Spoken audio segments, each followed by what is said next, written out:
What is up, YouTube, Facebook, Twitter, Twitch, Apple, Spotify, and everyone tuned in on the Texas Sports Unfiltered app? Welcome in to another edition of Bucky and BK live on Texas Sports Unfiltered and on the free TSU app. Today is Monday, December 16th, 2024, and the Buck and I are with you for the next 2 hours. On today's show, it is officially game week. We are just 5 days away from the Texas Longhorns hosting their first ever college football playoff game here in Austin.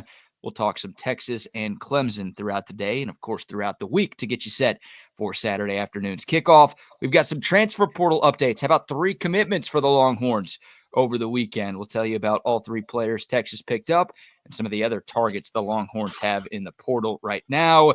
We will recap the wild Sunday it was in the National Football League. The Houston Texans are division champs once again. The Dallas Cowboys get a nice road win, and Patrick Mahomes is injured. We'll get to that. Plus, crazy transfer portal news out of Penn State. We've got some Texas basketball to talk about. There's a lot to discuss on a Monday edition of the TSU morning program. Hope everyone had a fantastic weekend. Hope you had a fantastic weekend, Buck. How are you? I'm good, my man. Everything is good. It's I don't know if it's the moles in the air. It seems like I've got something that's in my nose this morning. I think it's somebody said moles were high yesterday. I can tell there's something in the air. It's just got me sneezing and sniffling like a madman. But it's not the flu, because I'll never have the flu. I'll just never have the flu, you know? I'll never have the flu. I'll never have the flu. Gotcha. We're right. We'll never have the flu. Now, I may have a cold or I may have some kind of sinus thing going on, but it's not the flu. And I felt a little lousy yesterday, missed church. So didn't miss the NFL, but I missed church. But the NFL laying on the couch is right in front of me. You know, I had to get up, and I don't want to infect people at church. So I didn't go to church yesterday. Sorry. Priorities, man. That's I'm about the people. I don't want anybody to get sick during the holiday season, you know?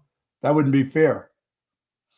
But nice this weekend. Got some pretty good rain. You know, kind of off and on, a little drizzle here and there, but that's all right. We needed it. And as we get ready for game week, boy, there's a lot going on. And this whole transfer portal thing is just crazy. I just talked to some people from Penn State, and they're losing their quarterback, their backup quarterback, which is it's tough because the kid plays a lot. You know, it's a backup role, but they use him down the goal line at times, and all of a sudden he needs to go somewhere before the 28th. You know, he wants to make plans. He doesn't want to be a backup. Sounds like Drew Allard's coming back for another year for his senior year. So the kid's like, well, I don't want to be the backup. I got to go somewhere, which tells me he already has a school. There's already somebody in mind that he's going to go to. Well, that was the biggest story from the college football weekend, right? I mean, we did have Navy dominate Army on Saturday. Nice 50,000 unit play there, Buck, putting the hex on the Army. Good job by you. Well, but one of the militaries won, so it's a win-win. Yeah, it's a win-win for America, but it's a loss for everybody who followed your betting advice. That's right. I had some others that kind of are. I'm all right. Everything's okay. Big week coming up. You're down 50,000 units. You do have the Vikings tonight for 50K. So if Minnesota covers, you'll end the week. Even if they lose or don't cover, then you'll be down another 100K. Yeah, this is a big one for me in a lot of ways tonight with the Vikings. Yeah, and that was a heck of a weekend of NFL football. The Lions and the Bills was something special to behold yesterday. Oh my gosh! You can just tell when guys are hurt on the defense on the other side.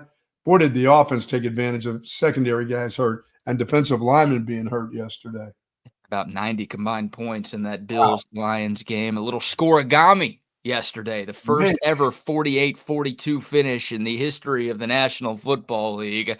So that game was epic. I think all of us would take a part 2 in February. Yes. Between the Bills and the Lions, because that was some spectacular theater in the Motor City yesterday.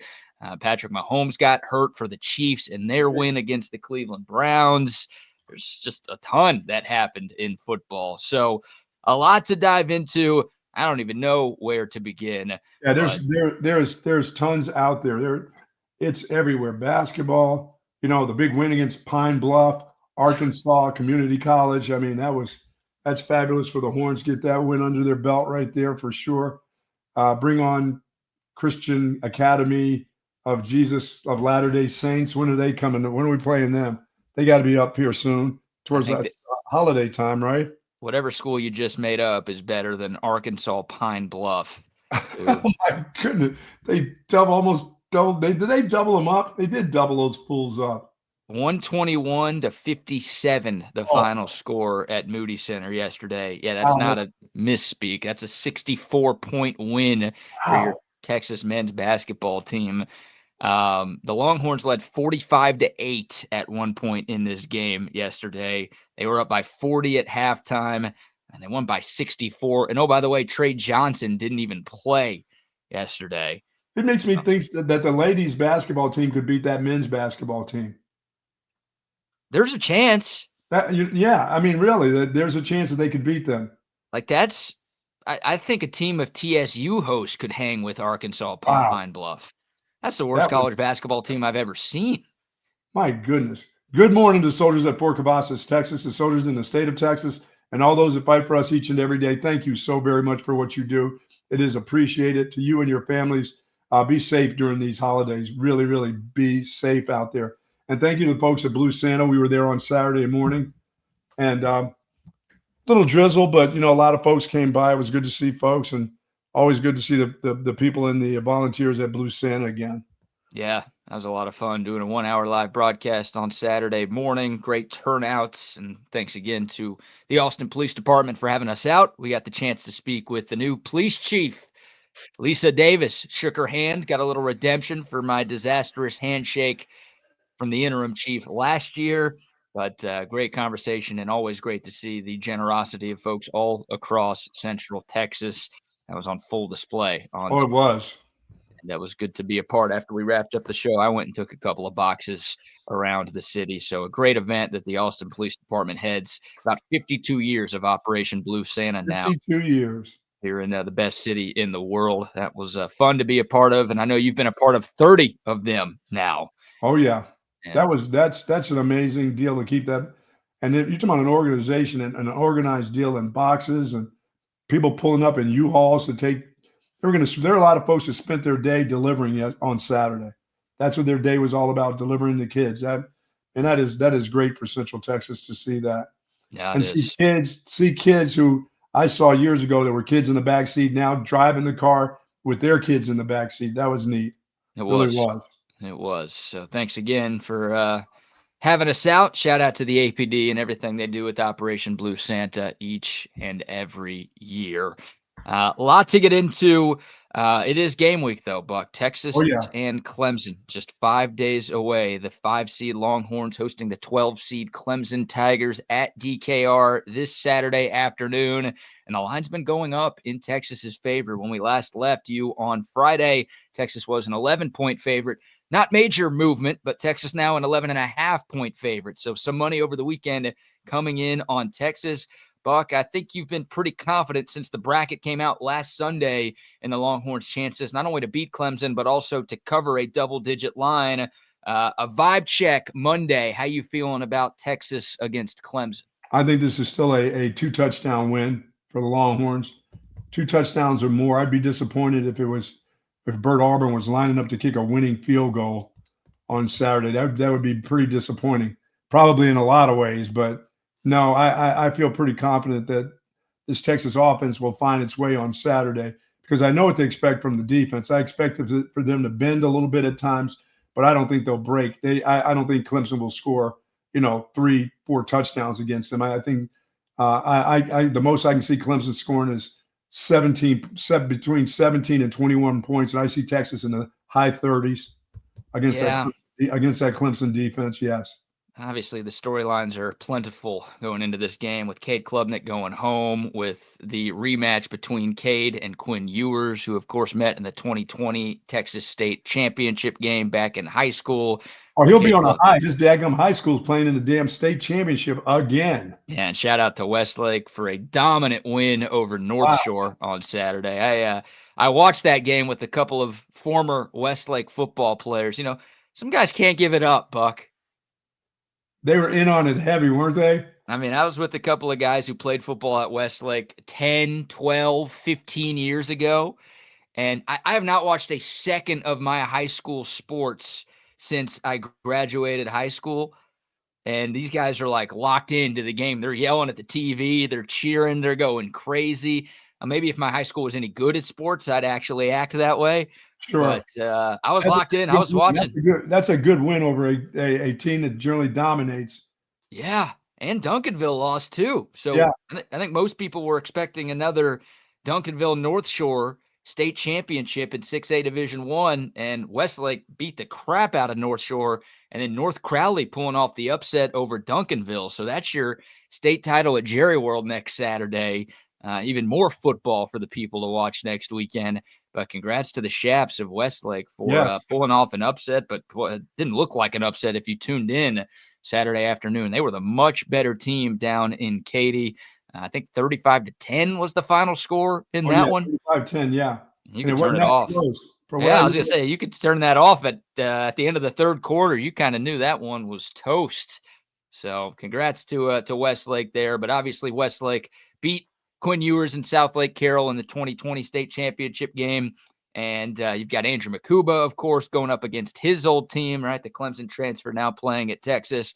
The new school, old school bit with the way Texas operates using NIL and the transfer portal, going up against the way Clemson operates, not using the transfer portal and barely using NIL. There's a ton of storylines in this matchup. But, yeah, just Texas is the much more talented team. And I look at what Clemson did. Clemson played against two SEC teams during the regular year. They went 0-2, and one of those losses was to Georgia. Now, I know Texas went 0-2 against Georgia, but the Longhorns played right with Georgia this past weekend. Georgia beat Clemson 34-3 when they matched. Oh, that was a beatdown in game one. Now, it was game one. Like you mentioned, it was a long, long time ago, and everything has changed since then. But I think that game, especially the second half of that game, just kind of showed a talent gap between the two teams. I think Texas's roster a lot closer to Georgia's than it is to Clemson. So, for sure. Hey, we've seen plenty of times over the history of sport where the more talented team loses. Not sitting here telling you it's a guaranteed win for the Longhorns on Saturday, but just going back, watching some Clemson over the weekend and doing some search about what they've been in 2024. I think from a pure talent standpoint, Texas, the much better roster. And I think that's why our friends out in Vegas view this as a double-digit victory for them. It'll be interesting to see how many folks from Clemson come to this game. I mean, not a destination trip for Clemson fans, just the first playoff game, 12-team playoff game for them. But they've been in playoffs before. Do they wait to see if their team wins and then head down to Atlanta? I don't know how that works for Clemson fans. This is just it's a weird situation. It should be a hell of a home game for the Texas folks. That thing should be a packed house. There's going to be some burnt orange, and then there's going to be some of that ugly orange out there. Some orange peel orange out there. So that Saturday, the stadium is going to be something special. But I don't know how they'll travel. I wonder if they'll travel like the SEC. I'm sure I have no idea. Isn't that? Yeah, I mean, I just don't know what they will bring. I don't know what any of this is going to look like, right? Like we've never had home playoff games before, not just here at Texas, but anywhere in the country. So are there going to be SMU fans braving the cold in State College this weekend? No. Like I feel pretty confident. Look, Tennessee's fan base is ridiculous. So I think plenty of Vols fans are going to head to Columbus, and that's not that far of a trip for them to make either. So I think that road fan base will travel. I do think all four games will be sellouts. I just wonder, how many Clemson fans will be here? How many SMU fans will be at Penn State? You would think because Indiana is in the same state as Notre Dame, there's going to be – that's packed. Well, they'll all be packed. It's just how many fans from the road team are going to show up. So I don't know. Like you look at ticket prices right now. Look, the get-in rate for this game on Saturday, looking at centextickets.com, you can get into DKR for about $1.60. Like the Georgia game, the regular season Georgia game was like $400 or $500 just to get in. So even though this is the playoff game and that one wasn't, like the prices are significantly cheaper here. I think part of that has to do with not as many Clemson fans coming in, and maybe there's some assuming going on with Texas fans, like, hey, let's save our money for, some bigger games that we hopefully have down the stretch. Yeah. Also, congratulations to Vandergrift too. Yeah, comeback. You're right. We should mention them Yeah. while we're talking high school football. They were down 14-0 to Summer Creek and ended up winning that game 34-31 over the weekend. So they're in the 6A Division II state championship. You've got Westlake in the Division I championship against North Crowley. You've got Vandergrift against Quinn Ewers, South Lake Carroll team. Well, not his team anymore, but you know what I mean. That's the Division II state title. So I think that game's first. I think that game is next Saturday afternoon. And then the nightcap at Jerry World will be it'll be Westlake and North Crowley. What does Craig Wade do? Craig Wade's got to be on the Texas game, right? He's not calling high school games? He will have to be on. Yeah, he'll be on the Longhorn game. But I'll guarantee you, if there's an early one, he'll try to get both places. Yeah, he'll call like the smaller state championship games that happen during the week. But Saturday, he'll be there on Friday. If there's something Friday there, he'll definitely be there. Yeah, but he can't be there on Saturday. This game is at what time is the game? 2, 3 o'clock. Yeah, afternoon game. No, there's no way to do it. And there's no high school game there until the afternoon, so he's going to miss out for the first time probably in a long time for him.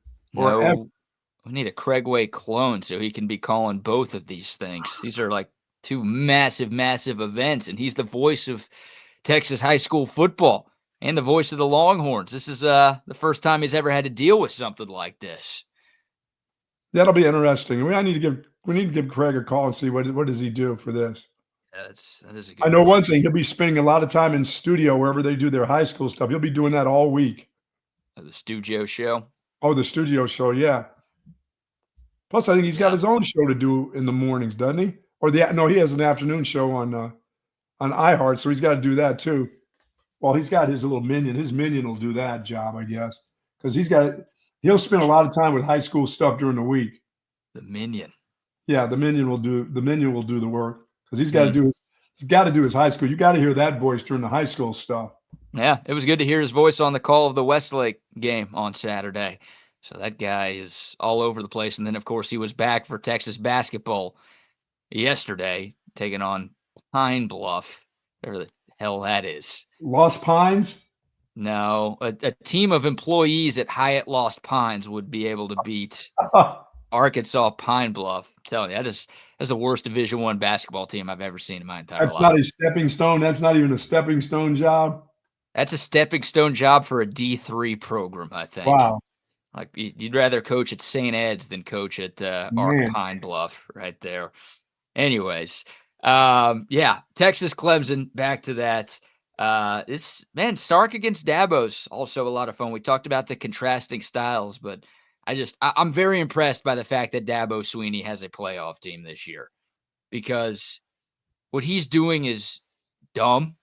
It's careless. It's reckless. And he's being incredibly stubborn by not using the transfer portal or NIL. Because it's do you know how many kids would like to come and play at Clemson probably? Right. Yeah. I mean, it's damn near impossible to build a roster that can compete at the highest level of college football without using things that literally every other team in Division I college football uses. Right. Clemson, the only team in the country, not Power 4, not this, not that, the only team in the country that did not take a single transfer last offseason, and yet here they are in the final 12. Except for Army and Navy. Except for the military teams, they don't take them. Well, but Army did have a player enter the portal over the weekend. They did, didn't they? After the game. So even they're using the portal a little bit more than Clemson is. It's wild that he's doing it, and Clemson fans are annoyed by the fact that he's doing it, but you got to give him credit. I don't think anybody's picking Clemson to win the national title this year, even if you do think they are going to upset Texas, which I doubt anybody tuned in this morning believes. But the fact that Clemson is even here, I think, is pretty impressive, because I don't know how many coaches could coach up a team with zero portal and very little NIL to a spot in the 12-team playoff. So this is a guy who's been to 7 college football playoffs before. He's won 2 national championships. He's got double-digit wins in 13 of the last 14 seasons, and the only time he didn't, he had 9 wins. That was actually last season. I mean, this guy's a legendary head coach, so He's been in this spot before. He's won playoff games. Sark made the playoff last year for the first time as a head coach, but has never won a college football playoff game. So the experience edge when it comes to the head coach is definitely with Dabo, and that guy knows what it takes to win at this time of the year. Yeah, it will be very interesting to see how Cade Klubnik handles the pressure that will be. That's a lot of pressure on a kid because he's going to want to play so well at home. I mean, you can't get any more at home than he's going to be in the playoffs. So this is it will determine how cool he plays under pressure because he will be under pressure in this football game. And if he can handle that pressure, it'll be a really good football game. If he can't, because of what's going to be on his mind and coming at him, this could be a long day for Clemson. Yeah, and Klubnik's a warrior, man. Like, I mean, he uses his legs a lot. Oh, yeah. He doesn't give himself up very often. No, he can take some hits. He's like a runner. He will run with the ball. He doesn't like to slide. He just wants to show that he's an athlete. But this is maybe the wrong group to try to show that against. This is not just any group. This isn't the ASS that he's playing against. It just means more. Yeah, it's a little bit of a step up in competition for Clemson going up against an SEC team than what they saw. And we brought it up last Duke. No, we brought it up last week. Well, I don't think Clemson even played Duke this year. Like, I went and looked at the ACC standings, and of the top 7 teams, so remove Clemson, so the top 6 teams, Clemson only played one of those 6 during the regular season, and they lost that game. That was to Louisville. Now, they did beat SMU in the conference championship game. SMU was the only team to run the table in the ACC during the regular season, so you got to give Clemson credit for that. Yes. But, like, the ACC sucks, the all-cupcake conference, the ass conference, whatever you want to say, it was really, really bad this year, and it's the conversation about Texas, right? Texas played a lot of the worst teams in their league. Clemson got to play a lot of the worst teams in a much weaker league. Right. The strength of schedules, like Texas's overall strength of schedule, much more difficult than Clemson's. And, of course, Texas, 2 losses, Clemson with 3 losses going into this game. So that goes to the talent point. Clemson hasn't seen a team like this since week 1 of the year. And once again, they lost that game 34-3 in what was a de facto road game in Atlanta, where they got just boat raced by Georgia. So it'll be tough. Klubnik's going to have to play out of his mind. Once again, he's a gamer. He's the type of guy who can't put the team on his back, but he is going to have to play mistake-free football. He's going to have to do everything, put on the superhero cape. Yeah, he'll need a lot of his guys to really, really play well. They'll have to find a way to run the ball, and it may be his legs that may be doing it in the passing game where he drops back and takes off. So I just don't see them with any outstanding runners. They got 1 wide receiver that I think they can do so. I think, like you said, I think the front 4 will pressure him at home. This will be a wild scene here now. Should be. Yeah, and the Clemson run game is an interesting story because if you just look at Clemson's stats, you see that Phil Maffa, their number 1 running back, has over 1,100 yards on the season, more than 5 yards a carry. That's pretty good, but kind of fell off down the stretch. He averaged 109 rushing yards in their first 9 games, but against Pitt, 17 yards rushing on 17 carries. Yeah, the better teams are the worst teams, yes. Against the Citadel, only 14 yards on 3 carries. Against South Carolina, 20 carries for 66 yards. And then in the ACC title game, 28 yards on 13 carries. He's been dealing with a shoulder injury, and he's a big guy. He's 230. Oh, yeah, he's big, dude. He likes to lower his shoulder. He likes to deliver the boom. And I think with that shoulder injury, he just hasn't been able to. So, maybe the week off that Clemson had will help him get a little healthier, but he just hasn't been the same guy down the stretch. And Clemson has this freshman running back who's been getting more run, Jay Haynes. He got hurt and left the SMU game with a huge knee brace and crutches. So we'll hear from Dabo Swinney today. I assume he'll be asked about Jay Haynes, who's the name of that freshman backup running back, who's the 3rd leading rusher behind Maffa and Klubnik. But they might be without their backups. They might have a starting running back that's hurt and a backup running back who's not even going to play, which, you got to have all hands on deck against the best defense in the country, and Clemson might not. Yeah, I mean, it'll be interesting to hear what Sark will say because, he's going to be questioned today about what's the package going to be for, for Manning this weekend? Are we going to see more of him in the game?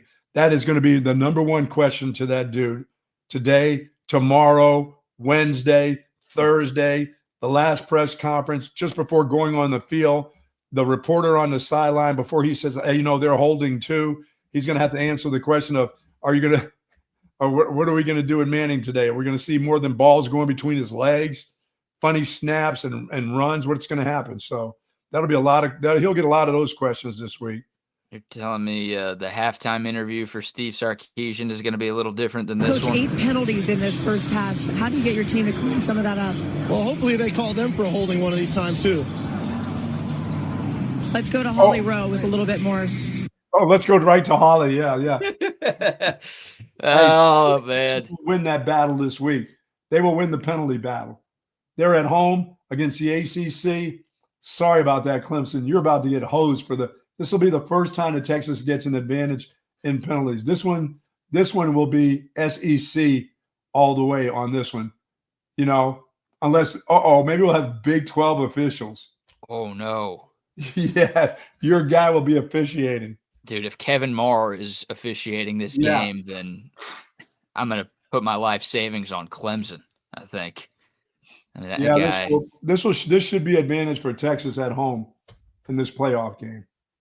We'll see. It hasn't been the case. No cash, nothing. That hasn't been the case this year, so I don't know. That's a bold call saying Texas is going to win the penalty battle because they haven't won it very often this year. They win this one this week. Okay, let me ask you this. Does Cam Williams play penalty-free this weekend? No. Can't go that far, huh? I can't go that far. Okay. There will be an illegal procedure by him in this, and it'll be early. But it won't be often. He'll get rid of that. I mean, remember they had off a week now. He'll be a little jumpy and ready to go. So, but I expect technique-wise those guys I expect them to get back to the run game that we saw the weeks prior to that Georgia game. I expect them to get back to running the ball that way again against this Clemson defense. This is not like the killer dogs from Georgia. They're okay. They're pretty stout, but they're not like the Georgia's guys. Well, that front seven is not the same. No, it's definitely not. And here's the scary thing about going up against a Clemson defense. Like, they take the ball away. I went back and rewatched the ACC championship yesterday, and I saw a stat show up on the screen during the game. Clemson had 2 takeaways in that win over SMU. What a game that was, by the way. Clemson leads the nation in takeaways since the start of 2023. So even though last year's Clemson team won 9 games, missed the playoff, a down year by Clemson standards, and this year's Clemson team lost 3 games and needed to win the ACC title to get into the playoff, like, they take the ball away better than anybody in college football, better than Notre Dame, better than Georgia, better than Bama, better than Texas, better than – think about all the great defenses we've seen in this sport the last 2 years. Clemson has had more takeaways than anybody else. Yeah. So what's been a problem for Tech? It's like Quinn Ewers is due for at least 1 pick a game. Well, he's going to have his pick because and if you can only hold him to 1 pick, that's okay because they're going to bring everything. BK, they have nothing to lose in this football game. This is a away game. They won they know how weak the ACC is, and for them to come in here, they've got to take all kinds of chances, and that means throw the kitchen sink at this quarterback and see if he can handle it in the pocket, or is he going to be jittery, throw one, get it tipped, and goes the other way. So they'll come at him, and hopefully Sark has some one-on-ones that when they do that, they can pick it up and give him just an extra, 10th of a second and say, okay, here it goes. You got to let it loose. You got to hit. He's going to have to hit some deep throws against this group. He'll get some opportunities. Yeah, I think you're right. I think Clemson's pretty vulnerable in their secondary, but, the takeaways. And then what about Jaden Blue? Like, obviously, Trey Wisner has become the clear and obvious number 1 running back for this team. But yeah, I need him on the field. This is a speed deal where this is where you get him back outside, little swing screens, and let him just run. And then you can fall on the ground, but just don't get hit. Yeah, hey, maybe slide, Jaden. Going up against this Clemson defense that does such a great job of forcing fumbles, like, hey, just run out of bounds or give yourself up. I know that won't actually happen, but well, this is one of those that you've got to you got to take a chance too on a guy like that. He's too valuable. You got to let him go play football, get him back in the rotation where he's running with the ball and doing some things against a talented defense. But he can make you miss, and he can go to distance. So get him in there. Hopefully if he makes a mistake, it's early enough that you can overcome it. Can't have any late mistakes in this game. You know what I'm saying? Can't, as I said, Quinn Ewers going to throw a pick. That's happening. That's what he does. But he can't be in the pocket. Oh, do I go this way? Do I go left? Do I go right? What do I do? He's got to be really decisive in the pocket because, as I said, I think this is a Clemson team that will take some chances. Texas has to be, I think, careful with the kind of pressure that they try to put on Cade Klubnik because that guy can take off and be gone. Yeah, he can. 106 carries, 458 yards, 7 rushing touchdowns for Cade Klubnik. And if the yards sound a little low, of course, you include sack yardage in there. So his actual rushing numbers are a lot better than that. And if you're Texas, look, if Quinn is going to turn the ball over, then you got to get it back. I mean, the Texas defense led the SEC in interceptions, and they led the SEC in takeaways this season. So it's okay if you turn it over once, but you want to win the turnover battle. Yes. And hey, get two against Clemson. Now, Klubnik's only thrown 5 picks this year. It's been pretty good with the football, but find a way to force him into a bad decision or two. Find a way to force an injured running back or maybe a young backup running back into a fumble this weekend. Like, do what you've done on defense all season long, and that way you can mitigate any turnover that you might have. What are you going to do with your special teams this week? You've had a week off. You had to be practicing. You had to be practicing something. You got to understand that there's all kinds of possibilities of what this team will do against you because, like I said, they have nothing to lose. So your head should be on a swivel for anything special teams-wise. But what will you bring to the table with your special teams this week? We did watch Clemson's kicker drill a 56-yarder at the line buzzer. Drive. Oh, yeah. To get Clemson into this game. So I don't. What about Texas kicker? 56 yards. No. Hail Mary. Hail Mary into the end zone. if God forbid we're in that spot on Saturday where you need a 56-yard field goal to win the game. No. Leave the offense on the field. Wow. I don't trust S-Show Burt to get the job done. I expect this team to get back to the run game. I really do. I mean, it doesn't have to look overwhelming. You just have to win. You're in the playoffs now. Win and move on. Yeah. And then let us talk about the following week what you have to do against a team. Just don't screw it up. Don't lose the game. Just win the game. It'd be a really bad loss for Texas for a billion reasons, and I don't really want to go down the list. But I don't know how much credit Texas is going to get around the country for beating the lowest ranked team in the college football playoff field. But I basically don't give a rat's ass. I just want to win and go and see you the following week and the week after that. It doesn't matter now. Like I said, this is now playoff football. It's like the Kansas City Chiefs. They're 13-1, and people are talking about, how many times can they escape? They escaped 13 times, or at least 9 times out of that. They played such bad football, but they ended up winning the game. Who cares? Yeah, just win the games. But let's call a spade a spade. Clemson would be Texas's best win this season. Wow. From a ranking standpoint. Now, I think at A&M is probably more impressive than beating Clemson, right? Texas was a smaller favorite in that game at Kyle Field than they are this weekend. But from a pure ranking standpoint, this would be the best win of the year for Texas. If you lose this game, then you didn't beat any ranked teams. Yeah, there's season. A couple of scrubs that Texas beat in the SEC that I think would give, Clemson a run for their money. Some of the ones, at the end of the season when they got a little bit better would give Clemson a pretty good run now. I did too. Yeah, go Gators, go. Go Gators, you weren't any good. Oh, because your quarterback got hurt. Sorry about that. I can't help he got hurt. Tell him don't get hurt. But I just think that there's a couple of those teams that Texas has played. As you said, A&M. I think A&M would beat Clemson. I think the Gators probably at this time, as they've been playing, would give them a hell of a game. Who knows? Hey, maybe even the Cinderella story Bandy would give them a hell of a game. No, they would give them a hell of a game. They wouldn't. It would be a pretty good football game. Yeah, interesting if they did play. But Texas doesn't play anybody because, with the exception of Georgia, everybody else in the SEC sucks. That was never the case until Texas joined the league. Yeah, it was. Everybody was great. Every week was such a hard week in the SEC until Texas. Sorry we brought Oklahoma to make you all feel better about yourselves. Except for you, Alabama. You can't beat them.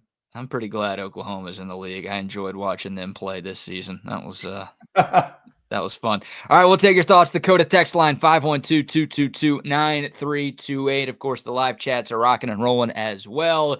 If you're tuned in this morning, thank you very much for spending some of your Monday with us. We've got some big things planned throughout the course of the week. We will keep you posted on everything that we have going on. Do want to remind people before we get to our first round of sponsor shout-outs, we do have a TSU CFP Bracket Challenge. That's right. If you want to compete against your favorite TSU host and our entire TSU audience, go to our Twitter account. Just search TS Unfiltered or search Texas Sports Unfiltered, and there's a pinned tweet at the top of our profile that has a link to join. It's completely free. Once again, you can compete against all of us for great prizes. You'd fill out a 12-team bracket. It's very easy. It'll take you a couple of seconds. And the winner of that, when it's all said and done, will get some great prizes. So definitely check that out on our Twitter account at TS Unfiltered. Buck, before we get back into the transfer portal news from the weekend, how about our first round of sponsor shout-outs? Folks, if you're seeking specialized patient-focused orthopedic care, contact the experts and our friends at Texas Orthopedics. Their physicians offer comprehensive surgical and non-surgical orthopedic care, of course, for children and adults, spinal care, sports medicine, trauma, joint replacement, rheumatology, and more. Dr. Christopher Daney, Dr. Christopher Stockton, they are dedicated orthopedic surgeons there, and their goal is to get you right back into good health and the great quality of life that you deserve. Texas Orthopedics is the largest independent orthopedic practice in the state of Texas. For more information, go to txortho.com. Yes, sir. And we brought up Syntex tickets a little bit earlier. If you want to be at DKR this weekend for the first playoff game and University of Texas history, I should say first home playoff game in University of Texas history, only one place you need to go to get your tickets. That is centextickets.com. And if you type in the promo code CENTEX10, you are going to get 10% off of your purchase. We already mentioned prices aren't that high for this game. You can get an extra 10% off those already great deals. Just head over to centextickets.com and type in the promo code CENTEX10. Our buddy Shelby, our guy Jeremy, the whole team over there will take care of you. Thank you very, very much. And of course, to our good friends over at 34 Wine and Spirits, I want to thank those guys, Scotty and AJ and the whole gang over there. They told me the weekend that we can use the vans for delivery next year at Blue Santa. How about those vans with Ricky Williams' picture on the side, rolling up to Blue Santa, taking toys to kids? That will be an awful lot of fun. But if you're looking for your big office party this week coming up, because this is probably last week you can have that big office party. They are wholesale liquor distributors. They can get it to your company. Just give them a call or go by the store and let them know what you'll need. They'll get you all your needs when it comes to alcohol and liquids, as a matter of fact. Or as I said, if you're having a big company party, just call on those guys at 34 Wine and Spirits. Yeah, they got everything. I was in the store on Friday. It's Altstadt. It's clean. And, of course, they've got the Altstadt beer as well. I brought some Altstadt to my White Elephant party on Friday night. And they say, what the hell is that? What is that? That's a different type of gift. They're going to say that, oh, no, this wasn't a gift. I was drinking it. Oh, it wasn't to be handed out at the White Elephant. It was for you? I guess I gifted some to some of my friends who were there who drank it during the White Elephant festivities. But I can't give away the Altstadt and then not take at least one or two back for myself. And that's not the right thing to do when you're giving out a gift, right? You can't like, oh, wait, I kind of want some of that gift. Can I have some of that? You can't do that. No, can't do that. Got to give away the whole thing. But shout out to Altstadt. Everybody at the party I was at loved it. Everybody at your holiday parties are going to love it too. If you haven't tried it yet, you're missing out. And you're probably tired of hearing me talk about Altstadt. I've been with Altstadt since pretty much they opened their brewery down there in Fredericksburg. Love those guys. Great people. And the beer is spectacular. They have a bunch of different brews. Something for every beer drinker out there. And every Altstadt is brewed without additives, sugars, or preservatives. You don't have to worry about putting a bunch of crap into your system. And you're going to like what you're drinking. You're going to enjoy the taste, and you're going to feel the difference the next day as well. It is the official beer of BK. It should be the official beer of you as well. It's Altstadt beer. No impurities. No regrets. Nice. All right, Buck. Texas picked up not one, not two, but 3 commitments from the transfer portal over the weekend. And we touched on one of these pickups during our Blue Santa show on Saturday, but for our regular weekday crowd, this is the first time we've had the opportunity to talk about the new punter that the Longhorns picked up. And, you and I were talking before the show about whether or not it was possible for transfers to actually suit up and play for their new teams this season. Unfortunately, that is not possible. But Texas, I think, would really like to have Jack Bomeister, their new punter, who is an all-conference punter the last 2 seasons for the Runnin' Utes at Utah, averaged close to 45 yards per boot this season. So you cannot play. Once you transfer, you can't play until the following season starts, correct? That's it? Well, Utah doesn't have a bowl game to play, so there's But the following season is still, you can't just go from transfer and then go to another school, and then in a week's notice, if you're a punter or a kicker, you can't kick for that other school. No. You have to wait till the next year. I don't know why that is. I mean, I hate that. I mean, if you're doing this, why not? I mean, if it's legal, you are going to another school. You're officially, if you're in the transfer portal and you've transferred and the paperwork done and you're getting ready to go to class there and stuff, why can't you? Why wouldn't you be able to do that? Well, because you'd have like Oregon and, I mean, I guess, look, I'm a Texas fan, so this would benefit Texas, but you would just have all of these teams paying a bunch of players to come play for the playoff.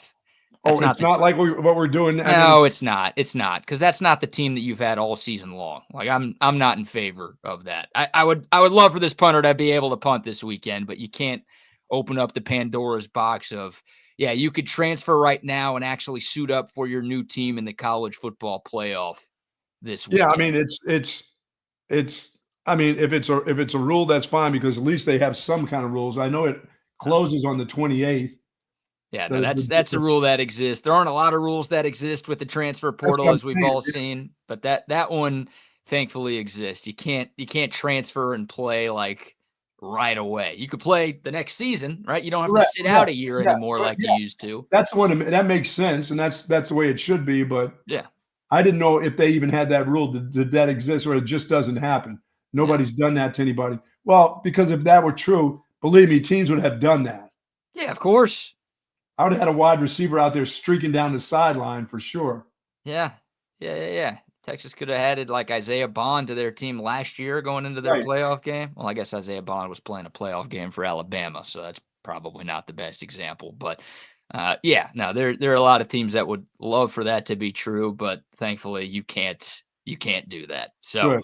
They have a solid rule in. Thank you. Yeah, one solid rule is in place. But Jack Bomeister will be here next year. And I mean, you look at all of his numbers. We're not going to bore you to tears with punter statistics, but just you can look at the numbers if you would like, or you could just take our word for it that Jack Bomeister will be a significant upgrade in the punting game over what Texas has had this season from Michael Kern and Ian Ratliff.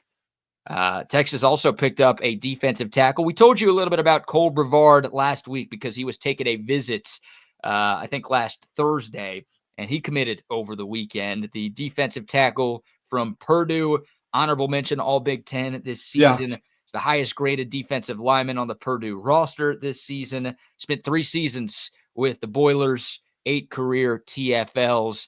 This is not a war daddy type of player, but we told you Texas only has 3 scholarship defensive tackles set to return next season. They need bodies. They get their first body on the interior defensive line. And they'll have more bodies to come here over the next couple of weeks. Yeah, I think Texas does have 3 signees in this freshman class. So 3 plus 3, that's 6. And then you add Cole Brevard, that's 7. But I think Texas will add 2, probably 3 more portal defensive tackles.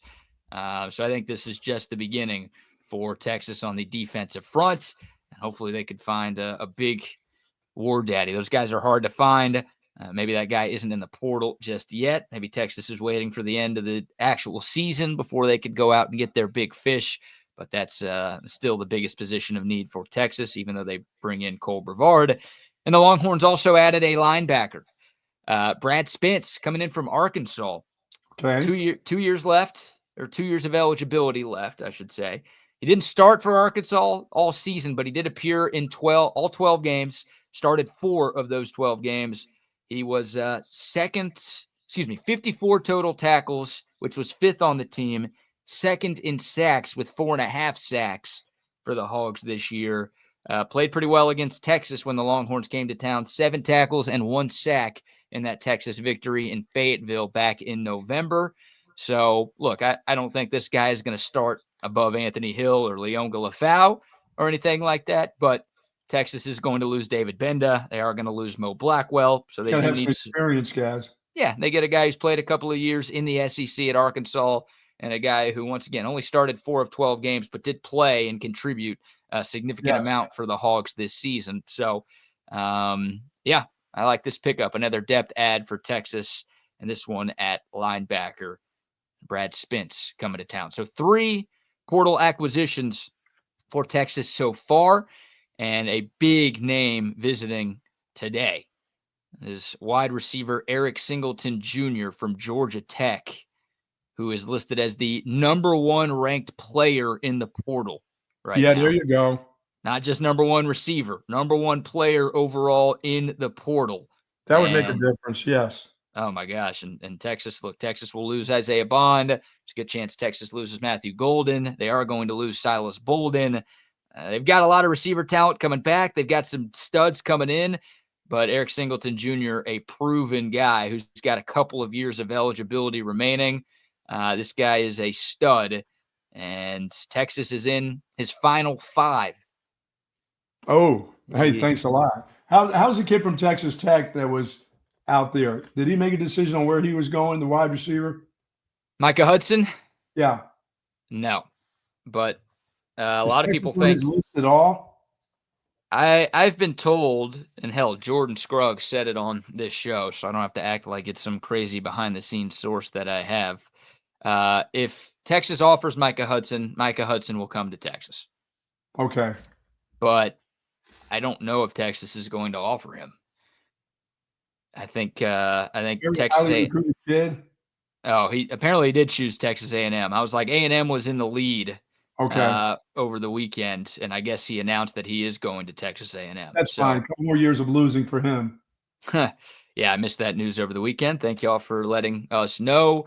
Yeah, look, I think Micah Hudson wanted to come to Texas. Texas tried to sign him out of high school. Hudson chose Texas Tech instead, and now it's like it's just the situation. Okay. Well, it's the situation that Texas is in. Like 5 years ago, 10 years ago, hell, even 3 years ago at the start of the Steve Sarkisian era, I think Texas would have been over backwards to get Micah Hudson out of the portal. You're talking about a 5-star, one of the top 30 players in the country in his high school class. And like, yeah, we'll take him out of the portal, no question. But Texas already has a lot of 4- and 5-star receivers that aren't very proven. And Micah Hudson didn't play a whole lot at Texas Tech. So I still just be like bringing a high school kid in, really, who if he's hadn't done very much. Yeah, like I still think he has a chance to be a really good player. And I hate that he's going to A&M because I think he can be really good for them. But like if you're Texas, that also sends a bad message.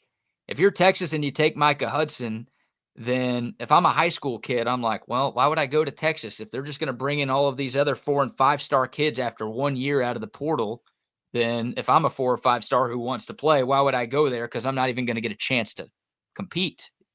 Well, it's all about the competition, and Texas is taking them from Alabama and places like that, and Houston, and it's worked out. So if it works out, you take them. If you understand and you feel like it's going to work out, if you feel like you've now got to reset and then groom that kid all over again, which it sounds like they thought they'd have to do, he doesn't come in here as a star. He comes in here just like a freshman. He didn't do crap at Tech, so you don't need to do that. You have enough 5-stars coming in that you can groom from the get, you know? Yeah, that's it, right? And Texas is like Eric Singleton has 2 years of great experience at Georgia Tech, and he's right. He had 714 yards receiving last year, 754 yards receiving this year. He's got 9 career receiving touchdowns, also had 21 carries as a runner this year. Like Texas has enough super talented guys who could be really good in college. Right. They need guys who have already proven that they are really good in college. And that's what they've done, and it's proven to work out for them. You're right. Yeah. And Eric Singleton Jr. is another one of those guys, like Isaiah Bond, like Matthew Golden, guys who have put up good numbers in college football already. Micah Hudson, I think this was coaching malpractice at Texas Tech. I don't think this is his fault, but the fact of the matter is Micah Hudson didn't see the field very much for an average Texas Tech team. Right. So you'd rather take your chances on a guy who's the number one player in the portal, a guy who's put up 700 plus yards in 2 seasons. Look at that. Some of that's got to be him. It can't be all the coaches. Right. And it's Georgia Tech. Like, they're not known for having a bunch of great receivers and putting up ridiculous passing numbers. So to put up good receiving numbers at that school, I think that tells you that this Singleton kid has a little juice to him. So for sure. He's visiting today. I trust in Sark and what they're looking for out of the wide receivers anyway. Yeah. They know what type of player, what type of kid they're looking for. So the other 4 finalists for Eric Singleton Jr.'s services, if you're curious, Ole Miss, LSU, Auburn, and Miami. The other 4 schools going after Eric Singleton Jr. So he's here today. Hopefully Texas has done a pretty good job. I think they've had like 4 players officially visit in this portal cycle, and 3 of them have already committed to Texas. Yeah. The one guy that hasn't is the tight end, Max Collier, who I would love to have. That guy's got a few more visits coming up. I think he's going to Texas A&M this week too. So we'll see what happens there. But so far, Texas has done a pretty good job of locking guys up that they've been able to get on campus. It'd be really nice to see them do that with Mr. Singleton today. Yes, absolutely. Well, we see that through the portal that Penn State is going to be losing their backup quarterback, which is this is a tough one because this is a kid who plays for them. He's not just a backup, to the starter. He is a backup that gets in the games, and in certain situations he comes in and he runs just like Arch Manning. They have some different schemes that they use him for, and he's decided I got to get out by the 28th. I got to go because he doesn't want to be a backup, which tells me that their starter's coming back again for his senior year. Yeah, this is a mess, and it's the biggest story from college football's weekend. Bo Perbula, the Penn State backup quarterback, who, like you said, is a part of their game plan. I mean, he's appeared in every game that Penn State has played in this season. He's got 38 carries, 242 rushing yards, and 4 touchdowns. So he's kind of what Texas wants Arch Manning to be, or at least what Texas fans want Arch Manning to be. But he plays for the whole series. He doesn't go in for a play and then they yank him. He'll play. Yeah, he'll play a couple of plays in a row he started 1 or 2 games when Drew Aller was hurt this year. So yeah, this is a guy sort of the same, sort of like Manning did. Yeah, sure. This guy, he contributes a lot more. And yeah, he entered the portal yesterday and he's leaving. This is not I'm letting you know right now I'm going to be leaving the portal. So, hey, I'm here for the rest of the season. Enjoy me while you have me, but I'm gone.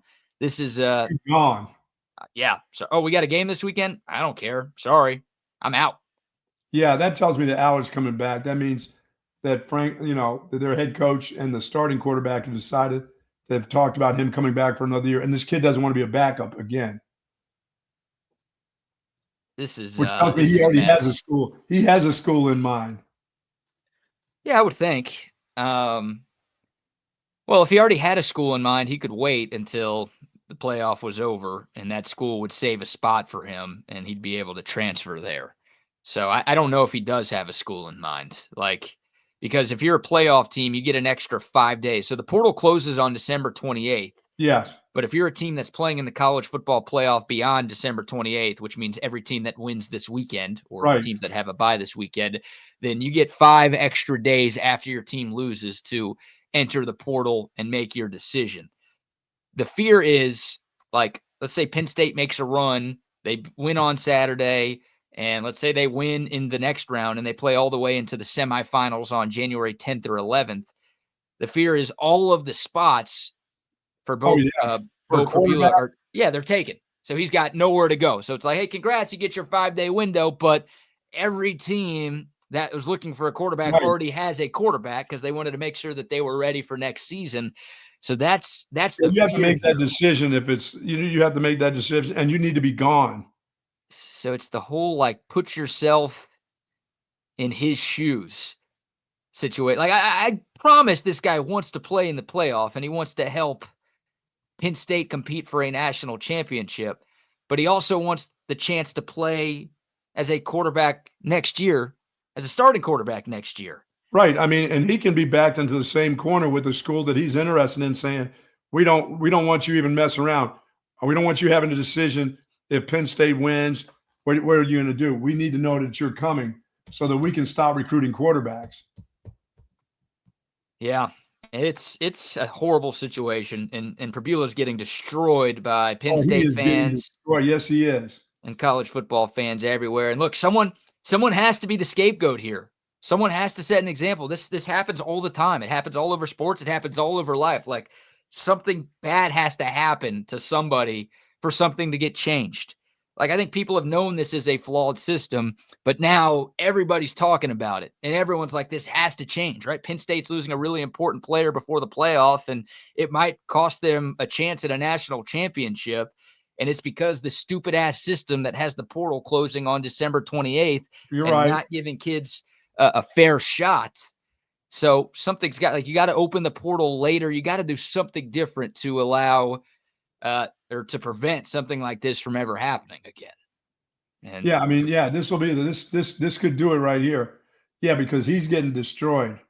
Yeah, you feel for the kid. And once again, I don't think he doesn't want to be there for his team, but he's got to take care of himself. He's got to make sure he has a place to go because the market's going to dry up over these next couple of weeks while the portal fills out. So, yeah, I don't know. My solution is, I wrote it down somewhere. Let me make sure I've got this figured out. I mean, I would just wait to open the portal. I know you have to keep the academic calendar in mind, and that's why it's open right now, right? It's winter break for a lot of colleges around the country. Did you say school?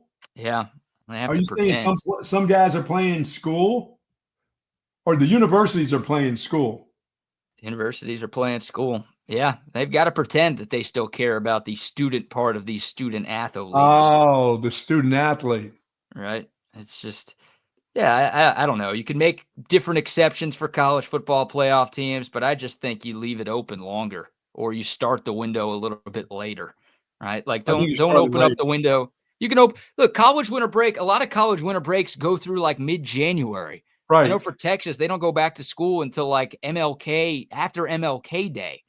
So you could open the transfer portal on like January 2nd when most teams have already played their bowl games and you only have 4 teams left in the college football playoff hunt. Right. You could leave it open for 2 or 3 weeks and then boom, there's your portal window right there. It's like everybody gets to play in the bowl games they want to play in. Everybody gets to play in the college football playoff games that they would like to play in. And you still have enough time for the portal to be open and you still can get guys into their new schools before the start of the semester.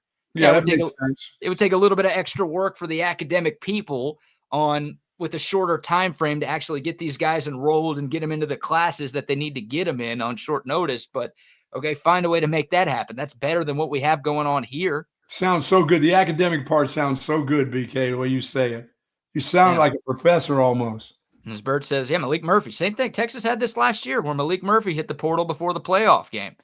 He was the backup quarterback. Now, he wasn't a big part of the offense, but he was still the backup quarterback, one play away from having to play in the college football playoff, but he had to look out for himself.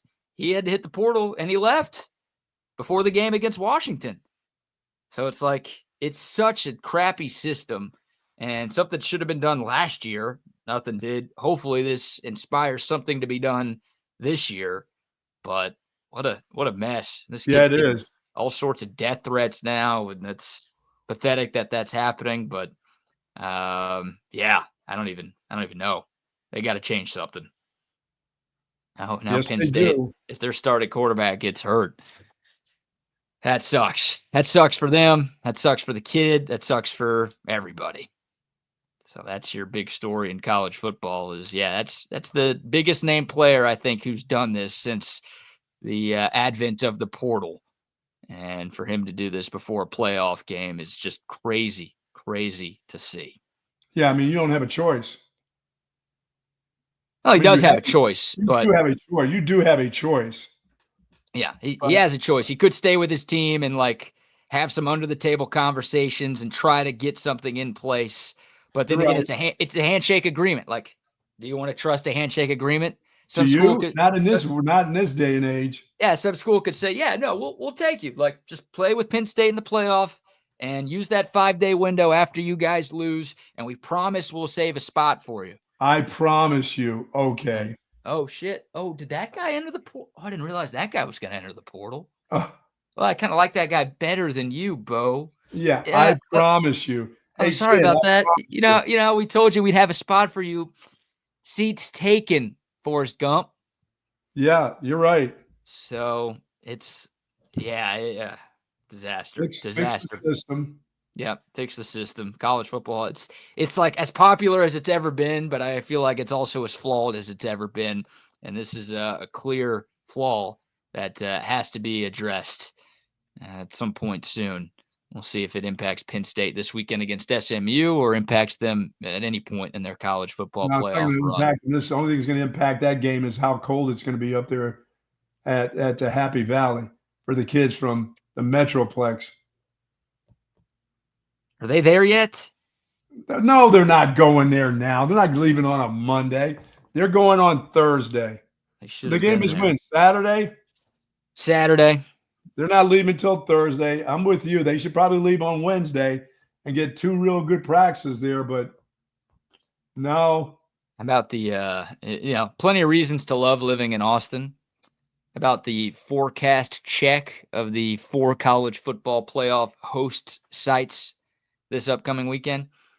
Friday night kickoff weather in South Bend, Indiana, 29 degrees. Got to be snow, and there's got to be some possibility of snow there. Yep, possibility of snow.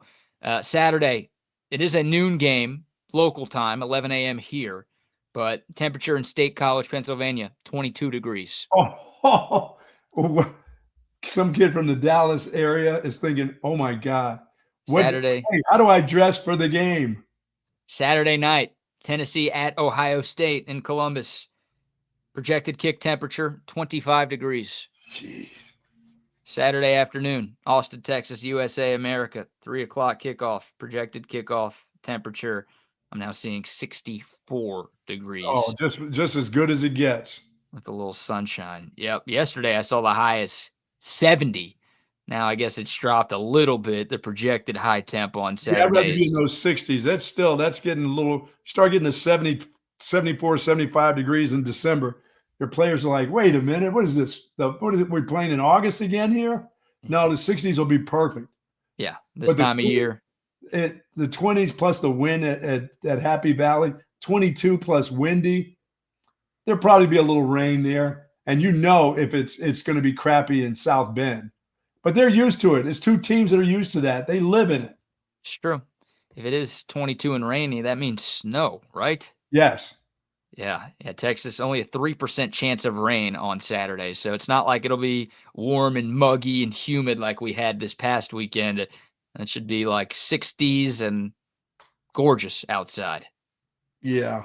If the weather guessers actually know what the hell they're doing, which maybe we shouldn't be putting any stock into those. You just call on me later on in the week. I'll let you know how it's going to be. You have not predicted rain in forever. We had all this rain this past weekend, and you called for none of it. So how are you getting credit here? You just don't worry. If you need to know what the weather will be like this weekend around our area, I'll let you know if there will be any 3% chance of rain. Are we going to get rain today? Are we going to get rain tomorrow? I'll take the rest of the week. You're going to get drizzly stuff. I don't count this stuff. That misty stuff that we've been seeing and hadn't been rain, that's just mist. It rained over the weekend. Well, it did rain over the weekend, but I've got a bunch of mist out here where I am. It's just been the streets have been wet, but there hadn't been any real, well, I'll say this. Friday night, there was rain coming down. Yes, there was rain coming down Friday night around 2 o'clock in the morning. Because I know when it rains at night, my gutters make all those sounds. So, yes, we did have rain Friday night or early Saturday morning. But you're not going to have rain like that. You're just going to have misty stuff. Played golf on Friday, just missed. No droplets of rain, just missed for a whole round of golf on Friday. I was waiting for it. It just looked like it was going to rain the whole time. Never rained. Just that crappy, annoying, misty stuff. Well, so you'll be safe. Everything will be just fine. But I'm just waiting on you. We've been waiting on you to call for some rain when it's going to rain, and you keep letting the people down. The people are happy. They like this. They don't want torrential downpours. Don't make me have it torrential downpours. That's not going to happen. Just the annoying, beautiful weather for my people at Leaf Landscape and Supply Company, and that services, they love it. My garden looks fantastic. You should see my lettuce. My lettuce is growing like nobody's business. So is my cauliflower. I've got it all coming up. My broccoli looks good, BK. Big stalks of broccoli about to happen. I love it. This is the kind of rain that I'm looking for as a lettuce rancher right here. Not big clumps of rain, but the mist that'll keep it nice and moist, still kind of cool in the mornings. But boy, it's been humid in the afternoons though. The humidity's up. It's been gross. The weather has not been good. Congrats to your lettuce. I'm not looking at or feeling your lettuce. Stop asking for weird stuff like that. But this feels like Houston, doesn't it? A little bit. Yeah, this is not what I want in December. I don't need humid, muggy. I don't need like a little bit of rain to where people lose the ability to drive in this town. Which they lose. They lose that just going through the car wash. It could be overcast outside and people forget how to drive. Oh, yeah, it's kind of. You get some droplets on the city. It's like the speed limit lowers by 20 miles an hour. It's crazy. Yeah, I'm not the Amazon guy, so for me to clean up my holiday shopping, I go to the malls. I go to the white malls. They don't have a black mall anymore. I go to the outlet malls. I like to see the people. I like to visit and speak to the people during the holiday season. I don't like to speak on my computer to the Amazon truck. I do speak to them too, since they come 7 times a day to the house. Not for you. No. I come for the misses there. All right. Shout out to Leaf Landscape Supply. Also, folks.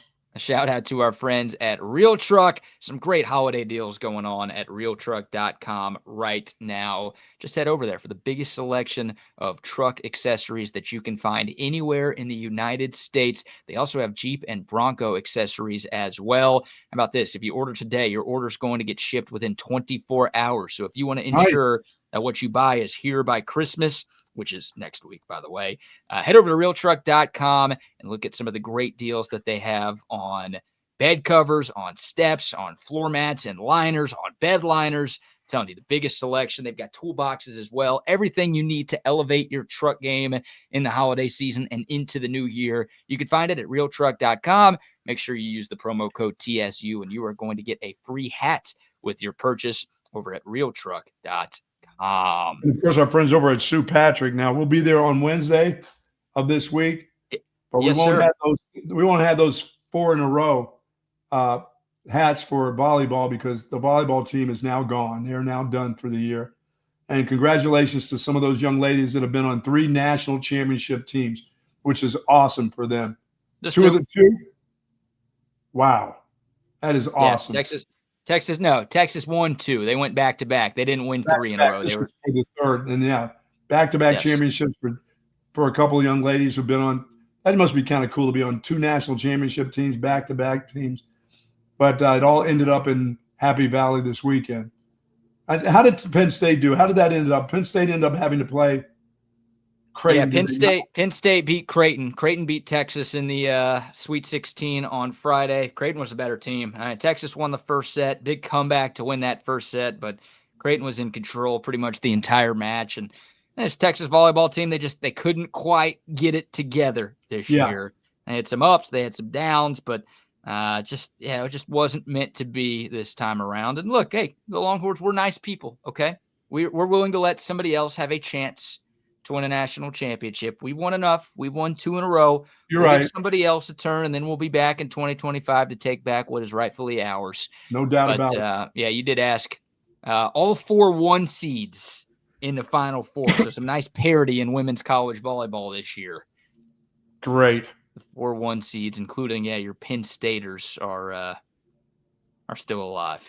And don't forget, it's Sue Patrick's online orders over $49 are free delivery, curbside pickup, of course. But go to 5222 Burnett Road. Check out everything that they have there. They've got the caps. They've got the gear. They've got, you're going to need some gear this week. May need some gear after this week to head back. If you're going to head back to Atlanta, you want to have some new gear. They've got some of the long sleeve Tommy Bahamas that are out there available for you at St. Patrick's. The Snow Globe, which is, of course, always big at St. Patrick's. It doesn't matter what time of the year, but those are great gifts. Those are great items to give away for wonderful gifts during this time. And Jay would love to see you over there. I can't wait to get over there Wednesday because, they're still celebrating my birthday, my 69th birthday as they continue on and on and on. So there'll be some sort of, I'm going to keep the next gift no matter what it is. No, and it's going to be used. Why are you lying to the people like that? I'm telling you, it's going to be used. And I'll show you whatever the product is. I will show you how it's used. You're lying to Jay, you're lying to Corbin, and you're lying to our entire audience. What are you doing, man? I'm going to use the next one.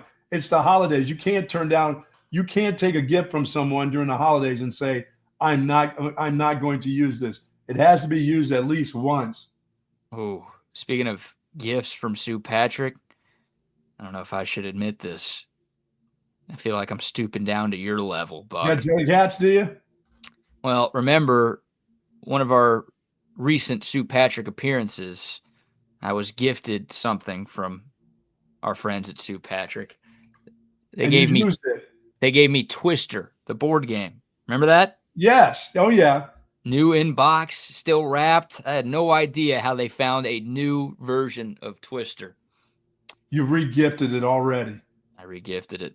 Oh, no, you can't. You can't do that until that can be a re-gifted birthday present to somebody, but you can't re-gift it. Was that for the holidays? That was way before, though. Was that a holiday gift to you? It was probably a month ago. Well, that wasn't for the holidays. That wasn't a Christmas gift. You're fine. You can re-gift that.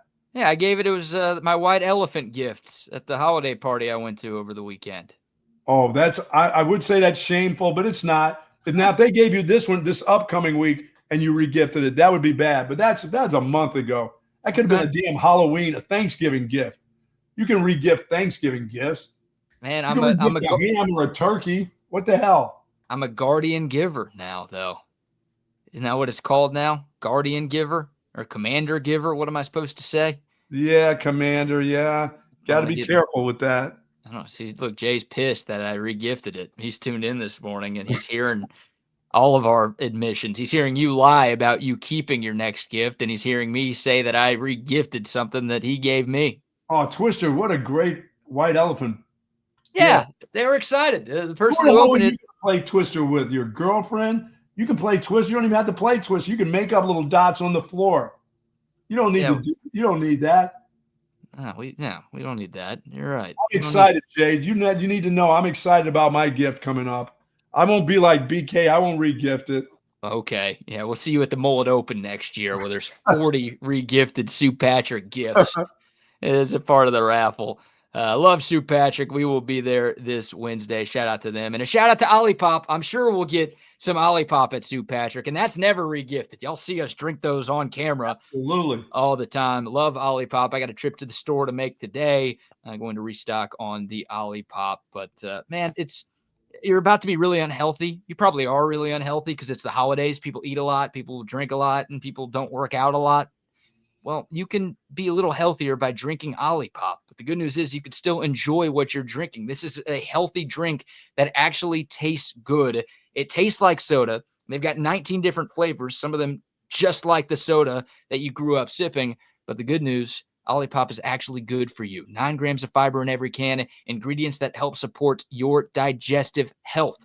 So you can actually enjoy what you're drinking, but feel good about what you're putting into your system so you can eat all the crap that you're going to eat this holiday season. That's the beauty of Olipop. You can pick it up wherever you buy your groceries, H-E-B, Costco, Walmart, Target, Whole Foods, you name it, and they've got it. It is a new kind of soda.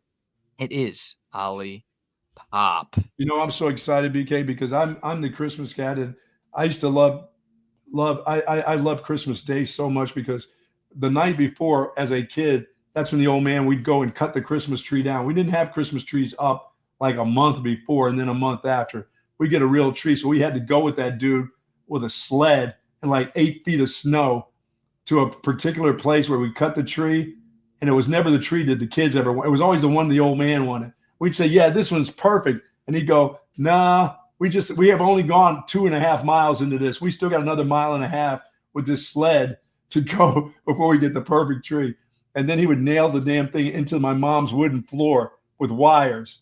He would always, every year he'd lose the stand, but he would take nails and he put wires around the base of the tree and he would nail it into the wood floor. Man, oh man, oh man. I'll tell you what. How do you get that out of the floor without damaging the floor? Oh no, he damaged the floor in that one spot every year. There was that thing that, he would try to sand over the top of it, throw some wood putty in there and stuff. But he'd come back the next year, do the same damn thing. So my deal is how I screw up Christmas is I got to start opening up gifts like 3 days before. And Joyce goes absolutely nuts. She goes, no, we're not doing it. I just been asking her last week, hey, can we open up something tonight? And she's like, no, we can't. You can't. It's not Christmas yet. Do you do the night before? Or do you do some of that stuff? Do you have some of those? I know how you celebrate sometimes. You celebrate every, it doesn't matter. You celebrate with everybody else. You do, Hanukkah, you do Christmas. Anytime you can get a day off, you're going to MLK, you're going to do everything to have that day off. That's what you do. Yeah, well, I'm not a racist. I'm not a racist, so I'm not working on MLK Day. That's I would take the whole month of February off if I could, but people don't agree with me on that take. I know you take Pride Day off. You do it all. I mean, you're not. Anytime you can get that day off, you're going to do it. So I got no problem with the gays either, man. Is it a day off? Yes. Why not? Yeah, I mean, it's fun. It's funny. The first night of Hanukkah is actually Christmas this year. Oh, so it is? Hanukkah goes by the Jewish calendar, which is different than the 12-month calendar that we all follow. So it's the same time on our calendar every year, but it's different on the normal calendar. And yeah, the first night of Hanukkah is December 25th, Christmas Day. So if your question was, do we open presents before Hanukkah starts? No, we got to wait till night one, but you do? We get 8 nights in a row. You guys get the one day where you load up. We get one a night, 8 nights in a row. No, I'm the one before. I got to do like the day before. My wife hates. She doesn't like it. She's not down with it. It's Christmas Eve. Like that's close enough. That's a holiday in itself, right? You can open one on Christmas Eve. I think of Christmas Eve is when you gather around the tree and old black Saint Nick starts telling you Christmas stories. I'm ready to go, but I like to go 2 or 3 days before. Can we open up this one like 3 days? She's like, no. Is Santa going that early these days? Well, Santa's got a lot of traveling, man. So he starts in like November to make sure he gets in all the houses. Right after the day after Thanksgiving, he has to start making his move. As soon as the music comes on, he starts rolling around with those reindeers and all that. Dude, I was the oldest. Remember, I'm the oldest of 8. Yeah. Our deal started. I mean, that stuff could start at like 3 a.m. on Christmas Day. The first, whoever got up first and went down, that's when it all started. And though when I went to college, I used to yank them. I used to yank those kids back upstairs. I'm like, where are you going? Because, I'm just rolling in. I'm like, where are you going? Oh, I want to go see if no, get in bed. Get back in that bed. Yeah, Santa's not coming. Here. Hey, I just got in here. There's nothing going on down there. Get up in the room and go to sleep. I need some rest here. Yeah, don't ruin this for me, all right? Yeah, hey, this is as much of my Christmas while I'm at college as it is yours because you're not. Should have gone to college. You know what I'm saying? I need my 3 hours of sleep here before everyone knows I'm still drunk or hungover or both. Come on. Dude, it used to be the worst because we'd go to midnight mass. I'd come back to town and the priest would go, hey, can you guys shut up back there? And there'd be a whole row of just drunk people coming in from the bars. You guys would go to the bars, then go to midnight mass, and then go back to the bars or go home after that? Oh, no. You'd go to the bars and then you'd go to midnight mass. You'd go to the bars early. And then you'd show up at midnight mass where the priest had to name you by name, to shut up in the back there. No giggling and laughing and telling jokes at mass. And then you'd go home. It was awful. Then I quit going. And then I quit that. I just go to the bars until they closed at 2. I'd be missing mass. I was such a heathen. I got to be a heathen as I got older. Now I'm back. That's right. Thanks for Thanks for putting the Christ back in Christmas, Buck. We appreciate Oh, man. my God. Good That's when I was stuff. a drunk. That was drunken Christmas. That was Yep. drunken college Christmas days. Strolling in and saying, hey, listen, what time is it? Oh, it's 2:30. Some of the kids want to get up and go down and see if there's – no, you don't need to do that. It's still going to be down there in 2 hours. No one's stealing your stuff. Don't worry about it. No. Go to bed. That's great. All right. Yeah, never got to do that. Never had the Christmas gift giving, so I don't have any stories of my own to add. But Hanukkah, that's 8 crazy nights. Some drunken Hanukkah stories. Yeah, there will be drunken Hanukkah stories this year. I can tell you There that you much. Before we get into the NFL, plenty of NFL to get into. The Texans get a win yesterday. They also clinched the AFC South because the Colts lost in Denver.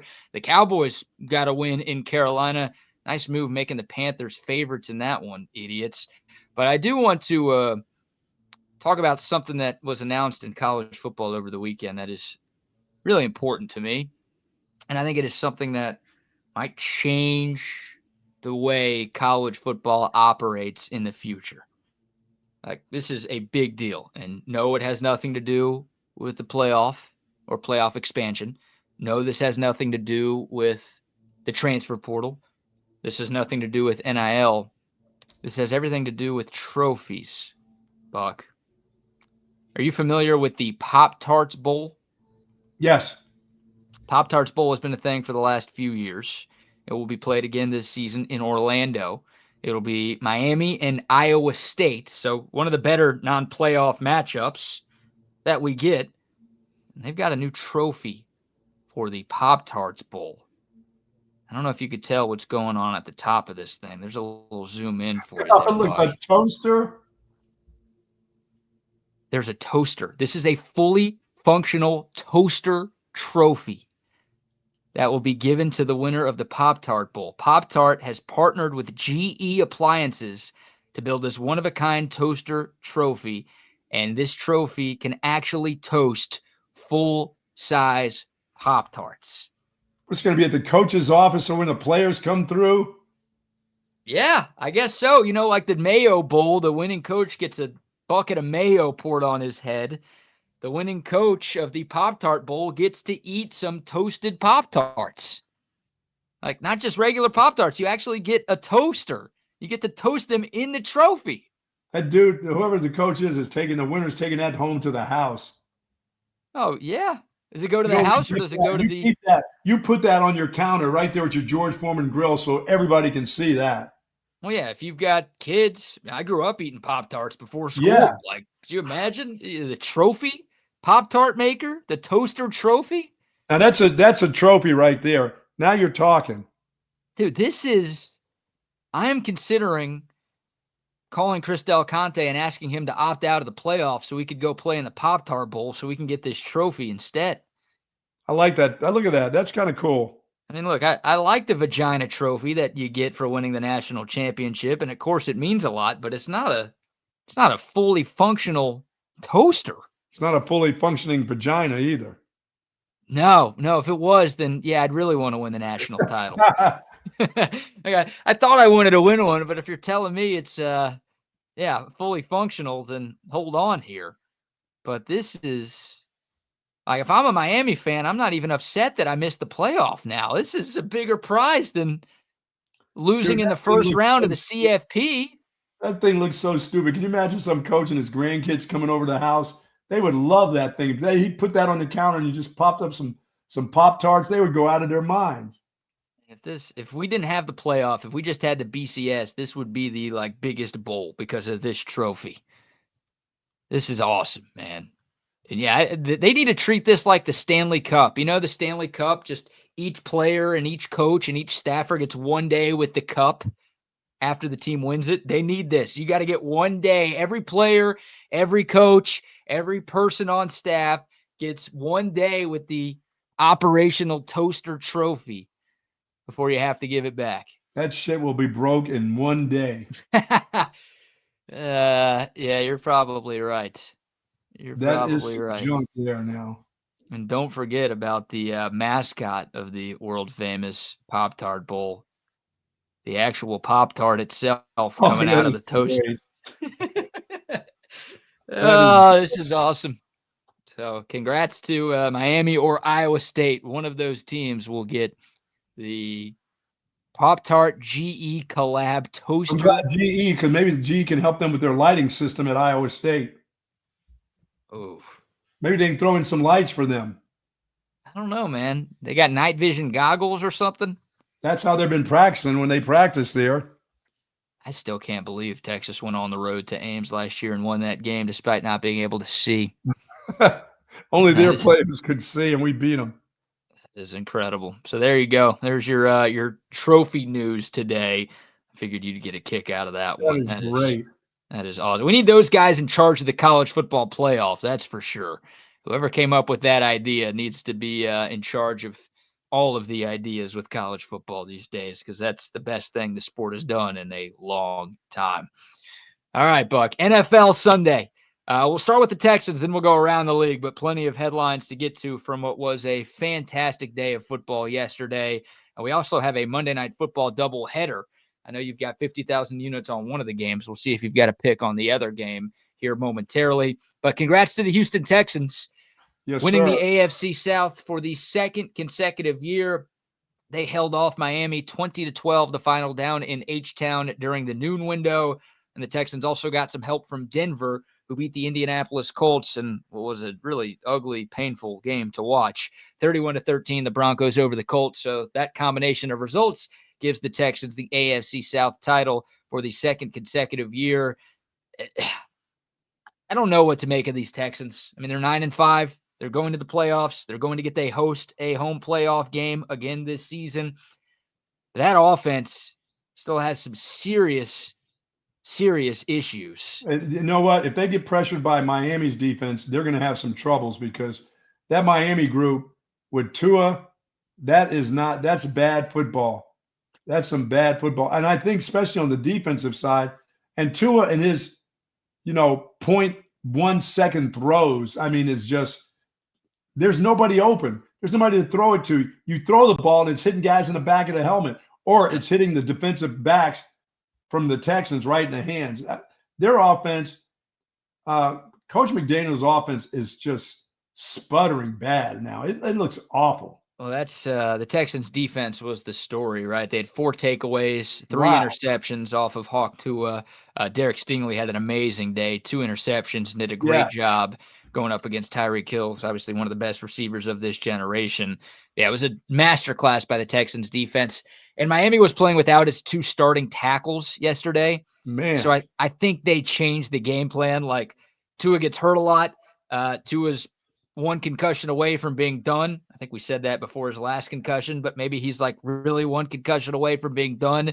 So they wanted to protect him. They still have an outside shot of making the playoffs, so they adjusted the game plan. They can't get down the field. They can't get down the field he throws. BK, he is throwing the ball. As soon as it hits his hands, the ball leaves, and the guys aren't even into their routes now. Yeah. Yeah. No, it was a disaster for Miami. And look, the Texans defense is good, but they dominated that game yesterday, and a lot of it had to do with just Miami looking lost. And then Jalen Waddle got hurt midway through the game, and that didn't help Miami's chances. But the Texans defense was great. I mean, Devon Achane had 41 rushing yards. Tua had less than 200 yards. The Texans had 4 takeaways. Got to give them their credits. But yeah, the Dolphins, that's a team that hasn't mathematically been eliminated from the playoffs, but the loss yesterday really hurt them. And for the Texans, I just hope that Joe Mixon is okay for their run game, because they haven't run it over the last couple of weeks all that well. And that hip drop tackle yesterday on him, where he came out of the game and he kind of was trying to shake it off like it didn't bother him. It looked like it bothered him a little bit, when he went back in. So you hope that gets better. He gets a chance to heal that up a little bit. The run game has not been great for Houston as of late. 24 yards on 12 carries for Mixon yesterday. I mean, the Texans had 181 yards of offense, and they won. All that matters is that they won. But yeah, that's what I said. The Dolphins, that was a must-win for them. Yeah. C.J. Stroud had 131 yards passing against a pretty average Miami defense. And that's, the Texans, we'll learn about the Texans over these next 2 weeks because they play at Kansas City on Saturday, which we'll see if Mahomes is playing in that. We can get to that in a second. And then Houston hosts Baltimore the following week. So, the Texans have been taking advantage of the bad teams that they've had. Like their last 3 wins are against the Cowboys, the Jags, and the Dolphins. Yeah. 3 sub 500 teams who aren't going to make the playoffs. But we'll really learn what the Texans are made of because they're going up against 2 of the best teams in the AFC. They can go 1-1 in that stretch. Then, okay, I'll have more confidence that the Texans can actually make a little bit of noise in the postseason. But right now, it's like I don't know. They got too many issues for a 9-5 team. I don't see them doing what they did last year. Yeah, and for Kansas City, I just don't see them moving up anywhere. They got to have their quarterback because they're not doing anything offensively that's that great, but they can't have him trying to limp around and play, these final couple games. It'd be a good time to sit him for one of them, at least, I got to believe. Give him an extra week. Yeah, and maybe the Texans are the beneficiaries of that. Houston actually opened up as a road favorite in Kansas City next Saturday, which tells you everything you need to know about what Vegas thinks of Patrick Mahomes' ankle injury. Right. Andy Reid did say after the game it's week to week, but also said that in an emergency situation, Mahomes could have come back in that game yesterday. And he would have. Yeah. The Chiefs were up 21-7. They were never in any danger of losing to Cleveland. So they could go to Carson Wentz and give Mahomes that fourth quarter off. But, yeah, Kansas City still only 1 loss. I don't know how they're doing it. I know. Well, their defense is really good, and Xavier Worthy had a big day yesterday, which was cool to see. But, yeah, the Chiefs, they can afford 1 more loss and keep the 1 seed. Because Buffalo has 3 losses. And Buffalo's got the. Then I'm going to rest Patrick Mahomes. I got to rest him. I got to take that chance. Like you said, if I can afford to lose 1 more game, I can't have him get hurt. I can't, and especially this is the week to give him off. I mean, it did, like you said, if he could have come back in the game, then a week is going to help him a lot. It's a tough schedule because and he's just that guy who just doesn't like to miss games. He's like Brady. They want to limp out there. They don't care if they're bandaged up. They want to play. They want to get out there and play the game, Sure. No matter what. Yeah, no, I don't want any of Devondre Campbell's playing quarterback, all right? That's the 49ers linebacker who decided he didn't want to play. And that story continues to unfold because the Niners don't want to cut him. They want the league to allow them to suspend him.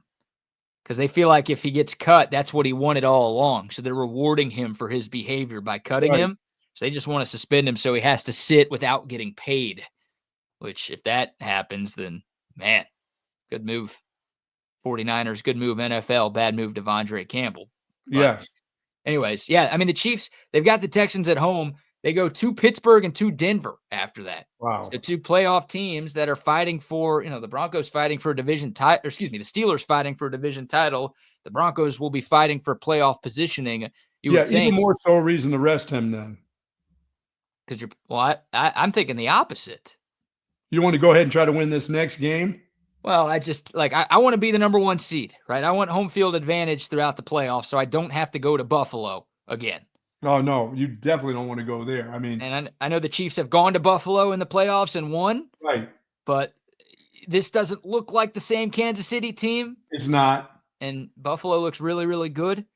I still think I'd pick the Chiefs to win that game in the playoffs. Would you know you would? No. I think I would. No, I would not. But still, you don't want to go on the road if you don't have to. So, if Mahomes isn't cleared, then you don't play him. But if he can play, if the doctors say he's good, I'd play him this weekend. Yeah, I'm gonna be very careful with him. But no, I'm looking at Buffalo, and I don't think anybody, including Detroit or Green Bay, can beat that group right now. They are just their quarterback and their receivers, and even the way their defense is playing right now, they're just too good. That game yesterday was amazing. It was. That was a lot of fun to watch. Yeah, 48-42, the final there. Buffalo going on the road. Detroit was a little banged up. That close. No, well, Buffalo was up by 3 touchdowns in the second half.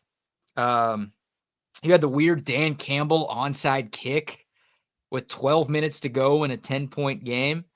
That was weird because Buffalo returned that onside to like the 3-yard line and then scored a touchdown on the very next play. So that one backfired. But yeah, they just couldn't stop. I mean, Detroit couldn't get stops. No. And they were without Aleem McNeil. They were without a couple of corners. So it wasn't the normal Lions defense. And Buffalo had a bunch of guys missing too. Buffalo had some guys out. Yeah, what'd you make of the Dan Campbell onside kick decision? I thought that was weird at that time. I liked it. I'm the only person in the world who thought it was a good decision. Because they weren't getting stops. They weren't getting stops when the Bills had to drive down the field. So I'm not trusting. Well, they couldn't stop the Bills. I've been in that situation where you say, well, what are we going to do? If we give them the ball, they're going to score. We can't stop them. Yeah, and that's what his thought was. And it sucks because you can't surprise onside kick anymore. Like that would have been maybe a good time to do something like that. But with the new kickoff rules, you have to declare. So obviously Buffalo could put its hands team out there, so they knew it was coming and they recovered it. And once again, it completely backfired. But Detroit wasn't stopping Buffalo on any drive. So I'll take my chances with Jared Goff versus giving the ball back to the likely MVP and Josh Allen. Yeah, and Josh Allen, he ran yesterday, but he didn't run as much as I thought he could have run. And that's scary. That's scary for the rest of the groups that they have to play when the playoffs come. That guy's going to run and throw and run some more. He is. Buffalo your pick to win the Super Bowl now? I would say yes, for sure. Okay. Yes. I haven't asked you that question much, but you've been on the Chiefs every time I have asked you. You're done with Kansas City. The Chiefs aren't going to escape these narrow escapes that they've had. It's once the playoffs come, it's going to be tough on them. For the Ravens and Buffalo, Detroit, and Green Bay seem to be the teams that I'm thinking of. I mean, once I win some money tonight with the Vikings, I may have to throw them in there, but I'm still thinking Sam Darnold, really. But it's the Vikings defense has played so well too. So you're not throwing Philadelphia in there? No. Good. No, I'm not quite sure that Philadelphia can. I think Philadelphia, Detroit. You know who else I like? I like the Rams. Well, hold on. You said no Philadelphia. Now you're saying Philadelphia. What are you saying? I think that would be a good game, and I think Detroit wins that. And the Rams are a problem too if you have to play them. Yeah, the Rams actually lead the NFC West right now because the Seahawks lost last night. So they could make the playoffs as a wild card or a division winner. But why are your Cowboys? Why are they winning games? What are they doing? What are they doing good for the program? Well, they're not eliminated from playoff contention. What are you talking about? They got a shot to get in, Buck. Let's all be serious. Let's be serious here with one another. Rico, because Rico got 1,000 yards. Hey, sorry about you picking the Panthers. I told you that was a horrible pick. I have no idea why. I know Dallas is bad. I get it. But, Carolina's awful. Dallas is do that game. I was going, if Carolina can find a way to beat, this would just clinch it for Dallas as being the worst team. Yeah, I heard Chip on Friday say the Cowboys are the worst team in football, and it's like, go watch more football. The Cowboys aren't good, but there are plenty of teams that are worse than Dallas right now, and Carolina is absolutely one of them. I mean, they suck. Yeah. Cowboys played great. They're not going to make the playoffs. We're obviously being realistic here, but they're still in it, and they're not tanking. I mean, look, Mike McCarthy's coaching for his job. He's not going to tank. He's supposed to be tanking for the team. He's trying to convince Jerry and Steven that he's worthy of a new contract. Well, okay, let's do that too. How about that, Cowboys fans? Let's make that he's the guy. That's my fear, that all of these – the Cowboys, they didn't beat the Bengals. They blew it. They probably should have won that game. They've won 3 of their last 4. Could have been 4 in a row. It's against really bad teams. But my fear is that, they're playing hard for Mike McCarthy. We got to keep McCarthy around. Look at what he's doing. He's turned a corner. He's figured something out. These guys are playing for him now. We can't fire him. We can't bring in a new coach. Micah Parsons should be talking about how great this guy is now. That's the fear. Now, here's what I hope happens, because the Cowboys' last 3 games are against 3 good teams. They get Tampa Bay, they get at Philly, and then they get the Commies. I think I would like to see the Cowboys lose all 3 of those games by 100 points. And just go ahead and just seal the deal? Just to ensure that Tubby isn't back on the sidelines next year. Don't need Mike McCarthy back. Don't run it back. Who can he beat out of those three? He can beat Washington. Yeah, Tampa. I mean, Tampa and Washington are beatable. You're not winning that game in Philly unless the Eagles are resting starters, which that's the second to last game, so I don't think they will be. The problem is the Bucks and the Commies are in Arlington. The Cowboys are dog crap at home this year. That's right. Their only win was against Tommy DeVito or Drew Lock on Thanksgiving against the Giants. That's right. So it was Drew Lock. They're not going to the playoffs. Who, the Giants? No, they're definitely not. No, not the Giants. The Cowboys are. They're done. They're done. No, yeah, the Cowboys have been done, but they're still trying to win games. So I wanted them to start the tank a month ago after that Texans loss. They just won't do it they won't do it for you. They're not quitters. No, they're not quitters. I saw how hard Zeke was running when he got in the game yesterday. He's trying to come back for another year. He's trying to be the backup again for another year. No thanks. Horrible. That dude's horrible. Yeah, he's bad. But he's trying hard. He's trying hard. He's trying to make those little old legs of his go. 9 carries for 30 yards for Zeke. Rico Dowdle had a big day. CeeDee Lamb had a huge day. The Cowboys' defense was great. Micah Parsons was all over the field. And Bryce Young, who had been playing pretty well as of late, outside of that 180-something yard touchdown pass that he had late in the second quarter, he looked really bad. And the Cowboys, he's a little fella. He's not like the little fella from Arizona. The little fella from Arizona can go. Bryce Young does not have the speed that your boy, little Kyler Murray. Not so fast, midget. Not so fast. He can go, man. He's playing good ball. Who? Kyler Murray. But they're struggling too. They're in that limbo area, aren't they? Yeah. I mean, they beat the Patriots yesterday, but Arizona's been falling apart in the last month. So they're only one game back of the playoffs because the NFC West is not good this year. You've got the Rams at 8-6, the Seahawks at 8-6, Arizona at 7-7, and San Francisco is in last place right now. Yeah, sorry, San Fran. Don't you love that? 6-8. I do love that. Well, I'm hoping San Francisco fires Kyle Shanahan and then the Cowboys scoop him up. That ain't happening. But I'm hoping people in San Francisco are like, yeah, we keep getting close, and maybe we're going in the wrong direction, so we need to make a change at head coach. And then they're too smart. John Lynch and that group is too smart for that. They're not going to fall for that. No, that ain't happening. 0% chance that happens. Any other NFL headlines you want to get into? Nice win for the Eagles against Pittsburgh. They dominated them in that game, especially on the lines of scrimmage. When I found out George Pickens wasn't going to play, I didn't think that Pittsburgh had a chance. That secondary for the Philadelphia is pretty good right now. Yeah, I don't know how much George Pickens would have mattered. Philly looks good. They've won 10 in a row. Now that Detroit lost, they've got the longest active win streak in the NFL. Nick Sirianni. Oh, what about the Commies and Saints? Did you watch the end of that game? No, I didn't see the end of the football game. No. Oh my God. The NFL tried to screw over the Commies in New Orleans yesterday. It was one-score game.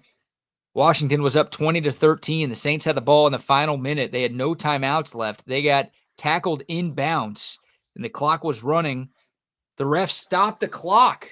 They stopped the clock for 3.5 seconds when it should have been running, and the Saints were able to spike the ball with 3 seconds and run another play. They scored a touchdown on the last play of the game. Then went for 2? They went for 2, and they didn't get it, so Washington was still able to win. But the refs or the clock operator inexplicably stopped the clock and basically gave the Saints extra time to run a play on which they scored a touchdown. They let them spike the ball with 3 seconds to go? Yeah, there should have been no time left on the clock, and instead they got a spike. They got to run a play. They scored a touchdown, but they went for 2 in the win, and the football gods, I guess, came to Washington's rescue there. That was a wild finish in the NFL. So there you go. There's your around the league look. You have one 50,000 unit play. Yes.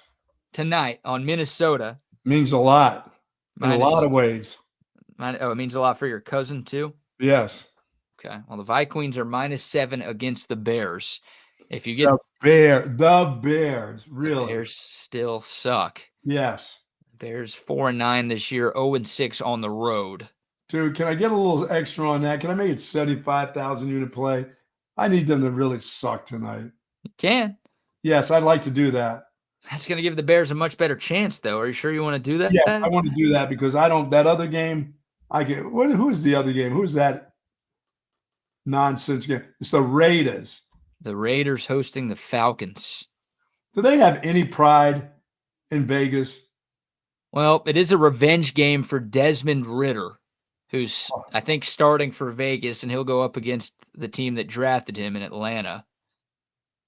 Atlanta's a 6-point road favorite. Vegas and the Giants, the only 2-win teams left in the NFL. Kirk Cousins is playing like dog crap right now. That's, don't watch that one. Watch the Bears and the Vikings tonight. Are they both at the same time tonight? Yeah, one's at 7, one's at 7:30, so pretty much. Yeah, I'll be watching the Vikings. I don't even want to place anyone in that. I'd rather put money on Pine Bluff Community College. Why would you bet on Arkansas Pine Bluff after what you saw yesterday? You should be betting against. Because you're giving up on them. You can't give up on them. Let's follow them throughout the basketball season and see how many they win. We can do that. You think they'll win 6 games for the year? They've got 2 right now. No, I don't think they'll get the 6. Wow. No, I don't know their schedule. I don't need to know their schedule. Is that as bad as a basketball team that you've ever seen, really? Yeah, Division I. Absolutely. Absolutely. KenPom has them as the 3rd worst team in the country. Texas, by the way, has played 3 of the 4 worst teams in America, according to the KenPom metrics. Oh, there you go. That's that SEC scheduling. There you go. Nice non-con scheduling, guys. Yeah. Goodness gracious. Like, really adding to their win column, but learning nothing about this team in the process. After playing UConn, they figured that's it. We don't need to play anymore.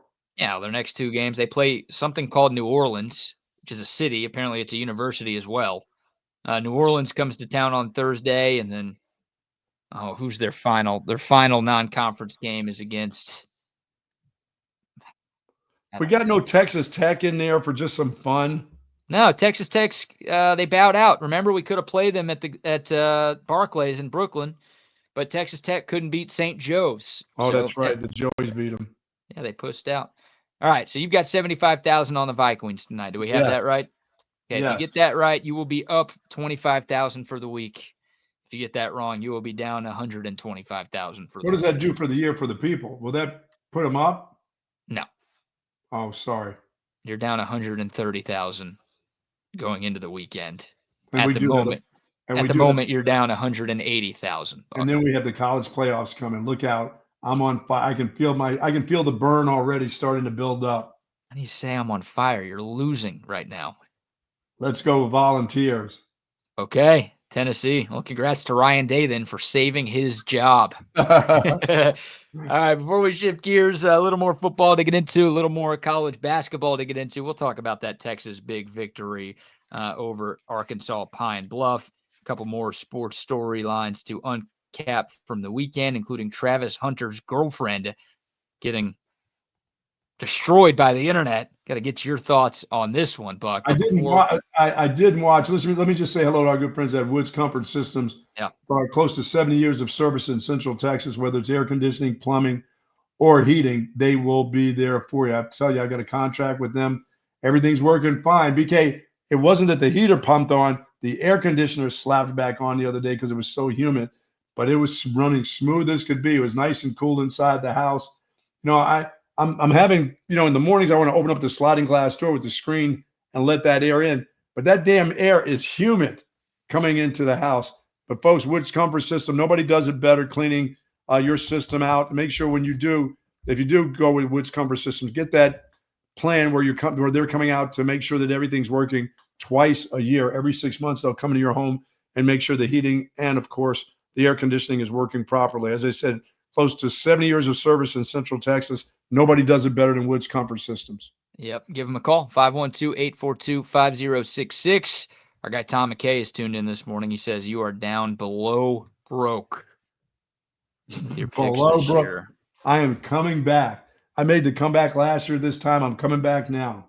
Whatever you say. Hey, how about a word from our man, Tom McKay from Audio Visual Consultation? Hey, this is Tom McKay, owner of Audiovisual Consultations, and all of us at Audiovisual would like to wish you and your family a happy holiday season. This time of year can get a little hectic, so we want to remind you to relax, enjoy the season with your family and friends, and give us a call at 512-255-8678 for all of your home entertainment needs. This is my favorite time of the year. I love the holidays, the music, the decorations, the presents, the whole darn thing. So this year I'm asking all you listeners to help make this a special holiday for everyone. Smiles are contagious and free, so let's give them away like the government gives away your money. Let's high-five strangers on the street, hold the door for people behind us, tip your servers more than they've ever been tipped before. Give to a charity, or hell, give to a bunch of charities. If someone does a good job, tell them they did a good job. Pat someone on the butt. Sing in public places just because it feels good. And as always, hug your kids until they beg you to stop. Watch some games with your friends and make love to your wife or your husband. I know there's some women listening too. You can still give us a call at 512-255-8678 if you'd like to get some cool electronics, but more importantly, have a great holiday season and a friggin' awesome next year. Awesome. Yes, indeed. Love AV Consultation. Shout out to them, and shout out to our friends at Covert Bee Cave as well, rocking the Covert hats this morning. There you go. If you are looking for the perfect holiday gift, how about that? How about a new car, new truck? Yeah, we'll use that. We're not trading that in. We're not re-gifting that. I know you're not. Covert Bee Cave, the best selection of vehicles all throughout Central Texas. About 42 acres of new and pre-owned cars, trucks, and SUVs on the lot, just off of Highway 71 out there in Bee Cave. Great people. The selection, once again, is unparalleled. Fantastic service. And what do they say about those Covert prices, Buck? Nobody beats a Covert deal. Not now, not ever. Not ever. Shout out to Covert Bee Cave. Find out more at covertbeecave.com. And a shout out to Waterloo Printing and Graphics as well. We'll have some more TSU koozies to give out to the people this weekend. If you need koozies, hats, shirts, signs, posters, magnets, stickers, whatever for your business, reach out to our buddy Adam at Waterloo Printing and Graphics. Local company based right here in South Austin. They can get you what you need and get you what you need quick. Waterloo Printing. You can shoot them a DM on Instagram, or you can call or text our buddy Adam at 512-300-9641. Okay, we talked a little bit about Texas basketball. Nice win for them yesterday against a horrible team, but it was good to see Texas play well without Trey Johnson. So Trey Johnson was a late scratch, dealing with a right hip injury. It sounds like it was very precautionary. Texas knew they were going to win the game by a lot, and why risk something with your best player in a game that you're going to win by 64 points even without him playing? Wow. So it was good to see Texas share the ball, because that's been a big issue for the Longhorns this season. They're just too reliant on Trey Johnson. He's a stud. He's probably a top 5 pick in next year's NBA draft, one of the top recruits in the country. He's the best player on the team. So I get it, but there's been too much ISO ball with Texas. It's been too much. Here, Trey, you do it. We'll pass you the ball, and we'll all stand around and watch you because you're really good and we're not as good. Very annoying to watch that kind of basketball. It was not annoying to see Texas spread the ball, to get out in transition, and they had 8 guys scoring double figures yesterday, which just shows you that they were spreading the wealth against Arkansas Pine You think Bluff. would you had double figures yesterday? Man, some of the walk-ons scored 6 points. So Nice. I don't know. I think I would have scored against the Golden Lions of whatever a Pine Bluff is. But that's again the worst Division I basketball team I've seen this year. One of the worst Division I basketball teams I've seen in a number of years. Got to get better. They're getting better, at least. Are they? Not them, but Texas. They needed an opportunity for other guys to show what they can do, showcase some of their skills. That's a good thing. Yeah. Texas shot 63%. It was good to see Nick Cody, one of his first college games. He had 20 points off the bench on 8 of 10 shooting. And that's what these games are about. I wish Texas wasn't playing the legitimate worst teams in America. Right. You can play weaker non-conference games without playing literally the third worst team in the country.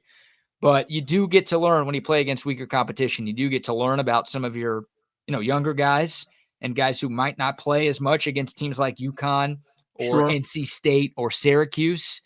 So now you wonder if, Rodney Terry's going to be more reliant on a guy like Nick Cody or Jamie Vinson in some of these games moving forward when you actually get to SEC play against good teams. What was the coaching gear? What was the coaching gear like? The pullovers again. No Waldo shirts. It appears they've moved on. It appears they have moved on from that. Are you sure? Hey, internet bullying works, kids. Yeah. Obviously, you are a bully when it comes to that. There's your tip for kids. Bullying works, okay? We on TSU, and I don't think we deserve all the credit. I think Texas basketball fans as a whole can take Had enough of that? Yeah, we bullied the Texas coaching staff into a wardrobe change. So, hey, anything is possible. You know, you just talk enough trash online and you can get whatever you want changed in this world. There you kids. go. Just like that. You don't want homework that day? Tweet at your teacher, call them a racist. This is their last week of school. Oh, man, they shouldn't be giving out homework then. It's too close to the holidays, you know? Close to the holidays give them out all these assignments for when they come back from vacation. I always love that. I'm not doing that. What do you give me that for? Hey, we have an assignment for you, so when you come back, we'll give you something to do over the holidays. Hey, teacher, I got plenty to do over the holidays. Plenty of nothing. Yeah. Hey, teacher, you want me to do something? Do these nuts over the holidays. That's kids. You want something to do? Do these. Do D's, huh? Oh, boy. Yeah, you want to grade papers during Christmas? Grade D's instead. Oh, my gosh. By the way, 121 points scored by Texas, the most ever at the Moody Center. So a little bit of history there for Texas basketball. 121-57, the final score. The Longhorns, 2 more non-conference games. They'll be back at the Mood this Thursday against New Orleans. By the way, the first conference game for Texas basketball right after the turn of the year against Texas A&M.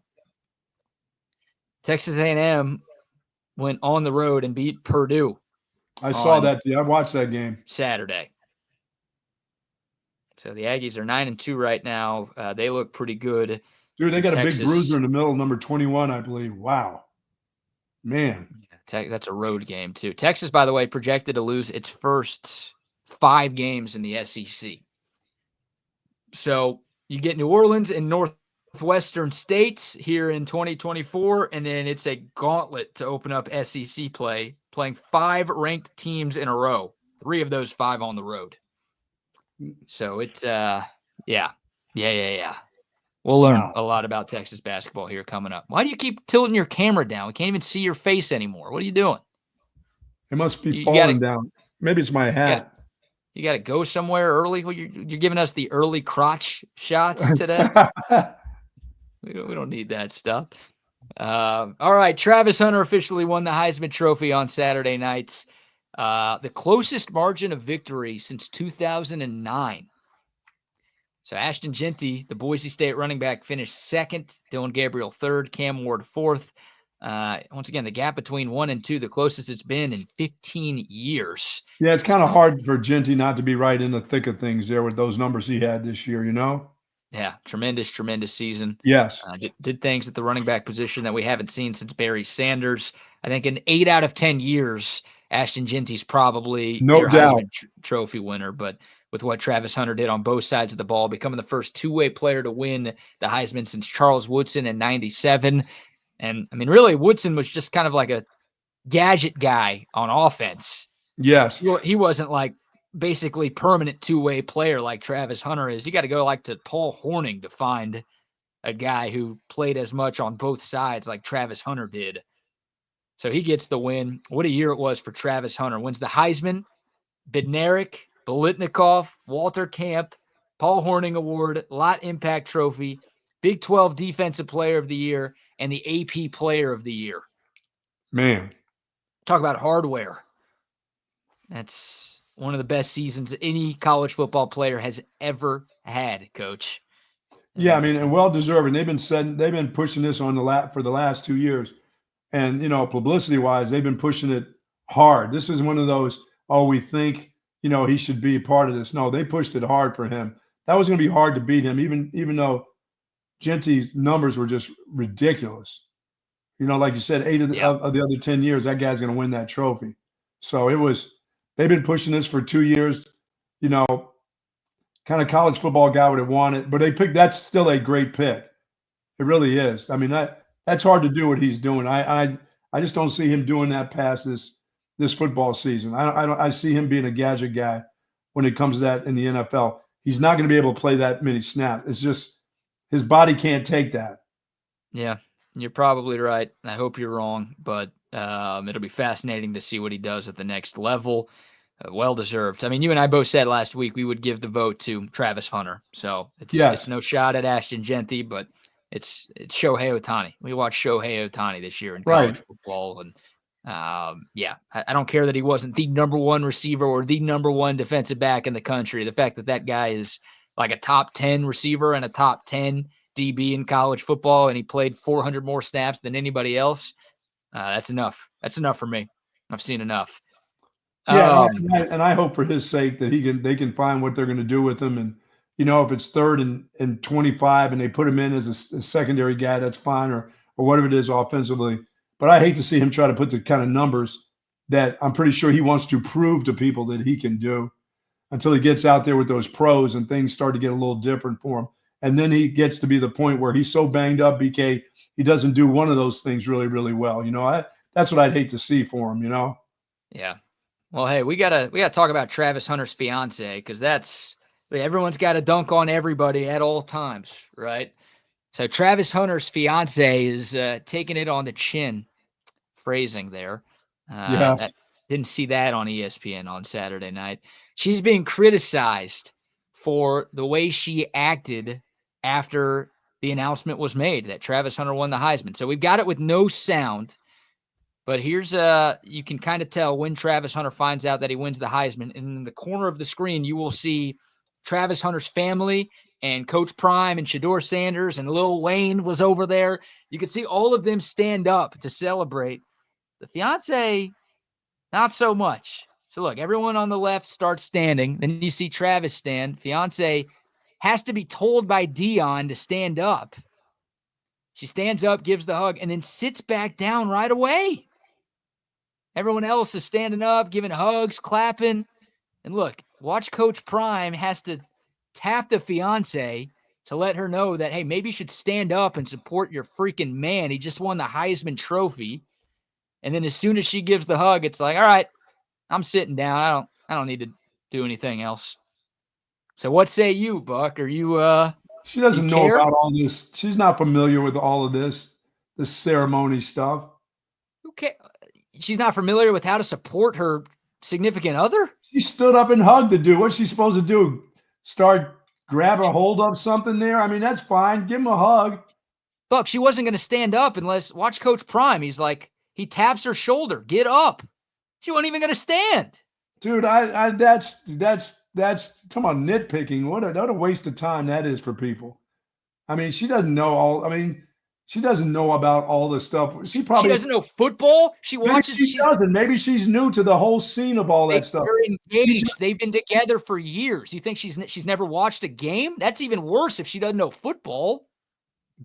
I don't know. That just seems like a whole bunch of nothing to me. Yeah, look, if you don't think it's a big deal, that's fine. You're not alone. Yeah, I don't think it's a big deal. I mean, he came over. She was up in time. Even if Coach Prime did it, she hugged him. She sat back down. I don't know what she's supposed to do. Was she supposed to stand up is there a time limit on how long you need to stand or whatever? If your wife won the highest, if your wife won an award, you would be standing up and clapping for the whole time. You'd give her a hug. You wouldn't need somebody next to you to push you to stand up. Well, maybe she's shocked. I don't know. I don't know what she's thinking. I mean, I think just getting a hug is enough. I don't need to be embraced or crotch grabbed or anything else, or hey, sit on my lap or anything. It's fine. Well, let's see. We're tied here. I think it's a bad look. You think it's fine. Let's bring on the boys from Chaos Theory. Quick shout out to McCall Custom Homes, by the way. Absolutely. Reach out to them if you want to upgrade your kitchen, your bathroom, your outdoor space, whatever. They're the best. 512-633-9580. That's our buddy Mike's phone number. He'll take care of you. Great people that will get the job done every single time. But let's bring on Double R Wags. Some parts? I need a plumber for a part. We told you, Woods Comfort Systems. We got a plumber. But you just said it was. Okay, I got you. Come on. He can fix your whole bathroom. Plenty of options. Yeah, McCall can fix a whole bathroom. Yeah, McCall could have done my entire project. Yeah, Mike's not going to come in and unclog your toilet, Wags. No, I don't need that. Yeah. I don't need that. We haven't had any hallelujah bombs in a while. Hallelujah, Bob. That's good. All right, Well, guys. that's So what the neighbors what, say because we take the strain off the entire plumbing for the community, man. nice of We're you good. guys. All right. So what's the question? Any thoughts, Wags? We'll go to you first.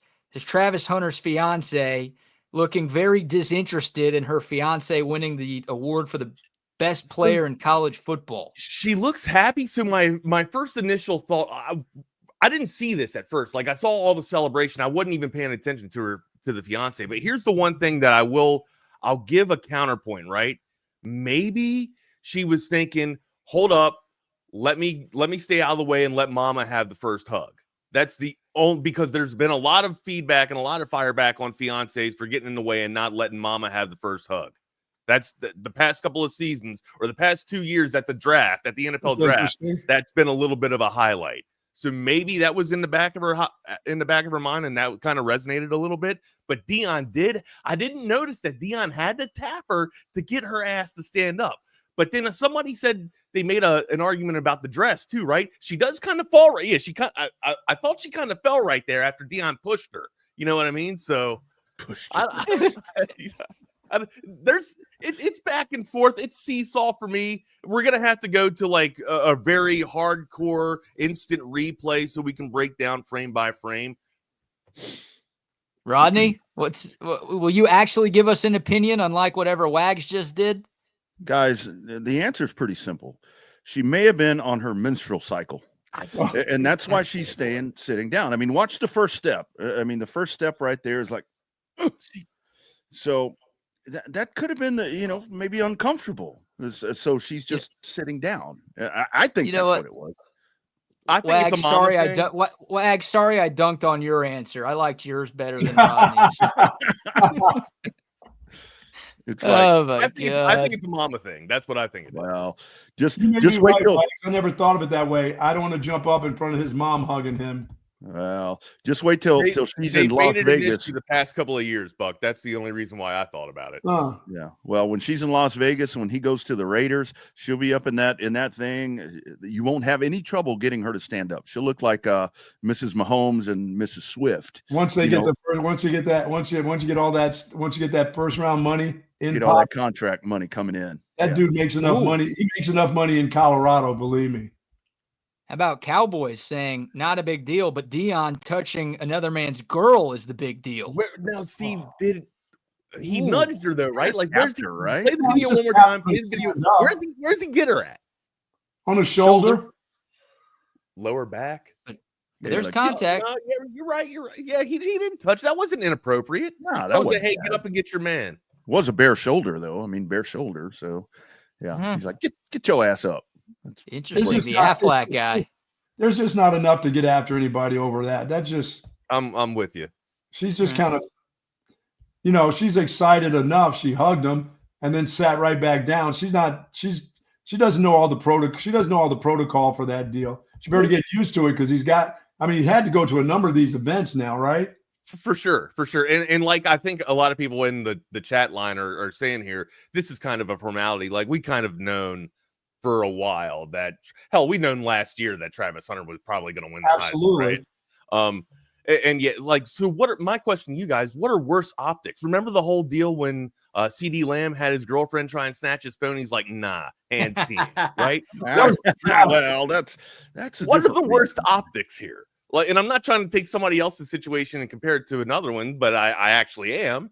But yeah, I think the optics with CD Lamb's scenario was a little bit worse than, hey, I might be letting mama get in the way here, but I don't know. That's where I'm going with. I'm laying with I'm going to allow mama to get the first hug. That's what I'm going. Yeah, I get the know your role part. I mean, but I think she should have stood up and kind of backed away just a little bit. I mean, so I don't know. Maybe she was texting. I don't know. Mahomes was on the cart yesterday texting. So I don't know. I mean, I know. He's like, I'm good. He's texting. I'm good. I'm playing this week. That dude's laying down a bet as he's going off the cart. I'm on the cart, but we're still going to win the Super Bowl, says Mahomes. No. That thing is gone. There's not going to be any three-peat. Getting interesting. Real question here, though. Is CeeDee Lamb and the chick that was with him on draft day still together? That's interesting. I don't think so, but don't quote me on that. I don't think they are either. That's why he was reaching for that phone. Don't be looking at what I'm doing. Yeah, be looking at who I'm talking to. You don't need to see that. That's the bad phone. He's like, nah, that's the bad phone. Yeah.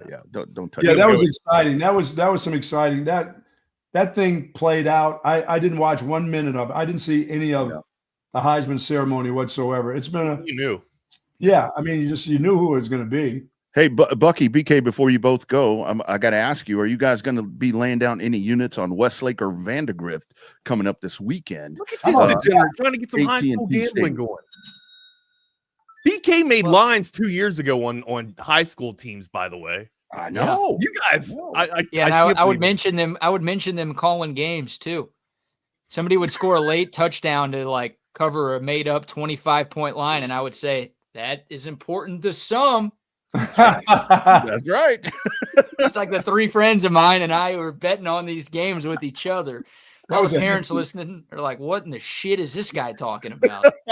Yeah, Texas high school football is different. That game wasn't even close. They just dominated North Shore. They just they did. That was strange to see. Yeah, and they were a dog going into that. I was really surprised at the dominance. Hey man, Tony Salazar, what a job he's done there. Drew Sanders also, man, great programs. Absolutely. All right, boyos. We'll bid you adieu. See you, boys. Time to hit the road. Good start to the week. Crop shot. Hey, crop shot. Welcome in, everybody, to Chaos Theory. We got my guy, Rodney Rodriguez, out of detainment for good? For good? Are they going to try and get you to go back? We'll talk about that in a little bit, man. Make sure you give us a follow on our socials. I'm at Not the Fake Wags. My partner in crime is at the Rodney R. And then on InstaFace at the _ Rodney R. I'm on InstaFace at the Wagner Wire. Make sure you smash that subscribe button if you hadn't done so already. If you are out and about, if you are mobile, hit us up on that Coda text line, 512-222-9328. Again, that's 512-222-9328. My dude, we had Thursday night football, or excuse me, not Thursday night football. I'm already all over. Sunday night football, which did not disappoint, my dude. Did not disappoint. Well, matter of fact, all the football. Yeah. On the slate. It was an odd weekend for fantasy sports, for fantasy football. But I mean, if you were paying attention to the marquee matchups, I mean, you got a nice little taste of some potential playoff football here last night and yesterday. Wags, I think we may have seen the Super Bowl preview yesterday, as a matter of fact. You've been saying that. Yeah. And I've been really hot on Kansas City. But after what I saw from Josh Allen in Buffalo, so my whole reservation with Buffalo is, one, we've kind of seen them, get in their own way before, or actually that's not fair. I got to walk that back. Every time that they've exited, no, it's not been every time, but usually they meet the Chargers or they meet the Chiefs, and the Chiefs usually send them packing stage right. I had more reservation because I didn't know if they had the weapons at the wide receiver position, but Shakir is managed to stay strong. And they got some studs in their tight ends, and hell, now that they're implementing James Cook, or maybe they've been implementing James Cook in their passing attack, but it looks like a very well-balanced attacking team, and their defense can get after it too. They can play in inclement weather, so can the Chiefs. So again, it's an outdoor team. I think usually outdoor teams bode well in getting to the playoffs, just because they're used to playing in the muck. But yeah, I have to agree with you, my dude. I was trying to make a ploy for Kansas City, and I mean, everybody's got to have reservation for Kansas City, right? Like they've proven that they can get to that destination regardless of any type of adversity that they face. I do, though. I'm with you, my guy. I think that Buffalo's I think they got the team. They look pretty damn good. And I think part of our conversation today is going to be a little bit about the NFL MVP as well. We saw, Lamar comes out and puts 5 touchdowns on a platter, no interception. Second time he's done it this season. And then Josh Allen says, hold my beer. or whatever they drink up in Buffalo. They got a special Buffalo drink. But yeah, it has been really good for me putting down professional football for 3 weeks in a row. This week was really damn good. Really good. Oh man, it really was. I mean, Lamar yesterday running with his pants falling off, holding up his pants, and still ran for 20 yards. I mean, what can this guy not do? But I think the biggest thing coming out of this, if you get a Bills Detroit Super Bowl, I think the thing about that is Detroit right now with all the guys that they have out on defense, I mean, they struggle to play defense. I would now that would be a very entertaining Super Bowl if that's what you come down to. But they're missing their defensive backfield and arguably the best defensive end one of the best defensive ends in the National Football League. Mm-hmm. I think the thing that you take out of yesterday, or that I took out of yesterday, is when you come down to the NFC, now we're really starting to question Detroit.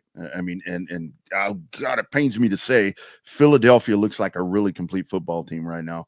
And it's like, who's the power of the NFC? But man, I'm still going.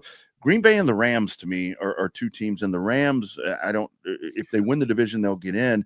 Green Bay is pretty solid, but it really does come down to, I think that this could be a Philadelphia Green Bay, NFC championship, where I think Detroit's kind of getting surpassed right here, to where their injuries are part of it. But you mentioned the indoor part right there. It's going to come down to where the NFC is going to be pretty damn entertaining to watch, and I think the AFC will as well. But Buffalo is really supplanting themselves, if that's even a word, as kind of the power right there. Pittsburgh yesterday, they got without TJ Watt, we've seen what type of team they are without him, right? Like, and the splits have been there for Pittsburgh with TJ Watt and without TJ Watt too. So yeah, they got handled pretty well yesterday by Philadelphia. And I know the final score was 27-13, but it wasn't that close. I mean, that was Philly from the get-go. But you look at it right now, and I think this is going to be the interesting thing to watch in the AFC. And I don't think it's that big of a deal because of what happened last year. Do you think it's a two-team race in the AFC? No. I think I think three, because the Ravens are the ones that I'm kind of like, okay, what's going to happen? So the Ravens are your third? Yeah, Ravens are kind of the third one there that I think could kind of shake that up.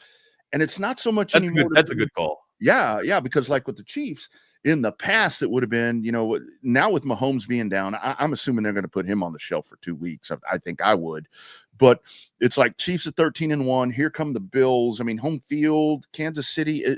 I just think that this is the year that Kansas City is going to get knocked off, whether it's Buffalo. I mean, the Texans are kind of sitting here being awful quiet, man. But that defense is really good. That defense is really good, Wag. So the Texans are kind of lurking right there. But when Nico Collins is back in the offense, absolutely, it starts to drive a little bit differently, right? It looks like it's got a little bit more fluidity to it. Stroud looks a little bit more comfortable, and and maybe that's just Collins is his dude, right? I think a lot of us, tried to deem that it was Tank Dell, but look, man, stats don't lie. When Nico Collins is in that lineup, not just the Texans excel, but Stroud excels. Yeah. I think Nico Collins is the best wide receiver in that lineup, man. Yeah. And I don't think the Texans are at a point to where I'm going to put them into where I'd say it's a 4-horse race. Neither is Denver. I mean, Denver's a great story with the way that they've turned that around. They just find ways, man. I know, man. And the Chargers are in the playoffs as it sits right now, but the Chargers are going to do Charger things. I mean, I don't care if it's Jim Harbaugh or whoever the coach is. They're not at a point to be able to make that move yet, but Buffalo looks really good, man. Buffalo looks unbelievably strong, to where I think that they may be able to finally get over that hiccup there that is the Kansas City Chiefs. What's up, LB? What's up, CB? What's up, Rob? What's up, Tom? I'll see you in a little bit there, buddy. I'm making my way up to Dallas to watch the Capitals take on the Dallas Stars. What's up, Steven? What's up, Dave Zidek? I see you, my dude. No Pickens, no passing game.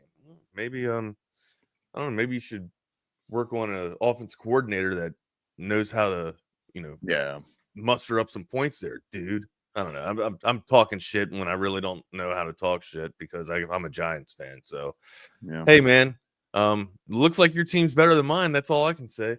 Yeah. No, that's a good point, though. I thought George Pickens, even the past couple of seasons, he's been emerging as wide receiver number 1 for Pittsburgh. Here's the problem, though. It's just too little, too few between George Pickens, right? Some days he shows up, some days he doesn't.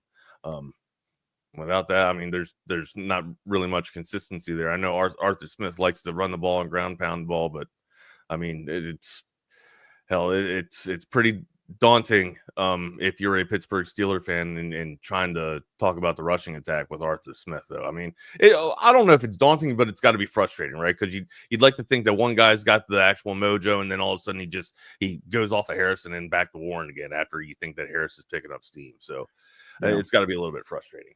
MVP talk a little bit, Rodney. The two they put on a top performance yesterday.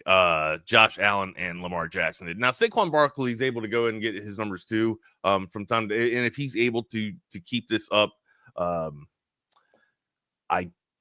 still think that he needs to be in the conversation, but it's clearly the quarterback play. I mean, my only reservation with that is, like, you put Saquon Barkley on the Giants. It's really the offensive line when it comes to running backs, right? Now it's offensive line for quarterbacks too, but it's very much so for a ground and pound game with the line of scrimmage. And for me, I would say that I got to give more of a credit to the Philadelphia line than the New York Giants line after what I was watching for the past 3 years with Saquon Barkley. That's why I'm more on Josh Allen and Lamar Jackson for my MVPs.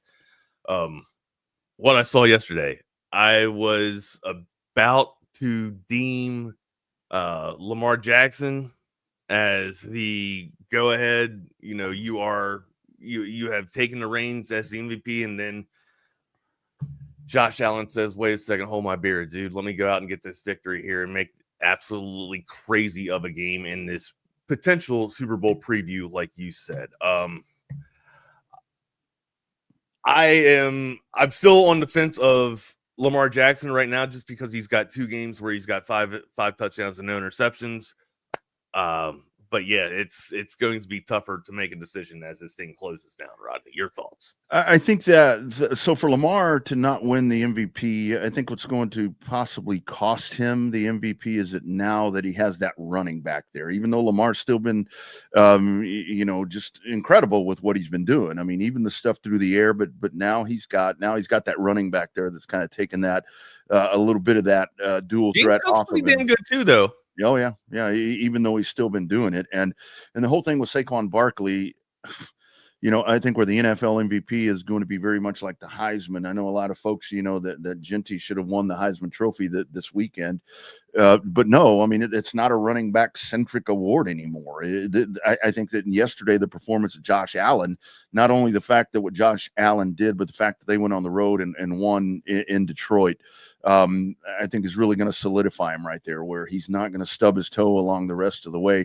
Even if there's a hiccup there for Buffalo to where they may drop a game, I don't think that's anything that's going to take away from him. And I think Wags, to be the conspiracy guy in all of this, I think that it's time for somebody else to win that award. I mean, don't give it to Lamar, give it to somebody else. If the dude is producing the numbers, that's the whole thing. Yeah, I can't take something away from him. If he keeps setting the standard, I can't like, I don't know. I can't take the hardware away from the dude if he's basically making the trophy his own name. Yeah, exactly. And where I'm curious to see what with Baltimore, 35 touchdowns and 3 interceptions, Rodney. Pretty damn impressive. Yeah, absolutely. So I don't know. I love what Saquon Barkley has done. I misspoke. 34 touchdowns. Yeah. I think Barkley's very deserving of this award, but he's not going to get it. He's just not going to get it. I mean, because it's going to be a quarterback. It's going to be, we're talking about Lamar. I mean, he's been the one that's won it over and over and over. And I think it very much is a 3-horse race right now. I mean, who else can you put in there? There's nobody else that you can factor into this that would Burrow maybe, but I mean, his team is not good. Yeah, that's the problem there. I mean, Golf has very good numbers. He does, and that's one dude that I was going to mention with Jared Goff, but then they lose yesterday. So they lost to your potential Super Bowl pick. Exactly. But they lost at home. And that, that's the thing about these MVP and Heismans and all this, to where it's in the hands of writers and broadcasters and all these different people, where they look at this totally different, kind of like the committee we talk about in college football. It's like, what is the logic of how you decide this? And it's like, well, I just have a hard on for Josh Allen, or something like that. So I think Josh Allen got married, or he got engaged to Haley Stanfield. Maybe that's just enough in the national hype to maybe get him going and spin that story and get that MVP parade, floated a little bit there. If it's up to me and the numbers don't lie, it is absolutely Lamar Jackson. 100% Lamar Jackson. His team's in a situation, in a position to contend for a Super Bowl or get to a playoff and contend to the Super Bowl, and he is a top 5 quarterback. With those numbers lie 34 touchdowns, 3 interceptions, 3,580 yards, and a completion percentage of 68.1. Yeah. And because it very much is, because like Tom says right there, I mean, it is very much about the who gets the run, you turn on Sports Center, you turn on all these shows, and who are they talking about? They're talking about Lamar, they're talking about Josh Allen. Joe Burrow really is the one. If it's about stats and doing with what he has right there, I mean, Joe Burrow's who I'd go to, but that's just not the way it works. I mean, that's absolutely not the way it works. And the whole thing about it is, for Buffalo, they're making that push, and it really has been that Josh Allen.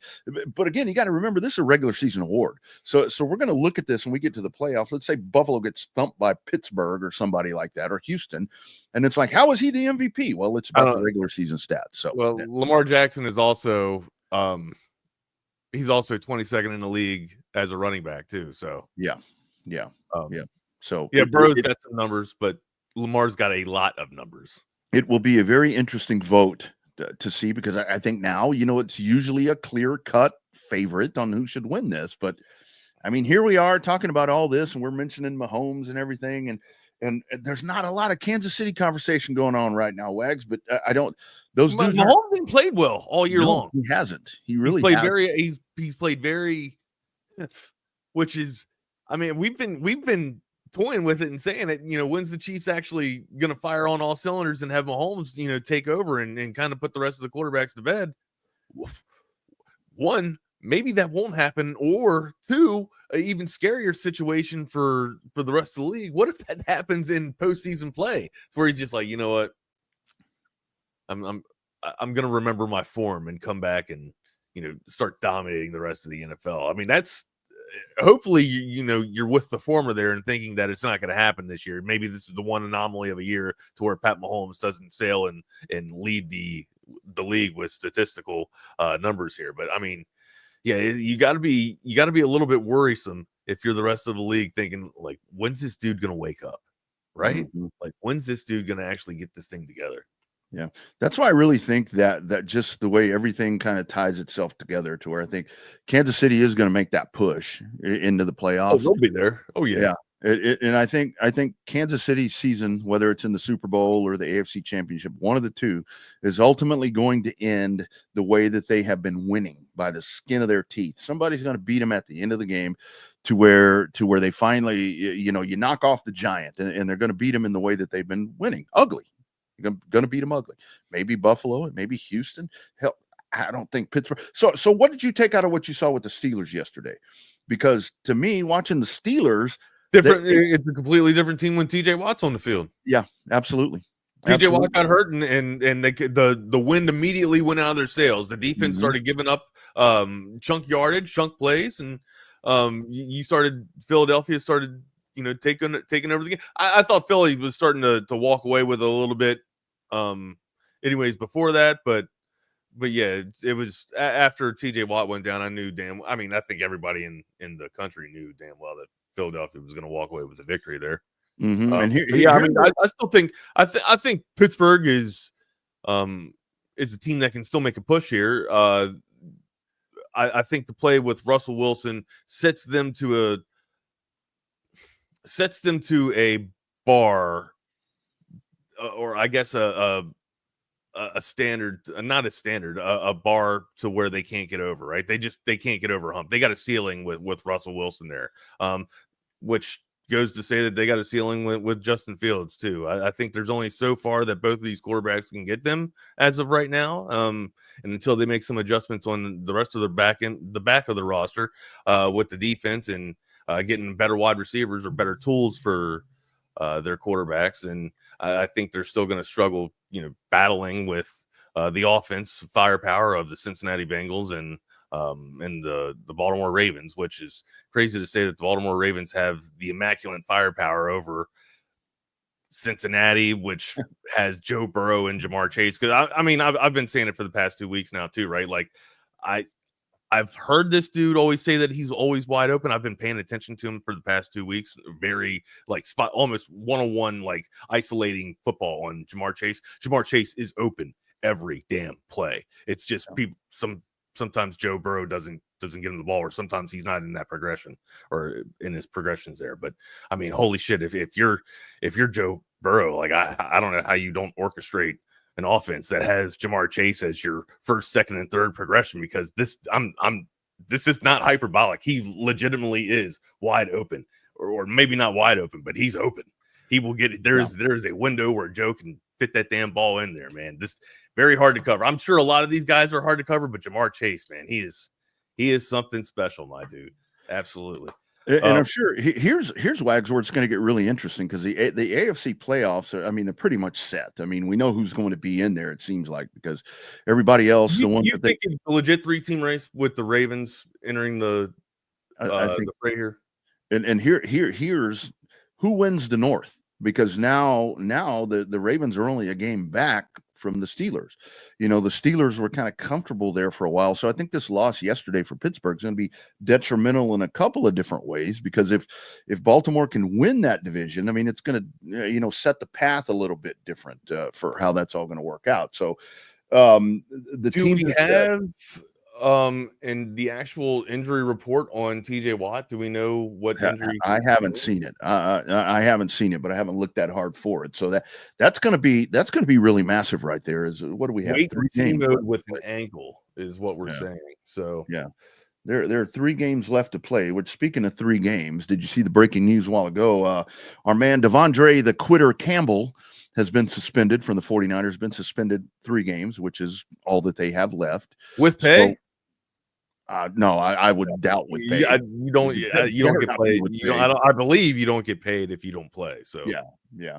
So there's that. So essentially he's done for the season. But anyway, that's the 49ers, and they're kind of out of the mix right now.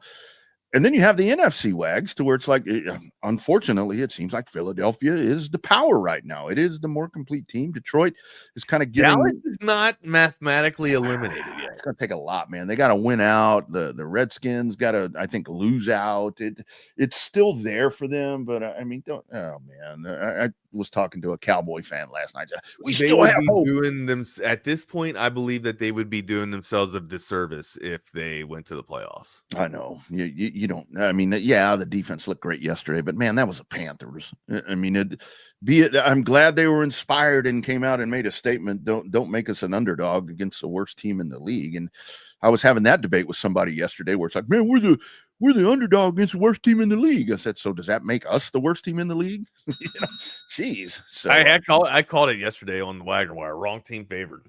Yeah, it was the easiest pick of the day yesterday, man. Come on. Yeah.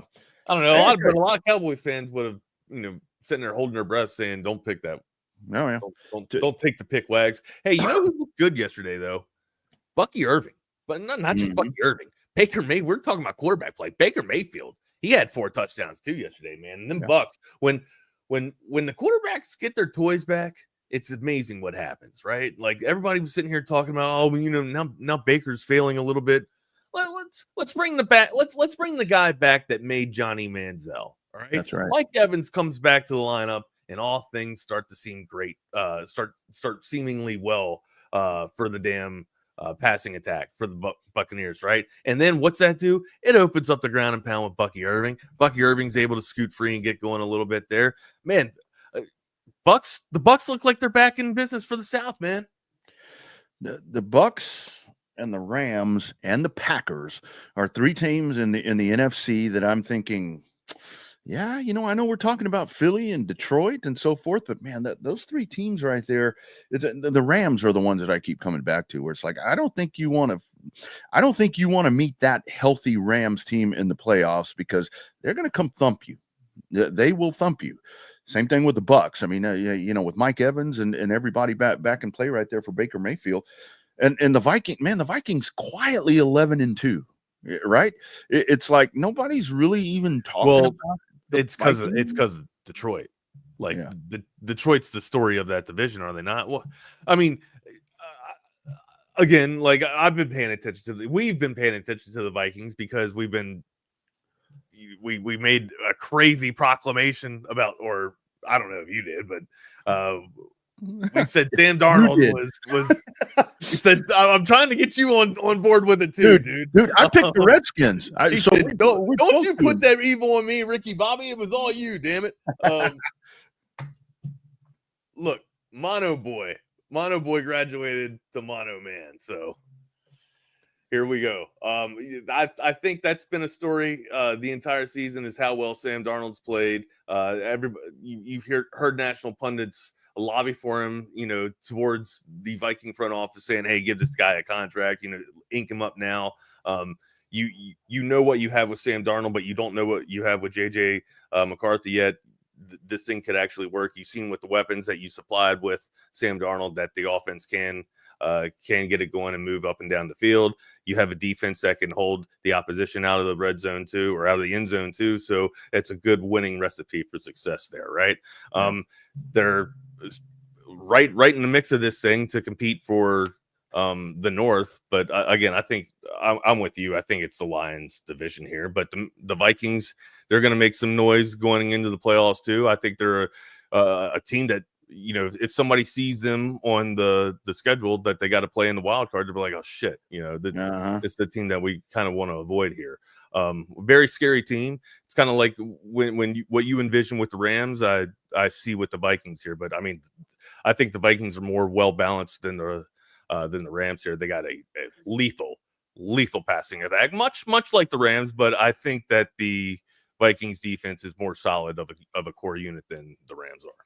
Yeah, I think it really comes down to where in the AFC, you can trim it down to two or maybe three teams that are going to be the ones that are going to come out of that.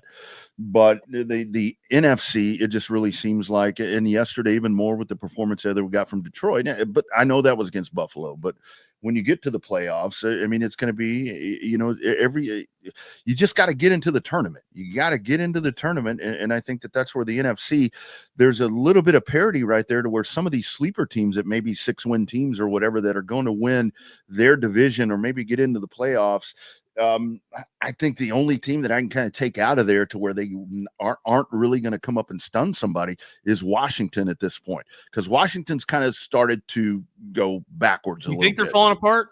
It seems like they're falling apart, and this is where I go back to with Dallas, where it's like, if you could have won that Bengals game, if you hadn't had that knucklehead over there trying to, and had yourself more in contention here, you could go take that wild card spot. And I think Dallas, maybe the way they're playing now, are maybe better equipped for a playoff run than the Commanders. But if you're Dallas, right, the way that the season's gone out, you're looking at this roster, and you don't think this team isn't as bad as a 6-win team, an 8-loss team right now, right?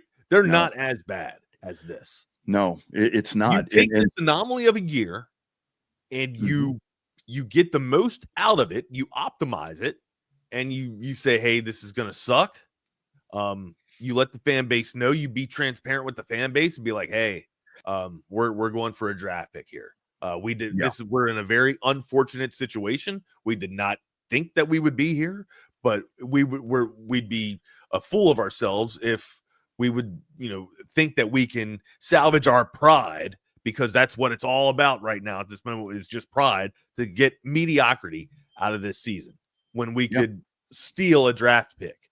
Mm-hmm. That's where it's lame. It's a layup move, but that's where I would go. Here's what you figured out in this little spell for the Cowboys. Number one, I mean, Cooper Rush, good backup quarterback, serviceable backup quarterback. You hate. I kind of just alluded to that. Thank Yeah, you. you hate that you have to go to that. And you can blame some of this on Dak. But again, look, now that you have the pieces back on the defense. I mean, the defense, this is a good defense. I don't care if it's Mike Zimmer or I don't care who the coach is. This is a really good balanced defense. And here's the one positive that I love. And again, I know that these games that Dallas has won, I've been bitching all year that you didn't go and figure out the running back thing. All the guys that got away. Rico Dowdle's toting it for triple digits the last 3 games. So I think you figured that part out. So there are some positives here. It just goes back to some of the games you could have won. If you could have won them, you'd still be in contention right now. I think they're leaning on the running game a lot more because of Cooper Rush, right? They really are. And you look at this. I mean, they've gone out. We saw this in the past where Dak goes out, Cooper Rush comes in, and they kind of, I hate saying dumb it down, but they dumb down, for Cooper Rush's skill set. But Cooper Rush doesn't make a lot of mistakes, and that's all that you can ask out of a backup quarterback. I mean, and he does the job. I hear the Trey Lance. Figure out what you're going to do with Trey Lance. But Dallas, I think I love that he's still a part of the conversation. Well, the other part of this, Wags, is I think where, depending on your thoughts as a Cowboy fan, this locker room has rallied for the head coach. They want Big Mac back, because they're playing like they want Mike McCarthy to come back. And that's a whole other question. It's like run McCarthy out. Well, who are you going to get that's better? I mean, who's going to what's the succession plan? Yeah, who's going to come in? Who wants to come work in this shit show? I mean, that's the other thing that you go down to. So I don't know, man. Yeah, Cowboys That's still it too. Like, I mean, I know that you're taking on the brand. I know you're putting a star on your chest, but you're going to work for Jerry Jones. Absolutely. And I would and right, like you thought Jerry Jones was hard 5 years ago to deal with. He's almost impossible to deal with now. Oh, Wags, you think about this. I mean, Jerry's in his golden years, I would assume. I don't want to wish death on him or anything, but I mean, the whole pressure about winning a Super Bowl without the Jimmy Johnson. Yeah, I know Barry Switzer won a Super Bowl, but I think we all know that Troy Aikman was a coach.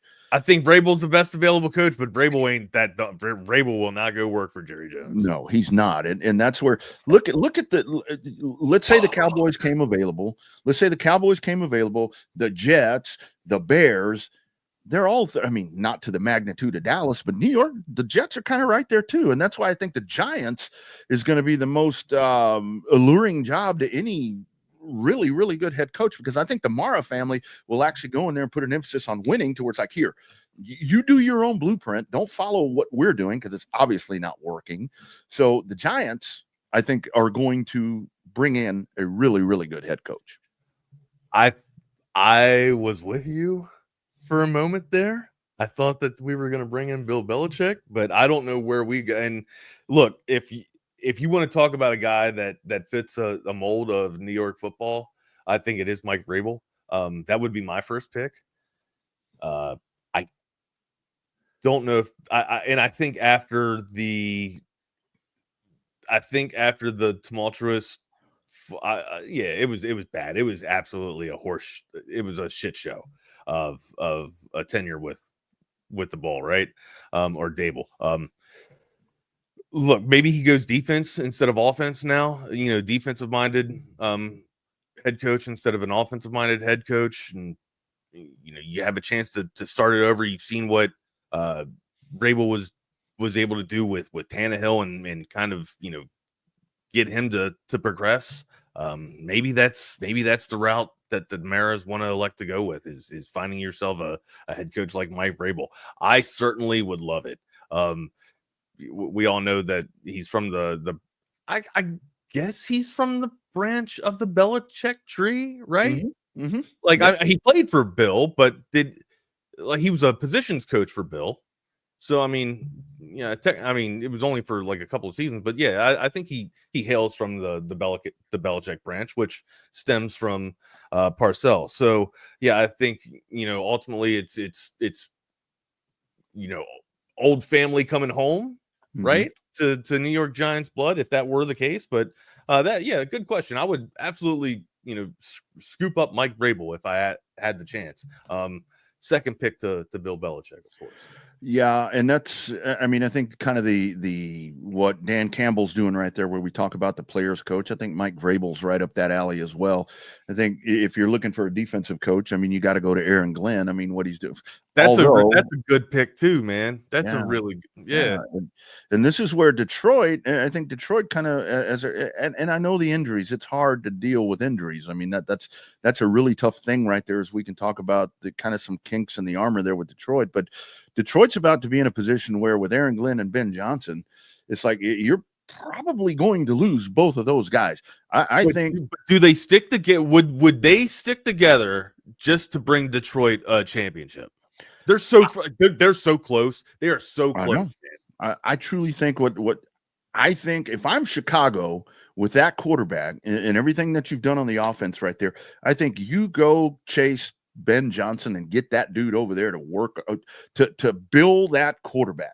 To build that quarterback into the franchise quarterback that he's supposed to be. I think that would be a great fit. And here's where this is really going to get muddy, because if Ben Johnson goes to Chicago, that's a rival. So bro. Yeah, So I think Detroit. I think they better push really hard right here, because it's about to be that '90s Cowboys thing. God, they just got even more thinner. So if they're out for the season, man, knee-jerk reaction. This could be a situation where the Vikings actually move in front and take over for this thing. Yeah, could be. It is that close. Guys, if you're looking for a new or pre-owned car, truck, or SUV for the holidays, you want to get the significant other a new car. I always thought about buying my wife a new car, but I'd be like, I'm going to buy her a new car and hand her the payment book and say, here you go, Merry Christmas. But if you're able to do it in a different manner, there's one place to go. It's Cobra Bee Cave. Here's a word from our friends at Cobra Bee. It's a family atmosphere. It's not just when you stop in, you buy your car. From communication to expertise to professionalism, it's exactly what I expected from the Covert family. So they make it so easy for me. That car that I wanted, they found it, and I didn't know if I can afford it, but they make it possible. You'll see that they really will move mountains. They're going to do what they need to do to get you what you want and make sure you're happy with it. Come and experience it for yourself. Covert, born and raised in Austin. Absolutely. Nobody beats Cover Deal. Not now, not ever. Also, we are in game week, Texas and Clemson over at the stadium. You got a home playoff game. If you want to get interactive and know exactly what some of these athletes are thinking, passes.com is your place to go. The content creator company that the Texas One Fund is partnered up with is giving Texas fans behind the scenes access to all of your favorite athletes. Basketball season's going, the men and the ladies. Volleyball team, an unfortunate loss this weekend. They were shooting for the three-peat, but they do go down. But you've got volleyball athletes there on passes.com as well. Of course, you've heard of the Texas One Fund and know everything that they do for the University of Texas. Now you can donate to that Texas One Fund and get something back in return, whether it's access to tailgate parties. You'll have those going on Saturday afternoon out in the ATX, spotlight access, and so much more. You're donating to help the future of Longhorn athletics.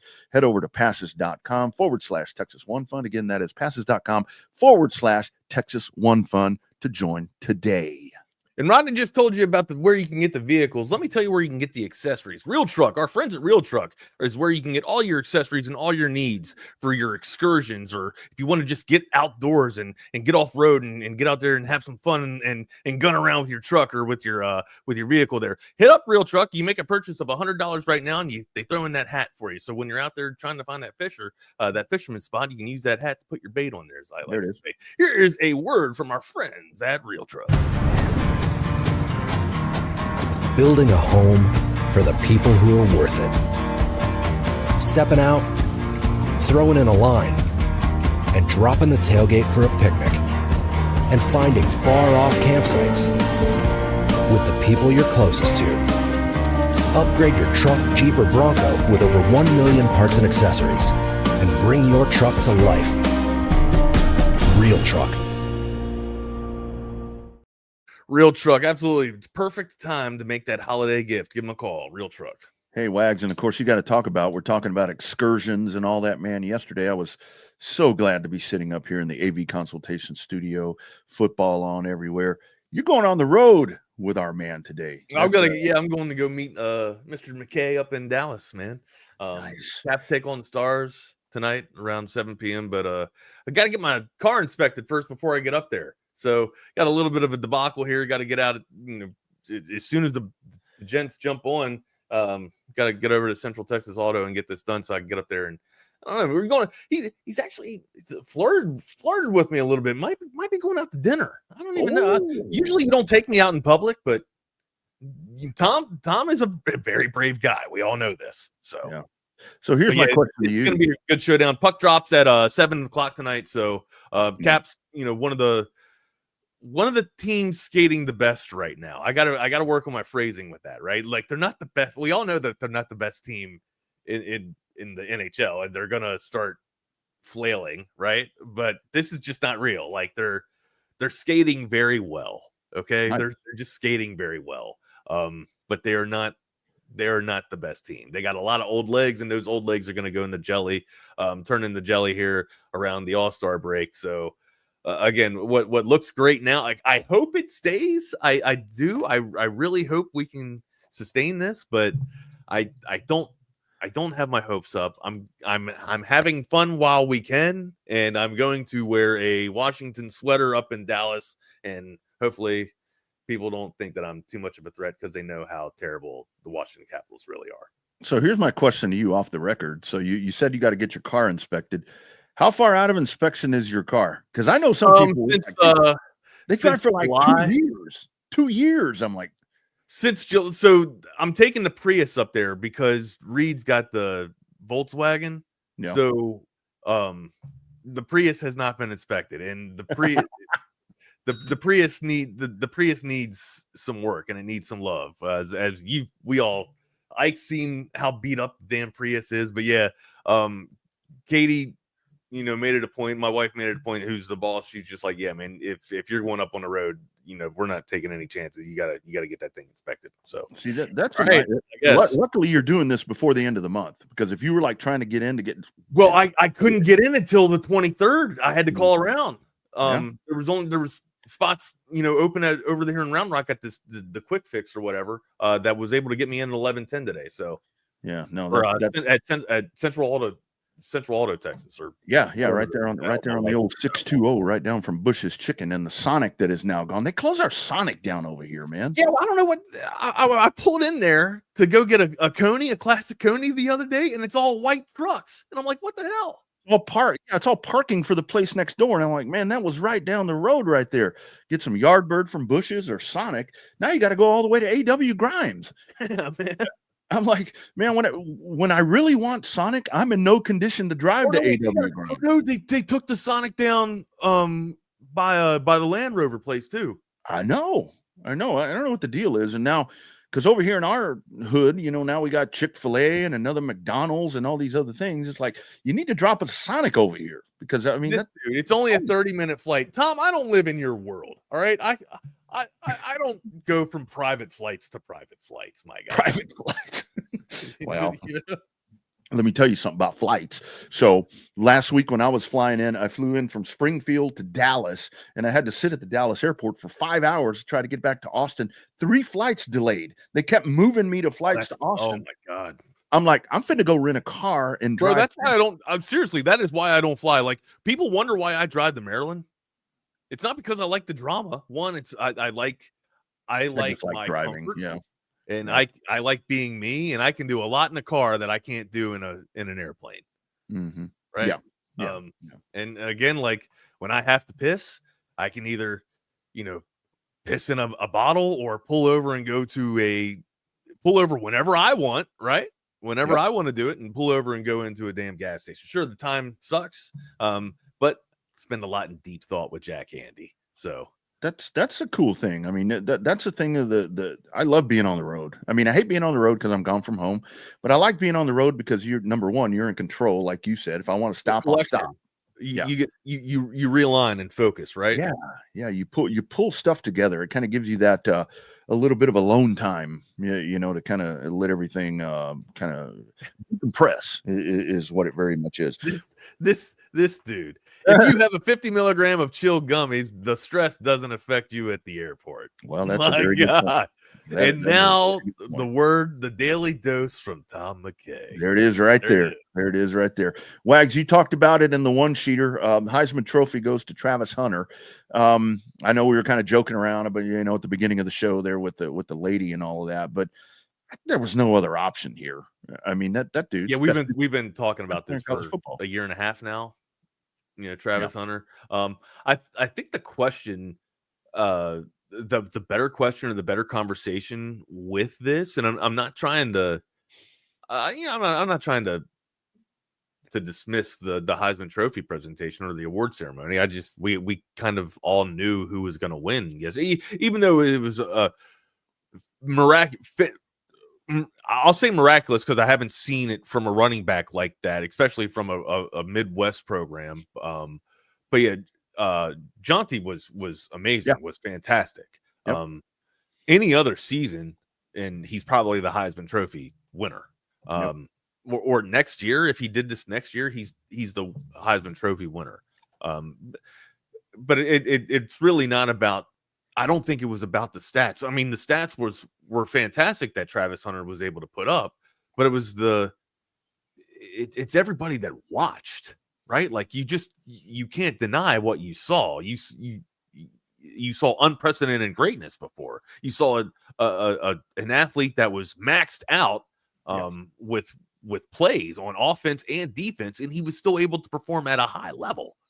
Right. So you could argue that, if he's not on the field, Colorado doesn't have a shot in any of the games that they're in. Yeah. And I'm not trying to be hyperbolic. I'm that big on Travis Hunter as a ball player here.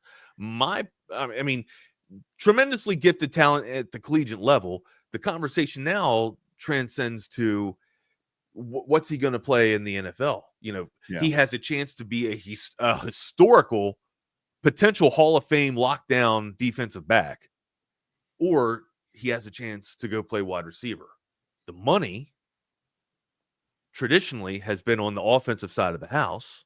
Yep. Does he want to get his bag, or does he want to get his fame? Mm-hmm. And I'm very curious to what he elects to do, but I feel like with NIL being as marketable as it's been, in the past 2 years, and him being him being as marketable as he is the past 2 years, as he's been the past 2 years, I feel like a lot of that bag is starting to get filled up with finance, or you can never have enough money, right? But I feel like he's got a good taste of the money. Maybe he does elect to go to the defensive side of the house and become one of the best defensive backs that we have ever seen play this game. Yeah, I think he definitely goes to defense. And I mean, he becomes a gadget player. He becomes just like his head coach at Colorado. I mean, this is he's going to be very much like Deion Sanders, where depending where he goes, there will be offensive schemes that are drawn up to get him into that. No, I don't think he'll be returning kicks. I don't think he'll be doing any of that, but he will definitely focus on defense. And I think that factor in and of itself, that he's got Deion Sanders as his biggest advocate, as his second dad. I mean, that right there. And again, that relationship right there, the love right there. We talked about the negative part, the negative part of the scene with Absolutely. The Heisman Trophy presentation with, Deion having to maybe remind his fiance to get up and hug your man. Again, if you guys missed that, I thought that was maybe his fiance having reservations for Travis Hunter's mom, being like, hey, let's let you guys have the interaction first.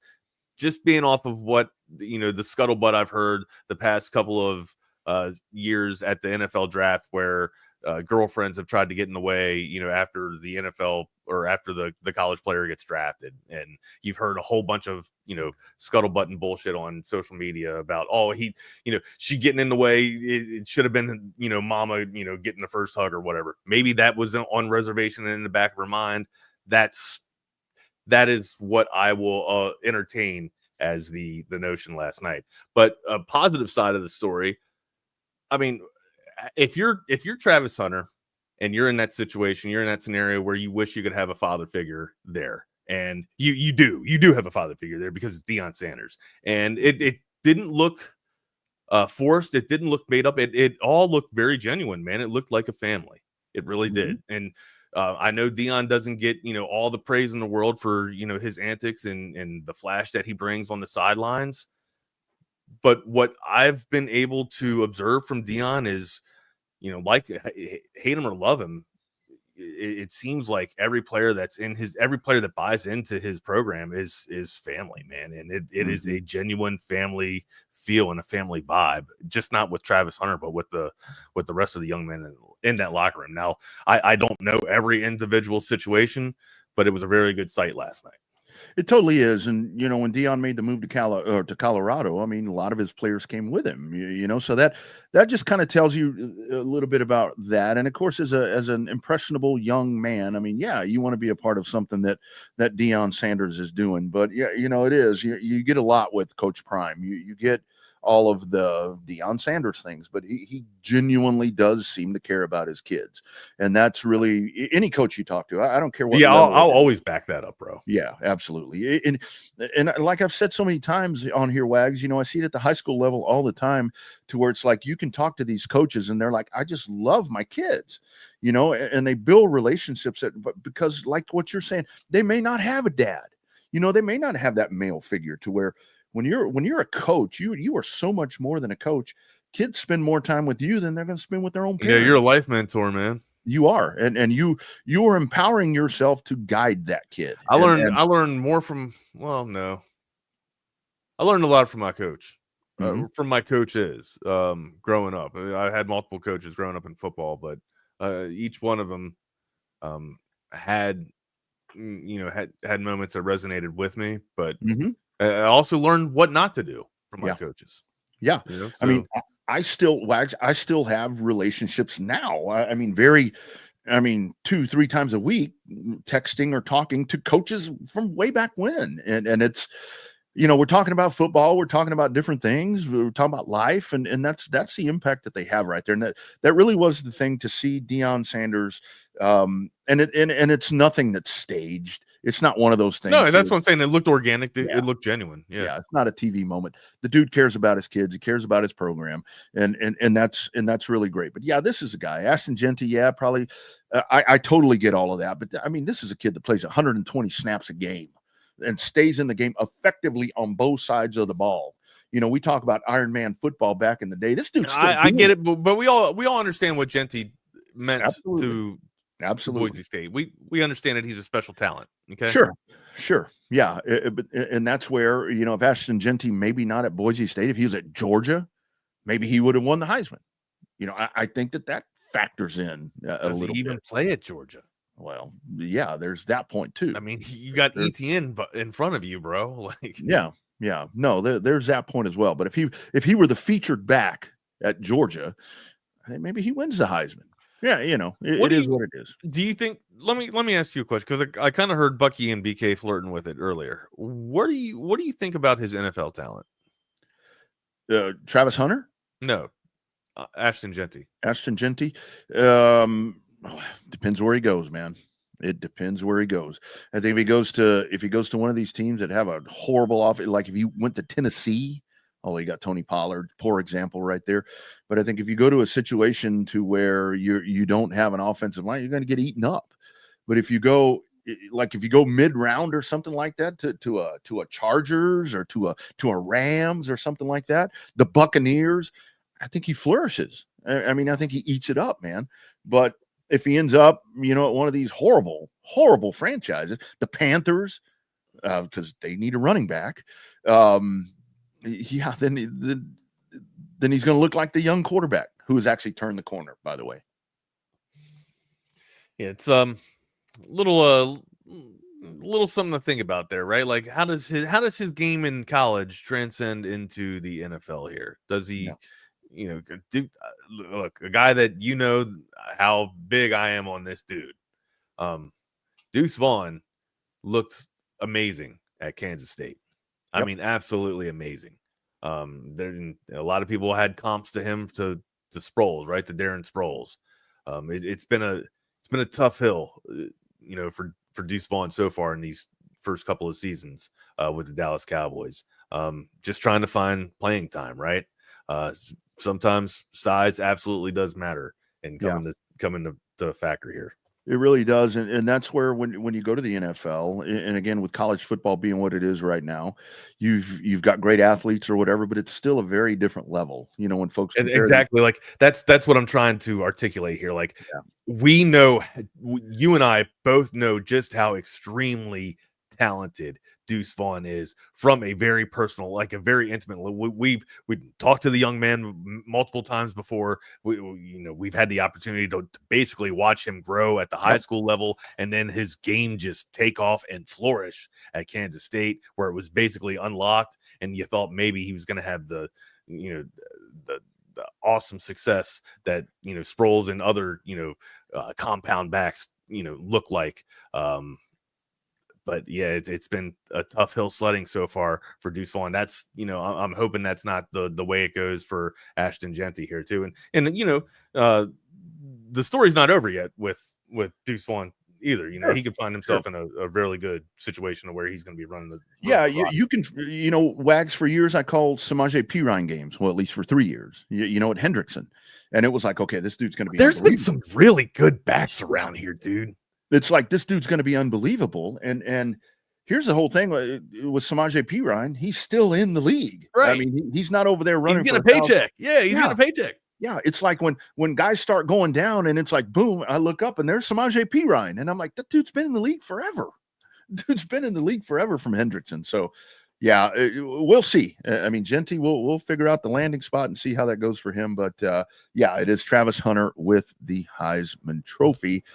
As we go to the men from It's Only an Hour, guys. Sorry about all the back and forth. Cut and run, but we got to get out of here, guys. All good. All right, y'all be good, man. Chaos Theory crew. Have a great show. There goes Wags. There goes Rodney.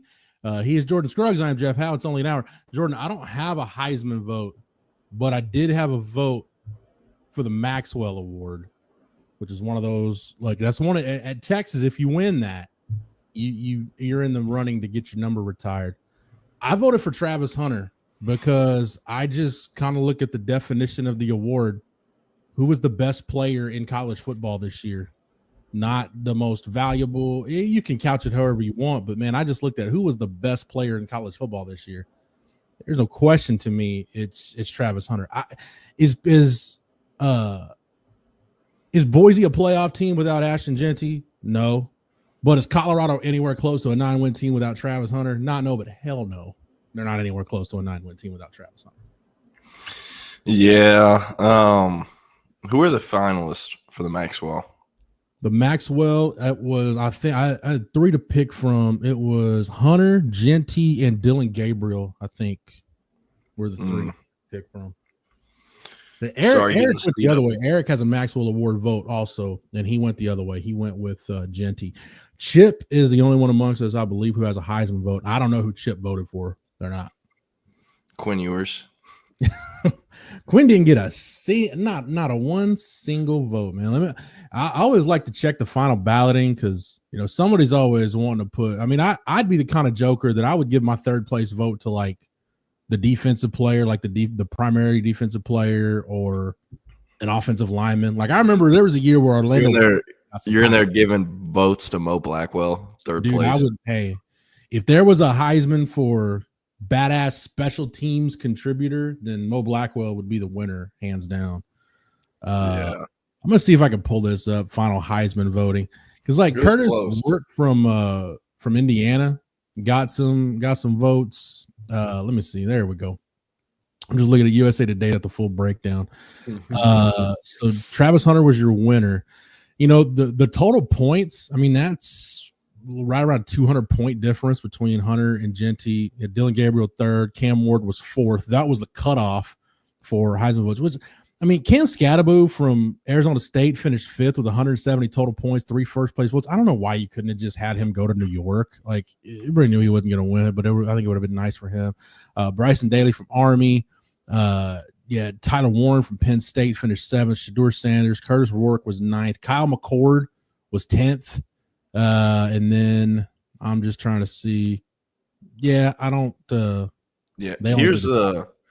Here's a breakdown of how close it was. This is from Patrick Walsh on Twitter. His username is Walsh_PT. So in case you're wondering about Ashton Genty's Heisman point totals and how that stacks up with the past year since 96, the year Boise State 96 was the year Boise State elevated to FBS. But Genty received 2,017 points to finish second in the voting behind Hunter, who had 2,231. Dylan Gabriel finished third with 516, and Ward finished fourth, Cam Ward. The 2024 Heisman Trophy contest was the closest margin of victory at 214 points since 2009. The 2009 results, Mark Ingram got 1,304 votes, where Toby Gerhart got 1,276.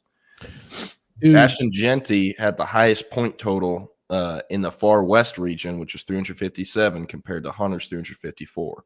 That is the first time a Boise State player has won a region's voting tally. Fun fact, Ashton Genty at 95.04% was listed on more Heisman Trophy ballots than Travis Hunter at 93.32%. By comparison, the 2023 winner, Jaden Daniels, was named on 90.46% of ballots, while the runner-up, Michael Penix Jr., was on 87.09% of ballots. Ashton Genty's 2017 points are the most ever received by a Boise State player. In fact, it is more than all the previous Boise State players have ever received in Heisman voting across all years combined. Genty by himself in 2017, all the other guys combined have 869. Kellen Moore from 2009, 2010 to 2011, and Ian Johnson in 2006. And it's the most points ever received by a non-Power 4 player. But yeah. Here's my thing. A couple of things on the Heisman. 2009, Mark Ingram is walking around with a Heisman trophy that I still to this day believes rightly belongs to Ndamukong Suh. Ndamukong Suh was the best player in the country in 2009. No question. Well, look at this. Look at this. Ashton Genty, with the votes he received this year, it was more votes than Derrick Henry got when he won in 2015, when Derek McFadden won when he got in 2007, and when Mark Ingram won in 2009. He has more points than all those guys and lost as the second place guy. Reggie Bush in 05 finished with 2,541. Ricky Williams in 98 finished with 2,355. And Ron Dane from Wisconsin in 1999 finished with 2,042 yards.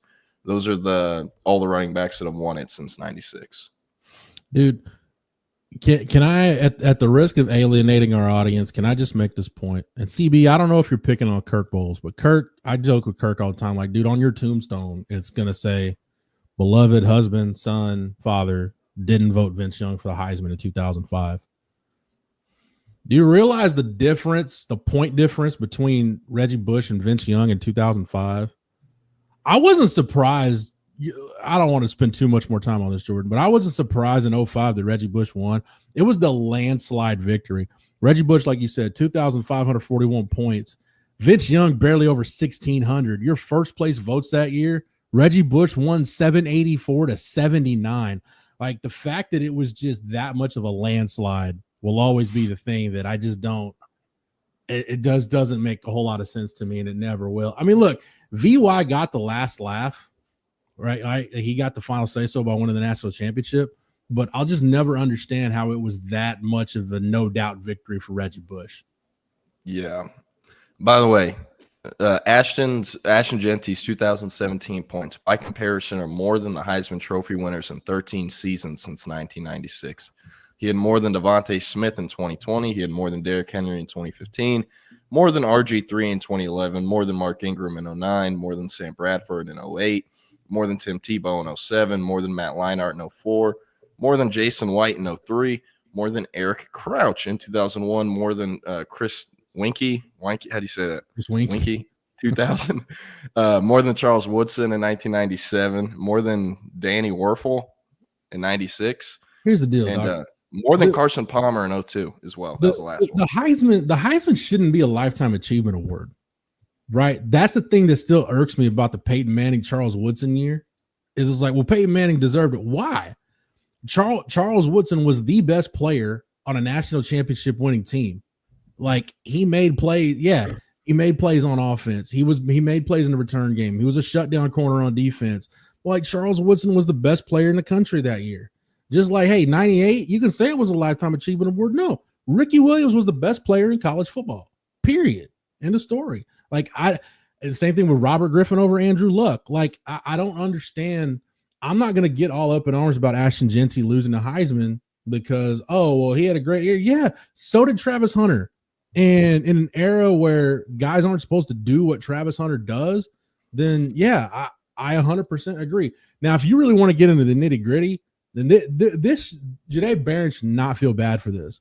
Like, did we ever get around to what criteria the Thorpe Award people use for not making Travis Hunter a finalist for the Thorpe Award?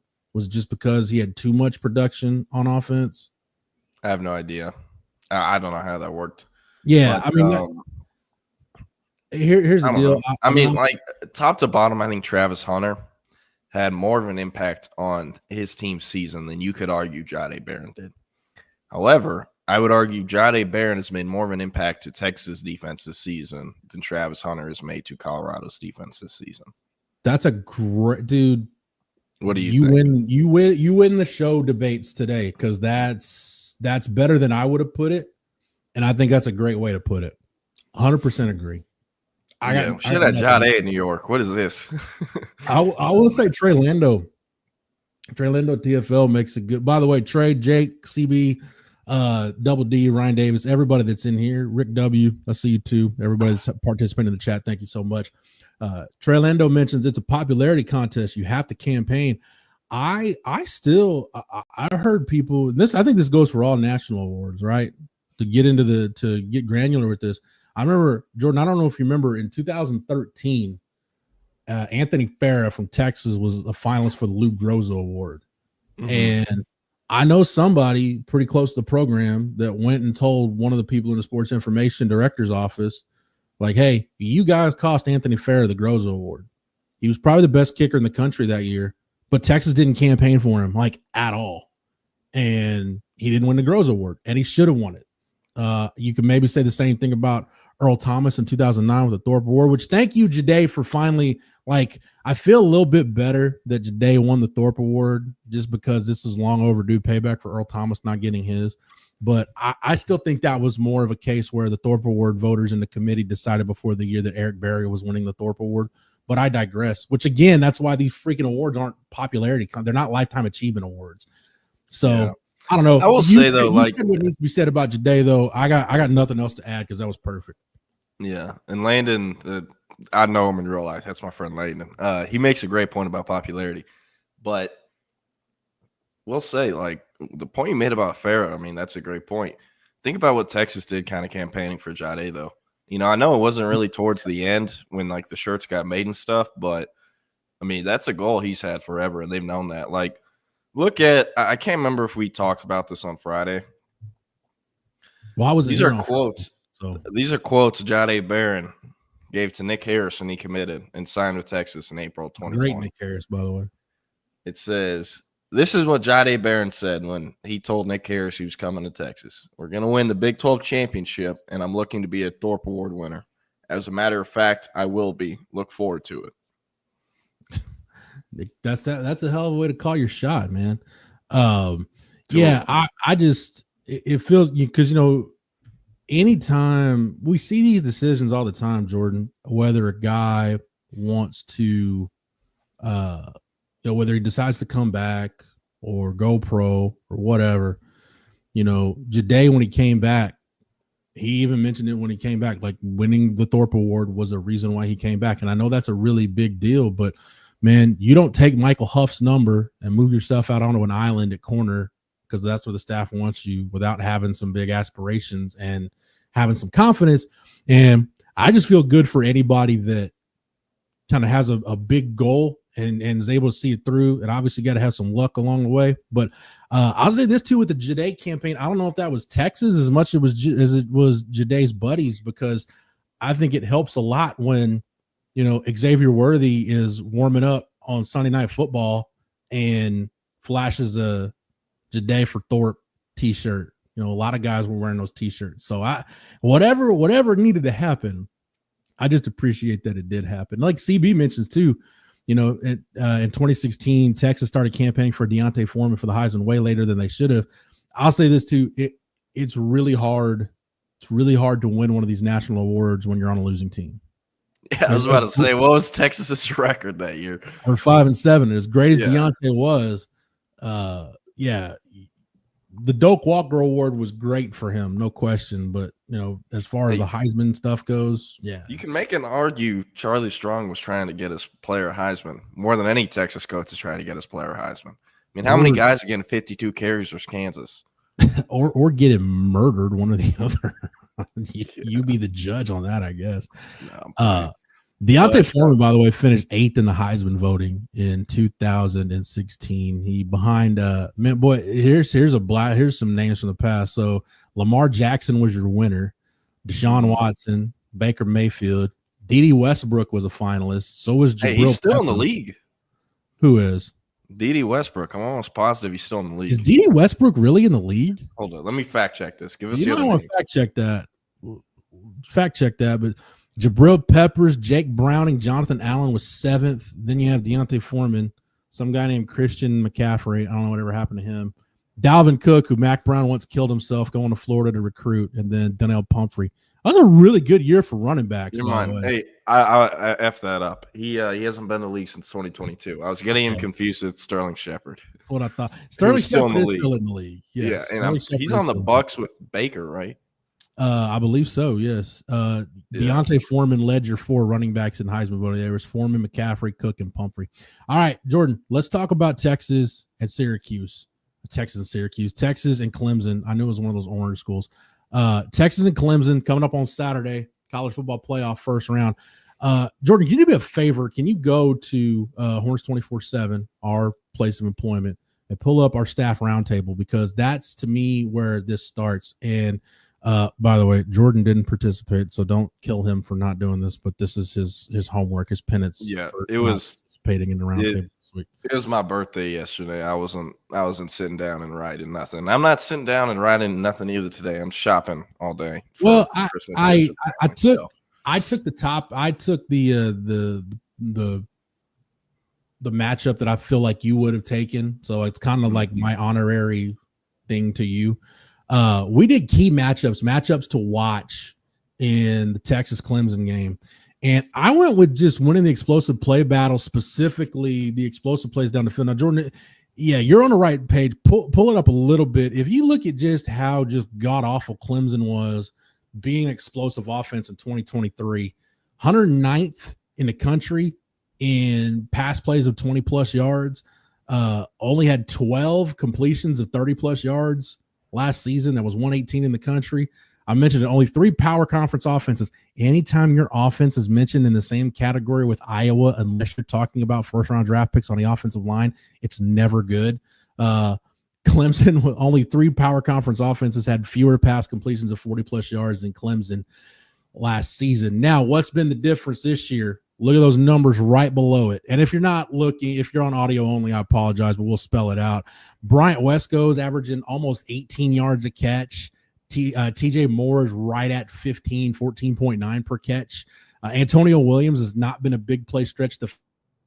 Just a good, reliable target for Cade Klubnik. 71 catches, almost 900 yards and 10 touchdowns. But Jordan, those 2 5-star freshmen, they've completely changed the complexion of the Clemson passing game.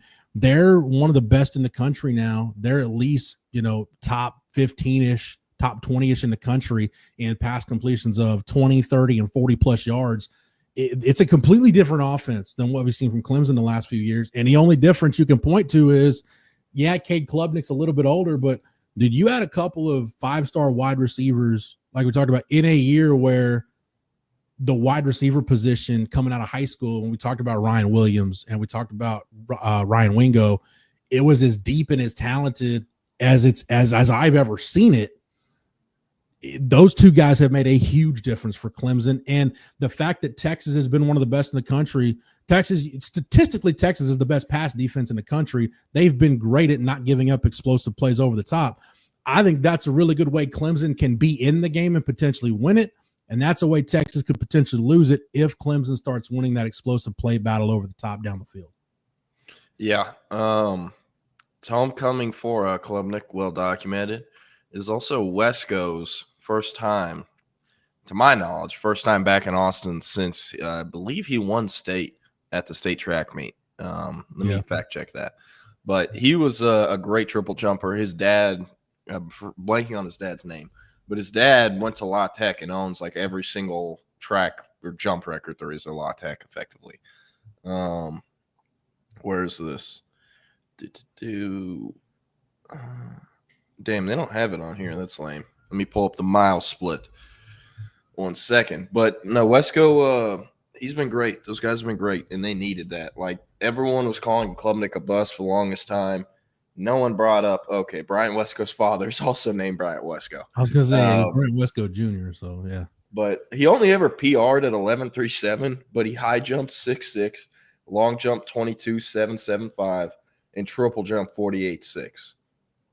Pretty good. Pretty good. Yeah, man. I just like the way this. I've said this about Texas, and he's verified 6'2", 182. It is not easy to high jump 6'6" at 6'2". No doubt. I've said this about Texas all year. The thing that I like the most about the defense, and I've seen enough bad Texas defense, Jordan, to know when it looks right. When you can tie your pressure packages with your coverages and everything, when you watch like an all 22 or even like, especially like that press box angle I had in College Station where you're really right on top of the field and you can see it in real time and it all makes sense. Everything fits. It's amazing how much better your defense is when your the front end and the back end are tied together and on the same page. We've seen Texas defenses in the past where that hasn't been the case. We've seen Pete Kwiatkowski defenses where that hasn't been the case. That's not the case with this Texas defense. And the other thing this Texas defense can do, and I think this is the other matchup I was going to mention, Jordan, if I didn't go with the one, like I said, since you didn't do the roundtable this week, I was like, well, I know Jordan would try to mention Bryant Wesco and look at this Clemson passing game and, Texas especially. This is the best corner tandem Texas has had, with all due respect to Holton Hill and Chris Boyd. It's the best corner tandem Texas has had since that 2009 defense where you had Shockey Brown, Curtis Brown, Aaron Williams. You kind of had a nice three-man rotation going. I love what they're getting out of Jade and Manny Muhammad, who it's amazing. Like, teams are picking on Jade and throwing his way. I don't know why. Probably because they haven't picked on Manny Muhammad. So you've got two corners that you really can't throw on. Nobody's really trying to test these guys. So I love what Texas has going defensively. But the other matchup that I was gonna focus on, that I was looking at, is the Texas defensive front against the Clemson offensive line. This Clemson offensive line has struggled. The Clemson offensive line has been on the struggle bus for years now. And I will say, though, I don't think it's going to be as easy of a day for the Texas D-line as a lot of people think. Go back and watch the Clemson versus South Carolina game. South Carolina has a comparable defensive line to Texas. Mm-hmm. They have a phenomenal young freshman edge rusher, Dylan Stewart, who's the best freshman edge rusher in the country now, named Colin Simmons. They have Kyle Kennard, who's a finalist for like every award for defensive lineman. He's going to be drafted. Beat out Jade for the Nagurski Award. Yeah. Yeah. And he's going to be one of the first D linemen drafted. I believe was a transfer from Georgia Tech. Texas kind of kicked the tires there, but never really went all in on him because they like Trey Moore. And he was in the portal last year. They also have a few other guys, big-bodied interior SEC D linemen that might be later NFL picks if they're lucky, but really good college players. Mm-hmm. And they held up way better versus that group than I think anyone expected them to. Like, South Carolina won that game at the very end. I believe it was a walk-off field goal, right? I remember know correctly. Cade threw an interception. I'll just go back and look at the box. I remember there was a turnover late in that game, though, that pretty much sealed it for South Carolina. Yeah, so they still have talent in some places. They've even got guys out of Texas. Ian Reed out of Vandergrift, he's at Clemson still. Harris Sewell out of Odessa Permian, he's still at Clemson. I don't know if any of those guys are playing, but they have talent on that offensive line, and it's not quite the group a lot of people think it is. Just go watch that South Carolina game. They held it better than most people think. Now, by no means do I think the Clemson line is just going to come out and overwhelm the Texas defensive line, kind of like, what Georgia might have done the two times they played Georgia this season. I don't think that's going to happen, but like, they're not playing Kansas on Saturday. You know what I mean? They're not playing, like, I'd say their O-line is better than what they probably faced with Kentucky, with Arkansas. The Arkansas offensive line was terrible. And the right tackle was terrible. Like Texas was rotating in their top edge rushers on the right tackle. They were picking on them. I don't think Clemson has as big of a weakness as those guys. So just saying, I think that O-line does get a little bit more respect than most people are giving them, but or should get a little bit more. But is it probably the best? Let's take Georgia out of the equation. I will say, go ahead. Part of the Clemson O-line's holes also get covered up because Klubnik is so athletic. And not a true dual threat, but I think a really athletic pocket passer. That's always kind of how I've described him. Yeah, no doubt about that. I think let's take Georgia out of the equation. This is probably the best offensive line this Texas defensive front has seen, let's say, since Florida, because Florida's offensive line's not bad. Their offensive line is actually pretty good. Like, they can run the ball. They were running the ball and they wanted to versus Texas. The problem was they were just down 28 points and couldn't do anything else. Yeah, and at that point, you could see schematically at that point, PK was like, dude, if you guys want to run it 5 yards a pop at this point, I whatever, go right ahead. I don't really care. He wasn't going to sell out to stop the run at that point. But yeah, I'd say it's probably, Jordan, that's probably a fair comparison though. Like, probably look at Florida's offensive line and what Clemson's going to run out there. They're probably in the same ballpark. But like you said, the Clemson's offensive line issues really going back probably, kind of the tail end of Deshaun Watson's time into the Trevor Lawrence era. The fact they've had enough when they've been really good on offense, they've had enough dynamic playmakers on the perimeter and a dynamic enough quarterback to mask their deficiencies up front. And I think that's why this Clemson team is a little bit different than some of the ones we've seen the last few years, because their offensive line issues I think still exist, but between Cade Klubnik's ability as a runner on top of now the two vertical threats you've got with Wesco and Moore, I can't figure out how to turn my notifications off. No, but you've got enough dynamic playmaking, even with the injuries they've got at running back, to be able to mask some of those deficiencies. I mean, you look at Jordan, Clemson is a top 40 rushing offense. They're averaging, 100. I think I looked at it today, like 180 yards a game, I think is what they're averaging on the ground. Even though, Moffa's hurt and they got injuries, injury health issues at tailback, but Klubnik is going to do a lot of that by himself. Yeah. Worth mentioning, from high school, Klubnik PR'd in the 200 at 22:33, 51:52 in the 400. He long jumped 19:10, triple jump 41:8. And those are from his sophomore year track. So it's the spring of his sophomore year. In the 200-meter dash, he only ran that as a junior, and that's what the 22:33 is from. But sneaky athletic kid. Would say, not sure if he's quite as tough as other Westlake guys, but willing to bet he's probably the most athletic Westlake quarterback. Sneaky athletic, huh? So we're saying lunch pail guy. I don't know. You look at Klubnik, is he screaming athlete? Where's that hard hat? Jim Rat, first guy in, last guy out. Yeah. Something like that. But no, I'm excited for this game. It'll be a good one. And also, I don't think Texas is going to lose on Saturday, but people need to prepare themselves. This could be the last time you see, Jade Barron in a Texas uniform, Quinn Ewers in a Texas uniform, other guys in a Texas uniform. So that's what intrigues me so much about the expanded playoff, is because it really it's like the NFL playoffs, like we see in high school football. Like, dude, you think they're going to win, but man, if they don't, this is it. You don't get a mulligan. There is no next week. You survive in advance or your season's over. So I dig the playoff, man. More, dude, give me more meaningful football. I'm not going to complain about too much meaningful football. Yeah. And also, I'm very curious, if Texas beats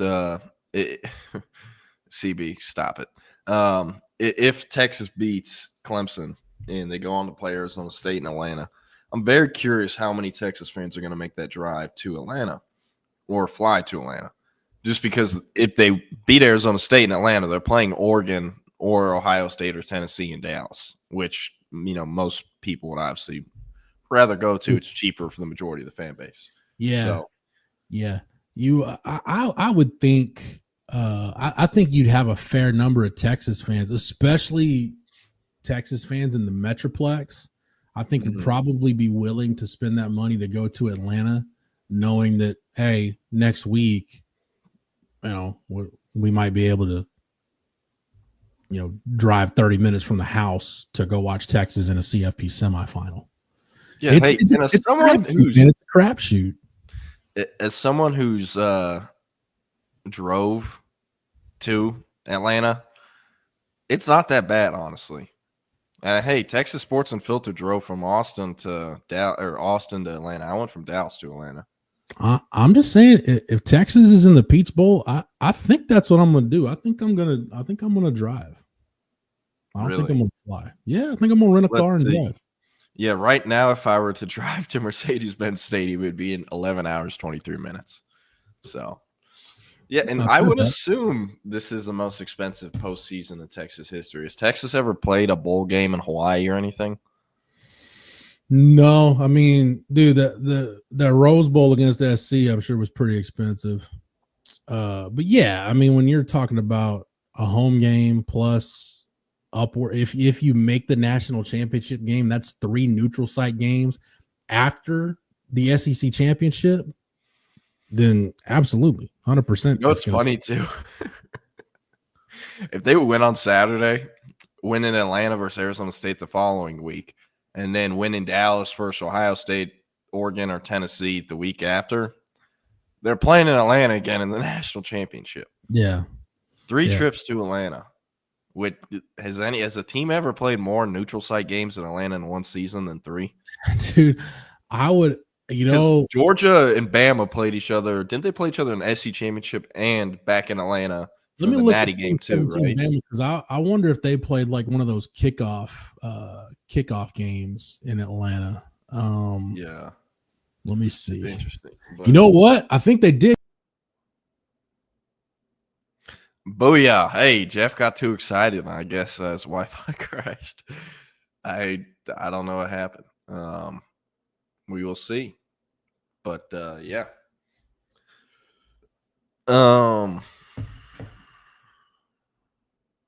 I don't know how y'all are feeling. I know a lot of y'all don't want to go all the way to Atlanta. Like Rick W. said, Atlanta isn't an amazing attraction, but hey, it's better than the Alamo Bowl. Tell you that much. Or the Texas Bowl.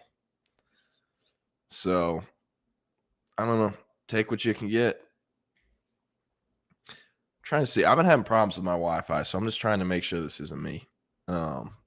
But yeah, and Longhorn Bear, I don't know about bowl games or whatnot. Devondre must have given Jeff. Man, I'm about to pull that up on the screen so we can watch that. That was one of the highlights of yesterday. And I'm sure Jeff will love it too.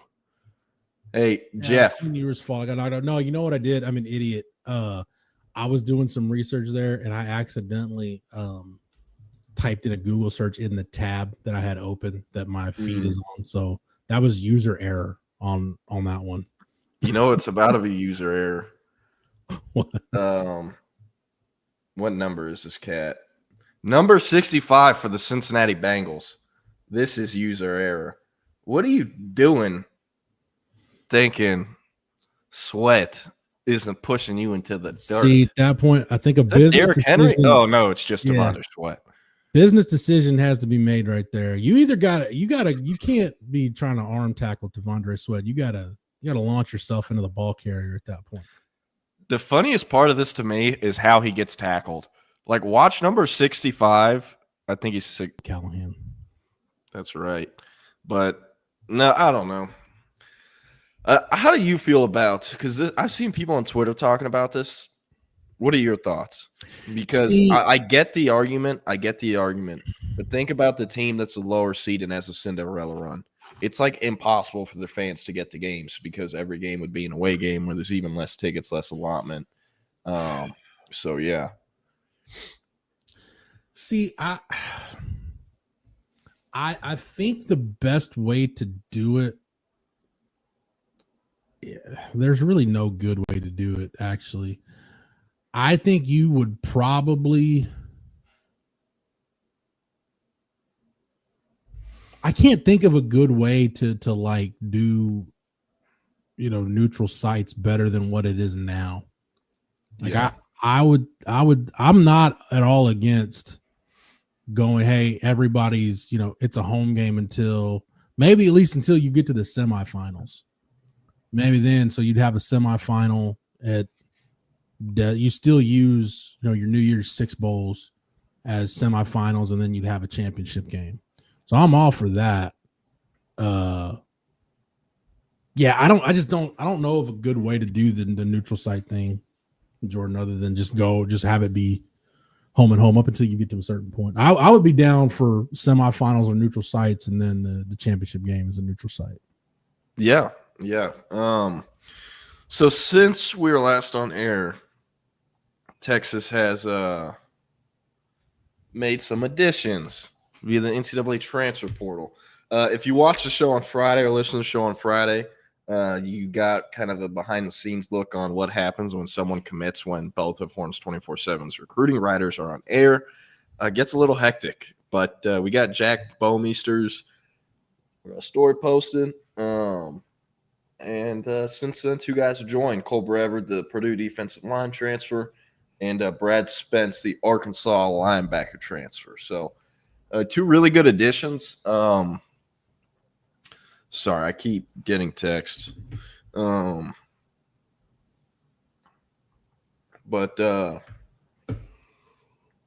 with Brevard, they need at least 3 defensive linemen. Yeah. His stats are not going to pop off the screen. They're just not. This is a class of 2020 recruit. I believe he is, or class of 2019 or 2020 recruit. I believe he has 1 year of eligibility left. Played over 90% of his snaps this past season as an A-gapper. That's what he is, or in A-gap, he's an A-gapper. That's what he is. And it's what Texas needs. They need pretty much everything on the defensive line position, considering that Sadir Mitchell, Alex January, Melvin Hills make up all the guys they have coming back. So a good add no matter what. But, again, they're going to have at least 2, if not 3 more defensive linemen they add via the portal between now and when ball hits foot in Columbus, Ohio. So, or foot hits ball in Columbus, Ohio, I should say, in August. But really like Spence. He played great versus Texas whenever Arkansas played him. Had 7 tackles, 6 solos, a sack as well. And I think finished with 1.5 tackles for loss, or 2.5 tackles, something like that. Originally a Houston area kid. Texas was recruiting him out of high school, but was kind of a tweener, about 6'2", 220-something.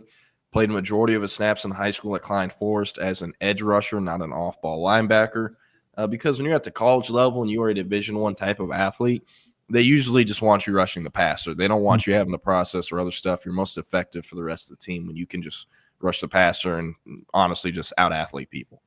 So it was always going to be kind of an interesting path for him in terms of finding a position in college because, again, he didn't have a ton of experience as an off-ball backer, and that was something that was going to have to be coached into him and kind of taught to him as people spun him, or as Arkansas spun him up from an edge to a true off-ball backer. His top 3 was Texas, Cal, Arkansas. Texas did not have an official visit with him. He was very high on Texas. Texas liked him, but I don't think they could ever really figure out if they wanted him at linebacker or edge. And meanwhile, in that class, they ended up landing Anthony Hill, Leon Galafau, Samaje Burrell, Darian Gillette, and at edge, Cecilia Kana, Colton Vosick, and Billy Walton. So they liked the guys they had. Could it have been a mistake? Sure, maybe. I guess you can say that retrospectively, but he landed in Austin 2 years later, and I guess that's all that's important here. So has 2 years left of eligibility, still has a red shirt, so technically 3 years left to play too. But I highly doubt he'll have a red shirt in Austin. And, I know a lot of people aren't wild about the take. He's 171st overall prospect in the portal, number 6 linebacker. But, this is a better addition than Diamante Tucker Dorsey. This is a better addition than Kendrick Blackshire. This is the best portal linebacker Texas has really ever gotten. Now, I love me some Gary Johnson. Don't get it twisted. I don't know if that counts as a portal. Gary Johnson does not count as a portal. No. Okay, cool. So I can say he is a JUCO guy anyway, so yeah, it doesn't count. Yeah. I can say he is. That was my question, was he signed directly out of JUCO. But, yeah, so I like Spence a lot. He can do a lot of different things. second on the team in sacks last year as an off-ball linebacker at 4.5 at Arkansas. Also has a really high run defense grade and tackling grade that would have been 4th or 5th at Texas if you line those stats up with what Texas did PFF-wise. So, yeah. And Coach Top has a good question. I think he's asking, do we take a running back, and why not Braylon Russell from Arkansas? I don't – right now, I don't see why you would, because, look, I don't – Christian Clark and CJ Baxter are probably not going to be ready for spring ball. But if you're bringing back Jarrett Gibson, Trey Wisner, Jaden Blue, like, there's – unless you're just really, really sure of yourself, I don't know any top-notch portal running back, a guy that could be a difference maker that's going to look at the Texas depth chart and be like, oh, yeah, I can come in there and get reps. Like, if you're a running back in the portal, you want to go somewhere where the path to the field is relatively clear. You may want a running back. Like, look at Quishon Judkins last year going to Ohio State. I mean, yeah, you're paired with Travion Henderson, but you know at the very worst I'm the number 2 back here. And this will probably, if he's healthy, you know, he'll probably save me from having a bunch of wear and tear on my body before I go to the league. That's what some guys are going to look at. But I think right now this team has much more pressing needs than running back. Running back is one of those positions where I think if you get through spring ball and then you decide, you know, you have a couple guys transfer or whatever, or the injury timelines for the 2 injured guys look different than they are right now, you can always go into the portal and get a running back later. But you just got more pressing needs right now. Like, your need to find a 4th defensive tackle is infinitely more important than your need to find a potential starter at running back. Yeah, I also think I hate to go against your point. I do think they're going to end up with a portal running back eventually by the start of next season. Eventually, yeah, but I don't think right now. Yes. However, I think Braylon Russell is a guy that makes a lot of sense. This guy is 6'1", 253 pounds as a running back in the SEC. Almost every successful SEC team has a bruiser back like that, almost all of them. You can make the argument, you know, Trevor Etienne isn't quite that. Branson Robinson is a tiny bit. The Georgia backs of the past are, where they're just bruisers that are going to run between the tackles, and it hurts the defense to stop them. Braylon Russell didn't get snaps versus Texas, but it was an All-American Bowl kid in January, and I believe played in either 10 or 11 of 12 Arkansas's regular season games. So, believe he had more actual snaps than any of the other freshmen in Arkansas's 2024 class. So he's going to end up at an SEC type of program. I firmly believe that. Now, as far as what Texas' interest will be here, I'm not sure. If you want to get this exclusive information on all this stuff, I would just find an Arkansas message board because they're burying him right now. But apparently he went to 3 different high schools in the state of Arkansas his last 3 years of high school. Was a Tennessee commit, ended up flipping to Arkansas. His top 3 was Tennessee, South Carolina, and Arkansas.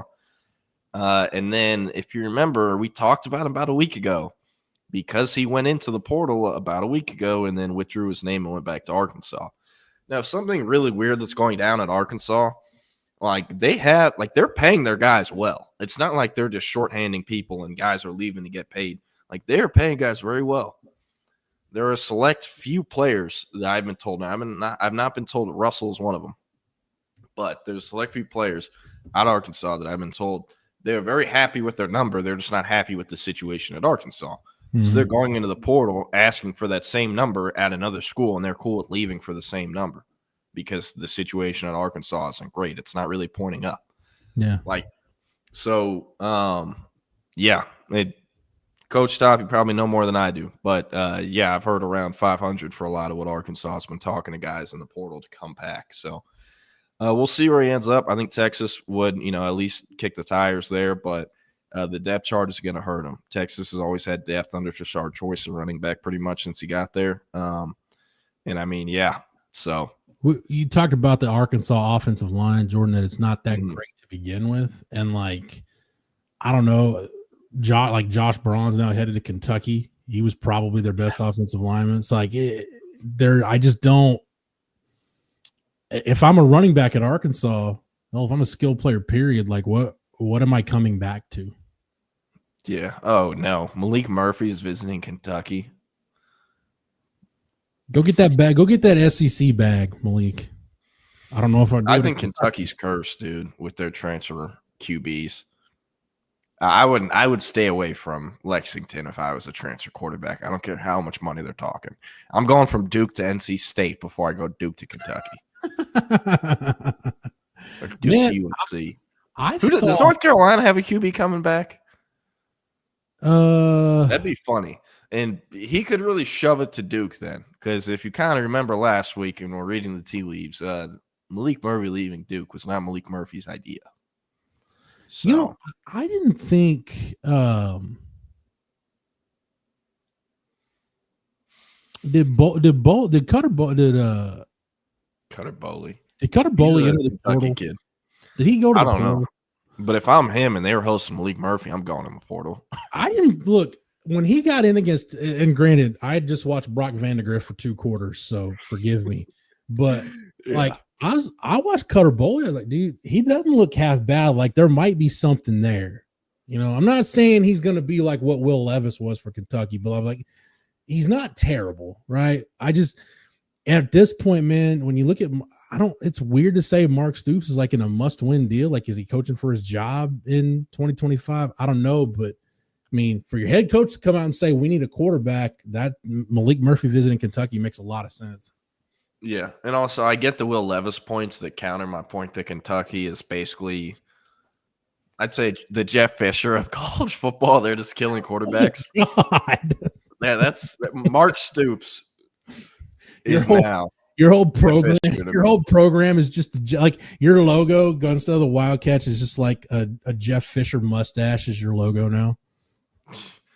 I don't know if he would ever tell the stories on air, but when I was in town a couple weeks ago for Thanksgiving and stopped by Manor New Tech for the Juice 7-on-7 tryouts, and Griff was there.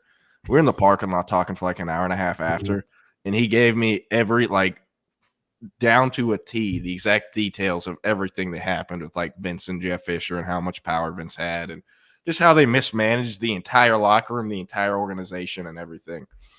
Just nuts. And like, I think this is public, but like, I did not remember this. I was, only a kid.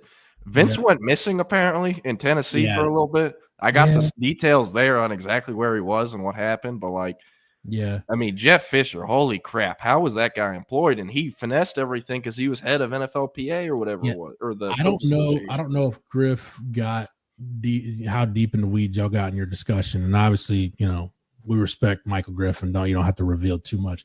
Mm-hmm. The bottom line with Jeff Fisher and Vince Young, Jeff Fisher did not want Vince Young. No. Bud Adams wanted Vince Young. Bud Adams wanted Vince Young to give another giant middle finger to the city of Houston by drafting Vince Young, and he was going to go win with Vince Young. Jeff Fisher and Norm Chow, they wanted Matt Leinart. Made a lot of sense. Jeff Fisher's an SC guy. Norm Chow was Matt Leinart's OC at USC. Or Jay Cutler, draft the Vanderbilt kid. Yeah. Before the draft, I'd heard much more about Leinart and Cutler being connected to the Titans than Vince Young. Plus, I mean, at the time, this was before Steve McNair was released. When VY got drafted, thinking, hey, he goes and sits behind Steve McNair for a year or two, and then he's ready to be the guy. Obviously, that wasn't the case because they released Steve McNair later that offseason. But, man, yeah, it was doomed to fail. Like, Vince Young and Matt Leinart, I really think in an alternate universe, they're like, I do the whole Bill Simmons thing. Like, if you play their career 10 times, I think this was the worst version for both of those guys because in an alternate universe, Matt Leinart goes to the Titans who actually wanted him. VY goes to a coaching staff that actually wanted him there. And both of those guys have very different NFL careers. Yeah. Luckily, the Titans ended up getting their guy not too long after when they got Charlie Whitehurst. But yeah. But no, I mean, Mark Stoops is effectively Jeff Fisher. Like, I know Will Levis is the outlier, but he's really an outlier when he's arguably been the worst starting quarterback in the NFL the last 2 seasons. And not like plug-in starter because they don't have anyone. So like Jake Haener for the Saints is playing yesterday. I'm talking full-time starter. Can you tell me a worse player in the NFL at QB, full-time starter, than Will Levis? It's interesting to think about. Sorry, I was reading one of CB's comments, but it's interesting to think about like all those quarterback dynamics, like the Vince Young dynamic in Tennessee and just how it didn't work. And it just shows you, man, it's sometimes guys just need to go to certain places, and some guys just like it changes your perception too of coaches. Like when you look at Jeff Fisher's body of work, and now I'm more inclined to say, dude, Steve McNair, Eddie George, and a badass defense like damn near drug Jeff Fisher to winning a Super Bowl.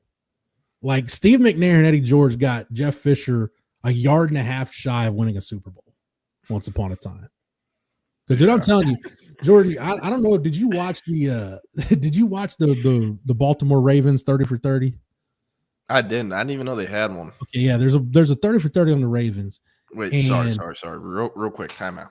Is this like a fluff piece where it's like, oh, John Harbaugh and Ray Lewis are normal civilians that are great people, like the Florida one? Or is it like, hey, Ray Lewis is a bad mother effer, Yeah, it gets into stuff. Okay, basically, it's kind of like the setting. It's like an anniversary roundtable where it's like Ray Lewis, Trent Dilfer, Shannon Sharp, like several guys that were on that Ravens team. And that's kind of the background of it. These guys are going through a roundtable, but I liked it. I enjoyed it. But you want to go watch like just some, like, think about how smash mouth that SEC championship game was, that Texas Georgia game. Amplify that by about tenfold. That's what those Titans Ravens games and that old NFC Central used to be, dude. It was like, I'm talking like bloody knuckles, bludgeon your nose, just old school. Like, if you like offense, those were not the games for you. That was like, Eddie George might have 100 yards, but he needed like 30 something carries to get there. Like, it was just old school, just smash mouth football, and it was good stuff. But yeah, it was during that conversation in the Maynard New Tech parking lot with Griff after. I don't even know how we got into this, but he told me how him and Bijan have like a running bit every time he sees him about how Bijan couldn't do like couldn't do half the stuff he does 10 years ago in the NFL. And he's like, he thinks I'm joking, but I'm kind of serious, dude. And I was like, what do you mean? And he's like, Jordan, when I was playing, everyone, like the general public, thought Chris Johnson was the best running back in the league, that he was the hardest to face because he was fast. He's like, that's not true. He's like, every linebacker in the NFL liked playing him. You barely have to hit him. You just have to catch him and get him to the ground. Yeah. He's like, but Eddie George in practice, these other guys in practice, and then every day, they will hit the shit out of you and run your ass over. And he's like, Bijan doesn't really do that to people. That doesn't really happen in the NFL anymore. It's a lot more cutting instead of, lowering of the shoulder and all this other stuff. And he's like, I mean, and he brought it up. Good point. Like, who is the hardest hitting linebacker in the NFL right now? Who is the hardest hitting player in the NFL right now? You can't really think of one because that's the way the game has changed. Or back in the day, you could, Ray Lewis, Patrick Willis, this person. It's a decent point, but I don't know. I think Bijan could be successful at any level of football. Like, you put that dude in the 40s and even they have like pigskin or leather helmets, they're going to think he is witchcraft or something, There are jump cutting. Yeah, there are guys where you hear about this all the time in the NBA. You see it to an extent in baseball. Like, guys had to play in their era to be successful. Like, Elton Brand's a guy that I think of in the NBA. Like, Elton Brand was perfect for his era. Couldn't play today, but like thrived. And it'd be, oh man, if he played in this era, he'd be someone. No, like, Elton Brand was perfect for his era. Eddie George was a perfect running back for his era. Like, there's two running backs I think of when you hear the phrase, he gets stronger as the game goes on. Eddie George and Edward Benson were those two guys for me. Like, Derrick Henry statistically has proven he gets stronger as the game goes on too. Well, dude, Derrick Henry, and Derrick Henry's Eddie George with like elite speed. Like, Derrick Henry's a freak. But yeah, like, dude, especially in today's game, like if you can line up in like 12 personnel or 21 personnel and just hammer the football late in the game, you think any of these off-ball linebackers in today's game want a piece of Derrick Henry in the fourth quarter? Have you been trying to tackle his big ass all day? No one wants to, but like Jeff, like what I'm talking about like the year he went over 2,000, I think he went over 2,000. Yeah. If I remember correctly. believe it was the year the Titans went to the AFC Championship and lost in Kansas City. Like, out of like the 19 or 18 games, whatever he played that year, he had the most yards out of any 4 quarters in the fourth quarter in like 10 of those games or something ridiculous. Like, where he's statistically proven to be strongest in the fourth quarter that year. So that was nuts. And bro, I'm not going to lie, I haven't watched a ton of NFL this year just because, like, my 49ers are somehow, like, each week accomplishing how to do the least with the most talent. It feels kind of like Tom Herman or Charlie Strong days where it's like, yo, they have really high-rated players. They look horrible. They can't do shit with them. And I don't know what's happening because Kyle Shanahan is the coach and they still have everyone else in charge. But I've kind of tuned out a bit. But I'm watching Red Zone yesterday, and I'm like, man, the Eagles are 11-2. That's kind of nuts because all I see on Twitter is people shitting on Jalen Hurts.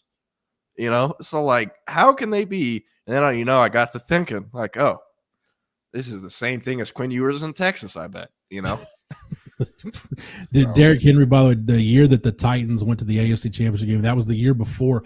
Derrick Henry had his 2K season was in the COVID year. Got and then if you remember, Jordan, in 2021, I think, that was when Derrick Henry was injured towards the end of the year.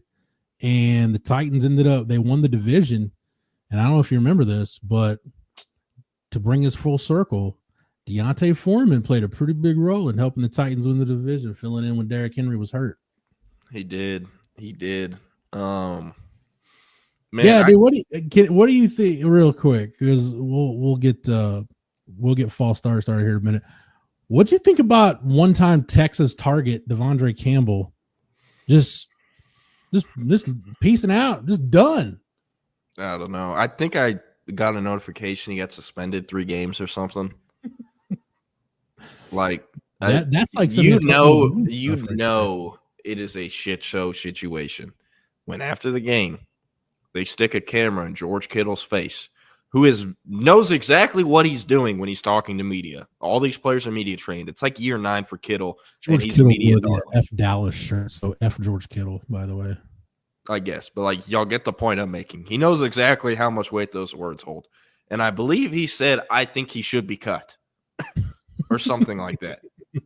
So if that's how one of the captains, arguably the leader of the entire team, kind of the culture guy, also, one of the best players, not the best player, is saying that, tells you other people on the team feel the same way and a lot of others. So I don't know what'll happen there, but I really don't like it. I don't like what's going on this year. I don't like the injuries for people, this off-the-field random shit like a player leaving the game. That does not happen to competent organizations. I think the Niners are a competent organization, but these signs are usually signs that the beginning of the end is coming, and I hate that. As someone who watched this 49ers team get built up from when they were 2-14, drafting duds like Solomon Thomas and Reuben Foster, all these other busts, Mike McGlinchey. I've been there, and I'm not looking forward to apparently going back. So, But, hey, I'm going to bring the guys in because I got to run.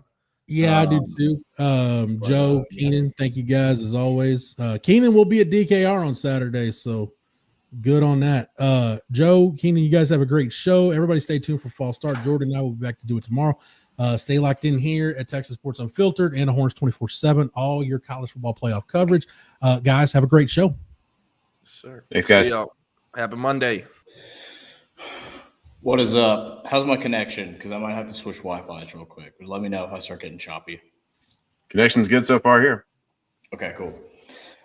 We are false start. We are here. It is Monday. We are ready to rock. It is the college football playoff week is upon us. It is finally here. The 12-team playoff kicks off on. Does it kick off on Friday? Notre Dame, Indiana. Notre Dame, Indiana. Hell of a game we got coming. We got a lot to talk about today. We got to talk about the All-American teams that dropped.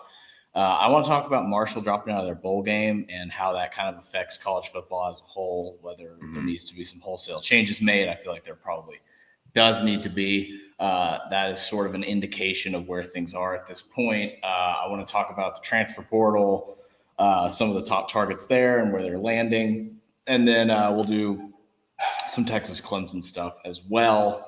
But let's go ahead and start with these All-American teams because well, pretty interesting mix of guys. Some controversial guys left off, some guys that were, considered locks, maybe didn't make it, guys who won awards, things like that. So let's start with quarterback, because really only two guys were up there, and it was Cam Ward and Dillon Gabriel. Now, I thought Shedeur Sanders probably should have been included on here too, but Cam Ward was pretty much the more common pick for quarterback for All-America. AFCA, AP, WCFF, CBS, Athletic, and Pro Football Focus all picked Cam Ward as the All-American quarterback. Dillon Gabriel, USAT, and Sports Illustrated picked Dillon Gabriel as the quarterback to start. So real quick, what are your thoughts on quarterbacks for the All-American team? And do you think anybody was snubbed? Do you think those are the right guys? Do you think Shedeur should have been on there? What are your thoughts? I don't feel too strongly about it. I don't think this particular quarterback class is as amazing as we've seen in years past, but Cam Ward had a fantastic year, deserving for him. Obviously, Dillon Gabriel kind of doing some of the things he's done. I think he had kind of the most balanced season, so good to see him get some acknowledgement there. Shedeur Sanders did get a second team All-American nod from the AP, so I mean, that's fine for him. I think he had a pretty solid year after kind of a rocky start. Got helped out by some of the really good receivers that he's got. I know typically you can only pick a couple, since if you're going to do first team, second team, and then sometimes third team. I don't think there were too many others that I was really impressed with to the extent that they should be in the All-America conversation. If we're talking about like honorable mentions, maybe I would, just because his numbers were so ridiculous, I would have thought John Mateer would have got some honorable mentions somewhere. I don't think he was better than Shedeur, Cam Ward, or Dillon Gabriel, either of those guys. But if we're going to throw out some honorable mentions, I think he might have been in there. Milroe might have been in there. But yeah, I'm not upset really with the quarterbacks that they got put on these lists so far, really. Yeah, I agree. And I think an honorable mention could have gone to Bryson Daly. I know he didn't throw the ball around a lot, but his rushing numbers were pretty gaudy. I know it's a different kind of situation because he's not like a typical passing quarterback, and they're on that triple option at Army. But Daly was really impressive this year, and I know their season ended on a sour note, losing to Navy. But yeah, I think he probably got some probably should have gotten some respect there as well. Running back, the obvious first team running back is Ashton Jeanty, Heisman finalist, second place in the Heisman vote. And it was a close Heisman vote too. Well, let's not skirt over that. That was one of the closer Heisman votes we've seen between Travis Hunter, who won the award on Saturday night, and Ashton Jeanty, the Boise State running back, who has really propelled them into the playoff. I mean, the team is good around him, but he is the absolute bell cow of that entire team, not just in the running game, but he does everything for them. NFL back, first-round draft pick, that kind of talent. I don't even know how many yards he has, over 2,200, over 2,300, something like that. I mean, a ridiculous amount of rush yards, amount of yards per carry. He's efficient with the ball. He doesn't fumble. He gets touchdowns. He does everything you would want in a running back. He's like a compact but fast, strong, doesn't go down at first contact, breaks tackles. Like, he does everything that you would want out of a college running back, and really out of a pro running back, if you ask me. If you're looking at the NFL right now, and there are plenty of teams that need running backs, and I feel like he could be a late first-round pick just because running backs don't typically go in the top 10 anymore.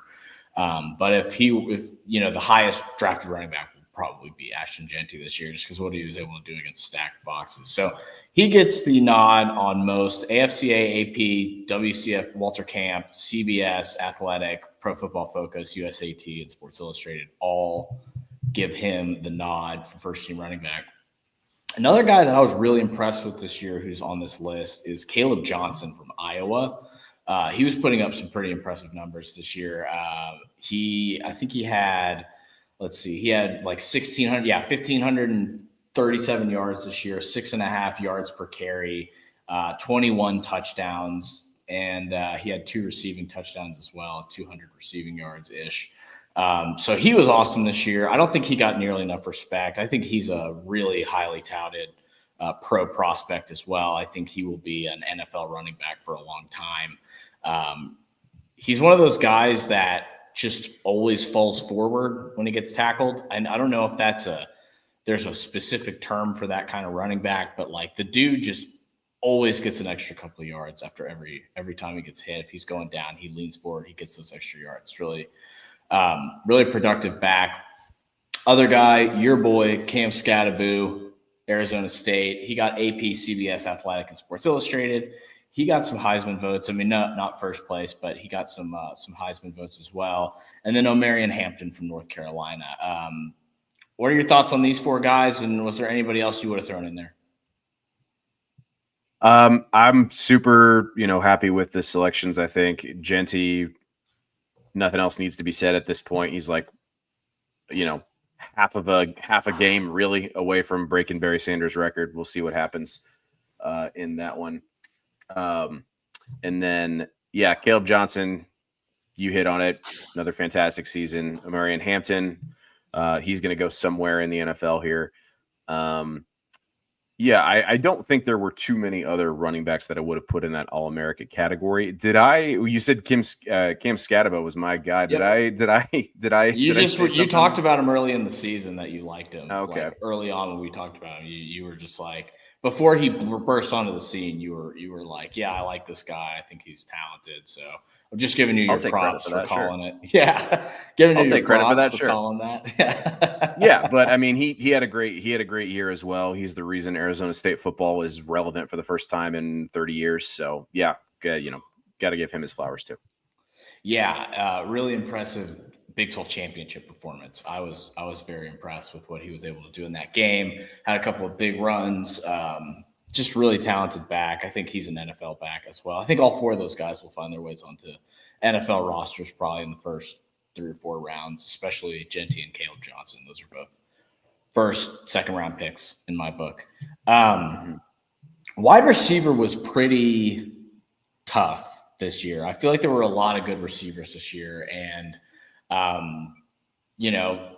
the wide receiver award was given to Travis Hunter this year, the Biletnikoff, and that was controversial. People thought it should have gone to San Jose State's Nick Nash, Arizona's Teteroa McMillan. Xavier Restrepo from Miami was another guy that was on that list as far as high-level wide receivers this year. Travis Hunter, obviously, Heisman winner. And then Jeremiah Smith from Ohio State. I'm surprised Ryan Williams from Alabama didn't get any looks. That guy was really impressive this year, but I guess the numbers, just from that Georgia game, you would think he would get some kind of nod there, here or there, you know what I mean? But certainly a freshman All-American. So those are the 5 guys that were given All-American nods from various outlets. So Nick Nash from San Jose State, Teteroa McMillan from Arizona, Xavier Restrepo from Miami, Travis Hunter, Heisman winner, also defensive back from Colorado, and Jeremiah Smith from Ohio State. Do you think they kind of nailed it with the receivers? Is there anybody else you would add to that? No, I mean, my big 3 were Nash, Hunter, and Restrepo. Really, I think those were the most obvious ones. I'm a little surprised. I think they got it correct in not putting them on the All-America list, but I'm surprised we didn't see anybody really stand out from Ohio State's group more, right? I mean, I think a lot of those guys had solid enough seasons, but Jeremiah Smith got on there, but like Ibuka didn't make it. Yeah. So, no one's putting up Marvin Harrison Jr. type numbers this year for them, but another solid year for them. I think maybe expectations were a little otherworldly for that group going into the year, and I helped that along, but yeah. But otherwise, I think it's a pretty, well thought out group. Nick Nash was phenomenal. Put up incredible numbers. Good. Yeah. So yeah, good to see him make first team on most of these lists. Where do you think Nick Nash goes in like an NFL draft? I know not to put you on the spot, but like, do you think he's like a top 3 rounds type of guy? You think he's a first rounder? Like where do you see him going in the NFL draft? I'd be surprised if he wasn't in the day 2 area. So like top, 3 rounds, maybe, if he drops below that, I think that's a steal, given kind of what we've seen. But, I'm trying to remember the last time we really saw somebody from San Jose State make a name in the NFL, and nothing's coming to me. So, who knows? Hopefully he doesn't get overlooked too much, but I know there's plenty of teams who could use someone who adds that kind of dimension to your offense, right? So. Yeah, and he's big enough receiver. He's 6'3", 200, right? So it's not like he's like a small burner, a 5'7" guy or something like that. Like, the guy has size, put up absolutely ridiculous numbers. Really, he's a very impressive baseball athlete as well. He got recruited to play pro baseball. He played running back in high school as well. He played quarterback. Like, he was a dual threat quarterback coming out of high school, and he ended up becoming an All-American wide receiver. So pretty impressive there. I was really impressed with Restrepo this year too. I thought he helped Cam Ward out a lot, because as good as Cam Ward was, Cam Ward made some weird plays here and there. He throws some, as I call them, hospital balls, where he's just throwing the ball out and hoping the guy doesn't get killed when he catches it. But Restrepo was awesome this year. I feel like he's an NFL receiver too. I know he's like a 5th-year senior, but I'm really impressed. But as far as pro prospects go, obviously Travis Hunter, he could go top. Well, he could go 1. Truly, because of his two-way versatility. Not that he's going to play full-time both ways in the NFL. That's pretty much impossible. But I feel like he'll be a full-time corner and play, 10, 15 snaps on offense every once in a while. Yeah. Just because you can drop some stuff for him, because he's just such a freak athlete. I don't know if you saw that clip of him playing basketball recently, but oh my God. He looks like an NBA guard. He was dunking it off the backboard. He was throwing lobs to himself and just crossing people over. True athletic freak. And honestly, as much as I like Genty and as good as phenomenal as he's been, I still think they got it right with the Heisman. And people are going to get mad at me, and I don't care. I think that was a truly insane season. And I think Genty wins it in a lot of years, but I just think the two-way versatility, being that good on both sides of the ball. I understand he wasn't the best receiver. He was by awards, but probably not the best overall receiver, but at least top. He's an All-American wide receiver and an All-American corner. And people are posting all these clips of him getting burned. It's yeah, he got beat twice this year. Sorry. He's a superstar defensive back too. And then Jeremiah Smith from Ohio State. That guy looks like a first-round draft pick. He was the number 1 recruit coming out of high school, according to our friends at 24/7, who this is basically all 24/7 guys who are on this network. So Jeremiah Smith was the number 1 recruit coming out of high school, regardless of position, number 1 overall. So not shocking that he's this talented and that he's this good of a receiver and that he's already an All-American as a true freshman. Tight end was interesting because there was a lot of debate about this, right? Tyler Warren from Penn State. And how do you pronounce Harold? Is it Fannin or Fannin? I think it's Fannin. Okay. I think it's Fannin. Yeah. So Tyler Warren and Harold Fannin Jr. Really could have gone either way. Both of these guys were massively productive players. Fannin put up better numbers, but Warren is doing it in the Big Ten. He's he won the Mackey. He is on a playoff team, and I think that has to count for something. Not to, I guess you could use that argument against Travis Hunter and for Ashton Genty as well, as he got to the playoff and Travis Hunter didn't. But both these guys put up ridiculous numbers, man. Fannin had almost 1,400 receiving yards as a tight end. And 9 touchdowns, and he rushed the ball some too. They ran the ball with him some. Absolute freak, definitely an NFL guy as well. And then Tyler Warren is maybe Penn State's biggest threat as a receiver. It probably is. And he helped Aller out a ton, who, by the way, Aller just announced he's coming back to Penn State next year. So that's pretty big, significant news for them, I would say. But anybody else in this tight end group that really stuck out to you that you think is maybe should have made it, or you think they nailed it with these two guys? It was pretty obvious from, early in the year that Fannin was going to be one of the better tight ends, if not the best tight end in the country, at least, statistics wise. Coming out of the MAC, was the best pass catcher there for sure.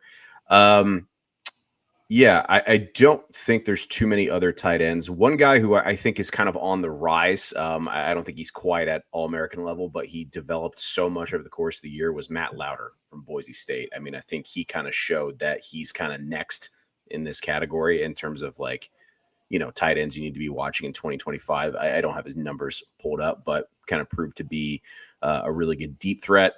Decent enough blocker, but when it came time for Boise State to kind of spread things out in the offense and draw some attention off of Ashton Genty, he was usually open if they did a play action or some sort of thing like that. So I think he's kind of opening things up there as well.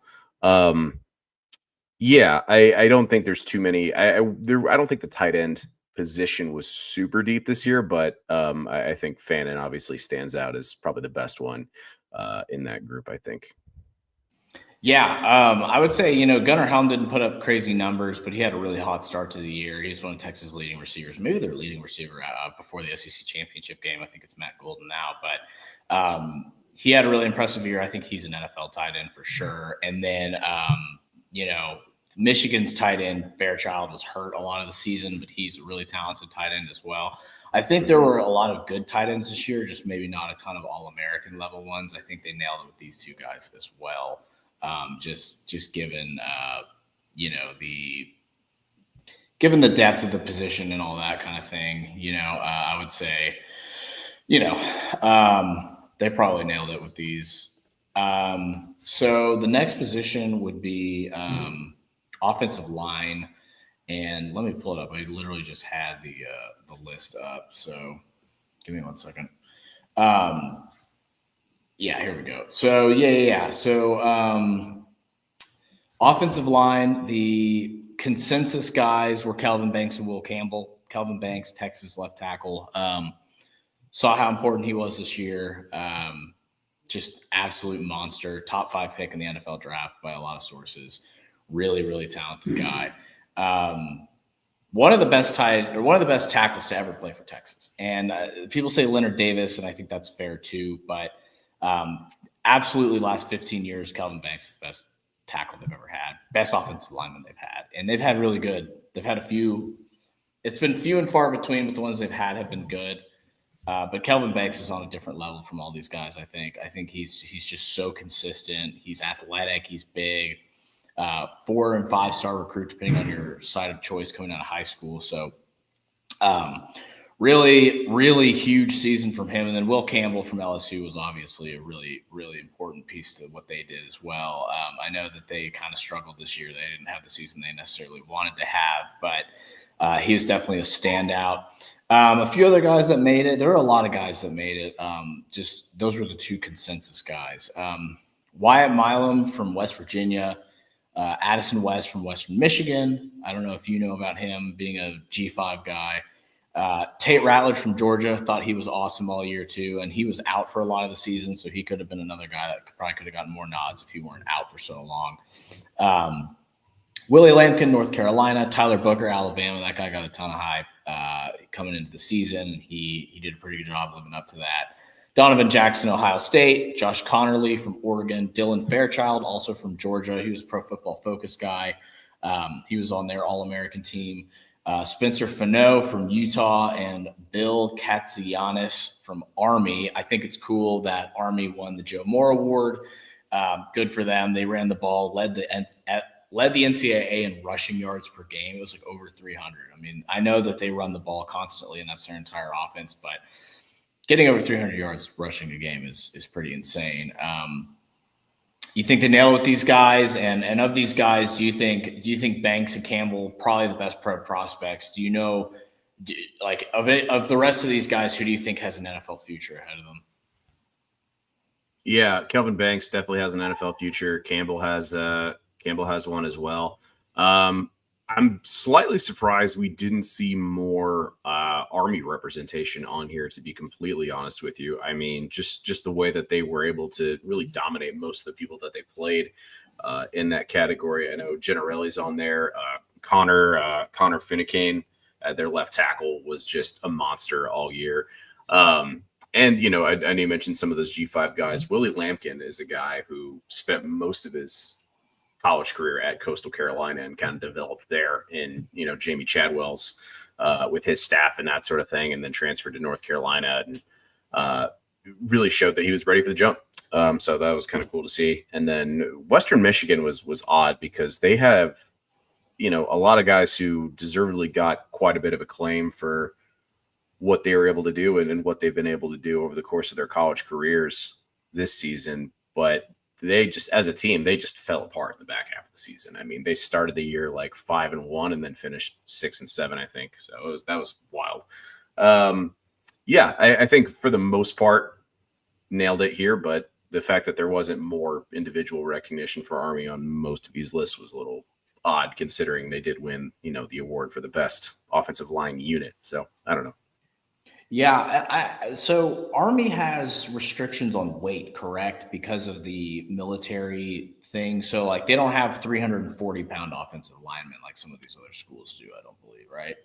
Right. I don't know if there's a formal rule about that, but like, it makes it harder to do most of the things you're expected to do in the Army if you're 340 pounds. Yeah. Yeah, and I that's why they don't throw the ball around a lot, because they have to have these mobile offensive linemen that can run block, and as opposed to holding the opponent, you're pushing forward, and it's more of a momentum thing versus like holding the line thing.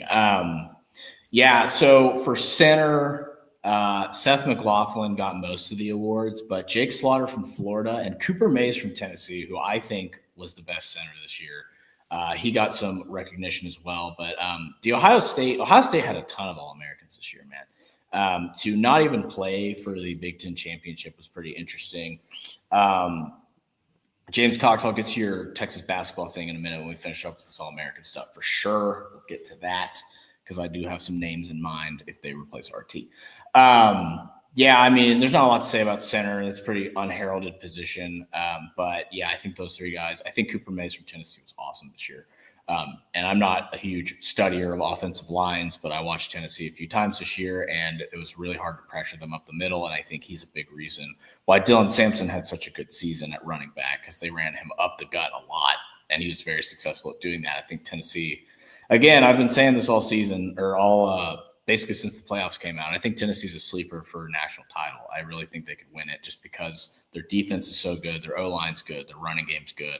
Nico's inconsistent, but when he's on, he's on. And I think they're going to beat Ohio State in the horseshoe. Let's get to defensive line. This is really interesting because this is a big defensive line here, right? There are a lot of superstar defensive linemen and edge rushers this year. A lot of really badass NFL prospects coming out this year on the defensive line. Starting with Abdul Carter, who's a consensus All-American, first team, absolute freak, Penn State defensive end. And the reason I think Penn State is going to beat SMU is that I don't think SMU is going to be able to block this guy. He looks like an NFL starter early in his career. He's going to be a top 5 pick, very likely. Just a complete game wrecker at the edge position. I have been super impressed with Abdul Carter this year. Mason Graham from Michigan, defensive tackle, really impressive. Kyle Kennard, who won, what's the award for best defensive player overall? Nagurski? Yes. So Kyle Kennard from South Carolina wins the Nagurski. South Carolina had a crazy defensive front because they had him and Dylan Stewart, who is the freshman All-American, I think freshman of the year defensively, according to like On3 or whoever does those rankings. Dylan Stewart was certainly up there, and Dylan Stewart looks like another guy who will be a top 5 pick in a few years. Kyle Kennard from South Carolina. Mike Green from Marshall, you would probably know about him. He's a G5 guy. Walter Nolan from Ole Miss. I mean, that guy, another game wrecker at defensive line. Really impressive season from him. He was a transfer from A&M.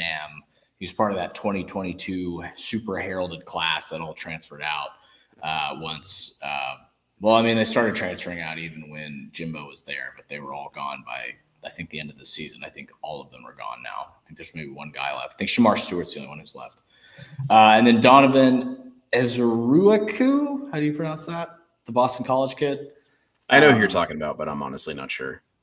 Yeah. So really strong defensive line year, really strong year for 5 techs and edges and nose tackles. And a lot of these dudes are going to be first-round draft picks. I think this is going to be a year where the defensive lines kind of dominate the NFL draft. Anybody else you can think of that didn't make this list that you would put on there? Certainly not from an interior perspective. I think they pretty much nailed it for the most part there. Good to see Mike Green from Marshall get some acknowledgement. I think he had a fantastic year, as evidenced by the stats. He's going to the NFL. He had eligibility left. He was only a redshirt sophomore this season, but Marshall kind of blew up their program for reasons I don't think are very smart. So that was kind of a weird storyline. Can you explain what happened there? Because we're going to get to that in a minute, but since we're already on the topic of it, I'm curious as to what actually happened there. Sure. So, Charles Huff got a 4-year contract when they hired him back in but prior to the 2021 season. His first 3 seasons were fine. But I think they kind of made it clear going into 2024 that, we're giving you the vote of confidence in your last year, but you need to do better. And, I think it kind of took somewhat of a late season stretch to really cement themselves in to clinch that Sun Belt championship game berth. And I think, by the time it got to, championship week where they, eventually beat Louisiana in the Sun Belt title game, I think they had kind of already made up their mind. The administration had that they wanted to go get somebody else rather than extend Charles Huff, which was a choice. By within hours of winning the Sun Belt championship with Marshall, Southern Miss hired Marshall, which, I think it's a good hire for them. They need a coach. When you look at G5 teams that are really willing to heavily invest in their football program from a monetary perspective, Southern Miss is up there. And that's kind of why they're so frustrated with the on-field results. But anyway, hired Charles Huff. And then as a result, I think 25 players entered the transfer portal immediately, kind of leaving them to the point where they literally don't have enough bodies to where, I think per, NCAA rules, I think you have to have X amount of players on the roster to where it's safe to play a game. So that is why they pulled out of the Independence Bowl. And now that spot went to 5-7 Louisiana Tech, who will probably get destroyed by Army. But yeah, I was going to say, that's not a great draw for Louisiana Tech, who's already 5-7, going to probably finish the season 5-8. Thankfully, the stadium's 10 minutes from their campus or something like that. Maybe not that much, but it's the game. The Independence Bowl's in Shreveport, and Ruston's not far at all. So, gotcha. Do you think that played into the decision? Probably. I know APR is part of it too. So good for those guys. Been hitting the books. Yeah, good for them. And that's extra practice for Louisiana Tech too. A couple extra weeks of practice, so that's always good. So linebacker, there was one consensus All-American linebacker, Jay Higgins of Iowa, who got AFCA, Associated Press, Walter Camp, CBS, The Athletic, Pro Football Focus, USAT, and Sports Illustrated all had him. And he was consensus All-American. Danny Stutzman from Oklahoma also made it. Sean Dolick from Buffalo. I know you know about Sean Dolick. Yeah. Yeah, you talked about him early in the season, I believe, as a guy to look out for. Jalen Walker from Georgia. Texas fans know very well how damn good that guy is. Carson Schlesinger from UCLA. That guy had a monster season. Texas's own Anthony Hill, according to The Athletic and Sports Illustrated, he makes the list. And then Chris Paul Jr. from Ole Miss. I think they nailed it with the linebackers. Unless you have some G5 guys, who's the guy from Old Dominion? Jason Henderson. Yeah. He had a monster 2023. Okay. He didn't have as good a year statistically, I think, because he had a pretty gnarly leg injury towards the very end of last season and didn't practice at all until until fall camp, really, until like the 11th hour. So I think he lost a little bit of a step this season. I do think he still has an NFL future. So if I'm Ricky Ronnie, I'm not trying to hurt anybody's future or make my players not trust me by putting him in a situation where I'm risking his future livelihood, right? And also, I think because he was kind of the main talking point of every single scouting report about Old Dominion kind of heading into 2024, 2025, I think teams just had plenty of time to kind of prepare for him and neutralize him. So fair enough. Talk about Sean Dolick, man. Buffalo. Incredible athlete. That Buffalo defense just had guys that were flying all over the field. Credit to Pete Lembo for kind of putting, a sense of enthusiasm back into that program after a couple really ho-hum years, I think, of Maurice Linguist, who ended up leaving that head coaching job to go be the co-DC at Alabama, I believe.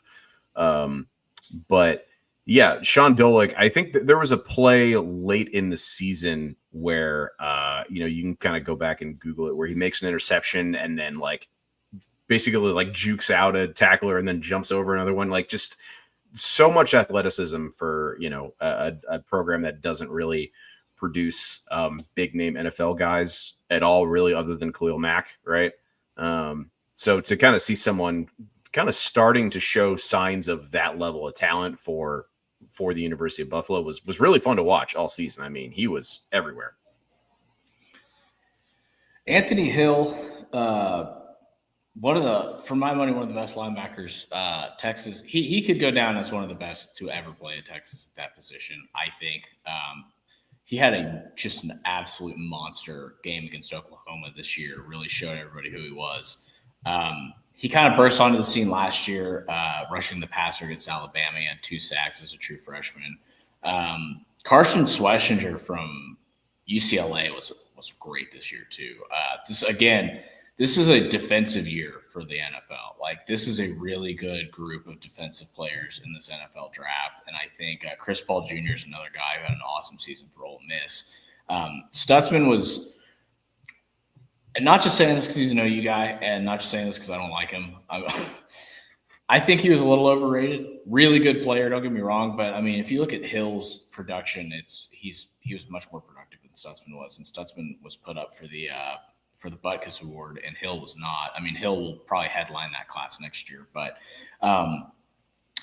really good linebacker group. Jalen Walker from Georgia. I mean, that guy's a game wrecker. That guy's an NFL dude as well. I think these are the best linebackers in the country. Jay Higgins, can't say enough about that guy. He was, maybe the best defensive player in the Big Ten this year. Maybe Caleb Downs, maybe him. Just complete freak. Another NFL guy for sure. Defensive back is really what's fun this year, because Texas had 2 guys who made All-American teams. Jahdae Barron, the Thorpe winner, was not a consensus All-American, which is kind of weird, but he's going to get his due in the NFL draft. Xavier Watts from Notre Dame. I've been saying that all year, that I thought that guy was a complete, just one of the best players in the country, regardless of position. Same with Caleb Downs at Ohio State, Alabama transfer. I don't even think he can go pro. I think he's a sophomore. Unless he's a junior this year. I thought he was a sophomore, but Alabama transfer, went into Ohio State, immediately was a Thorpe Award candidate. Travis Hunter, Colorado. Can't say enough about the Heisman winner.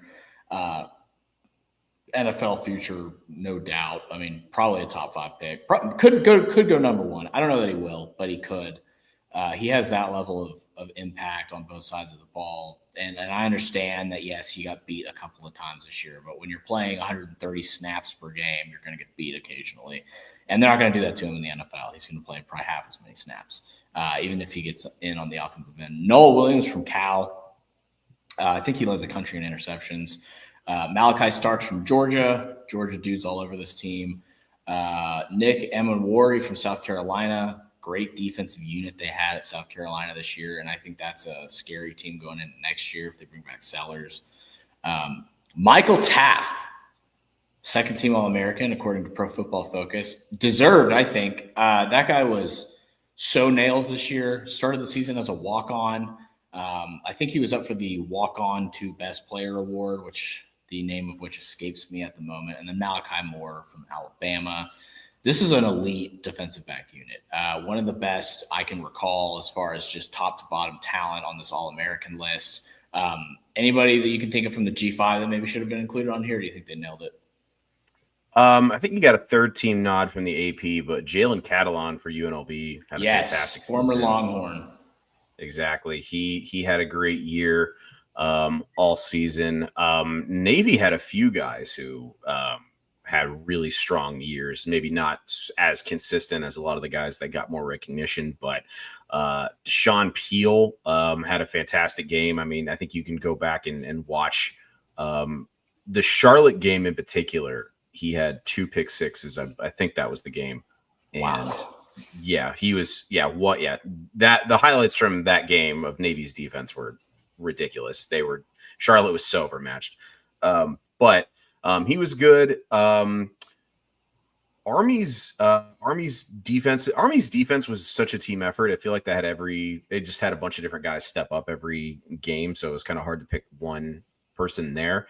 And one person I think would have been in this conversation had he not been hurt for the last 4 weeks of the season was Boise State safety Alex Dubner. Was just super versatile, can kind of come up and play in the box, almost can like be a little mini edge rusher when you need to, or you can drop him back in coverage. But, again, he had had an unfortunate leg injury that kind of kept him out for the last few weeks. I don't think he's on track to play in the playoff game, which is a shame because he's a great, he's a great story. Former walk-on, came on, earned his spot, was a guy for all 4 years, but he's going to finish his time at Boise State hurt, sounds like. So, but yeah, I think for the most part, the All-American selections that they put out for the defensive backs made a lot of sense. So.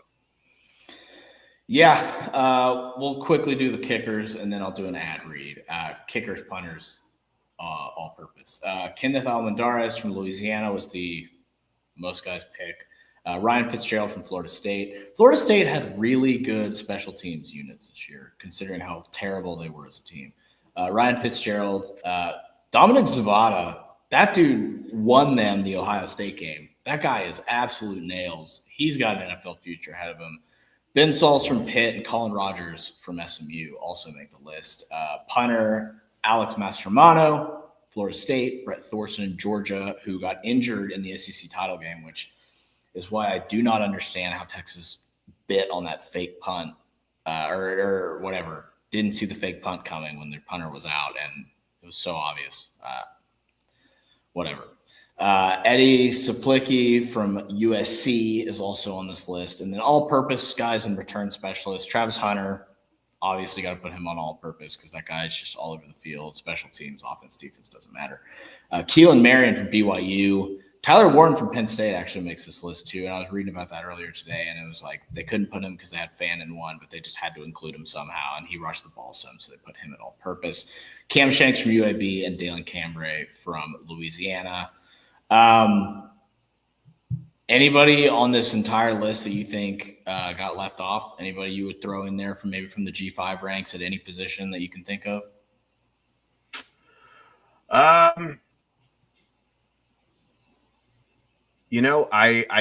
think people started figuring him out, but someone who I'm expecting big things from next season is Trey White, who's a San Diego State defensive end. Had 17 tackles for loss this past season, 18 and a half, actually, now that I see it. But yeah, he was just a problem in the first half of the season. They ended up having to put, significant resources towards keeping him blocked throughout the season. Chandler Martin, I think, had a great year again at Memphis. They're going to need him next season as well. I think that's pretty much it. Mikey Keene, I think, had a pretty decent year at quarterback. Not All-America level, but he's in the transfer portal now, and I'm curious to see who picks him up. So, yeah, speaking of that, before I do this ad read, John Mateer, another guy who had a pretty monster season, willed Washington State to a lot of those wins. I think he's still practicing with the team. I think is he going to play in the bowl game? I don't know, but I believe he was still practicing as far as I heard. Do you have any insight into where he might end up, or where do you think would be a good situation for him to go? Yeah. So as of a couple hours ago, Rivals reported that he is going to enter the transfer portal with a no contact tag, which makes me think he's going to Oklahoma. That's what I figured. Yeah. Yeah, because Ben Arbuckle, of course, which would make sense. But that would be a massive, massive hit to Washington State, unfortunately. But yeah, that would be my guess. I don't know why else he would have a no contact tag. If he A, had intention of staying, or B, if there was anybody else that remotely made sense. Yeah, I figured it would be OU too, just because their offensive coordinator went there. The problem is they lost like 7 receivers to the transfer portal. Now, I'm not saying they won't fill those spots. Obviously, they will. But I don't know. He's walking into a great situation there. I think if you don't have receivers, then if you don't have receivers, you want a quarterback who can run the ball, though, right? Great. Yeah, for sure. And maybe a guy who will attract receivers to your team. Maybe that's what their strategy is going to be, is you want to play with this guy. This guy's badass. He runs the ball. Real quick, do an ad read before we get to the I'm going to get to James Cox's question about Texas basketball. Sleep Cycle Center is the only medical sleep office in Central Texas that provides the most technologically advanced care and screening, at-home testing, evaluation of airways, and treatment options related to sleep and breathing issues such as sleep apnea. Their focus is to educate the patient on what is going on in his or her body and to provide all possible treatment options related to that specific issue. Screening, testing, and treatment can be completed virtually or in person. They can eliminate snoring to sleep apnea. You no longer have to sleep in a separate bedroom from your significant other. Individuals and families are welcome. 2 convenient locations, one in the Arboretum, the other in Lakeway. They see patients of all ages. They are family owned and operated. CPAP alternatives can be provided in most cases. They offer treatments that include CPAPs, oral devices, epigenetic devices, which is what I have, weight loss, lasers, radio frequency. They are in network with most medical insurances. So give my man, Dr. Chad Denman, a call at 254-284-6812 or visit sleepcyclecenters.com. And if you go in there, as I recommended to many people, please tell them that Texas Sports Unfiltered sent you. Real quick, James Cox, what's up, big dog? Hope you all had a good weekend. If Texas basketball underperforms, which I think they might, I also think they might, who is a good candidate to replace Rodney Terry? I really like Sean Miller was a guy that was getting some buzz before they hired RT, but then RT beat Sean Miller in the tournament, and they were like, we can't hire the guy that our guy just beat. I like Brad Underwood from Illinois. I don't know that he would leave, but I think that's a guy you consider.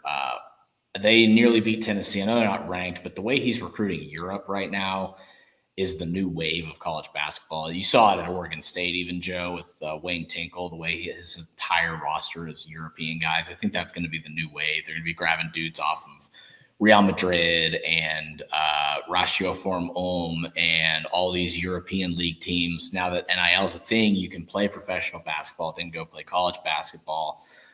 So I think that Brad Underwood would be a great hire. Arizona's coach, I forget his name, Tommy Lloyd. I like Tommy Lloyd a lot. You know, if I have a blank check and I can get whoever the hell I want, and I can money whip whoever into leaving their job, I would get Nate Oates, but I don't think that's possible. I like Tommy Lloyd. I like Brad Underwood from Illinois a lot. I like there's so many of these coaches that are just have dirty past, man. Like, you know, I liked Will Wade for a while, but I think he's too dirty for Texas to touch, and he's not doing great right now either. Tommy Lloyd and Brad Underwood would be my first calls if I'm Chris Del Conte. I don't know that they could make either of those things happen, but those are the 2 guys I would think about for sure. Mick Cronin at UCLA maybe would be a guy to consider. He's kind of a Chris Beard type, not off the court, but as far as just a defensive-minded guy. I know we're tired of that. I know we want an offensive-minded guy in here, but Mick Cronin has done a lot at UCLA. So he'd be a guy I'd consider too. He also would recruit that area really well, I think. those are the main basketball targets I would look at for sure. I want to look at some of these transfer portal entries, man. Sure. So the top guy in the portal in the state of Texas, Micah Hudson, wide receiver, 5-star from Lake Belton, is committed to Texas Tech, or committed to Texas Tech. Now he is going to A&M. So he is doing he's attempting to hit for the Texas Trader cycle, going from A&M to Tech. Maybe he'll go to OU after that. John Mateer is the number one guy in the portal, according to 24/7. We think he's going to OU. I think that makes a lot of sense. The no contact tag, I didn't know about that. That makes me think he's surely going to Oklahoma, which is truly a big pickup for them because they were horrendous on offense this year. Horrendous. You saw it all season long, not just against Texas where they managed 3 points. South Carolina went in there and kicked their teeth in. They just couldn't move the ball with any level of effectiveness against anybody, any level of consistency. They beat Auburn because they returned a touchdown off of a pick six by Peyton Thorne, who that's kind of his thing, right? He just likes throwing pick sixes. That's kind of his move is important interceptions in big moments. That's kind of his MO, I think. Eric Singleton from Georgia Tech was a guy that Texas was looking at. I'm seeing I don't know if he's committed to Ole Miss 100%. I guess those are just projections, but Ole Miss is cleaning up in the portal right now. They got the top 3 transfers from Arkansas committed already. Luke Haas, the tight end, Patrick Kutas, who's I think he's a guard or a center. He's an interior offensive lineman.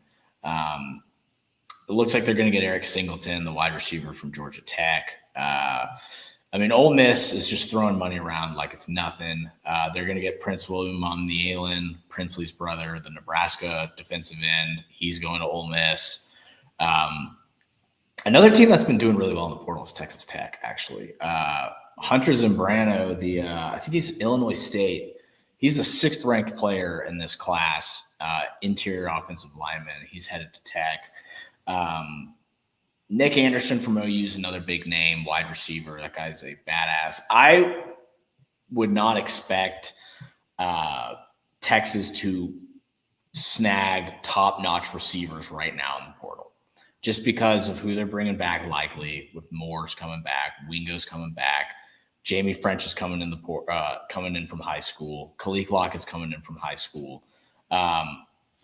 I just wouldn't get your hopes up right now if I'm a Texas fan and I'm talking about the transfer portal right now, just because the playoff is around the corner. They're focused on that. And I believe I was talking to Jeff Howe about this, how teams that make the playoff are sort of at a disadvantage in the portal sometimes, right? Like you look at these top teams, these teams that are landing players in the portal right now, they're not playoff teams. Colorado, Nebraska, Ole Miss, Texas Tech, like none of these teams are playoff teams right now. Ole Miss nearly made it, but they didn't. Who are some of the names in the portal that you're interested in seeing where they land? There's a couple. We talked about Mateer. I think I'd be surprised if we didn't see 1 or 2 of his receivers from Washington State this past year kind of follow him. Chris Hudson, who already had a somewhat solid career at Oregon prior to transferring to Washington State, did okay this year, but it wouldn't surprise me if he, wanted to give it one more go with Mateer, given, the production that he had. I mentioned Mikey Keene. I think he's another quarterback that's kind of worth pursuing for some of these teams that, need a change there. And then, man, this will not load. I think a few others that are kind of interesting. Ontario Thompson committed to Washington from Western Michigan. I think he'll be pretty good. We'll see. Devontae Ross moving on from Troy. He's a good receiver. Someone to watch out for there. And I think those are the big ones. Benjamin Perry going from Louisville to UCLA hurts. But it's already looking like a fairly deep transfer portal class. I need to spend more time, kind of diving into it outside of, the two Pac-2 schools. That's kind of been my what I've been studying up on, which bad news for Oregon State. They lost both their starting inside linebackers yesterday. So that's a tough one. Yeah, and then they lost one of their kind of pet project offensive linemen to Michigan State, which of course is where their old head coach is now. So need something positive to kind of keep some of these guys from bolting. So we'll see. Lee Hunter is a guy that visited campus. He's a defensive tackle from Central Florida. Pretty productive last year. He's a guy that I've heard could end up at Texas. Obviously, you have guys like Jonte Cook, who transferred out from Texas, Talisi Akana, Justice Finkley is leaving as well. But a couple of those guys are going to play through the playoffs with them, and that's Justice Finkley. Love that guy. Love his family. His family has been so positive for the Texas fan base, and very well-liked player. And I think it speaks to his character that he entered the portal, but he's going to stick with the team and play through the playoffs just in case somebody gets injured, somebody goes down, they need him, whatever. Julian Humphrey from Georgia commits to A&M corner. He's a pretty good player. A lot of these guys, like Malik Murphy's very interesting to me. I was surprised he didn't just stick it out at Duke, to be honest. Really smart. You know what I mean? Because he's a really smart dude, and like he'll probably play in the NFL, but like he was in the business school at UT. He went to Duke. You cannot tell me that academics had nothing to do with the fact that he went to Duke. Again, really smart kid. I really rooting for the best for Malik Murphy. Like, love that dude. He did so much for this Texas program in helping to kind of save their season when Ewers went down last year, winning the 2 games he started against BYU and Kansas State. Bear Alexander is another interesting guy. Mr. Transfer Portal.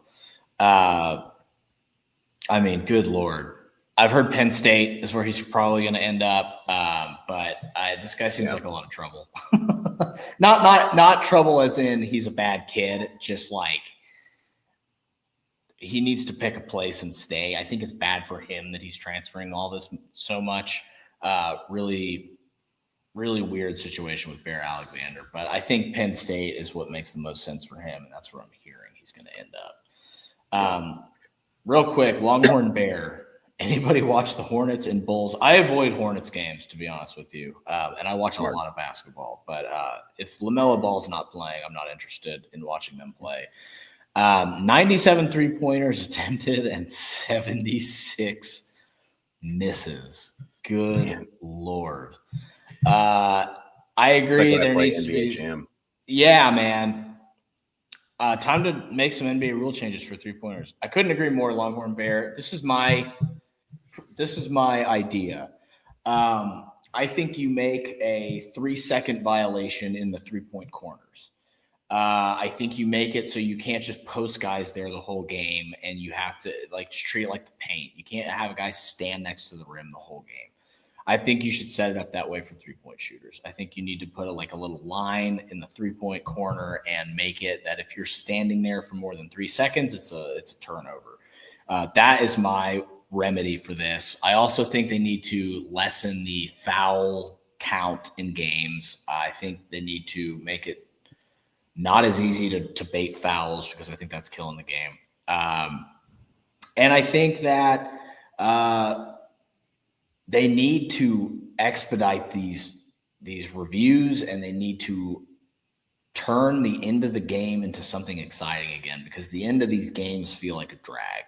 If it's a close game, it's just review after review after timeout after timeout. I think they need to eliminate the foul up 3 rule and turn that into a take foul.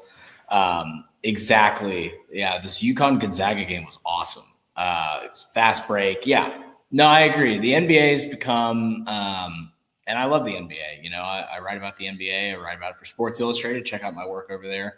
I write 30 articles a month for SI Mavs. So check that out. And check out G5daily.com with Joe Londergan, because that man is the hardest working man in sports over there across from me on this channel. This dude's putting in work every single day. So check out his stuff too. Yeah, the NBA has a lot of problems, and I don't know how much of the problems are related to viewership. I think more of that has to do with the fact that it's really hard to find games, and that there's 7 different things you have to watch, and that if you have a league pass, it'll black games out in your own city. I mean, it's insane. So, like, people are illegally streaming games. I think that's a big reason why viewership is down. So I don't know if viewership is down. It's just official viewership is down. College basketball is doing a lot of things right now. These early season tournaments are awesome. All these awesome matchups early in the season. I get the NBA Cup. It's kind of exciting, I guess, but there's not really a way to replicate those early season tournaments in the NBA. My rule changes would be the foul up 3 is a take foul, which means you get the ball and free throws, so that means you don't get rid of buzzer beaters at the end of the game. So if you're up 2 and the other team has the ball, you can't just foul them, or up 3 and you can't just foul them and end the game and force them to shoot 2 free throws. So make that a take foul, put 3 seconds in the corners, and make it harder to bait fouls. I'm going to bring Zay Collier in on this because I know he has opinions. Zay, we're talking about how we're going to fix the NBA. So here are my rule suggestions. 3 seconds in the corners. Like, set it up like the paint, right? You can't just post in the corner and spot up. And foul up 3, get rid of that, call that a take foul. If it's a foul up 3 situation, call it a take foul. So the other team has a chance to hit a 3 to tie the game. And then make it harder to bait fouls. Those would be my 3 suggestions to make the games faster and more competitive. Call traveling, sure, yeah. The gather step needs to be more strictly managed, I agree. Yeah, those are good takes right there. I mean, the NBA, obviously what you and Joe are talking about, Keenan, definitely struggling this year. I think all these legends are coming to the end of their careers, like Bron and Steph and KD and Russell Westbrook, Harden. The list goes on. And even though I love guys like Jokic and Luka and Ant Edwards, there's a lot of upcoming guys. The game's gotten very stale. From the All-Star game to the difference between the regular season and how officials dictate the game to the postseason and how it's just 2 completely different games. And it sucks because just like you fellas, I love hoops. Like, I grew up on the NBA. I've been watching NBA entertainment films ever since I was in diapers. So I don't know what exactly is a reason why it's declining so much, but it's one of those things, man. It's hard to, nobody really wants a league pass just to follow one team, and it's a lot. It's a lot. And I think with football and how it's thriving, it's taking over Christmas, and it's college football is at its peak right now. So I even think college basketball has declined a little bit. I think they need to restructure some of those things there. So it sucks, but hey, it is what it is. They're making a lot of money. Those guys need to get more creative of how to better the game.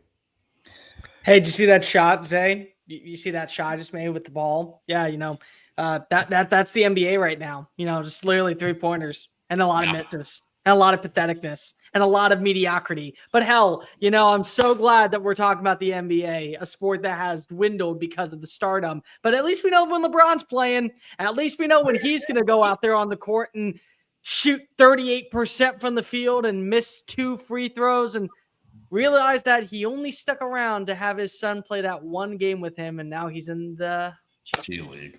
Congratulations, guys. Yeah, 2 hours of me yelling. This is going to be a lot of fun. 2 hours of Cole Thompson yelling and 2 hours of Zay Collier listening. Guys, thank you so much. My man, Joe, always a pleasure talking sports with you, my friend. Sure. You guys have a great show, man, and me and Eric will be back to do it tomorrow. It is playoff week. Get excited, guys.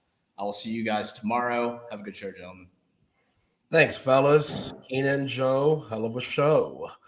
Welcome, ladies and gents, to Texas Sports Unfiltered. No Chip Brown today, but I'm in the house. I am Zay Collier, joined by the managing editor of the Texas Wire and the host of SEC Unfiltered, a guy that y'all are very familiar with, my dog, my big homie, Cole Thompson, who is taking one to the head. What's in that, man? What is that? Just milk? You just chocolate drink? peanut butter.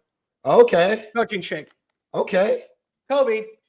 Oh, look, I missed like everyone on the Indiana Pacers a couple nights ago. There we go. Problem Come solved. on, Exactly. man. You didn't have to say Kobe. You could have said someone else. Okay. Like, you can't miss the shot and say Kobe. Şengün.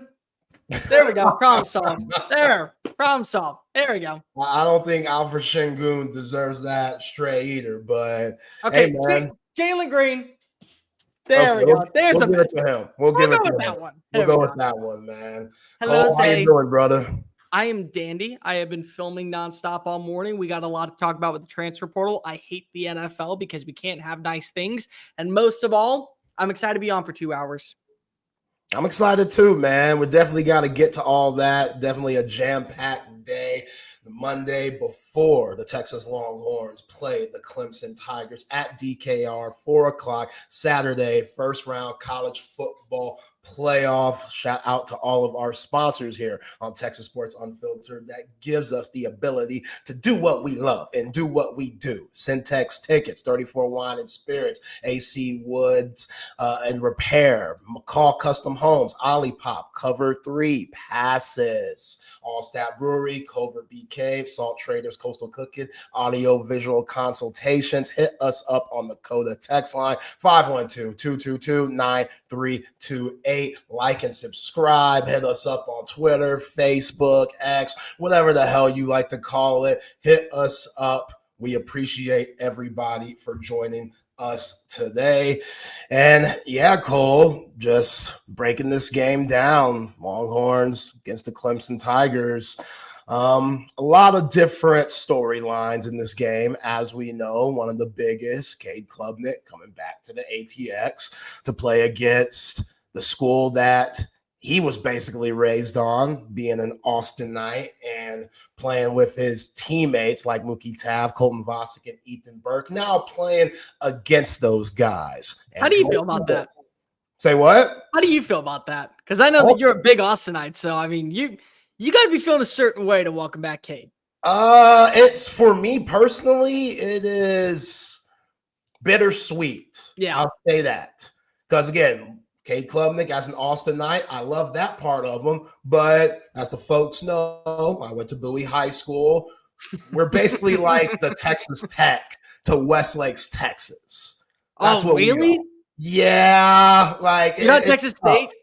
No, we're not that bad. We're not that bad. Okay, we're not like that. Like I mean, I know Bowie folks. I don't know how it is now, but we like. You said Bowie. Like, oh, yeah, I didn't hear Bowie. Okay, yeah, that's That's 100% Texas Tech. Yeah, we're Texas Tech. Like that is. We have a good season, and it's we make it to the third round of the playoffs, and that's a victory in itself. We're very content. Exactly. So I'm very salty that Westlake has had all this success, but when those former chaparrals go on to be Longhorns, then they usually, I get a bigger heart for them. So what you're saying is that when they switch over the colors from the blue and red to the burnt orange and white, they become family. Exactly. Like every time I see Nick Foles around the ATX, dap him up. Always. That's a must. Former Westlake Chaparral, Philly legend. And he always shouts me out, too. Like, he remembers me just because since my pops was a coach, Foles used to play basketball. He remembers my pops during the hardwood days. So he'll be like, "Little Collier, what's up?"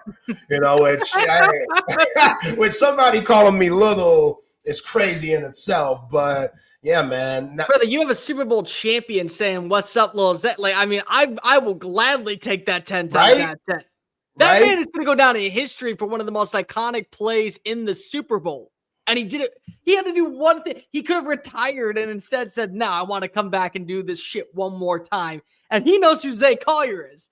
Like, I take that with pride. Hey, does he know who you are, Cole Thompson? No, he does not, but he knows who I am. I'm special. I'll take that 10 times out of 10, my dude. Right? So I appreciate, guys like that. Sam Ellinger, Drew Brees, he kind of, soured some milk for me when I saw him at Kyle Field for the Texas A&M game, and he's rocking the A&M maroon, and you can hear him talking to Johnny Manziel. You can't hear him, but you can read his lips talking to Johnny Manziel. He's like, I always wanted to be Aggie. I'm like, come on, Drew. You ain't got to lie. Like, I get it. You want to get on the field and stuff, but you're Drew Brees. Like, your name in itself, with what you've done in the National Football League, future Hall of Famer, you don't have to wear that maroon to get on the field. But Drew's a team player, whatever. I still respect him. But if you ask me who I'd take, Foles or Drew Brees, which is nuts to say, I'm taking Nick Foles. Sorry. I'm taking Nick Foles. That's my guy. Doesn't make any sense for a lot of people, but Nick Foles, more the homie. Drew Brees, he's just too much chaparral for me. And now he wants to be an Aggie and stuff. I can't ride with that, Cole. Now, here's what you can say. Here's how you get rid of it. How many Super Bowls does Nick Foles have? One. How many Super Bowls does Drew Brees have? One. So how are we going to go ahead and argue that one? It's the only argument I need. The biggest game of the year, and somehow number 9 is the number 1 casualty. But my number 9, and they both were number 9, but my number 9 got the job done. He only needed one season to define success. You had 15 years to figure your crap out down in New Orleans, and you never were able to. So I get your point. I am riding with Drew Brees because if I enjoy winning championships and I put him on the right roster, I'm winning more than just a Lombardi trophy. I'm winning multiple Lombardi trophies. Oh, yeah. Oh, he was incredible. Like, at his size, coming back from the injury in San Diego when a lot of people gave up on him, and for him and Sean Payton to get in that groove and him to break all of those records and how accurate he was, like Drew Brees, definitely the best Austin Knight, in my opinion. And it's like if he would have gone to Texas A&M, as much hate as Longhorns would have had because of the Austinite feel, you still would love to see him in a burnt orange uniform. Like, here I am sitting here and saying, oh yeah, I would never want Cam Newton to play for the Alabama Crimson Tide. Like, how dare that these colors don't like you give me him over AJ McCarron and Greg McElroy, 100% I'm taking that 10 times out of 10. Easy. Not even remotely close. Have I taken the best college football quarterback in a single season ever? Yeah, I'm going to take that. I'm going to take that and run. Yep. Tacky hats, tacky suits and all. Take everything that comes with Cam Newton. How good he would change the wardrobe of Tuscaloosa if he would have played at Alabama right now. You would see every young gun wearing that tacky brim hat that sticks up and he looks like Doug Dimmadome from the Fairly Odd Parents while having on his bow tie that doesn't match his actual shirt. That would be the attire on game days. And you want to know what? Nobody would bat an eye because Cam Newton won a Heisman Trophy and a national championship. See, that's why you're my guy. You're throwing out Family Odd Parents references and stuff like that. A lot of people don't know about that. Like, that's why you're my dude. He looks like, listen, and I say this with kindness. He looks like Denzel Dimmadome, owner of the Dimsdale Dimmadome. That's what he looks like right now. I'm very excited for it. That's him whenever he does 4th and 1. All heads are like, what are these guys freaking talking about? But hey, man, that's just how me and Cole roll. Again, appreciate everybody for rocking with us on this Monday. Steve Sarkisian and the players had their Monday pressers today. We're going to go through that. Definitely going to talk about the Heisman. Definitely got to go through Cole's mind and hear what he has to say about the NFL. Because as you see, if you're watching this on YouTube, apparently Cole Thompson hates the NFL. We gotta see what he's talking about there and break that down. But yeah, Cole, the Texas Longhorns coming into this game on Saturday. Obviously, it's Monday now. It's 75 degrees in the ATX on December 16th, which is nuts, man. Like, even me as a Texan, I'm a tropical brother. I need my warm weather, but this is a lot for me. And on Saturday, the low's going to be 40. The high's going to be 63. So that's solid. We'll take that. I want the fans to have a good time. The Clemson faithful, when they come down to the ATX, even though I want them to get their ass whooped, I want them to remember Austin, Texas in December being a fun time. So that's cool and all. But this game in itself, at this moment, how are you feeling about both teams? You know what's really interesting is that this is going to be a really good indication of where both of these rosters stand if they were to win, because if I think that right now, the thing that's going to really stand out to me is go back and watch that Clemson game against SMU 2 weeks ago in the ACC championship.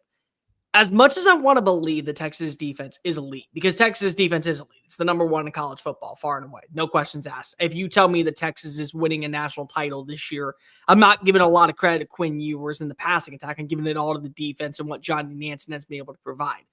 But I think what's going to be really set the tone for a team like Clemson is they got to strike early and they got to capitalize. You got to get Brian Wesco involved. You got to get Antonio Williams involved. You got to get TJ Moore, the freshman from Fort Lauderdale, Florida, involved.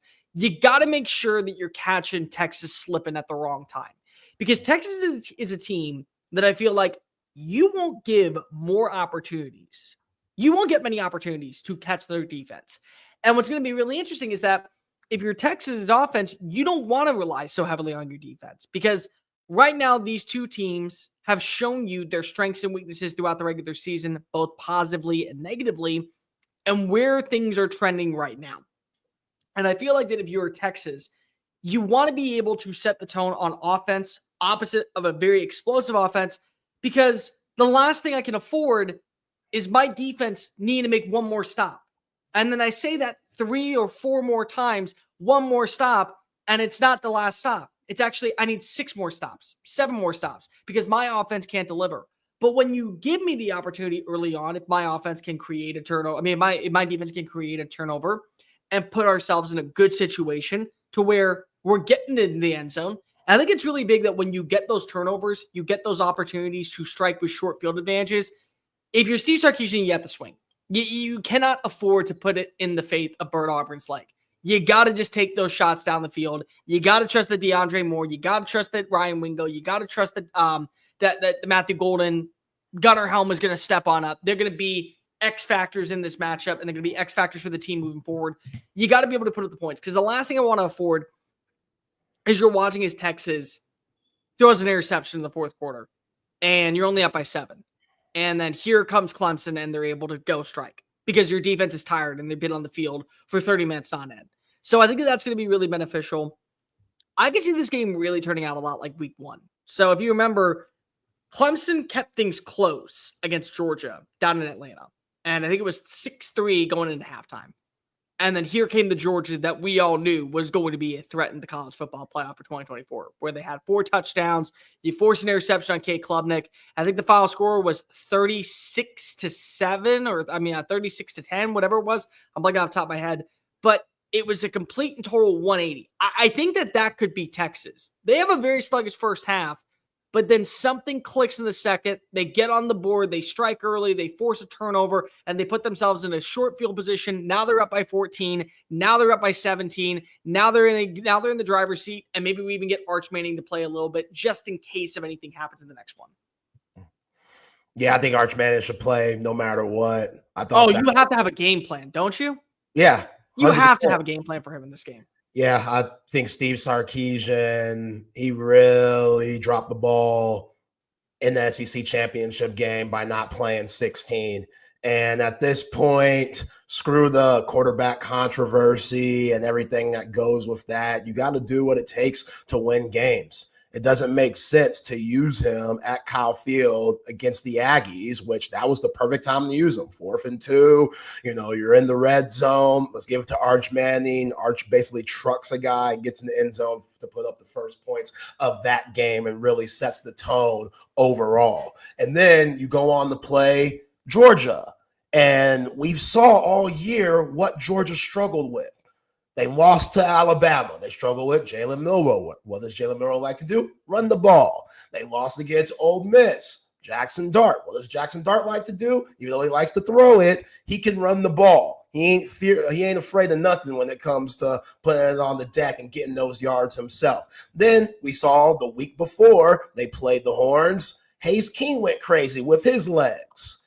So to not put Arch Manning in the game enough. You threw him in, you sprinkled him in a little bit. That wasn't enough. I was talking all week prior to the SEC championship. I'd like to see Arch get 10 snaps. Yeah. I don't know what that means, but just give him 10 snaps. I think he's that versatile to where even if he's in the game, even though you have to think run, that dude could air it out. We saw it this year against Mississippi State. We saw it this year against the other teams when Quinn Ewers was out of there. So just having another dimension to your game, not being as, just easy to guard. And I get it. You don't want to put out everything because you got games to play. But at this point, if the kitchen sink has to be thrown, hey, you use that back and throw that thing. Like, Zay, just do me a favor. One drive, just one. They switch out Quinn for Arch. The whole drive? Just the whole drive in the SEC championship. One drive. Humor me. Texas's defense was preparing for Carson Beck, not Gunnar Stockton. I can almost guarantee you that as much as Georgia was going to prepare for a play or two from Arch Manning, they were not going to prepare for a series from Arch. You need to gain momentum back. They had just scored. Why not send out Arch on that one drive? You know he can throw. You know he can run. You know he can set up first down opportunities. You know that if a pass rush is going to find a way to get into the backfield, he is going to maneuver his way away from it to turn a negative play into a positive one. One drive. I think if they play him in one drive in the second half against Georgia, they win the SEC championship. You got to make up for it. And in my opinion, I don't really care about quarterback controversy at this point. I'm wanting to win a national championship.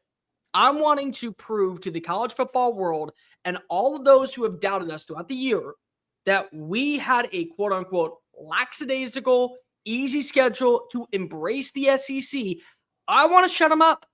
And Clemson's a team that's been here before. People don't want to give credit where credit's due. Clemson's a team that has been to the playoff on multiple instances, and they have found ways to beat SEC teams. They beat Alabama twice, and I get it. Dabo is not embracing what is the transfer portal, but Dabo was able to make sure that he didn't blow a game against SMU. Like, he's been in these situations. So you cannot afford to have anybody give you an opportunity. You got to at least have one drive set aside for Arch Manning. And then you have to have some packages set aside for Arch Manning. Because this is the playoffs. It's one and done. There's no extra bowl game you get to go to test out Arch for next season. This is it. So you might as well get him embraced for what is going to be this atmosphere moving forward. And if you can't, then the only person to blame at the end of the day, we know who it is. And it's not Quinn Ewers. Because if Quinn's out there with 3 interceptions and Steve Sarkisian trots him out for a 4th, you don't blame the quarterback on that one. You blame the decision maker who is deciding who should be playing QB1. Sark's so loyal, man. He's so loyal, and that's good. Like, it's good to be loyal. We need more people in this world to be loyal. But in this profession, I can get you got. Being overly loyal can get you got. And again, Quinn Ewers, he might just need that. He might just need his coach 100% backing him for him to be successful. I don't like it. But some guys, they need that. Some guys, they need to start and not come off the bench to really get their mojo going and not be in their head. So all the narrative national media stuff that you're continuing to see. Hell, Cole, I saw Quinn Ewers in a damn North Carolina jersey just because of this whole Bill Belichick shit going on. And folks are saying, this might be a possibility for Quinn Ewers. Great. Let it be a possibility for Quinn Ewers. Great. Let it be. That's awesome. Congratulations. Best of luck to you. Not going to make you hit your door on the way out. Sorry. And I say this from a perspective of love because I watched this happen with my own 2 eyes. I saw Jalen Hurts lead Alabama to the college football playoff and then get benched for Tua. I watched it. I'm sorry. What did Nick Saban want to be remembered for? Staying loyal to a quarterback that was hurting the team or winning a national championship? Sorry. Yeah. That's all I care about. That's anyone should care about. That's what Zay, if you and I did a show every single day and I got picked up by Fox Sports National and I said, I love the loyalty, but Zay Collier has to stay with me. And they say, no, but here's what we're going to pay you. Or what they came to you and said, hey, here's what we're going to pay you. You got to dump Cole. I hope that for your job, for your landscape, you freaking leave me. I hope you break up with me live on air and just say, I'm out. Peace. Losers. What up? Loyalty only gets you so far. It can keep you employed. It can keep you also in a good spot. You want loyalty? As Joe K says in the comments section, get a dog. They'll be right there waiting for you to come home every single night. You want to win a championship? Do what's best for the team. Loyalty will always be the reason that you end up holding the L. There's a reason why it starts off with an L, because you're the one holding it at the end of the day. Yeah, great points. Great points. Quinn Ewers was asked today in the presser, would this be his last game at DKR? He said, maybe. We'll see. That's what you expect Quinn Ewers to say at this point. You know, we kind of know what's going to happen. You know, Quinn Ewers, we've heard actual people who cover the team, like a Chip Brown, talk about, hey, this guy, this is it. Most likely he's going to the league. Archer's next up. This is the last hoorah. This is what the trajectory has been. Some Longhorn fans are out here like my man David here on their sayonara shit. Some Longhorn fans are like, yo, Quinn's done a lot of good things. He can't help that Steve Sarkisian at times has put him in bad situations, which is true. Sark talked about it today, going back to that Oklahoma State game, 2022, where Quinn Ewers went 19 for 49. God. Let me repeat that for the folks in the back that might be a little tone deaf. 19 for 49 and kept the dude in the ball game. Talk about loyal. Kept the dude in the ball game after a second pick six. Yeah. Hey, let's go for the trifecta. I want the hat trick tonight, buddy. It's tough. It's tough. But Quinn Ewers has definitely grown since then. And look, it's not Quinn Ewers' fault, which out of everyone on the offense in Georgia, according to Pro Football Focus, he had the highest grade. So, Quinn did? Yes. Did he really? Quinn, and I think somebody else was right there with him. But other than that, everyone else struggled. You had 6 drops total from your wide receivers, 31 yards on the ground, 11 penalties, 8 in the first half. Yeah. But we're blaming number 3. Okay. It's the quarterback. Like, it comes with the job. You know what I'm saying? We get it. But got to put him in situations to where you're going to be successful. If he's throwing 50 times in this game, you're not in a good spot.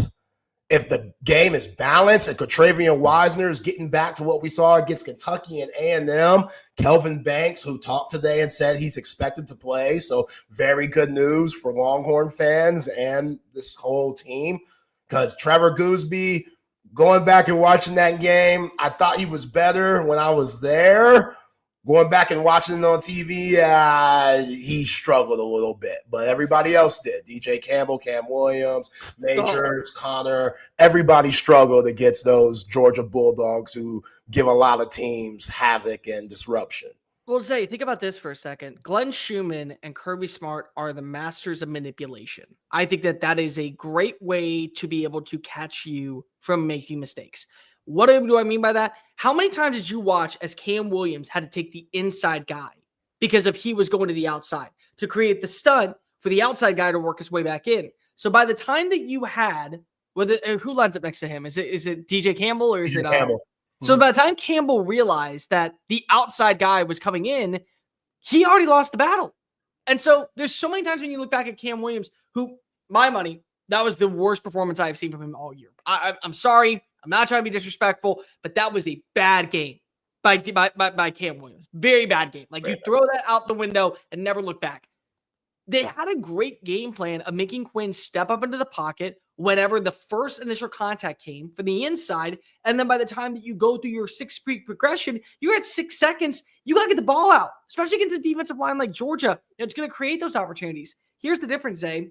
There is no Jalen Walker on this roster. There is no CJ Allen on this roster. There is no Malachi Stark on this defense for Clemson. There's some good players. There's some very good players you got to get ready for. Barrett Carter, Peter Woods. They can win those one-on-one battles, but it is a different defensive front. It is different than what you're going to notice than what you saw against the team that comes from Athens. A team that's been building for the last several years as a threat to win a national championship and break a record that hasn't been sustainable since the 1940s. I mean, like, that's how far back we got to go to talk about the last time we saw a three-peat champion. They were built for that last year. And they continue to bring back all this talent, and guys continue to grow and step up. I mean, you have players that have never started a game, and yet they're second or third round picks in the NFL because of that's just what Georgia does. Like, You can say in one matchup, yeah, it was very, very bad. But also, it's a completely different tune-up than what you're going to see this time around. It's a completely different unit defensively than what you saw when you were in Atlanta the last time. So maybe that benefits you just a little bit. But, I mean, you brought it up, six drop balls. That's not on Quinn. That's not. No, don't get me wrong. I think that one of the interceptions was on Quinn. I don't think that the first one was. I've gone back and forth, and let me ask you, just because of I haven't got your opinion. You're talking about the Isaiah Bond one? That was on Bond, just being, pardon my French. That was just on Bond being a baby. He was not trying to be aggressive making the play. He wasn't. It just felt like he was playing tippy-tap with him. Because if I'm a wide receiver and I now have to play defense, knowing that my quarterback made a less than stellar throw, I'm being physical as all hell, making sure that ball is knocked out. And he just kind of was like, and then kind of hit him at the last second. Like, weird play. It was a very weird play. Now, the second interception was all on Quinn. Sorry, that one was. I'm not going to sit here and try and sugarcoat that. But you can't have 6 drops. You can't have, you can't give up, 13 tackles for loss. You can't give up 5 sacks in a game and expect to win. It's a losing formula. I don't care if you play Georgia Tech. It's a losing formula. I don't care if you play Sacramento State. It's a losing formula. You give up 13 tackles for losses in a game. You rush for 31 yards. Your quarterback is sacked 5 times for minus 27 yards. You're losing a football game every single time and twice on Sundays. Yeah. And the Horns only lost by 3, which is pretty remarkable and shows how good they are, especially on that defensive side. So, yeah, defensive coordinator for Clemson, Wes Goodwin, he does a good job. And you're right, Cole, it doesn't have the same dogs, no pun intended, that Georgia does. But TJ Parker, the edge rusher, he's pretty damn good. He gets that ball back for the Tigers a lot. And if he's coming around that edge, whether it's Cam Williams or Kelvin Banks, those guys better be ready because he's going to try to take Quinn's head off. And they also have probably one of the most complete linebacker groups in the nation. Barrett Carter, Wade Wadez, the freshman, Sammy Brown, all of those guys are really good and go from sideline to the sideline at a high clip. So, yeah, you got to be able to move the ball on the ground. It's very disappointed with how they looked against Georgia. And a lot of that was due to the zone scheme that has become very successful for Kyle Flood and Tashard Choice's guys. But against Georgia, they weren't having it. You know, you're going too much east and west when Georgia's out here going north and south. And those guys – again, Kirby Smart, like you said, Glenn Schumann, those dudes, the game plan, it's always going to be money. So you got to give Dabo that same respect, but also you got to know that you're the baddest team on the field and these guys can't play with you, especially at home. Yeah. This is why the line's what it is. I saw minus 11 and a half. Like, that's high. For a game like this, that's high. But it makes sense. With what you've seen from Clemson throughout the season, like they go in the pit, they needed a crazy Cade Klubnik run to take that game. Yeah. You know, we saw what they did against Louisville. Louisville, they waxed that ass up at Del Valley.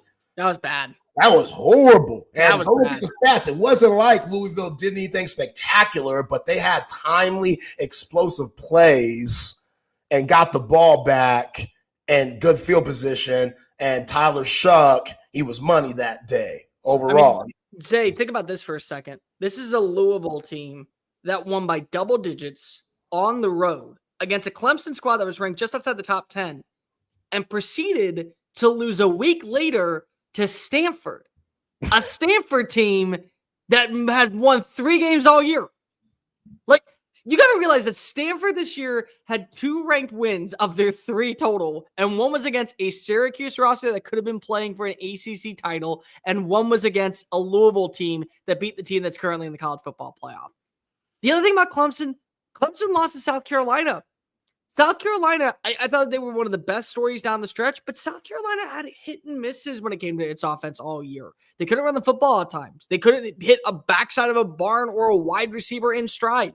They had too many plays that were stopped because of the insufficiencies of the offensive line. They struggled against Old Dominion in week 1, and that was a South Carolina team that, outside of one really bad interception by Lenore Sellers, would have won by 10 points. And that team's not in the playoff, but you are.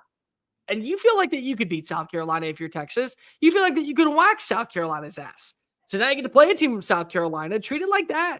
Like, this is a team that's gone 0-2 against SEC opponents. And you're going to be the first one to actually let them win? Like, we're not doing that, are we? We're not really going to do that. No, that's egregious. Yeah. Speaking of Isaiah Bond, Steve Sarkisian said today about the wide receiver transfer from Alabama. We shut him down last week. Completely tried to make him as healthy as we could. Isaiah and I had a great meeting, and he's going to do everything in his power to play this week, but we're going to have to monitor that daily as it goes. Yeah, he's a guy that just... I remember you talking about it before the season started. You said, I'm not sold on Isaiah Bond like everyone else in national media. And I'm over here like, Cole, what you talking about? You saw what he did in the Iron Bowl. You saw what he did last year for the Crimson Tide. Look at that speed. He's just going to come in here and be the next Xavier Worthy. And for half of the season, it was looking like that. And then he gets hurt a little bit, and now you don't know what you're going to get from 007. You're not, but I'll tell you who you're going to get a lot from. Here we go. Mr. Matthew Golden. You're going to get a lot from that man. You're going to get a lot from that. No, I will own the Silas Bolden take. I thought that he was going to be wide receiver 1. I thought him coming in late was always going to hurt his case. But go back and remember what he was doing in fall camp. Like, there was a reason to believe, after the successful stint that he had when he was at Oregon State, this offense, how they were going to utilize him in different facets, and how quickly he seemed to fit in this wide receiver room, he was going to be a breakout dude. But yesterday we did the SEC Unfiltered Award show, and one of the awards we gave out was, that guy award? Which went to the SEC's most underrated player? Zay, Matthew Golden is basically an easy 6 points if you're inside the 25. Like, this man has stepped up on so many different instances and proved how talented of a playmaker he is. And if you just had some consistency at quarterback, maybe we would be talking about him as an all-SEC, all-American type player.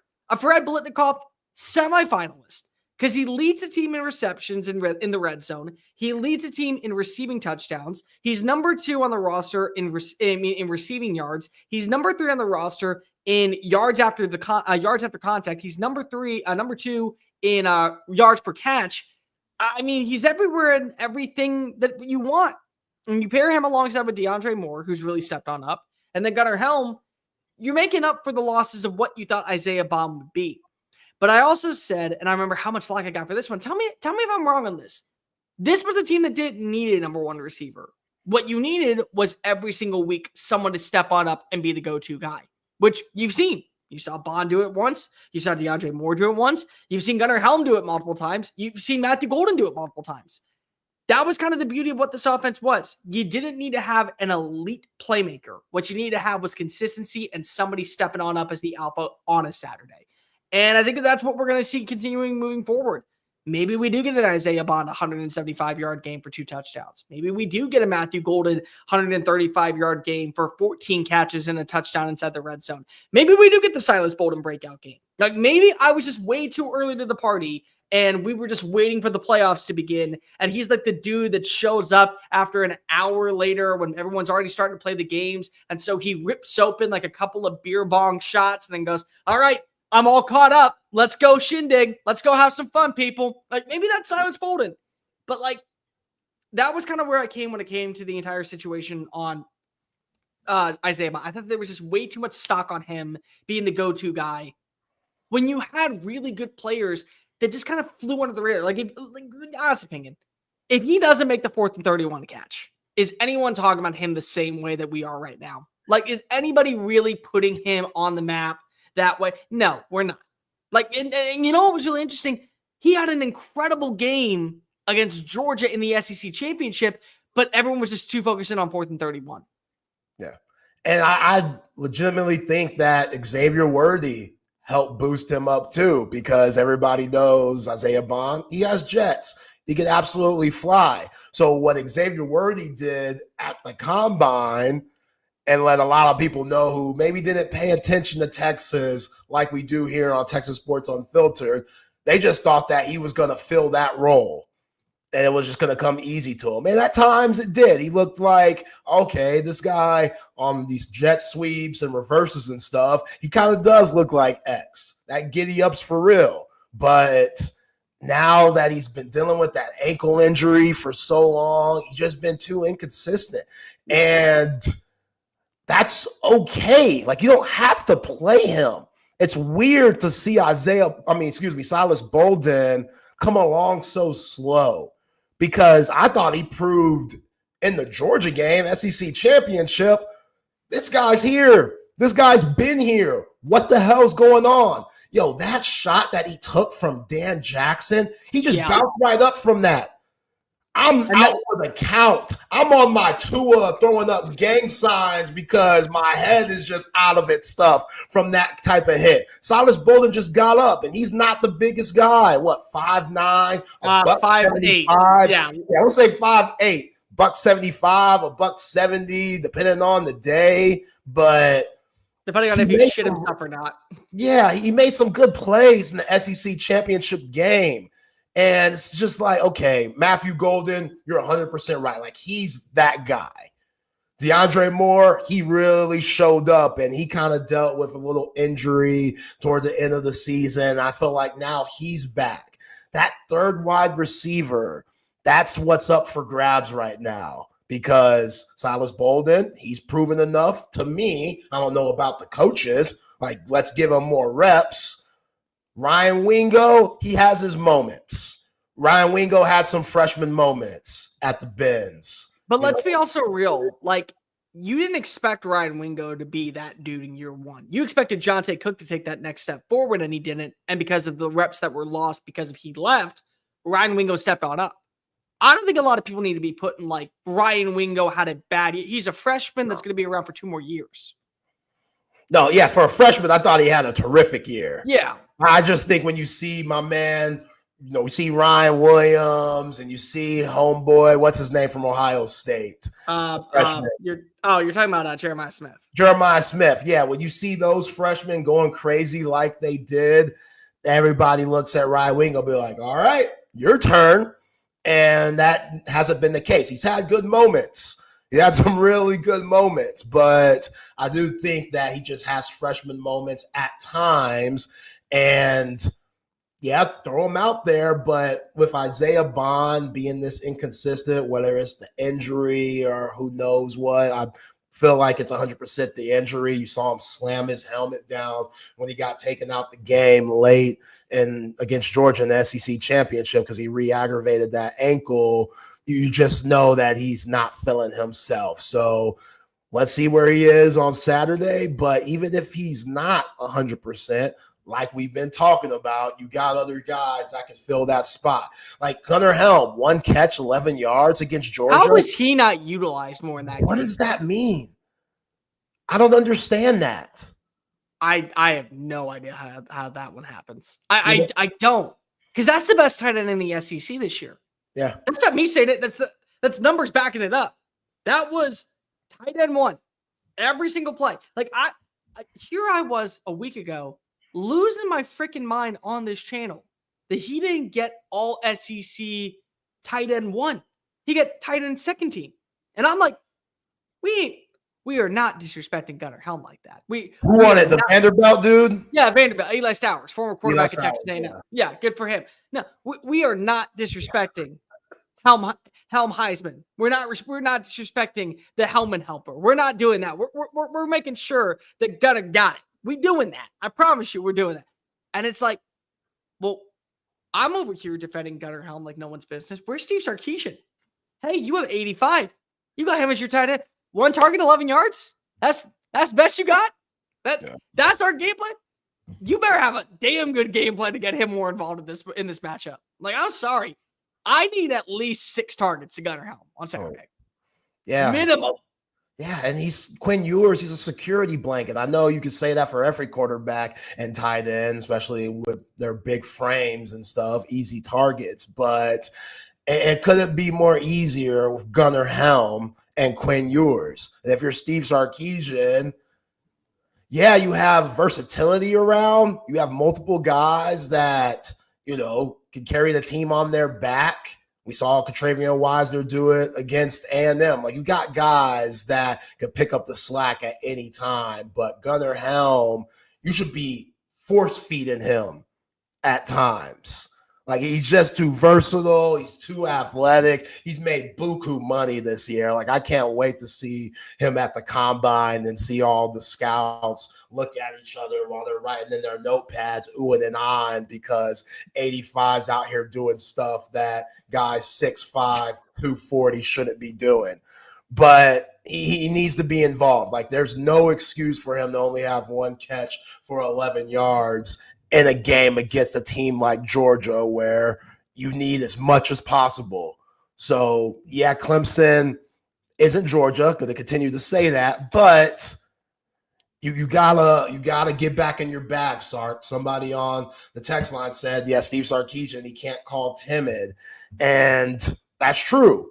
Like, he can't call timid. I felt like he was a little arrogant with just thinking that we're going to have the same type of game plan against A&M against Georgia.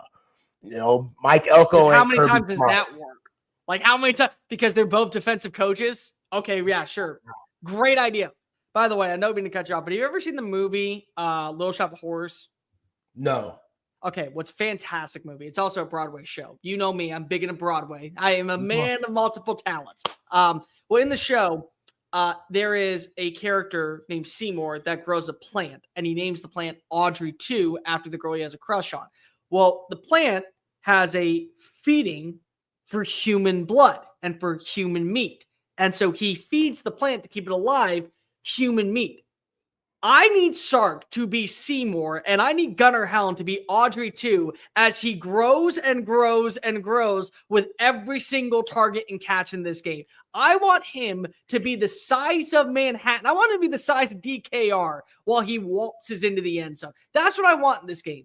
Because if I just feel like there are going to be so many missed matchups on the outside potentially, there are going to be very few people who can guard Gunnar Helm. Like, I just want the Gunnar Helm game. Like, let's just give him as many reasons. He is hungry hippo. He needs more of the pebbles. He needs as many targets as possible. You're slamming down on that machine if you are Steve Sarkisian. 85, just until your arm breaks. Like, I want to see his arm be convulsing from hitting that buzzer too many times because he's force-feeding 85. That's what I want in this game. And that's just me being a fan. I'm with it. I'm absolutely with it. Appreciate everybody for rocking with us today. Again, no Chip Brown. He is dealing with some kids stuff. I think his kids are graduating. Him and Eleanor are up there. His other kids. Chip got multiple kids. Him and Eleanor, they got kids also. So they're out there up in Dallas graduating and stuff. Chip Brown getting some much needed, time with the family. So he'll be back Wednesday. But Cole Thompson is rocking with us today. We appreciate you, Cole. Let's get to a couple of mentions before we get back into the good sports talk. Shout out to McCall Custom Homes, Central Texas. If you're thinking about renovating your home, please trust the experts, man. Don't trust these, Joe Schmoes that go on YouTube and try to find all the information there and, watching YouTube videos as they work on a project. Like, no, that's no good. Please do not do that. Trust the experts that have been doing it for over 40 years. McCall Custom Homes, family owned and operated. It's all about quality. It's all about craftsmanship. They're a father and son team, which it's amazing to me. Like, love to work with my dad someday. So the fact that McCall Custom Homes and Mike and the guys are doing it at a high level and making these homes into just incredible, places to live And C is absolutely remarkable. Again, 50 years of combined experience. They will take your existing home and turn it into something special. And they're Austin Knights. I mean, how can you beat that? Like, nobody wants that guy from College Station coming up to Austin to work on your home. You can't trust that guy. You know what I'm saying? You can trust the guys at McCall Custom Homes, and check out what they got. Go on Facebook, go on Instagram, search McCall Custom Homes, and give our friends and Mike a call at 512-633-9580. That's 512-633-9580, or shoot him an email at Mike@McCall Custom Homes. It's McCall Custom Homes. We build value into your home. All right, Cole, let's get through some of these quotes that Steve Sarkisian said today at his presser. Talk a little bit about the guys that are entering the transfer portal that will still be on the team during this playoff run. Tia Savea, interior defensive lineman, and edge rusher Justice Finkley. They will still be on the team, even though they put their names in the portal. I appreciate this. I like this. I heard Kenny Dillingham, Arizona State's coach, talking about the same thing last week. If guys aren't cancers to your team, if guys are still lively in that locker room and their teammates still enjoy them, they just, it's tough. Like, Justice Finkley's competing with guys like Colin Simmons, and sometimes you put Ant Hill at the line. You got Ethan Burke and Baron Sorrell and Trey Moore. Like, you've got about a pretty big one. It's a big room. So those minutes, those reps are very slim. Justice Finkley, I feel for him. His family's terrific. I always see his mom on social media and stuff, and everybody loves her. When he announced it, her response to the Texas fan base, I thought, was one of the biggest class acts that I've ever seen from a parent. Like, understanding that you showed us love, we want to show you love in return. And everyone seemed to agree at the same time, what you provided for our team was fantastic. We only wish you the best moving forward. After, of course, we win a national championship.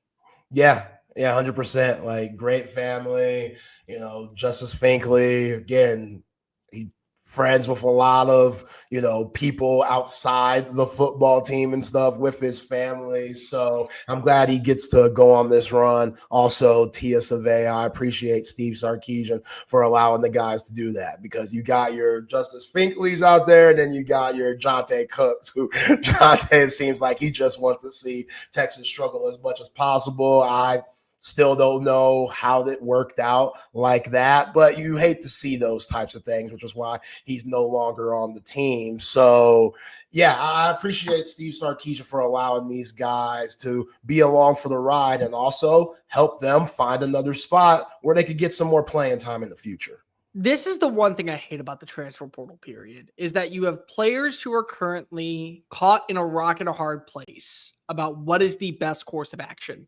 And quarterback is specific.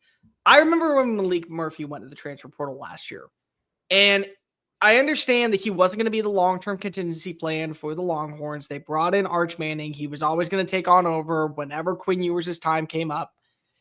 But what I thought was really interesting, Zay, is that he wanted to be a part of the team. He wanted to be around for the college football playoff. But he had to do what was best for him. Because the problem is that when you're a quarterback, and it maybe is only quarterback driven, because you just saw the backup for Penn State go in, Bo Pelinski, Pelosi, however the hell you say his last name. They're a play away from starting in the college football playoff. They're a play away from a quarterback getting injured and having a bigger role, and maybe being the reason why your team wins a football game.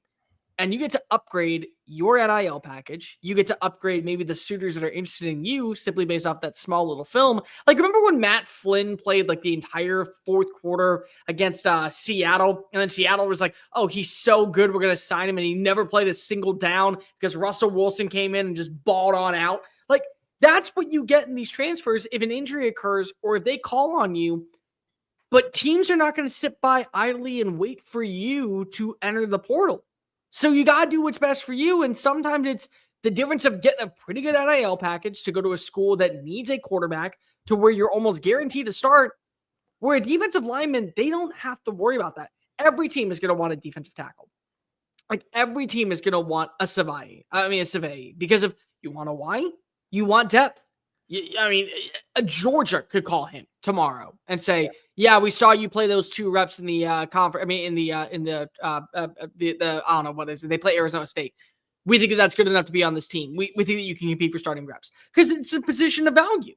But quarterback is different, and this is where the transfer portal I think has a lot of negativity around it because these players are opting out of their bowl games because they have to find a new location.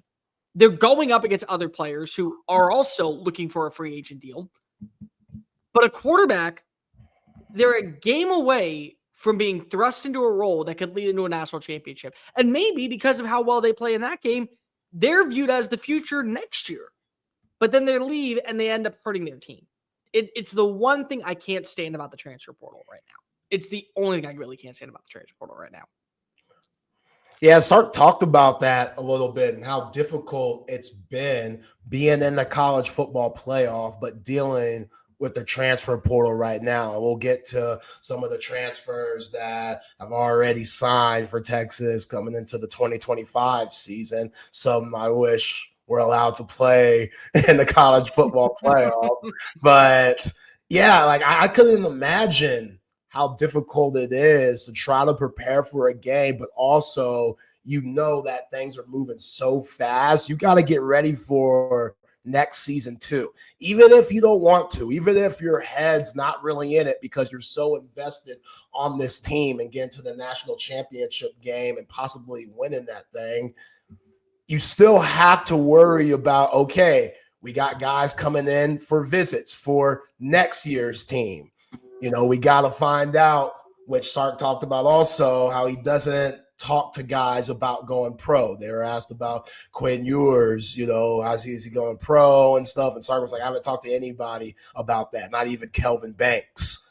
I tell all the guys, you play well in the college football playoff, your stock's going to rise. That's obvious. The longer you play, the more your stock should rise because you're having success in winning football games. So that balance, man, it has to be difficult for all 12 coaches in this position, especially for the 8 coaches that have to play in the first round. Like that week was nothing. That week came and flown by, and here we are preparing for this weekend for the first round playoffs where you possibly have to play 4 more games, something that we've never seen in college football history. Even though it's fun, it has to be stressful for a lot of these guys on the coaching staff. Steve Sarkisian also talked about, Cole, how the NFL, they got it all figured out. And whether it's OTAs and, free agency and stuff, and just how you have different stages of the offseason before the season starts with the draft, he said, in college, we ain't got none of that. You're kind of out here just trying to do your own thing and trying to figure it out as you go. And every coach is different, how he would want maybe more structure later on in the future, So it's interesting territory. Now, again, when you're Texas, you're bitching from a yacht. Like you're Texas. You you get to choose who you really want to be here. It's not like, you're desperate for guys. Like guys want to play for Texas. You lost that mojo when you got to be able to say you have the burnt orange logo. You lost the ability to gripe that much because you get to, and with that SEC brand attached to you, you really get to pick and choose. Yeah. You're right, like Bama and Georgia, where a 4-star from Georgia Tech looks awesome. Which, by the way, I really want to talk about Eric Singleton because he's a freaking stud. I hope that he at least considers Texas. Dude's a dude, but like you could look at Eric Singleton and say, now, where a lot of other schools are like, what the hell do you mean now? Like, what nonchalantly just go, we need a speed threat, and he's more of a route runner. Like, what the hell? Like, we did take him and figure it out. No, we got to play. Like, that's Texas. So you get to complain. But Zay, the thing with college football, which I find really interesting, it's considered the minor leagues of the NFL. Yet they never have an off period. Ever. They're always working. You're lucky to get a night with your significant other if you work in college football because of just how much goes into it and how much has changed with it. And the crazy part is, as Steve has brought up, he's right. There is no structure. There is no, all right, we have this amount of period for workouts. We have this amount of period for what we get during the day. It's a game plan that's always moving, and you don't know what the next stage is. Like, it truly is in a no man's land territory that we're all kind of trying to figure out together, which is really fun for the sport, but also it's got to be really frustrating from the same perspective too. Yeah, 100%. And to what you just said, Eric Singleton, I think, is touching down today or sometime this week at the 40 acres. The Georgia Tech wide receiver in 2 years had 104 catches, 1,468 yards, and 9 touchdowns total. He had 6 touchdowns in 2023, 3 touchdowns in 2024. And yeah, this guy's a stud. Everybody wants this guy. If you look at his top 5, they're all big name schools. And well, they should be too. Yeah, they absolutely. should be. Yeah. And that offense was different at Georgia Tech. He didn't really get to thrive like he would if he signs at the University of Texas, which wide receivers, you need to know, you might not be the man here.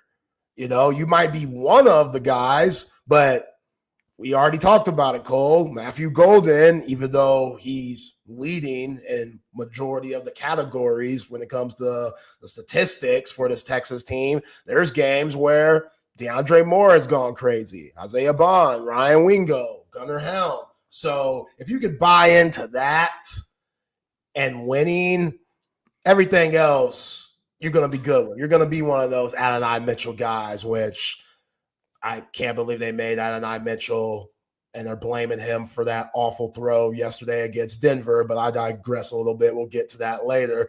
You could be like Xavier Worthy, Jordan Whittington, all these guys that are now playing on Sundays if you buy into what Chris Jackson and Sark want, which it's about the team. It ain't just about you. Well, here's the thing, Zach. I've said this before. I truly believe that if there's one player that you're going to see a lot of people fight over, the way that the Spartans and the Trojans fought over Helena Troy because of 2 men wanting to sleep with her, like that was it. It's going to be Eric Singleton Jr.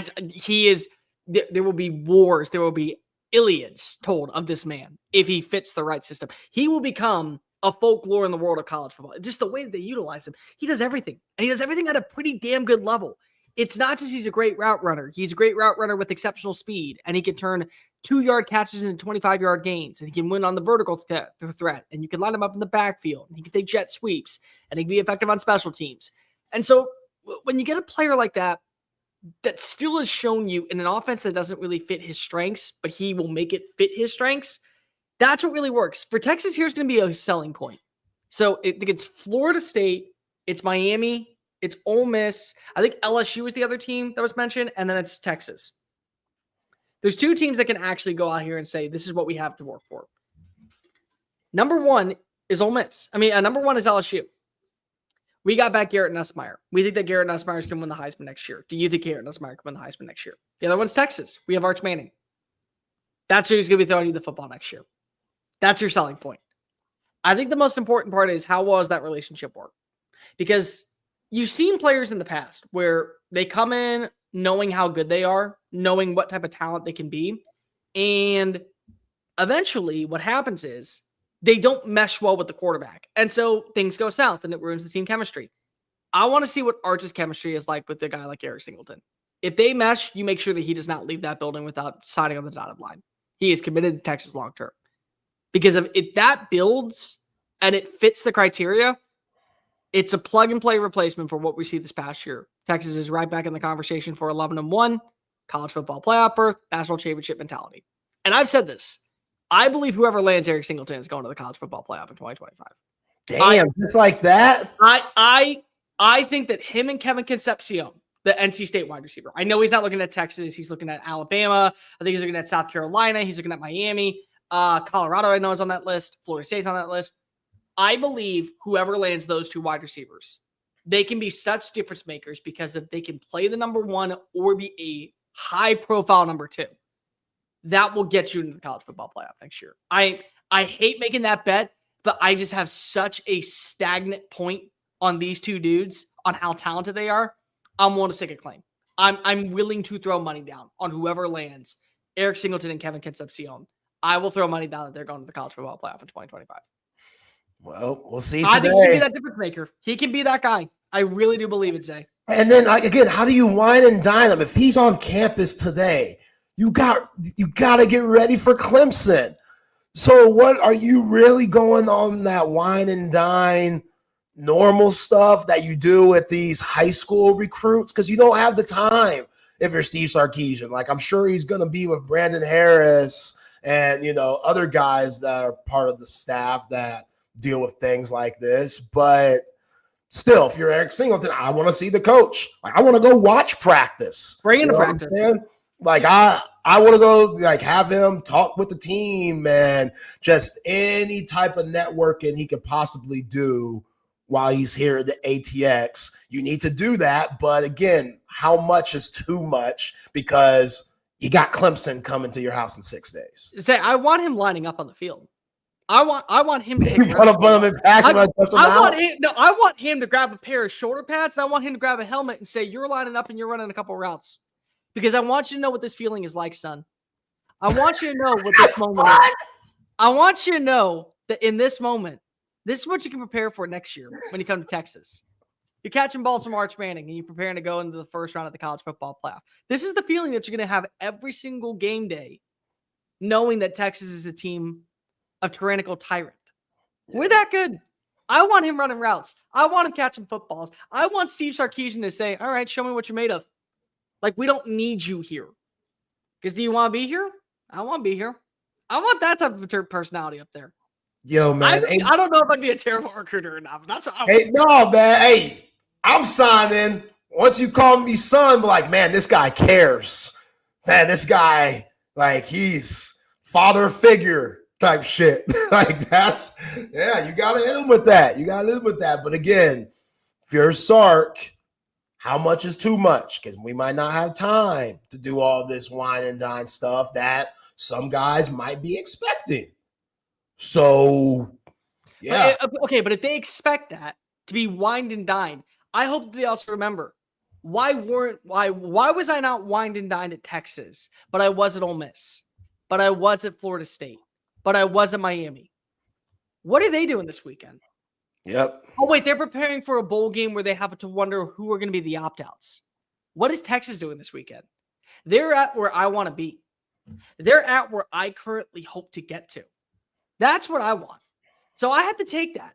And also, if a player can't respect the fact that I have things going on, things that could, I don't know, change the alter course of college football as we know it, then that's not a guy I want on my team. If he can't respect that I wasn't properly wined and dined the way that I was down in Baton Rouge, Louisiana, but I still had a good time and I saw a vision. But I want to be the guy. I want to be known as like they rolled out the red carpet for me. I didn't roll out the red carpet for you. I didn't roll out the red carpet to go bring in a 4-star cornerback. I didn't roll out the red carpet to bring back Andrew Makuba. I saw a guy named Trey Moore who won AAC Defensive Player of the Year, and I told him, yeah, you're a rotational guy here. He won the conference's Defensive Player of the Year.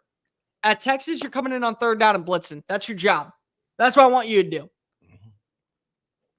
If he doesn't want to be a part of that culture, I don't want him part of that culture. Because that culture in year one took us to the SEC championship and is in the college football playoff. So I need him to go ahead and be a part of that type of mentality. But hell, if you want to go to the nice steakhouse out in Oxford, Mississippi, I hope that Lane Kiffin and you make sure that 9-3 season was worth it. If you want to go ahead and have some nice boudin out in Baton Rouge, Louisiana, I hope that Garrett Nussmeier is not throwing you picks and you're making it passes turning into touchdowns. If you want to be able to go out to Tallahassee, Florida and get $4 million of the money that was just given back by Mike Norvell, I hope that when you go 7-5 and you're playing in your bowl game or getting ready for the NFL draft, it was worth it. I hope that's what it was. But if you want to be a part of a culture, understand that the wine and dine comes after you sign on the dotted line. Because I'll show you a good time. But I'm at least going to be properly compensated before I go ahead and open up the wallet. Well said. Well said, my brother. Speaking of Mike Norvell, what are you giving the money back for? What the hell is that? Come on, man. Who cares if y'all were horrible this year? Keep that money. Spend it on vacation. He needs that. No. He deserves that. He got screwed in 2023. He deserves that? Isaiah Collier. I'm using full names, good sir. I am using full names now, good sir. He swindled money from Florida State. He stole money from Florida State.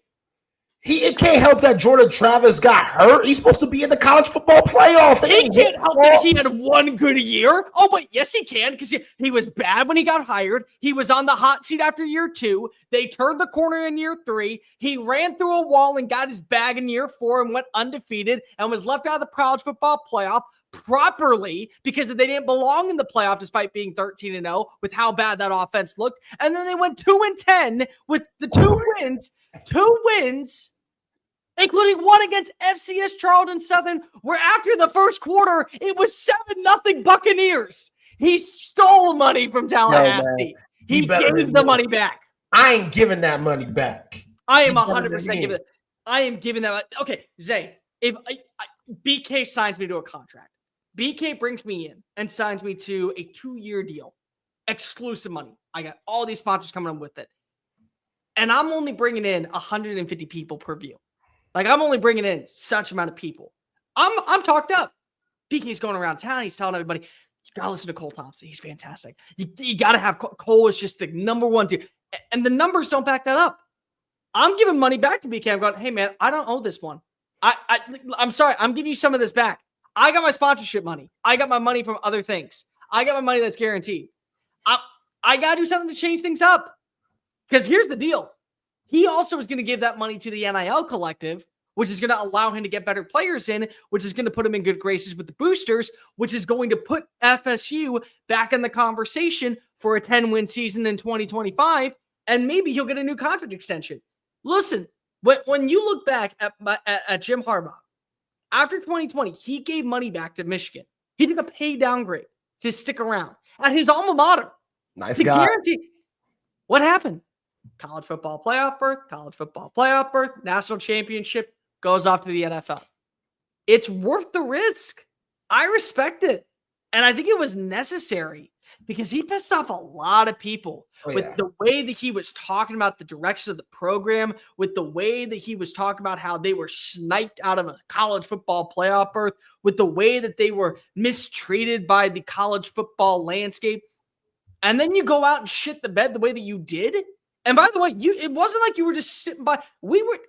There were so many people talking by and saying how this was the best defensive line in college football. There were so many people saying that this offensive line, they're going to be a force.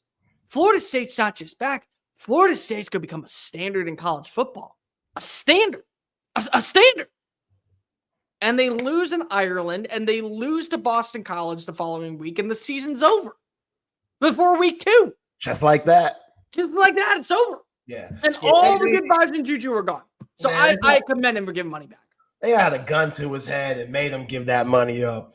They had to, man. Come on, Mike. Keep that money. Your wife probably appreciated it. Could have went to the grandkids, kids. You know what I'm saying? That's generational money for the fam. So he can't giving it up. So he can't become an offensive coordinator next year for Arizona State the way that he hired Kenny Dillingham, and then eventually become a head coach elsewhere and get another $1 million at the G5 level. He can't be that dude. He can't. So the generational wealth that he could earn back, the $4 million in, I don't know, 2+ years.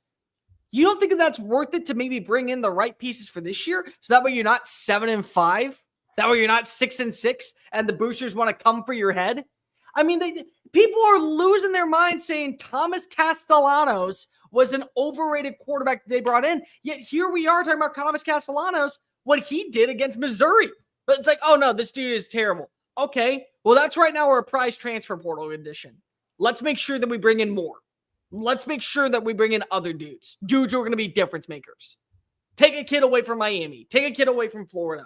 Take a kid away from Clemson that is now going to be a player in the transfer portal for the first time ever. Welcome to 2024, Dabo Swinney. I know that you're a little late to the party, but you're fine. Take a kid away from Louisville that's adding in players left and right that just got Miller Moss. Take away that dude. Here's $4 million of my money to go spend on getting the right kids in here. Dak Prescott ain't going to give up his money. Come on. Why would Dak Prescott give up his money? He plays for the Dallas Cowboys. He signed his soul over to the devil the way that Jerry Jones did. So he already knows how much. Dak need to give something up. Why does Dak need to give up something? Why? Crutching around. I saw him crutching yesterday, man, trying to make us feel sorry for him and shit. I do feel sorry for Dak. I do feel sorry for Dak. No, because if he has to play for the Dallas Cowboys and Jerry Jones, so long as he lives, will never see the light of day or a Super Bowl. So I'm sorry. So it's like, why? I feel bad for Dak because if he took the money, so he needs the money to make up for the fact that he will never hold up a Lombardi trophy, cradle it in his arm like a newborn baby, and be the savior that was brought back to Arlington because the devil himself resides up in the suites. I'm sorry. I'm sorry. The devil? Come on, man. I know he don't be taking care of his kids and stuff, and he likes, a sleazy broad or two every once in a while, but the devil? Jerry? Jerry? That's rich, Cole. Come on. It's rich. Rich with fire. Like the flames that burn underneath Jerry's ass because he sits with his pitchfork up in the suite that is pure hell. I'm sorry. I feel terrible for Dak Prescott for that reason. I do. I'm sorry that he has to work for the devil. Gosh. Having a fun day here on Chip and Zay with Cole Thompson, subbing in for the great Chip Brown. We are rolling for the next 45 minutes, but let's get to some of our mentions, shall we? Shout out to Covert BK. Covert Automotive Dealership that have been doing it in the greater Austin area for over 100 years. Wifey and I took our Covert BK vehicle, the Buick Encore, to Navascotia, Texas this past weekend for a nice little family retreat. Her side of the family, we do it every Christmas year. It was terrific, and we felt comfortable on the drive. We didn't have to worry about that check engine light coming on or if the tires ride or something going horribly wrong. No, we didn't have that pressure on us because Covert BK always takes care of their people, and they can take care of you also. 7 terrific brands to choose from: GMC, Ram, Buick, Jeep, Dodge, Chrysler, and Cadillac. Go to covertbcave.com to see all the latest specials and inventory. Hit up our guys, Daniel, Marcus, Jerome, and the rest of the crew at Covert BK. They get it done. Nobody beats a Covert deal. Not now, not ever. All right, Cole, let's talk about some of these new transfers in for the Texas Longhorns who are already out in the transfer portal, getting guys and bringing them to the 40 acres. Today, this guy hasn't signed or committed yet, but today, defensive line transfer Lee Hunter is coming in from UCF. Yeah, he was originally, as you probably know, an Auburn Tiger for his first few years. 131 total tackles, 21.5 sacks, tackles for loss, 5 sacks over the course of 3 seasons. And he did a lot of good things in the Big 12 this year. So he will be on campus sometime this week. But those guys who have signed on the dotted line: Cole Bredford from Purdue, 6'3", 333 pounds, defensive lineman, interior defensive lineman, who started all 12 games this past year, 19 tackles, 5.5 tackles for loss, and 1.5 sack.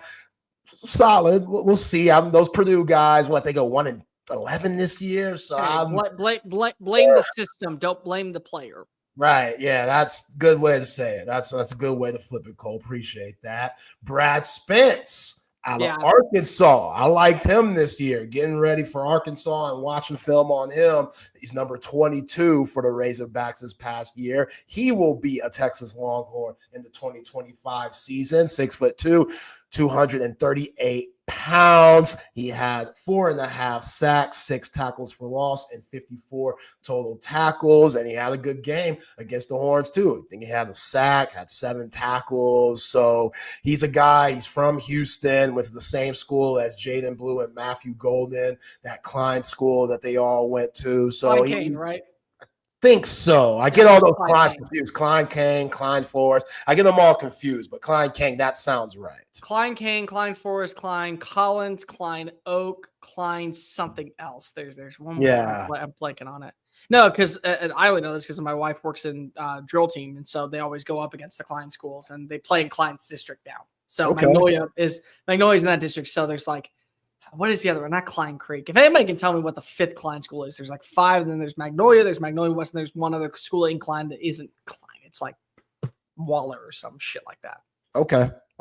Yeah. Well, Brad Spence, play with Jaden Blue, play with Matthew Golden. Very comfortable guys on this current roster. A good pickup for Pete Kwiatkowski and Steve Sarkisian. And maybe the best signing overall, ironically, a punter. Yeah. Jack Bomeister, Australian punter. Australian punter. That's the big thing. You from Australia, you can kick that ball a little bit. Why can they punt and not kick? That's my question. I don't know. Is it a They're rugby all thing? punters. What is it? It's a rugby thing, but I'm just like, did none of you ever think that you wanted to try kicking? Like, just to be different? Like, just to be different. Come on. Yeah. Well, he's really good at Utah. He was a first-team all-conference punter, 45 yards per punt. He had 13 that were 60 plus, or he had 13 that were 50 plus, and he had 9 that landed inside the 20-yard line. So, this season, the punting, Michael Kern, it could be better. He's young, still trying to find his way. He might enter the transfer portal now that I think he should. Bomeister, because Bomeister is going to get all of those reps. I mean, hopefully you don't have to punt very often, but you're going to need your punter. We all know that. And, yeah, we'll see what happens. So, kickers next. We got to go. You're not going to keep Burt. You're not going to bring him back from I wouldn't personally. I wouldn't. What if he okay, humor me. What if he gets a game-winning field goal against Clemson, a game-winning field goal against Arizona State, a game-winning field goal against Oregon, and a game-winning field goal against Georgia in the rematch, and he wins a national championship? Do you keep him, or do you say, hey, you want us a title? You still missed. You were still 6, 7, 8 in the playoffs. You still missed 2. You keep them, but we're reaching here. Like we're John Stockton, Gary Payton reaching here if that happens. But yeah, you keep him, you let him live. He definitely has time to save his career. And I don't know if Burt, this is the last year for him, or you bring him back. I'm sure he has to come back because I don't know what the NFL scouts are seeing or whatever. But yeah, the guy that makes 68% of his kicks. Yeah, I don't think they're going to see a lot. Especially like after 40 plus, like the 40 yards. And that's, coming from that right side, he's been struggling this year, which is really odd for somebody that's had a lot of success the first few years of his career. So for him to be at this point and struggle as much as he has, and people know who listen to us every day, I'm not the biggest Burt Albert fan. I've been talking about Burt's missed kicks for months now, and I get what he done in the past, but nobody cares about the past anymore. We care about what you do now. So basically, if you're not able to perform. So basically, he is the Mitch Trubisky of kickers, to where he can't kick to the right hash. He can't kick to the right hash. You can't see him throw to the right. I mean, that was the big thing when it came to Mitch Trubisky. He couldn't throw to the right side of his body. He could only throw to the left. Where's Trubisky at? Is he in the league still? Yeah, Buffalo. He's back. He's back up to Josh Allen. Okay, yeah. Best job ever. Get to watch an MVP and then come in for the fourth quarter and take a knee. I feel great. I'm getting paid to do so. Oh, he also was the number 2 overall pick. Yeah, life's not too bad for Mitchell Trubisky. Life's not too bad. He's got a fantastic wife. He has a fantastic family life. He's playing on a championship caliber team, and he doesn't have to do much besides show up to practice. I would be okay with that. Millions of dollars later, providing a livelihood for my family, all for being somewhat decent in college, underneath Larry Fedora. Let's throw that in there. Yeah, what class was that, Mitchell Trubisky? Because there were a lot of quarterbacks. And who were the other quarterbacks that? Deshaun Watson and Patrick Mahomes. That's it. Yeah. But to be fair, I'm not going to. Okay. To be fair, The Bears would have ruined Patrick Mahomes. He would have never been who he is today. I don't want to hear it from anybody. The best thing that ever happened to Patrick Mahomes was the fact that he got to sit underneath Alex Smith and learn how to properly play quarterback and not do the backyard BS. That was the best thing that could have ever happened to him. They basically told him, you have no idea what you're doing. You just have a God-given ability. Sit down, shut up, and learn the ins and outs of how this offense works. And if you backtalk me, I will slap the shit out of you and make you run laps until you puke. And then a year later, he won the MVP because all he said was, yes, sir. You throw him in Chicago, they waste his career. He throws 19 interceptions and 7 touchdowns. He makes 1 incredible throw per game and 2 bad ones, and he's out of the NFL or he's a backup. He went to the best situation possible, which I truly do believe in. Yeah, situation's everything. Like you said, you can have all the talent in the world, and if you go to a losing franchise with coaches that don't have your best interest or the scheme that you came from and the attributes that you provide don't fit theirs, then you could be destined for a disaster. And we've seen it too many times, i.e. Mitchell Trubisky. So, yeah, Patrick Mahomes lucked out. I get why Eli Manning said, nah, I ain't going to San Diego. And that those guys, John Elway said, nah, I ain't going to the Colts and this, that, and the third. Like, I completely understand it. And we might see it this upcoming season with Shedeur Sanders. We've already heard Dion talk about him and Travis Hunter about, yeah, those guys. There's certain teams that we're going to stay away from. There's certain teams that we're going to play hardball with because I say I this don't like the way they operate. I say this as much as I love the success story of what we have seen from Deion Sanders. But Deion, I'm going to be completely blunt with you for a minute. It's not like you listen to the show, and if you do, well, congratulations. You're listening to the #1 Texas Sport Unfiltered show ever, is Zay and Chip. So welcome on in, even though it's Cole Thompson, not Chip Brown. You're not their agent. Their agent's not going to give a shit. Oh, we don't want to go play for Jacksonville. Jacksonville's going to pay you a guaranteed fully contract on a brand new 4-year deal. Yeah, I want you to go to Jacksonville. I want you to be part of that team. I want you to be catching balls from Trevor Lawrence and being the reason why they win a championship down in Duval County. I want that for you. Yeah, but that organization doesn't. Deion, go worry about Juju now. Juju's your quarterback. This is now my client. I'm gonna do what's best for me. I'm gonna do what's best for him. I'm not leading your son down the wrong way. Or get out of the game, get your license, and be an agent. But I'm sorry, but once the agent takes on over, that's the person that makes the decision. And for real, there's only like a handful of teams I think that you really don't want to play for. And I don't think that they're going to even be coming close to drafting you. In fact, I would say that the one team that you really don't want to play for, they ain't coming close to drafting Shedeur. What team is that? The Jets. The Jets. I would not send my son to play for the Jets. Let's see. Okay, let me ask you. If you were, let's say you're in that situation, who's the one team that you wouldn't go to? Because the Jets are up there, but that's not #1 for me.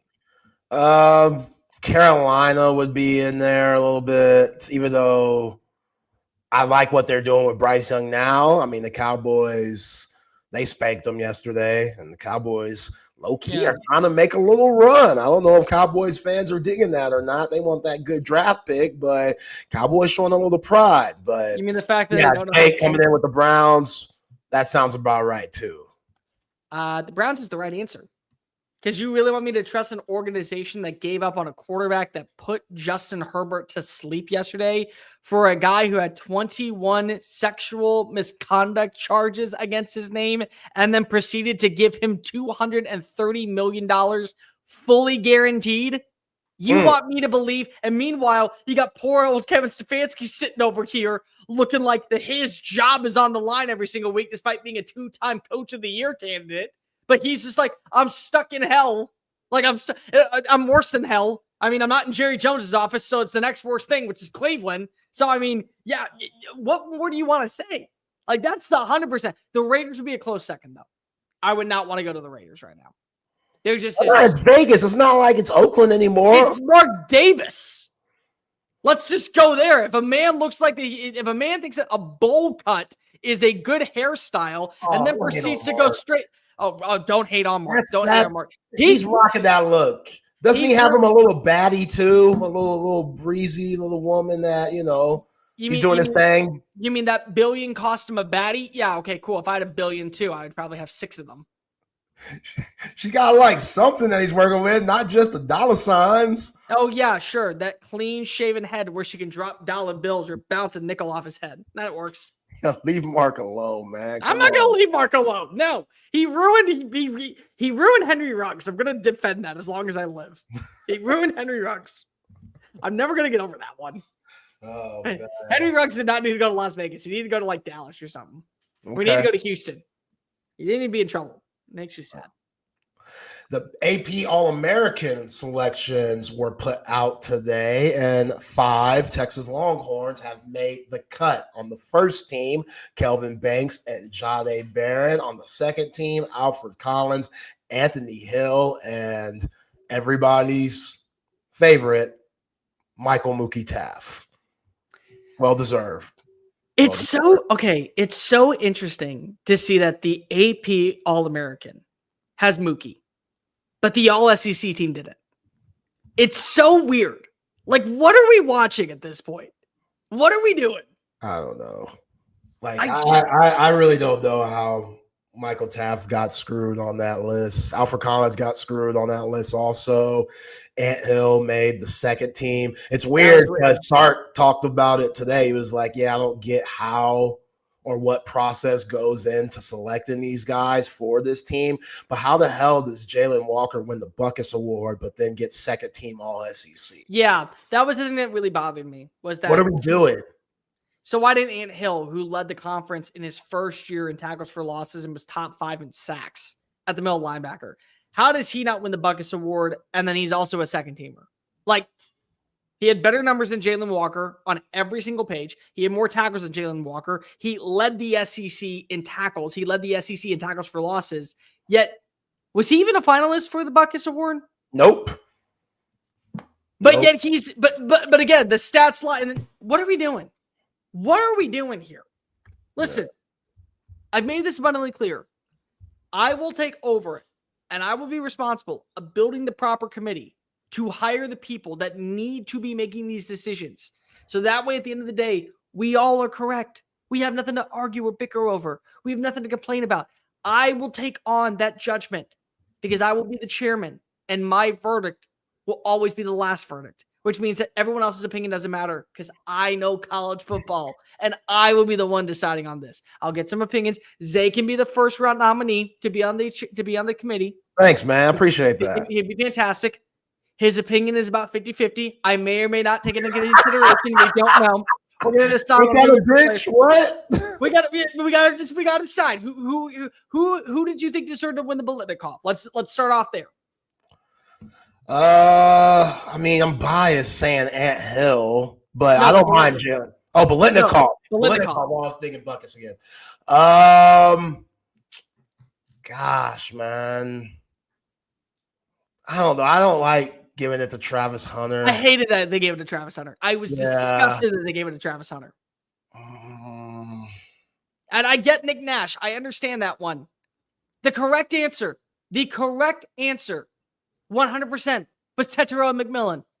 The man is a stud. He is fantastic. He played on a 4-8 team and outgained almost everybody in college football. But because he played on a 4-8 team, got shafted. Literally. And he's going to be a top 5 pick in the NFL draft. That is your Biletnikoff Award winner. And I hate that people are like there's this one dude, and there's this dude that works. Say his name, Cole. Put him on blast. Come on, we're in a safe space. No, put him on blast. Fine, Mike Runner. He works at He pissed me off when he said that because of Kennesaw State gave up 160 yards to Nick Nash, they're an FCS school. Brother, these are the people that we have voting for the awards. These are the people that have a say in college football. You're saying that Kennesaw State, because they just transitioned to the FBS, that they're an FCS school still in your mind. That is a wrong statement. They beat the number 1 team in the Conference USA. They beat the number 1 team in Conference USA. They beat them. They're not an FCS school. And these people have votes. And they get to speak. And we pay them for their opinions on things. And meanwhile, here I am just trying to make ends meet, proving that I am smart in college football. And I told you at the very beginning of the show, you were going to hear me yell. So here I am yelling. Yeah. We do not need these people making decisions in college football. Because Terrell McMillan was the only right answer. It was the only right answer. No, he was good. I'm done with my rant. No, I appreciate it. I appreciate you putting Mike on blast too. That was needed. Like, we need to be put on blast sometimes. We need to be called out. You know what I'm saying? Woo! Yeah. John Mateer entered the transfer portal officially. Who? John Mateer, the Washington State quarterback. Yeah. I think he'll be in Norman. Boomer Sooner? Is that right? I heard a little rumor. The people down in Coral Gables are going to make him an offer he can't refuse. Oh, man. Yeah. South Beach, Norman. Arbuckle. Argentinian women. Arbuckle. Armenian women. ACC. Middle of the pack SEC.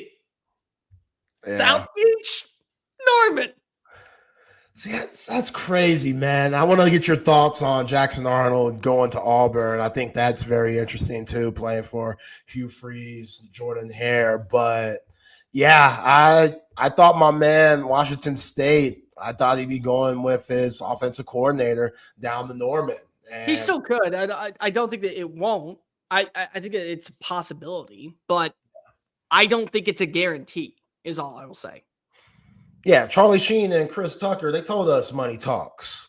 Like, make the move. Like, Wait, when come did Chris on. Tucker tell us this? You seen Money Talks? Have you seen the movie?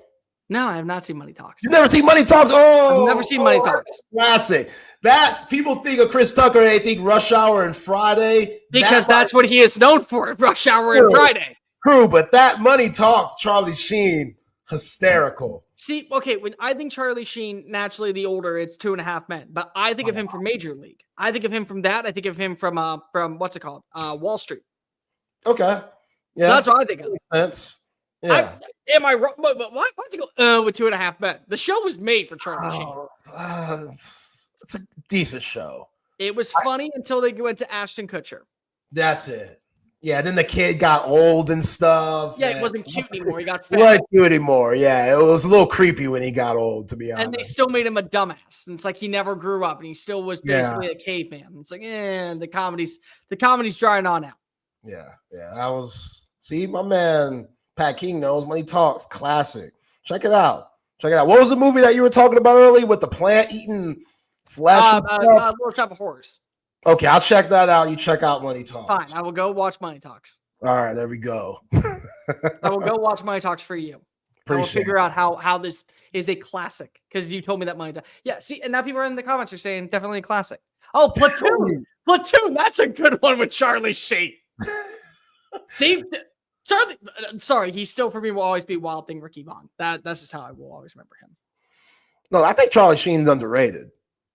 I think, people look at the drugs, cocaine, and all that stuff, and they kind of get a side eye. No, man, I think that's a part of Hollywood. Charlie Sheen did Hollywood the right way. Yeah, he's winning. That's what he says all the time. Yeah, exactly. He's winning. He's winning. The dude's winning. You want to know why? Because he hasn't done shit, and I don't even know what is it, probably 4 or 5 years, and yet here we are still talking about him winning. Yeah, it's facts. He wasn't very. God, thank you, Roy. He was the badass in Ferris Bueller's Day Off that makes off with Jennifer Grey, who, by the way, decided to ruin herself with that terrible nose job. She was really hot at one point, and then decided to ruin her life. Have you seen the TV show The Boys? I don't mean to get off topic, but have you ever seen that show?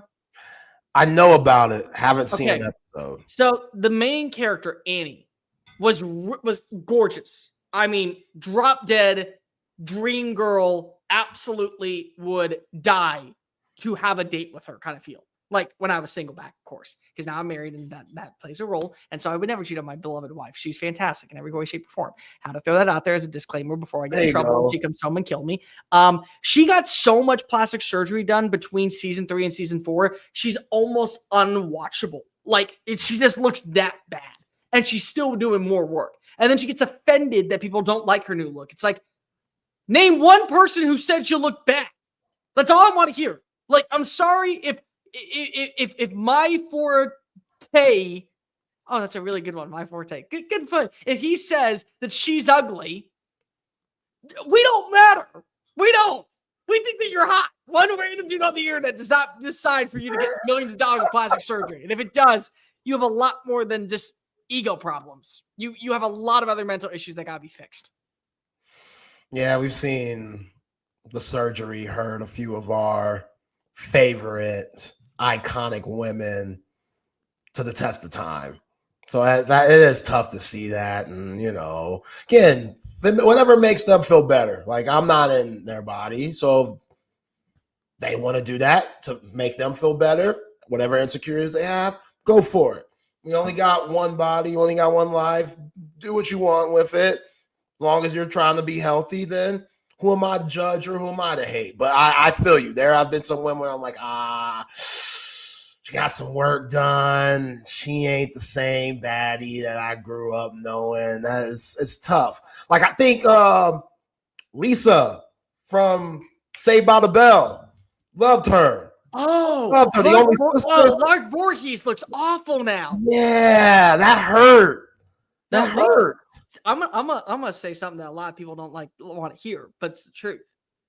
Lisa was as big as a baddie as Kelly Kapowski. You're bugging. No.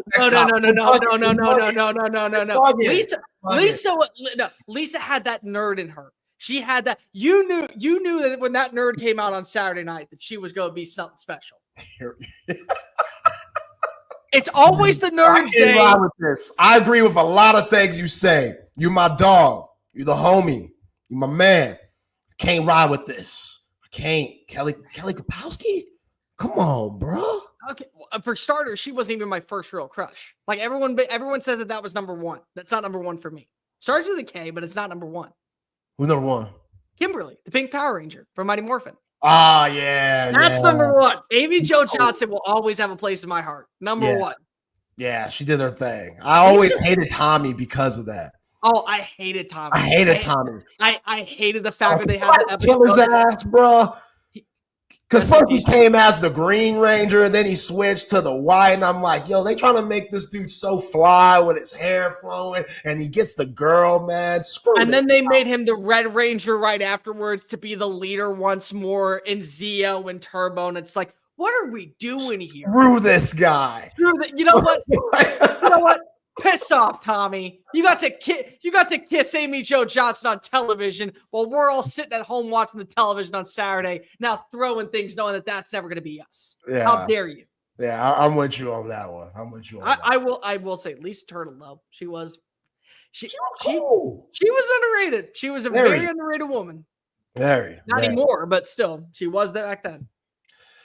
All right, y'all, let's get to the right call. Before that, though, let's get to another mention of one of our terrific sponsors, Leaf Landscape Supply. Guys, Christmas, 9 days? Next Wednesday, right around the corner. I know a lot of y'all, just like Chip, procrastination, ain't gone out to do any shopping and stuff. Not everybody can be like me and just have a lovely wife take care of everything for them. Some of y'all got to go out and get it on your own. Leaf Landscape Supply is your place to go. ATX 2 locations, Monterey Oaks and 290, up north off Pond Springs. Also, visit them if you're looking for quantities of supplies to fulfill any type of landscaping job. If you're looking for trendy house plants, rare plants, specialty plants, they're your one-stop shop for everything you need. A lot of people are into plants right now, including my wife and I. Checking out Leaf Landscape Supply for some stuff to make our house a little bit, decoration look a lot better. Some stuff that I don't know about that Leaf Landscape Supply had to put me on game for. So they can do the same for you, whatever you want. They will help you out. Check out their website at leaflandscapesupply.com and go visit both of their locations. And remember, mention us, Texas Sports Unfiltered. Heard it from Zay. 10% off. 10% off, y'all. Can't beat that, especially this time of the year where that credit card is getting ran up. You're looking for any deal that you can. Leaf Landscape Supply will take care of you. So check them out today. All right, Cole. This is an interesting story that I don't know what to think of it. I've talked about it briefly with Chip. I want to get your thoughts on it because it shouldn't have taken the limelight of an event that's supposed to be very special. Oh, God, not this. I got to talk about it. I got to talk about it. People got to know. People got to understand. She has to know, and he has to know. Who am I talking about? I'm talking about Travis Hunter. Travis Hunter, Heisman Trophy winner. Well-deserved. We've never seen a two-sided player of his caliber. Yeah, Charles Woodson did it. Yeah, Champ Bailey did it a little bit, but Charles Woodson's the one we remember the most because he won the award mostly as a cornerback, even though Big Blue used him on the offensive side. He returned punts. That punt that he had against Ohio State to win that game really gave him the Heisman, but Travis Hunter did it in a different way, and he did it with a flair and a pizzazz and a confidence that we haven't seen in quite some time. I feel really bad for Ashton Genty. Any other year, it's his. But in the year we were going against Travis Hunter, who played both corner and wide receiver and was really productive at both, you had to give it to Travis Hunter. But that wasn't the thing that caught a lot of people's eyes. And I've talked about this before because after the last game of Colorado's season, we noticed Travis Hunter and his fiance, her name is Leanna Lene. I think I'm pronouncing that right. If not, my bad. Either way, people are dragging her through the mud. And at this point, I feel bad for her, but she has to understand that it comes with the territory, and she has to represent herself in a certain way to where she can't get bagged on. If she's out here pouting and looking disgruntled after games where he has to put his arm around her and kind of calm her down and talk her through things, like they just won a big game, and he's out here with his arm around her, trying to get them brownie points back. She looks upset. Not a good look. Fast forward, you hear things about her saying she wasn't even really attracted to the guy. She wasn't really into the guy. He had to win her over. So now people are thinking, winning over, what's that mean? Is it winning over with just him being a great guy and a potential great boyfriend? Or does she see them dollar signs? Because this is the same girl who has a dollar sign tattoo on her finger, which, whatever, we all got tattoos. I don't, but a lot of people do. Everyone has different tattoos, different meanings. Yeah, Cole's tatted up. Like, some have meanings, some don't. So who knows what that means? But there have been multiple videos coming out and a video at the Heisman ceremony where Dion had to tell homegirl to stand up when they called his name out.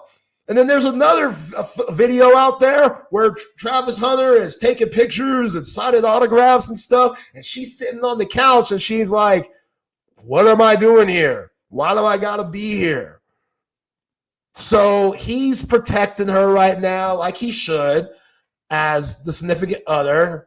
In his position, he's protecting her and telling everybody to stay out their business and worry about y'all's and not mine and stuff, which, look, Travis comes with the territory of being a celebrity. But your girl has to understand, if I was her, I'd hit up a woman like Brittany Mahomes or a woman like Savannah James, LeBron James' wife, who get it, who get that when all the cameras are flashing, you got to act a certain way, whether you want to or not. You don't want anybody having any slight of idea to give you hate with how you carry yourself. Like, that's really important. That just comes with the job. We get it. We all have bad days. I have bad days. Cole, I'm sure you have bad days. Never. Our wives have bad days with us. You know what I'm saying? With us and stuff. But I know if I go to a family function or something like that, and maybe my wife and I had a conversation that went a little south, I ain't going to let anybody else really see it. Nobody needs to see that stuff. But she wears her heart on her sleeve, and you can tell her emotions, whether it's good or bad, you can see them very easily. Look, so I hate the hate that she's getting. I do, but also she's doing it to herself. She's got to understand who her man is and what he represents. And if she wants to be along for the ride, she has to make his and their life as easy as possible. And sometimes that's smiling when you're frowning inside. And that's tough to say. That sucks. But again, don't bring her out. If she's going to be a negative Nancy all the time, and you're going to have to put your arm around her when you got bigger fish to fry and other responsibilities going on. Like, that should have been a night all for Travis. He shouldn't have to go to social media and talk about his future wife and just all these weird narratives about her, which, again, they don't look good. It's multiple things that have come up. It doesn't look good. I don't know what her motive is, but we know there's a lot of gold diggers out there that have stolen money from a lot of athletes that were just caught up in the nookie. Just caught up. They can't help themselves. They can't help themselves. Now, again, Travis Hunter, he ain't no Michael B. Jordan. He ain't no Michael B. Jordan. Are you saying looks or are you saying money? Because he can make Michael B. Jordan money. Okay. Looks. I'm saying looks. So I don't know if this is his first woman ever, his first real relationship. Who knows how he looks at himself? You know what I'm saying? Because I feel like he's a little naive to what's coming and what's ahead. And all of these hoochies that are going to be trying to set his ass up. I think he's a little naive to that. I hope he's not. I feel like Deion Sanders is the perfect example because he's your father figure. He could definitely give you game on what to expect. But, man, I hate to see that Travis Hunter's fiance, took away from such a special moment that it should have been. And a lot of people, including myself, you know me, I'm petty. I'm going to talk about the petty. I know you are talking about it. Yeah. We should be talking about Travis Hunter being a Heisman that we've never seen before. It's a generational moment. It is. Because if you only see this happen one time per year, and also we've never seen a player of Travis Hunter's caliber reach this level. We haven't. But I will tell a quick story. I have a friend that's drop dead gorgeous. She's hot as all hell. I'm not going to sugarcoat it. She's diamond, like 10 out of 10, well out of my zone. I got friend zone in high school. I stay close to her throughout the time. I'm cool with it. Me and her, we like homies. We good. She has dated a lot of athletes in Houston. She has dated many athletes in Houston. But she never wanted to get exclusive with them. And there was a reason for it. And she made it abundantly clear. I don't want to be put in that situation of the social media celebrity face. I don't want my name plastered when I go to these events with you and I'm out and about and then people start speculating and then I have to go on Twitter or have to go on Instagram and say, we broke up, and then all these followers and then these brand deals want to come out. That's not my lifestyle. I know I'm hot. I know I go out to bars. I know you guys are there. I'm cool with it. And she's dated a couple of Rockets players. She's dated an Astro before. She's dated a Texan before. And she's told me about it. But she's like, I want exclusive. She also makes it clear, I don't want your money. If you want to pay for drinks or go out to a nice dinner or something like that, that's great. But I'm not going to come over to your house. I'm not going to go do all these things and make myself comfortable with it. That's just not my style. And she gets it. Because if it comes with the territory about being in that spotlight. It comes with the territory about being in the celebrity lifestyle. Everything is affected. The way you sneeze wrongly. If you sneeze and say shoot instead of shit, someone's going to say not suitable for word sneeze. And they'll twist it on you. immediately because there's always press surrounding your name, especially when you are a prominent figure in your sport. There is not a bigger name currently in college football than probably Deion Sanders and Travis Hunter. As much as we want to say that Bill Belichick is drawing all the rave reviews, he's yet to coach a play in college football. We don't know what he's going to be. We know he's a big-time name in the sport, but in college football, it's Travis Hunter for being the first dual-way player to average over 125 snaps a game, win college football's most coveted award. You're going to be at the forefront of every single magazine shoot. Everyone's going to want to do an interview with you. And so if that's not the lifestyle you want, that's fine. That's totally fine. Meanwhile, you said that he's not Michael B. Jordan. It's not like she's out here looking like Kelly Kapowski back in Saved by the Bell. So it's like we can go ahead and throw a spade and just go. She's about a 7.2 on a good day. Oh, he's about a 8.1. If we want to go that way, that's fine. We want to go that way. That's totally cool. I'm fine with it. I have seen hotter out in Houston these couple days. That's not an insult, Travis Hunter. You love who you love. That is exactly the way it should be. But also, you have to compromise in a relationship. And this isn't me giving out advice to Travis, because if he's going to make more money than me next year than I will probably make in my entire life, and me and my wife will make in our entire lifetime, that's probably fair. In sponsorship deals, in marketing, in his brand new contract, in the guaranteed money that comes from his first team. But with that money comes the territory. And you need a partner that's going to be willing to do those things. And if you don't, well, that's fine. I mean, if eventually what happens is you two break your separate ways, just remember, when other people get involved, when other people join the group, they don't leave. They ain't leaving anytime soon. 18 plus years minimum, they ain't leaving. So you got to make those decisions. And it's really challenging because of a guy like Travis Hunter. He's 21. He still is so young. He has so much more in his life to prepare for. He's going to be a father. He's going to be able to teach his kids about the rest of how to be a man, or how to be or what do you look for in a man if you are a daughter. And you got to make sure you make those right decisions. But that person does not even be involved in your life, but they will be. You know what's really interesting, Zay, which bothers crap out of me recently, is I'm seeing Saquon Barkley get a lot of flack on social media. Yeah, wow. I'm getting a lot of flack. And I don't know what the reasoning is. I don't know if it's because it's an interracial relationship. I don't know if it's because she looks completely different than what you would imagine, because that man is arguably the second best looking dude in the NFL. That is number 2. Who's 100%. One? Jalen Hurts. I was about to say Jalen Hurts.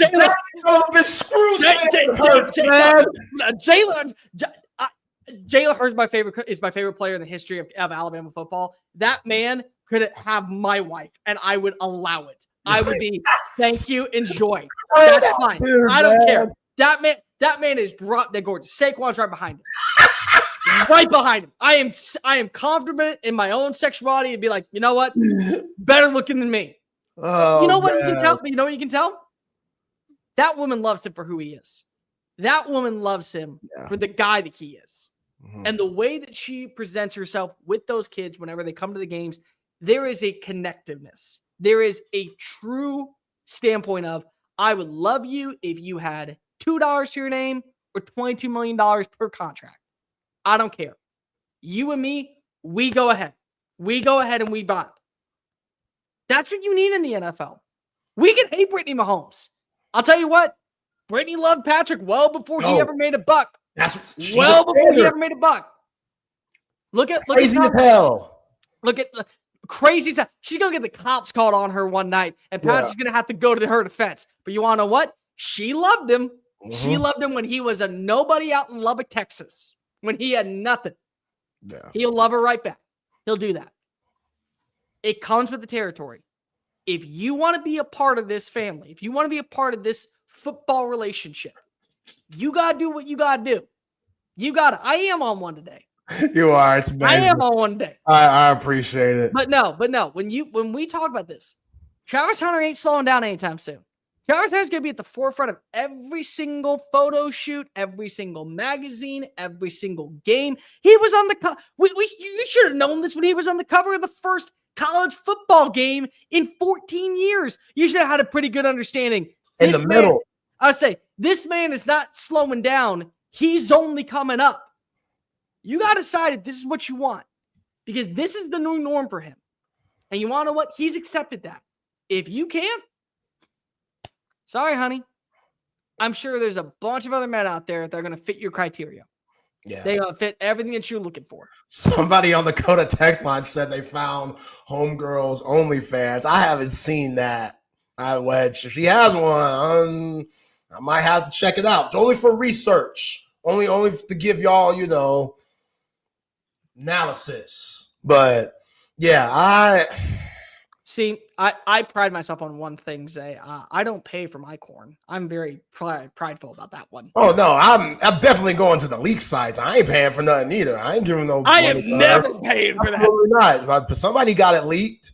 Somebody has, and that person has leaked it. Absolutely. Oh, I guarantee you they have. They had to have at this point. What's also weird, Cole, I don't know if you saw Travis Hunter. He's an Adidas athlete, so now they're doing promos and commercials. Yeah, no, I saw this coming. He's in the commercial.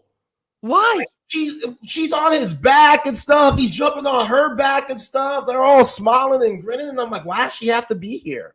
Why does she have to be here? I've never seen this before. Why does she got to be here? Why? And she's not an athlete. If she was an athlete or something, it would make sense. Oh, I can imagine why. Because Travis probably put in the contract, I need her in here. Why? Because the shit I'm going to hear when I get home and she sees the commercial with me and another woman, good God, the cops are going to be called. Man. That's probably at least. Okay. It sounds awful. It sounds terrible. It sounds like a very disgusting relationship. Deep down inside, there's like at least a 5% of you that's like, Cole's onto something here. We've all dated that one person who sees our coworker text us about a stapler that was left at their desk, and they turn it into a witch hunt on why you're cheating, and stapler means code for anal sex. I mean, like, that's what we're talking about at this point. Everyone has that person. Yeah, don't have Pizza Hut on your phone. Don't have Pizza Hut or Papa John's. Don't have any of that on your phone, because hey, I just might like some good pizza on the go. Might be my favorite pizza, but now I'm cheating. Yeah, well, where they do that at? What you never do is you never allow insurance people to be on your phone, because the last thing we need is to Jake from State Farm, and then she asks, "What are you wearing, Jake from State Farm?" And he says, khakis. And then she calls you out and says, "You only date hideous women, and I must be hideous now. So congratulations, you can be with this Jake individual because she sounds like a man. So I'm just a terrible individual as well." Oh, man, you said Jalen Hurts is drop dead gorgeous. I don't give a crap. That man is not. I can't stand that dude. And he's a Sooner. That's why I really hate, because he could have stayed at Alabama. He could have went somewhere else, but no. We claim him. Texas, and this only year beat Texas. We get to claim him because you want to why? Because he claims us every single time on Sunday Night Football. He says Oklahoma. He does. Oklahoma. So you want to know what? I take that. I'm good with that. I'm fine with it. Absolutely. I think Chip is old man enough to say I have a drop dead gorgeous man face. Yeah, no. Listen, I'm very content. I'm married to a very beautiful woman that delivers the D's all the time. So I'm good. I can call a man beautiful, and I can admit it. Michael B. Jordan's gorgeous. He's amazing. Yeah. Can't stand his ass either. Why can't you stand him? Because I want that love. You kidding me? I want to be that for a week or so. Just see what that's like. I'm so mad at him. Being catcalled. Like, come on. I'm so mad at him. How do you do that to Jordan? Lori? Yeah, how do you do that to Lori? Lori Harvey? How do you do that to Lori? She did it to him. What are you talking about? Wait, no. He did it to her, I thought. No. Lori Harvey, no. Lori Harvey. Lori did it to him? Wow. She's a player. Okay, so she's the player, not him. Yeah, go look at her track record. She's been with some dudes, like high profile, like Future and stuff. She did it to him. That's why he was so hurt. So I gotta put her down on my list then. She's gotta keep moving down. Okay. Yeah. I thought here I was for like the last year and a half saying he did Lori dirty. That was me. No, she did him wrong. I think she's scoring him too. I think he's still hurt from that. Damn. He's fine. That's a fine woman. So that was Zay. That was in my top 10. That was 100% right there. And she was not number 9 either. She was like number 6, number 5. I don't know how Steve Harvey's big mouth ass seed made that beautiful creature, but here we are. So I don't want to think about it, to be completely honest. I don't need to think about Mr. Potato Head giving birth to that woman. I don't need to think about that at all. You going for 3 hours? No, I'm not on after this. Okay. Let's bring in the great Chris Phillips. Hello, boys. Yeah, we're waiting on Harrison. Where are you? I'm in my living room. That would. Yeah, I'm just switching it up, man. Yeah. So I'm I don't know. And let me ask both of you this. Starting with you, CP. Jackson Arnold to Auburn. Your thoughts? I mean, I think there were definitely probably more proven options out there that Hugh Freeze and company could have gone with. So, I think Arnold got a little bit of a raw end of the deal at Oklahoma. He got blamed for pretty much all of their shortcomings when it was a complete mess beyond him. But I think it could go really, really well or really, really poorly. So I don't know if that's answering your question, but I don't really know how to feel about it, to be honest with you. I have my concerns about Hugh Freeze, you know what I mean? His coaching malpractice. So I don't know. I thought Jackson Arnold was going to Mississippi State. I think everyone thought that. I really did. So I was surprised by it. And, they just got to hope Jackson Arnold's the guy to get them to 8-4, because I think that's what that fan base is going to be expecting next year. I think that's going to be kind of the minimum expectation, and anything less than that is going to be viewed as falling short. And I think if they miss a bowl game, I think he's fired next year. So, yeah. I love it personally, because here's why. You're going to try to convince me that a guy from Denton Guyer High School, Zay, you know Texas football. You know what Texas football. You're going to convince me that a guy who comes from an Elite 11 MVP award is that bad?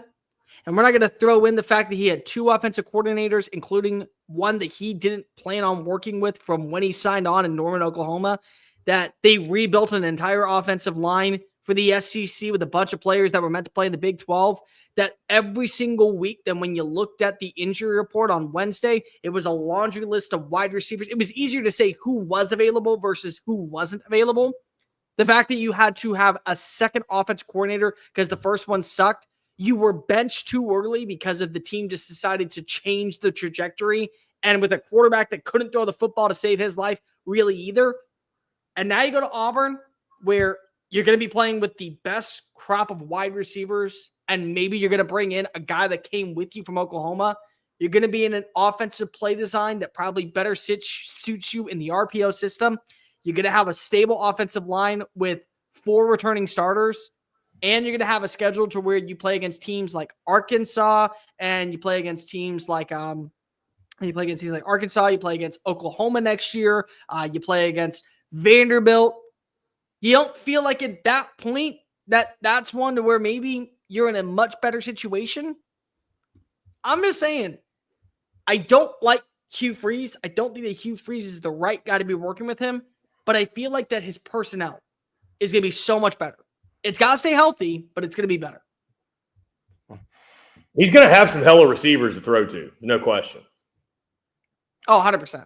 Yeah, he's going to have some great wideouts to throw to. So, yeah, I don't know, Zay. Again, I like Arnold's skill set. So I'll say that I like the pickup. It's a little bit more of a gamble than maybe some other guys would have been, but everybody's a gamble to a degree in the portal, right? So, and certainly you weren't going to roll out Deuce Knight out there as a true freshman and hitch your wagon to a true freshman in a year where, again, you have to win. So, yeah, I like it. Boys, before I go, because I got to run, just here's the way I would view it. What's easier to believe? That a team had no opportunity. Hello, Harrison. Good to see you, buddy. That a team had no shot of turning him into a really good quarterback, or that he's just a bad quarterback, and every single person in the recruiting community missed on him. What's easier to believe? That a dude that won an MVP at the Elite 11 that was recruited by nearly every school in college football is not that good, or that the team that had him didn't know how to properly utilize his skills? I'll leave you with that. Zay, I will see you tomorrow. Chris Phillips, Harrison Cordell fan. Enjoy your show, boys. Cool. Appreciate it. Brother. Appreciate you, man. Thanks, Cool. Great to see you, brother. Good to see you guys. Have a good show. Yeah, man. Harrison, what's up, man? What's going on? Thanks for holding down for a minute. Oh, dude, you're good, brother. You're good. Everybody in the comments, what is up? We are here. We are live. It is SEC Unfiltered. I'm Chris Phillips. He is Harrison Fantz. Appreciate you all tuning in. I am at my house, Harrison. I'm in my living room before you ask. So switching it up, keeping things fresh. And sometimes I feel like I coop myself up in the studio a little too much. So I was wondering if this was the fun house you had. The fun house that I had. Come on, little side house. Like a little vacation house, a little getaway house. No. I'm just messing with you. This is the same. This is the 3-bedroom, 2-bath bonus room house. So I like I said, I coop myself up in that studio so much. I'm like, why not just expand a little bit into the rest of the home? But I don't blame you. I feel that. Yeah, New man. Location for me today. New location as well. New location. Look at us, man. Look at us. Yeah, keeping things fresh. I mean, I feel good, dude. I feel really good. I obviously I was on here Friday chatting with the audience. I had just gotten back into town from the ski trip, which, funny enough, we've got the Sugar Mountain sticker here. That can be interpreted many different ways. I know, dude. Here's the funnier thing. I've got a hat that I bought up there that literally just says sugar in big letters. So, yeah, it's kind of funny to see people's like, I wore it Saturday to the store, and I had some guy ask me about it, but he was familiar with Sugar Mountain, so it was kind of funny. But man, the week last week was much needed, man. I don't know what it is. Normally Mondays are really crazy, and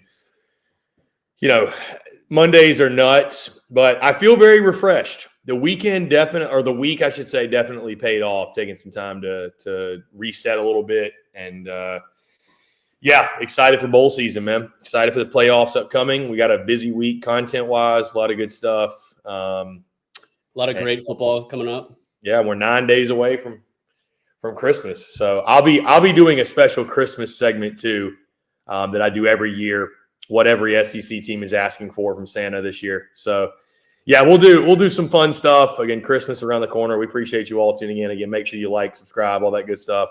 Follow along, TSU and SECU. You can get us everywhere, all the same places essentially. Do want to say thank you to our friends Brad Kellner, the entire Texas Sports Unfiltered gang. It was a lot of fun to link up with them in Atlanta. I didn't get to say that on the air because, again, I wasn't on the show in the days following the SEC championship. So love those guys, appreciate those guys, and we're happy to be here, man. So yeah, I hate I missed them, but taking care of some. Yeah, the SEC title was crazy. People don't realize how hard it is to link up with people at a football game. It is. Yeah, especially the way it's set up like downtown Atlanta, it's just so chaotic already with Atlanta traffic, but everyone's in town from both teams, for the game. People are in town that are working it or, in different capacities. Restaurants are thriving off it, hotels are thriving. And I mean, it's like a good chaos, I think, if you're, into it and like engaged with what's going on and like part of it. It can be, but it can also be a little stressful. But in the Georgia War Congress Center, where game day was, where SEC Nation was, where SEC Fan Fest was, it's a massive Congress Center for people that don't know. I'd say one of the bigger buildings in downtown Atlanta for sure, inside capacity wise. Like the Georgia War Congress Center is on the inside. They have, I think, 4 or 5 different buildings within. Like they name them building A, B, C, D, like that. And so it's a massive, massive center. And so it's not easy to, coordinate, communicate, and link up, but we do try our best. Yeah, no idea. I had no problem getting in and out, honestly. I parked down by the neither did I, but I had a parking pass. I parked down by the Ferris wheel. Okay. I only paid $20. For the day? Yeah. Not bad. That's pretty good. Parked in a parking garage. That's why I love when games are in cities, because it's like when you go to a college town, they spike everything up. Dude, the parking for Texas A&M, there was one lot I saw $250 to park. Just wait till you get to the Natty here in Atlanta. That's gonna be. It was, but that's what I'm saying. That's nuts though for a college campus. Yeah, that's ridiculous. But I'm saying like in a city, everything is more manageable, like the Airbnbs and the parking, because again, it's like these cities have so many events. It's not like they have to. College Station gets 7 games a year to do that. You know what I mean? So yeah, it's actually nice. Like the best and cheapest Airbnbs I stayed in during the tour were in Nashville, Charlotte, and Atlanta. Yeah. And I mean, I didn't stay in an Airbnb in Atlanta, but you know what I mean. Say Airbnb, about to say, yeah, but in Atlanta, It's probably just first convenient. options. Yeah, it's just convenient, bro, because there's so many different options. So you don't have to overpay when there's that many options. Like you go to Oxford, nah, forget it. You're paying $2,000 a night, $1,500 a night for an Airbnb. Tuscaloosa, forget it, same thing. So that's why I stayed like an hour outside of the city.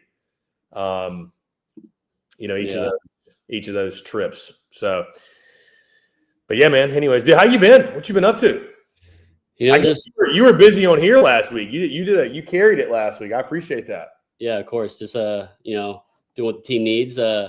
Talking ball. Always enjoy doing that. And we had a lot to talk about for sure with just championship games, expectations, the outlook of the college football playoff, the decision making, all that, playoffs, bowls, everything involved in that, and trying to get life organized around the holidays. I know it's chaotic for everyone, both personal and career wise, but trying to navigate that and get some things started, at least directionally, and for the spring for baseball season, for content for SEC Unfiltered, and what we'll be doing with that and what we'll do with that with Texas Sports Unfiltered as well. So starting to do a lot of ideating, organization, and trying to map some things out.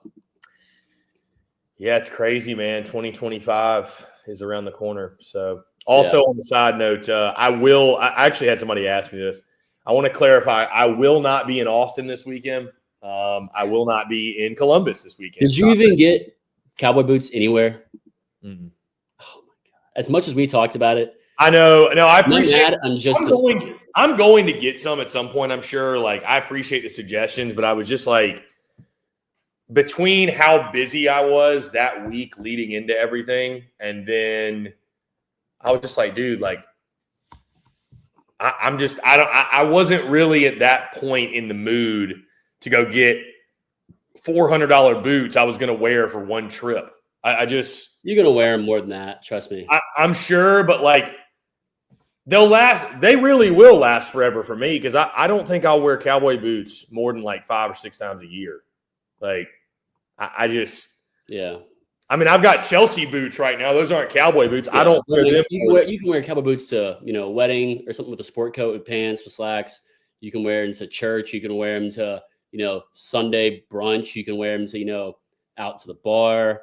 You can wear them to, just doing whatever, honestly. I think they're just super versatile, and they're a lot more stylish than other shoes. I mean, they're basically similar to Chelsea boots, but just kind of a more Western country vibe. Right. So, yeah, no, I will be. I appreciate all the suggestions. I will be getting cowboy boots at some point, but it just didn't work out before Austin or College Station to wear it. Yeah, I feel just the chaotic, hectic kind of weekend it was, but you got a lot in for those weekends for sure. Yeah. Do you have a just a kind of an idea to talk about today, which reminds me, because I was saying I was previewing, getting a lot of baseball stuff ready. Do you have a picture of the playoff bracket you could throw up here? I can get one. Yeah, let's do it. I got a little fun segment for you. Let's see. No, yeah, but I will not be in Austin, will not be in Columbus. I will actually hold on. I may be going to a bowl game. Funny enough, I got invited to the Bama Michigan game and the Ole Miss Duke game. So we'll see. These won't be like legit, official tour stops or anything, I don't think. But you never know. So there we go. That's it. Yep. All right. So to put a little fun twist on things, let's fill this out, each of our brackets, if this were for college baseball. Come on. Okay. This is gonna be fun. Well, it's funny. All right, I'll do my very best. We don't know, or I don't know right now, what these teams are going to look like in 2025. So this is just going off of pure vibes and the little bit I know about who they got coming back. We could do 24. Texas Clemson will be a great series. Yeah. I'd probably go Clemson and Backich right now. Yeah, I got Clemson. Not even vibes, but just like stability of the direction they're going. Yeah. Tennessee would dog walk Ohio State. They would easily beat the brakes off of them. Two road teams to start off. Yeah, 2 road teams. Dude, I don't know. Penn State does have baseball, right? Yeah. It's the fact that I have to ask that question, I feel like I almost have to go with SMU. The problem is SMU only has success in baseball. SMU only has club baseball. Really? Yeah. Oh shit, dude! How about this? By the way, I just looked up Penn State's. Just went to Penn State's baseball page or whatever. Dude, they are starting their season in Puerto Rico. That's sweet. They're in the Puerto Rico Challenge. Guess who their first game's against? Team Dominican? Missouri. Mizzou is also in the Puerto Rico Challenge. They play games. These teams? Who Friday, Saturday, Sunday. They play against. What ADs were on this decision board? Mizzou, Stetson, and UConn. Stetson might run to the board there, or no, UConn will probably run through that. Yeah, the Puerto Rico Baseball Challenge. It's Stetson, Villanova, Rice, Mizzou, Penn State, UConn, Michigan, and Virginia. Virginia's in this. That's crazy. Okay, Virginia. Okay, so I guess you have to go. Penn State. Penn State. Okay, so the reason why SMU doesn't have a club baseball team is because of the death penalty they had back in the 80s. It played a significant role in the baseball program's demise. Obviously, just with a lot of restraints and restrictions. I mean, they had a baseball team from 1919 until I think it was the 1980 season was the last one, just due to financial constraints around that. But no, I mean they should also bring back a baseball team. I think SMU in the heart of Dallas, that's baseball country in Texas. Do they even have a baseball stadium? They could play in Arlington. I don't care where they play. It would be. I mean, as much money as they have, I know they're not getting TV rights right now, but as much money as they have, those donors, they could easily start a baseball team. It'd probably do really well within 5 years. All right. So Indiana. So we're gonna go Penn State because SMU doesn't even have a team. Indiana, Notre Dame, baseball wise. Yep. I'm just looking up. I did see the Indiana sign a top 15 recruiting class for 2025. So Jeff Mercer, their head coach. Yeah, Indiana's good. They're a sleeper for baseball. They've been really good the past couple of years. I'm not gonna lie to you. Harrison. After everybody in the baseball community hyped up Iowa like they did this past season, I don't want to hear shit about the Big Ten. I don't want to hear nothing about anybody hyping up no Big Ten team because Iowa stunk. Iowa had one guy that threw 100, and everybody thought they were awful. He won baseballs all over him, and he was good. He had to locate and find the zone. Well. I'm just saying, I get it because it's like they want inclusion, and so they wanted to put like Northeastern in the top 25 and shit. And it's like, dude, come on, man. Like, come on, bro. Like, I mean, I guess they weren't terrible. They went 31-23 and 14-10 in conference, which that's not a bad conference record, but the way they were hyped up. I mean, hell, they almost took 2 or 3 from Ole Miss. So they won that first game, which Ole Miss ended up sucking. So, yeah, I don't know. Anyways, I mean, I don't know. I don't know how good Notre Dame is, to be honest with you. I mean, if this was 2019 or 2021 Notre Dame. Oh, yeah. I mean, I don't know what they are right now. They got sick batting helmets. I give them that. They got sick batting helmets. Yeah. Yeah, I had a buddy play them. They played in Omaha more recently. Harrison, you know what's interesting about batting helmets? This is such a random, stupid thought. Like in football, they wear the logos on the side of the helmet, but on a batting helmet, they wear the logo on the front of the helmet. And I get it; it's supposed to be like a ball cap. Yeah. I just think that's interesting, though. They could technically do it like a football helmet. Yeah, that's interesting. It's a good point. I think part of it's because with football, there's more space on the side, and from where the camera angle is, there's less head-on shots. Right. But I think, like you said, it's supposed to be more of a baseball, helmet style, baseball hat helmet style. That's a good point, though. I never thought of that. Yeah. All right. I'm with Notre Dame. Just on program vibes. Just vibes. Just pure vibes. Yeah. All right, Arizona State, Clemson. Arizona State used to be really good. Yeah, this is 90s, 80s, 90s, definitely. But I'm riding with Clemson right here. I think Clemson just dog walks him, honestly, behind Cam Camarella, top 5 player in the country this coming season. He is back, isn't he? That's crazy. That's crazy. They got some studs, too. Yeah, I'm going to go Clemson also. Again, Arizona State used to be filthy. I don't know. Yeah, they have. I think it's their top 3 and or their top 5 for sure in most national championships. Yeah, I mean they used to be really, really good. Let's see. It's top. I want to say 3 because I know Southern Cal's won LSU and Texas. Again, they weren't terrible last year. Went 32-26. They're fourth. They're fourth all time. They have 5. 1965, It's the 60s and 70s when they're good. 1965, 67, 69. 77 and 81. Yeah, I mean, a few of those West Coast teams were really, really good in that era. That era, and then Arizona too was good then. Yeah, I mean, dude, UCLA, USC. I mean, Cal State Fullerton. Yeah, but yeah, they didn't make the postseason. Arizona State did not make the postseason. They looks like they went 2 and let's see. They went 1-2 in their conference tournament. Yeah. This matchup, I'd be really interested to see. Tennessee at Oregon.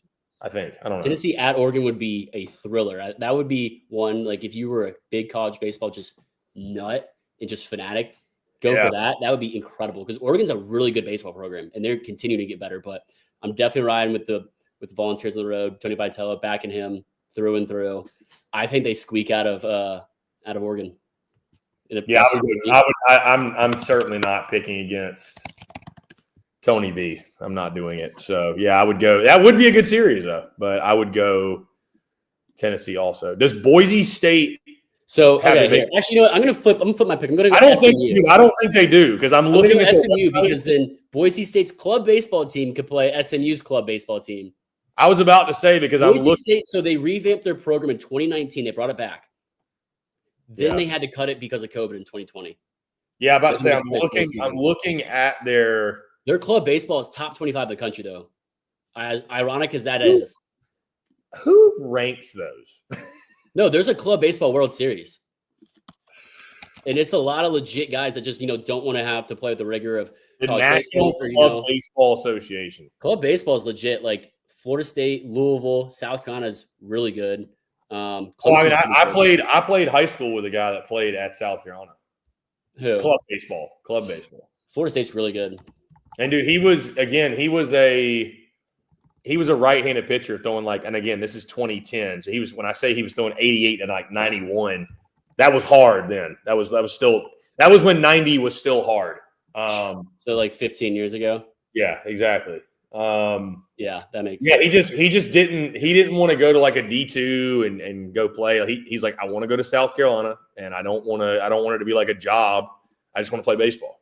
He actually tried to walk on at South Carolina and didn't make it. So he played club and he got National Club Pitcher of the Week one week. Who is this? A guy named Stephen Bliley.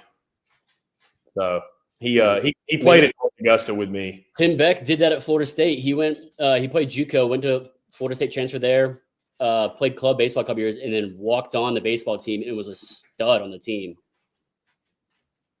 I mean, dude was a stud. I'm telling you. And he played for I think 2 years on the varsity team under Mike Martin years.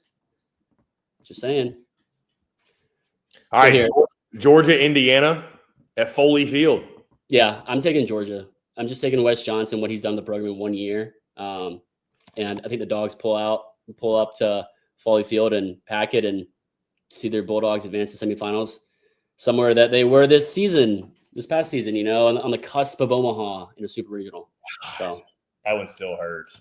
Yeah, I was there for that. It was tough, but that's still really hurt. But no, wait, so who do you take? You taking Penn State then over Boise State? Well, yeah, Boise State didn't have a freaking team. We're using Boise State's club baseball team. Okay, well, I'm taking Penn State's actual team to beat Boise State's club team. Yes, they're playing at. They're playing I don't know. And on the blue turf. Did the baseball field have blue turf also? No. That would be insane. Imagine. Did you imagine that in a snow game too? You couldn't see anything. Terrible. I'll take Boise State's club team over SMU's club team, just for vibes. Why not? Okay, just for vibes. But I will take Georgia over Indiana. So we got in the Final Four: Clemson, Tennessee. You have Penn State. I have Boise State. We both have Georgia. How about that? How about Georgia? How about Tennessee, Clemson?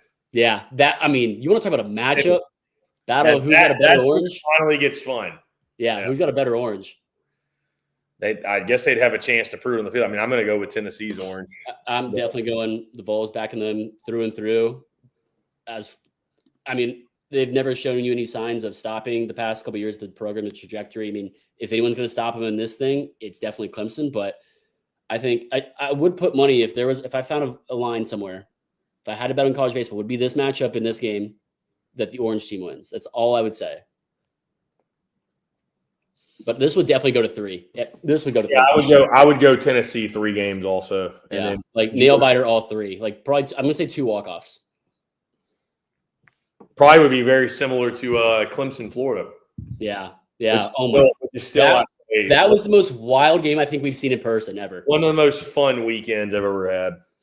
God, the hospitality there was great. Just, oh my gosh. I mean, to see an ejection after just the anticipation and hype of the series and just the hot heads that were on both sides, going into extras, Cam Cannerell's catch, Jack Callion's home run, just unbelievable. I mean, to go to Omaha on that note, that doesn't hype you up. I know it hypes you up, but if that doesn't hype you up for just college baseball and going forward, the growth of the game, I don't know what will. Yeah, I actually low-key, I'm trying to think. The regionals are what? And so I'll funny enough, Harrison, I'll be moving end of May, when this is getting going. So that's going to be very fun to navigate. But I was going to say selfishly, I wouldn't mind Clemson hosting somebody again just because it's right there. Yeah. Just because it's right there. So, all I know is this: the College World Series starts that Thursday, June the 12th. So that's why I want to be moved and done by June 1st. Yeah. We got to be prepped as much stuff as we're taking care of. But yeah. All right, let's finish this thing out. So we both have Tennessee in the championship versus Clemson versus Georgia. It's got to be Georgia. Yeah, it's got to be Georgia. Tennessee, and I mean, listen, Georgia's done a great job. I'm taking Tennessee in 2. Yeah, with Wes Johnson, but it's got to be just the depth to go through this tournament. I'm taking them in 2. Yeah, it's the arms they have. It's gotta, man. It's got to be Tennessee. So back to back. Which is it ironic as it is, we could see that in the college football playoffs for football. I mean, we could. It's not impossible. We could see Tennessee. If they beat Oregon. Who says they can't beat anyone else? Yeah, we could see Tennessee, Georgia. Yeah, I don't know. I mean, an all SEC baseball and football championship the same year. Don't mind if we do. I don't know. I thought it'd be fun to do, and I love it. Teams would be involved. Something different. Yeah, I know you haven't thought about that as dialed in as you have been on the football side of things with players and portal and everything. I thought it'd be a little fun segment to do. Yeah, so May 31st is when the regionals will start this year. Okay. So May 30th. I'm looking at the full-on calendar. May 31st, and then June the 7th will be Supers, and then June the 14th. Or excuse me, that's 2024. So it'll be May the 30th. May the 30th, June the 6th, and then June the 13th. When the College World Series will start. So we got a long ways, obviously, long way to go. But I mean, before we know it, though, it will. Well, I mean, a month before opening day, we'll be here before we know it for sure. I mean, that's not that far off. And then get some things prepped for that. Yeah, I tell you this, man. There's something about. I always say this, even now with college basketball, I feel very similarly. But obviously, being a baseball guy. Do I watch every single game? No. I mean, it's just impossible. You can't watch every single game. But there's just something comforting about knowing there's a game on every Tuesday and Wednesday night. Just knowing there's a game on. Just I don't know. There's something about that where I'm like, it's good to know there's games on. I mean, but and then there's nothing, bro. There's nothing like opening day. There's even nothing like opening day. Even as big of like baseball juggernauts and fanatics as we are, it's really tough to watch every single game. Well, it's impossible. Yeah, it's 3 impossible. games of saying just SEC alone, 3 games, just SEC weekend alone, 3 games all weekend, every weekend.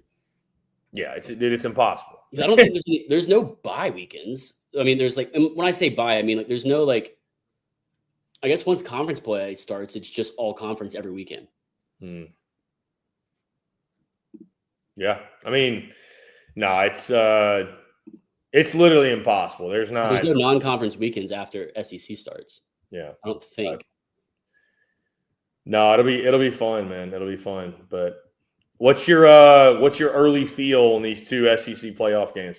Texas, Clemson, Tennessee, Ohio State. What's your early feel early in the week here?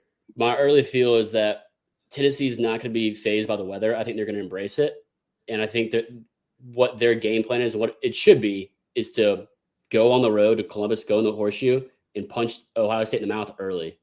I think that's going to be kind of the motto, and that's going to be the key to success for them. And play their game, not let anything faze them. Play their game. And for Texas, I think it's just play to the standard of which that they have established the season statistically, in which they know they are. Not play with outside of who they are. I think I don't want to blame Sark, but I think it kind of falls on him. You got to manage the quarterback situation better, and just how they kind of. Quinn Ewers has not shown us enough on the fade route plays to be able to be an elite quarterback to threat downfield as much as he has previously or he needs to be. And so cleaning that up and mixing back Arch Manning in for some dual threat opportunities, I think is going to be something that I hope they do, and I think they need to do to pull out a big win at home in Austin. Yeah, favored by double digits, man. I do like Texas. I think the matchup favors them. I mean, we were talking about it this morning, which, by the way, shameless plug, our preview for this game just dropped on YouTube 30 minutes ago, so definitely go check it out. Myself, Dave Shoemate, Cole Thompson spent about 30 minutes or so breaking down that game.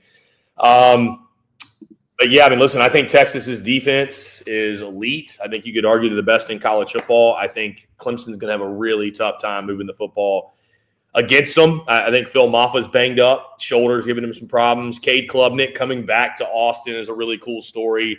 But, if Clemson is made to be one-dimensional, which I think they will be, I think it's going to be a real struggle. And I think Quinn's going to have that turnover you mentioned. He's going to turn the football over. Can he just keep it to 1 as long as he doesn't let it get to a crooked number? I think they'll be okay offensively. So I think Quinn will be solid. He'll be Quinn. I think you will see some Arch Manning. I think Texas is going to roll, dude. I really do. I got them winning by 17. I've got 30-13 Texas. I think the defense will dominate. I think Texas, I haven't done score breakdowns yet, but I think Texas is going to get some short fields. I think that maybe this is like a 14-10 kind of ball game, 17-10 at half. I think Texas pulls away. I do. I think that. I think they'll pull away. I think that they're the far better team. And I'll be honest with you, Harrison, I don't think Clemson deserves to be here. I don't think they deserve to be there. I think that the football gods will not allow it. They will not allow Clemson to advance any further. I think that Texas will dispose of them pretty easily, I'll say. So I feel confident in that one. And, dude, I'm going Tennessee also. I'm going Tennessee 23-17 over Ohio State. I trust Nico Moore. I don't trust Will Howard at all. You don't trust Ryan Day, probably. That too, but I really don't trust Will Howard. And I think Tennessee's got something. They got things that'll travel. That's run game and defense. And so I think that it will travel. I think the pressure's on Ohio State at home too. Like Tennessee's fine on the road. Massive pressure. Playing at home after losing to Michigan.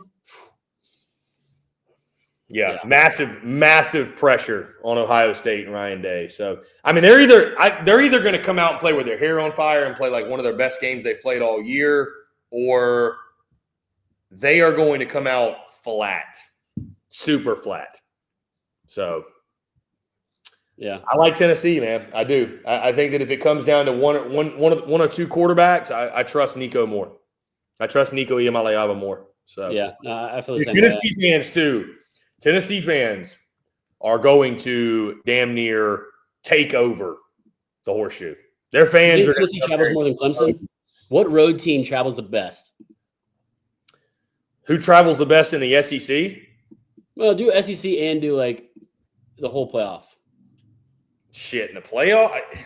It's tough to say because, in regards to who travels best in the SEC, a lot of it's got to do with how the product is. Yeah. I mean, dude, Tennessee travels great. Georgia has traveled great in the past. I mean, they took over Notre Dame Stadium. I mean, like first round though, who's going to travel best? Oh, Tennessee for sure. Yeah, I'd say Tennessee, and then I'd say SMU travels. I don't want to say worse, but I guess worse. I'd say Tennessee, Indiana, then Clemson, then SMU. Yeah, I really think that Tennessee fans are going to really, really travel. I mean, I'll tell you this. Man. You were there. Dude, the SEC championship was like 90-10 Georgia fans. It was crazy, bro. I saw a video, Chris. To the rafters, it was red and black. I should have sent you this video. I saw a video, and I knew exactly like where it was, kind of downtown. Someone that was a Texas fan was there, and some Georgia fans decided to, have a little fun with them and, be Georgia fans as, Georgia fans usually are. And they had a front license plate basically on their truck, and it had like the horns. So, right.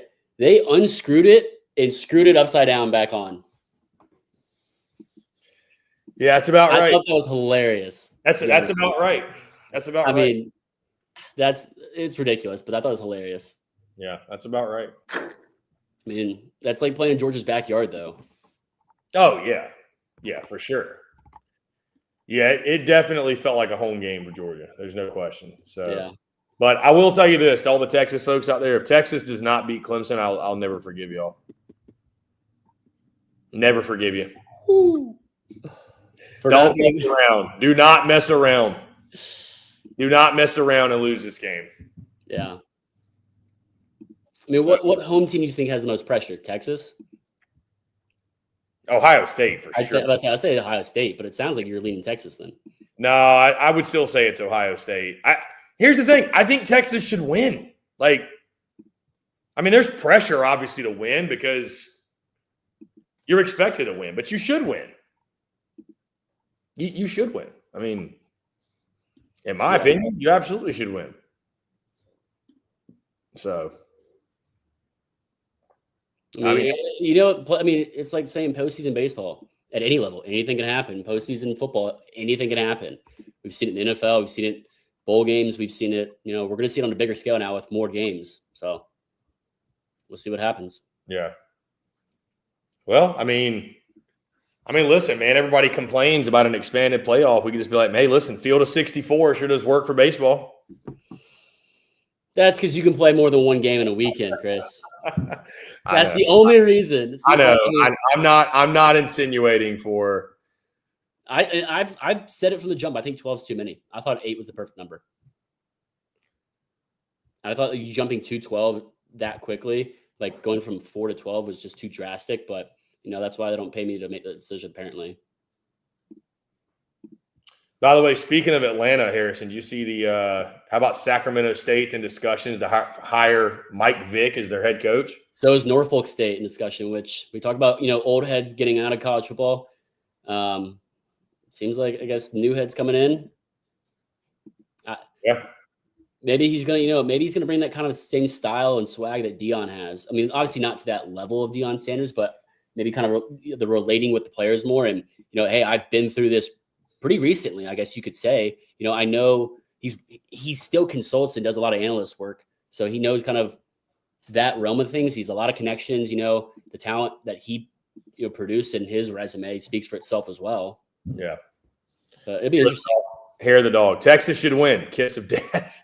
Well, if you feel that way, you're not going to like our preview then, because all three of us are picking Texas. So, and I think all three of us picked Texas to cover. What is it? It's the spread's 12.5? 11.5. I don't know. I don't know. I'm just saying. I don't know about covering. 12.5 in a playoff game's a lot of points. Because it's the first game, right? Which one's first? Is it that or is it No, it's Penn State and Indiana's at noon. Then you got Texas, Clemson, and these are Eastern time. Texas, Clemson at 4, Tennessee, Ohio State at 8. That's going to be a great day of football. Ooh. Yeah. Oh my gosh, that's going to be so exciting. Wow, what a day. Yeah. The lads are going to have a day, that's for sure. I know we'll be enjoying that. Yeah. So, yeah, it's going to be a good time. It's going to be a good time. By the way, for those wondering again, my New Year's Eve plans are still up in the air. I don't know 100% what they are. I was sitting on the edge of my chair waiting. You said what? I was sitting on the edge of my chair waiting for you to. Well, I'm just letting people know because, again, I've been getting asked a lot of questions. What state are you going to be in? You even know that? I don't know. No, I don't. No, I don't know. Vegas is in the question. My sister had talked about New Orleans, and then, like I said, I had someone hit me up about Tampa and Jacksonville potentially. So I don't know. I got to figure that out. I'm also, dude, I'm a very low key New Year's Eve person. I got to a point where I really enjoyed New Year's Eve, man, just getting like my own bottle of champagne. And you don't want to like do a little something. It doesn't have to be like, I mean, I'll do something big, every now and then, but I don't want to do nothing. Like, no, for sure. I mean, what's so dorky about me is I would literally, bro, like what I loved doing. I did this a few years in a row. I would just sit there on New Year's Eve and crunch the numbers from the year. Because it was fun to see business like every year. It's like the numbers are getting bigger and bigger and bigger. And like our numbers this year, and we crunch them all, are going to be so awesome to see and exciting. And that'll be the same thing next year, So, but no, I will definitely do something. I don't know what it's going to be. I don't know where it's going to be, but a good time will be had. So somewhere at a school near you. I mean, maybe not at a school. I will say though, dude, here's the thing. If I go to New Orleans, Harrison, New Year's Day, that's Georgia in the freaking quarterfinal in the Sugar Bowl on New Year's Day. So I'm not going to New Orleans for New Year's and not going to the Sugar Bowl. Exactly. So I don't know what the tickets would be for the Sugar Bowl, but Texas Sports Unfiltered, did Chris just tip his hand? I'm just saying, if I end up in New Orleans, I'm not going to not go to the Sugar Bowl. I mean, that's just like it'd be like a win in Rome. Win in Rome. Dude, look at this. The tickets to the Sugar Bowl are only $214. For what? Nosebleed? I mean, yeah, nosebleed, but still, like, dude, that's cheaper than what I paid for a lot of SEC games. Dude, I spent an ungodly amount on tickets this season. Like really, truly. Well, I think you could name one game covering half that sum of money. Yeah, I mean, I spent like $800 to get into Texas A&M. So worth it, though, right? Oh yeah. Well, that's the thing, man. Like money will make more money. Like money comes and goes. Experiences. Yeah, experiences last forever. Man. The money will be replaced. The money will be made again. Exactly. Spin a check and get it right back. The money will be made again. So. Yeah. Exactly. Especially for the SEC tour taking off year one. I mean, it was only fitting to end the regular season there. Had to, bro. Had to. It would have been. I mean, if I wasn't gonna go to that game, don't even go to a game on rivalry weekend because it would have been silly. You could have gone to Georgia Tech. Whew. I should have been there. Dude, I've already got people telling me for next football season I should go to Texas, Ohio State on Saturday and then fly into Atlanta Sunday morning and go to South Carolina, Virginia Tech Sunday night. Oh, for kick off the season? They play in like the Aflac kickoff, whatever. Yeah, it used to be the Chick-fil-A kickoff. Now it's whatever. Yeah. Maybe it's the Chick-fil-A kickoff still. Maybe. I don't know. Here the dog says New Year's Eve is amateur hour for closet binge drinkers. Always disappoints. Jake says here for a good time, not a long time. That's a fact. Man, Jake. There we go. Fact. That's a fact, man. Yeah. Yeah, I've done like the whole New Year's Eve. Like I've never done a big New Year's Eve. I've done stuff like that. I've done the I've worked New Year's Eve. When I lived in Charlotte, North Carolina, we would like go out for New Year's Eve and they have like all the hotels and shit. Like you buy a ticket to certain events and But I really feel like New Year's Eve is so much more of a house party event. I mean, it's fun to go out and dress up and stuff like that. Don't get me wrong, but so my brother and his friends went to the aquarium. It was like a big I don't want to say it was like a ball like gala, but it was pretty close. But they did the aquarium for New Year's Eve. It was just this massive thing and like kind of very upscale. I don't know if he'd do it again, but yeah. Yeah, last year I actually I threw a party in this house, a New Year's Eve party. So yeah, how was that? Was it good? It was fun. I mean, it was me and my ex were together, so it was a lot of couple friends. So my dynamic of New Year's Eve will look a lot different this year, to say the least. There won't be a house party that I'll be hosting with other couples. I can tell you that much. Yeah, it was fun though. Yeah, it was a lot of fun. Food. All that good shit. It got pretty rowdy, so I had a good time. Yeah. There you go. I'm trying to think the New Year's Eve before that. Yeah, I went out to dinner. The New Year's Eve before that. Yeah, I think that was just at the house. So I don't know though. I mean, listen, I got friends in Charlotte too. Like I got options for New Year's Eve. Got plenty of options. That's what happens. You're a big man on campus.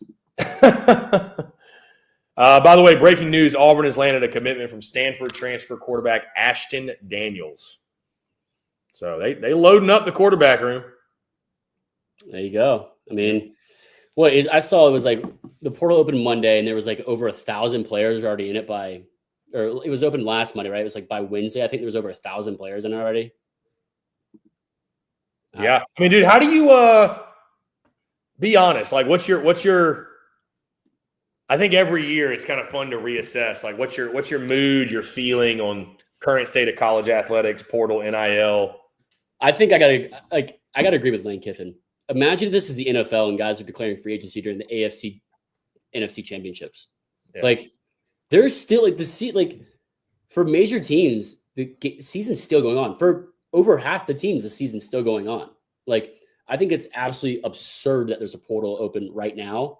Like it should just be after the entire season, which I know it's the problem with that though, Chris, is the whole academic calendar, because semester starts, January 6th, I think this upcoming 2025, because that's the first Monday. I mean, they find ways, workarounds in football, but that just baffles me. I don't know how you fix it. I just think it's not right. You can't when you have what's his face from Penn State, the backup quarterbacks. He's leaving the team early to jump at the portal, which if you think about it, it makes sense because then he's going to get opportunities to, transfer before this, and talk to coaches and talk to, programs and whatnot. But what if Drew Aller gets hurt? Yeah, they're just screwed. I mean, he really must not be committed or care that much about the team, to be honest with you, at Penn State. To get out that early you're in the playoffs. Yeah. Playoffs? You're in the playoffs. Playoffs. I mean, that one probably. I'll just say this in his defense, to play devil's advocate, he has to leave now, because if he doesn't, that spot that he wants probably will not. That's what I said. Yeah, it's. That's what sucks. Yeah. Yeah. I mean, it's the whole thing with, the college football playoffs, like the postseason of football doesn't line up with the academic calendar. I don't know. I mean, expansion of playoffs doesn't help that either, but it's like I said, I say it all the time whenever we talk about NIL and whatnot and transfer portal. We've opened Pandora's box and it's just a free for all, loopholes and everything. Yeah. I mean, how do you feel about it? I mean, I think that one bothers me the most. I mean, then you have guys that are in the portal for the third time, maybe the second time in the week. Yeah, I mean, it's they're just, to your point, man. There just needs to be regulation. That's all it comes down to. I got no problem with the portal itself, really. Don't have really much a problem with it at all. But there's just got to be some regulation. Yeah, I mean, that's the biggest issue. What kind of ideals do you have for direction of regulation? I mean, because I can't really even think of anything. There just needs to be contracts, man. That's the biggest thing. Like you're committed to but the contracts, if they do that, I think would be, I'm committed to this through this semester. Yeah, I mean, there just needs to be stuff in writing. Like that's or like why can't he, whatever, I don't know his name from Penn State, quarterback, but be in the portal, but then still be committed to the team, and then like, hey, like after the season, I'm transferring. Yeah. But then what if they're still in the playoffs? It's I don't know. It just seems like there's no great solution. It seems like I don't want to say the lesser of two evils, but like just seems like, okay, what's gonna not screw things up the most? Yeah, I mean it's a no-win situation. I can't think of anything to fix it unless you have the season, which this wouldn't work unless you had the season end, before the first day of the semester of the spring semester. I mean, because when's the spring window, Chris? You probably know better than I do. It's what, March? I do not know. That is a good question. Because there's two portals. There's like the winter one and then the spring one. I don't know exactly when the spring window is. I'd have to look that up. I'm looking it up right now. But so no, I mean, it's April 16th to April 30th. When is it? April. So for underclassmen, it's different than grad transfers. Underclassmen, it's open April 16th to April 30th. Grad transfers, the portal's open for graduate transfers until May 1st. Yeah. It's a 2-week period for underclassmen. But it's like, I guess like a 2 days. Yeah, 2 days more for grad transfers.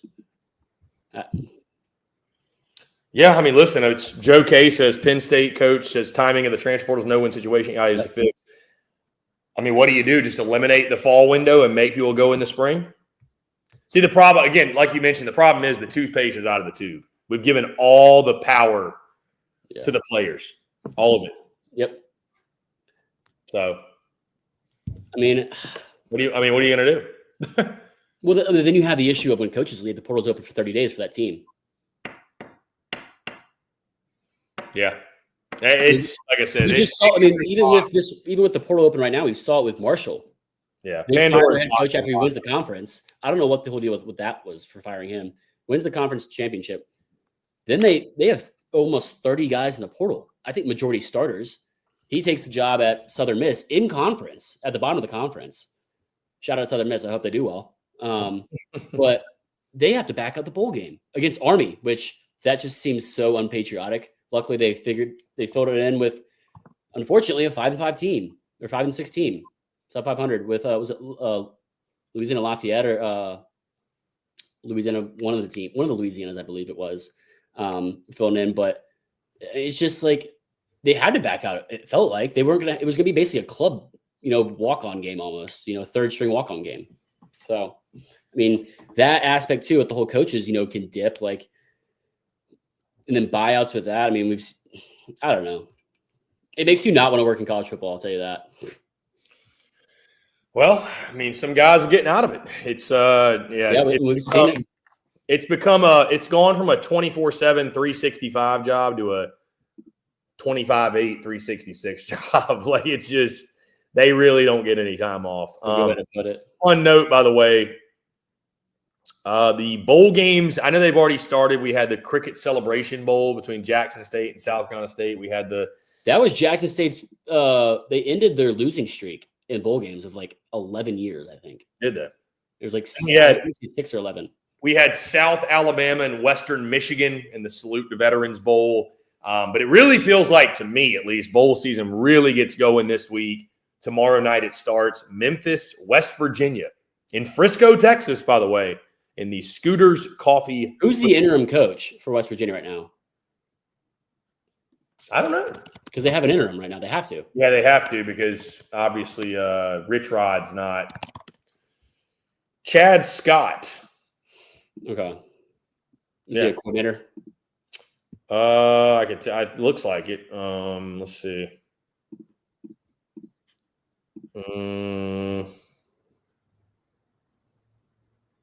I don't know. Oh yeah, OC. Yeah, he was the running backs coach in OC, and now he's the interim. So yeah, but we got the Frisco Bowl Tuesday, Boca Raton Bowl Wednesday, LA Bowl Wednesday, Carriers New Orleans Bowl Thursday. I mean, all kinds of. And then we got our first SEC Bowl game Friday at 3:30 Eastern, 2:30 Central. Florida and Tulane. So Here we Your go. boy will be throwing some bets around. I'm about to drop my gambling picks for bowl season, but I'm going to have plenty more.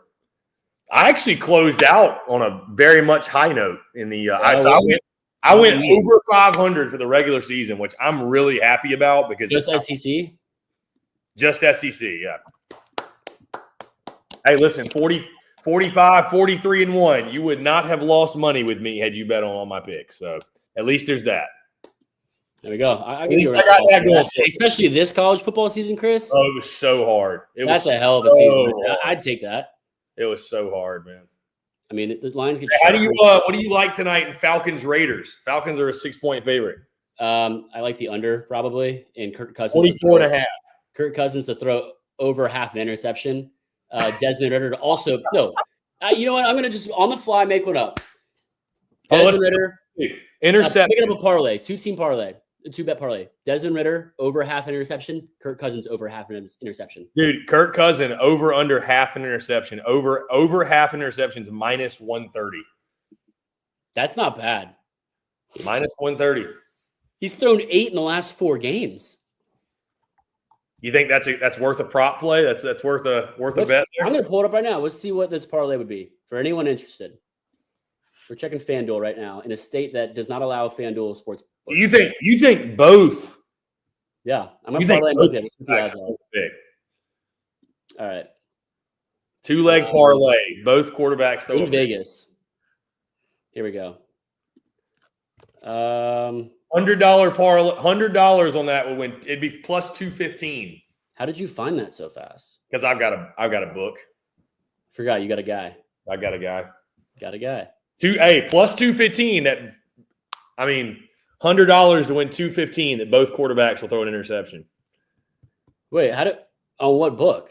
I don't even have Desmond Ritter prop on here. Again, on my guy. I will say you're probably right that Kirk Cousins is probably going to throw an interception. I just think the thing is, like, I like Kirk Cousins a lot. It's just I think he's trying to do too much, and he's not getting a lot of protection either, and he's not a super mobile quarterback.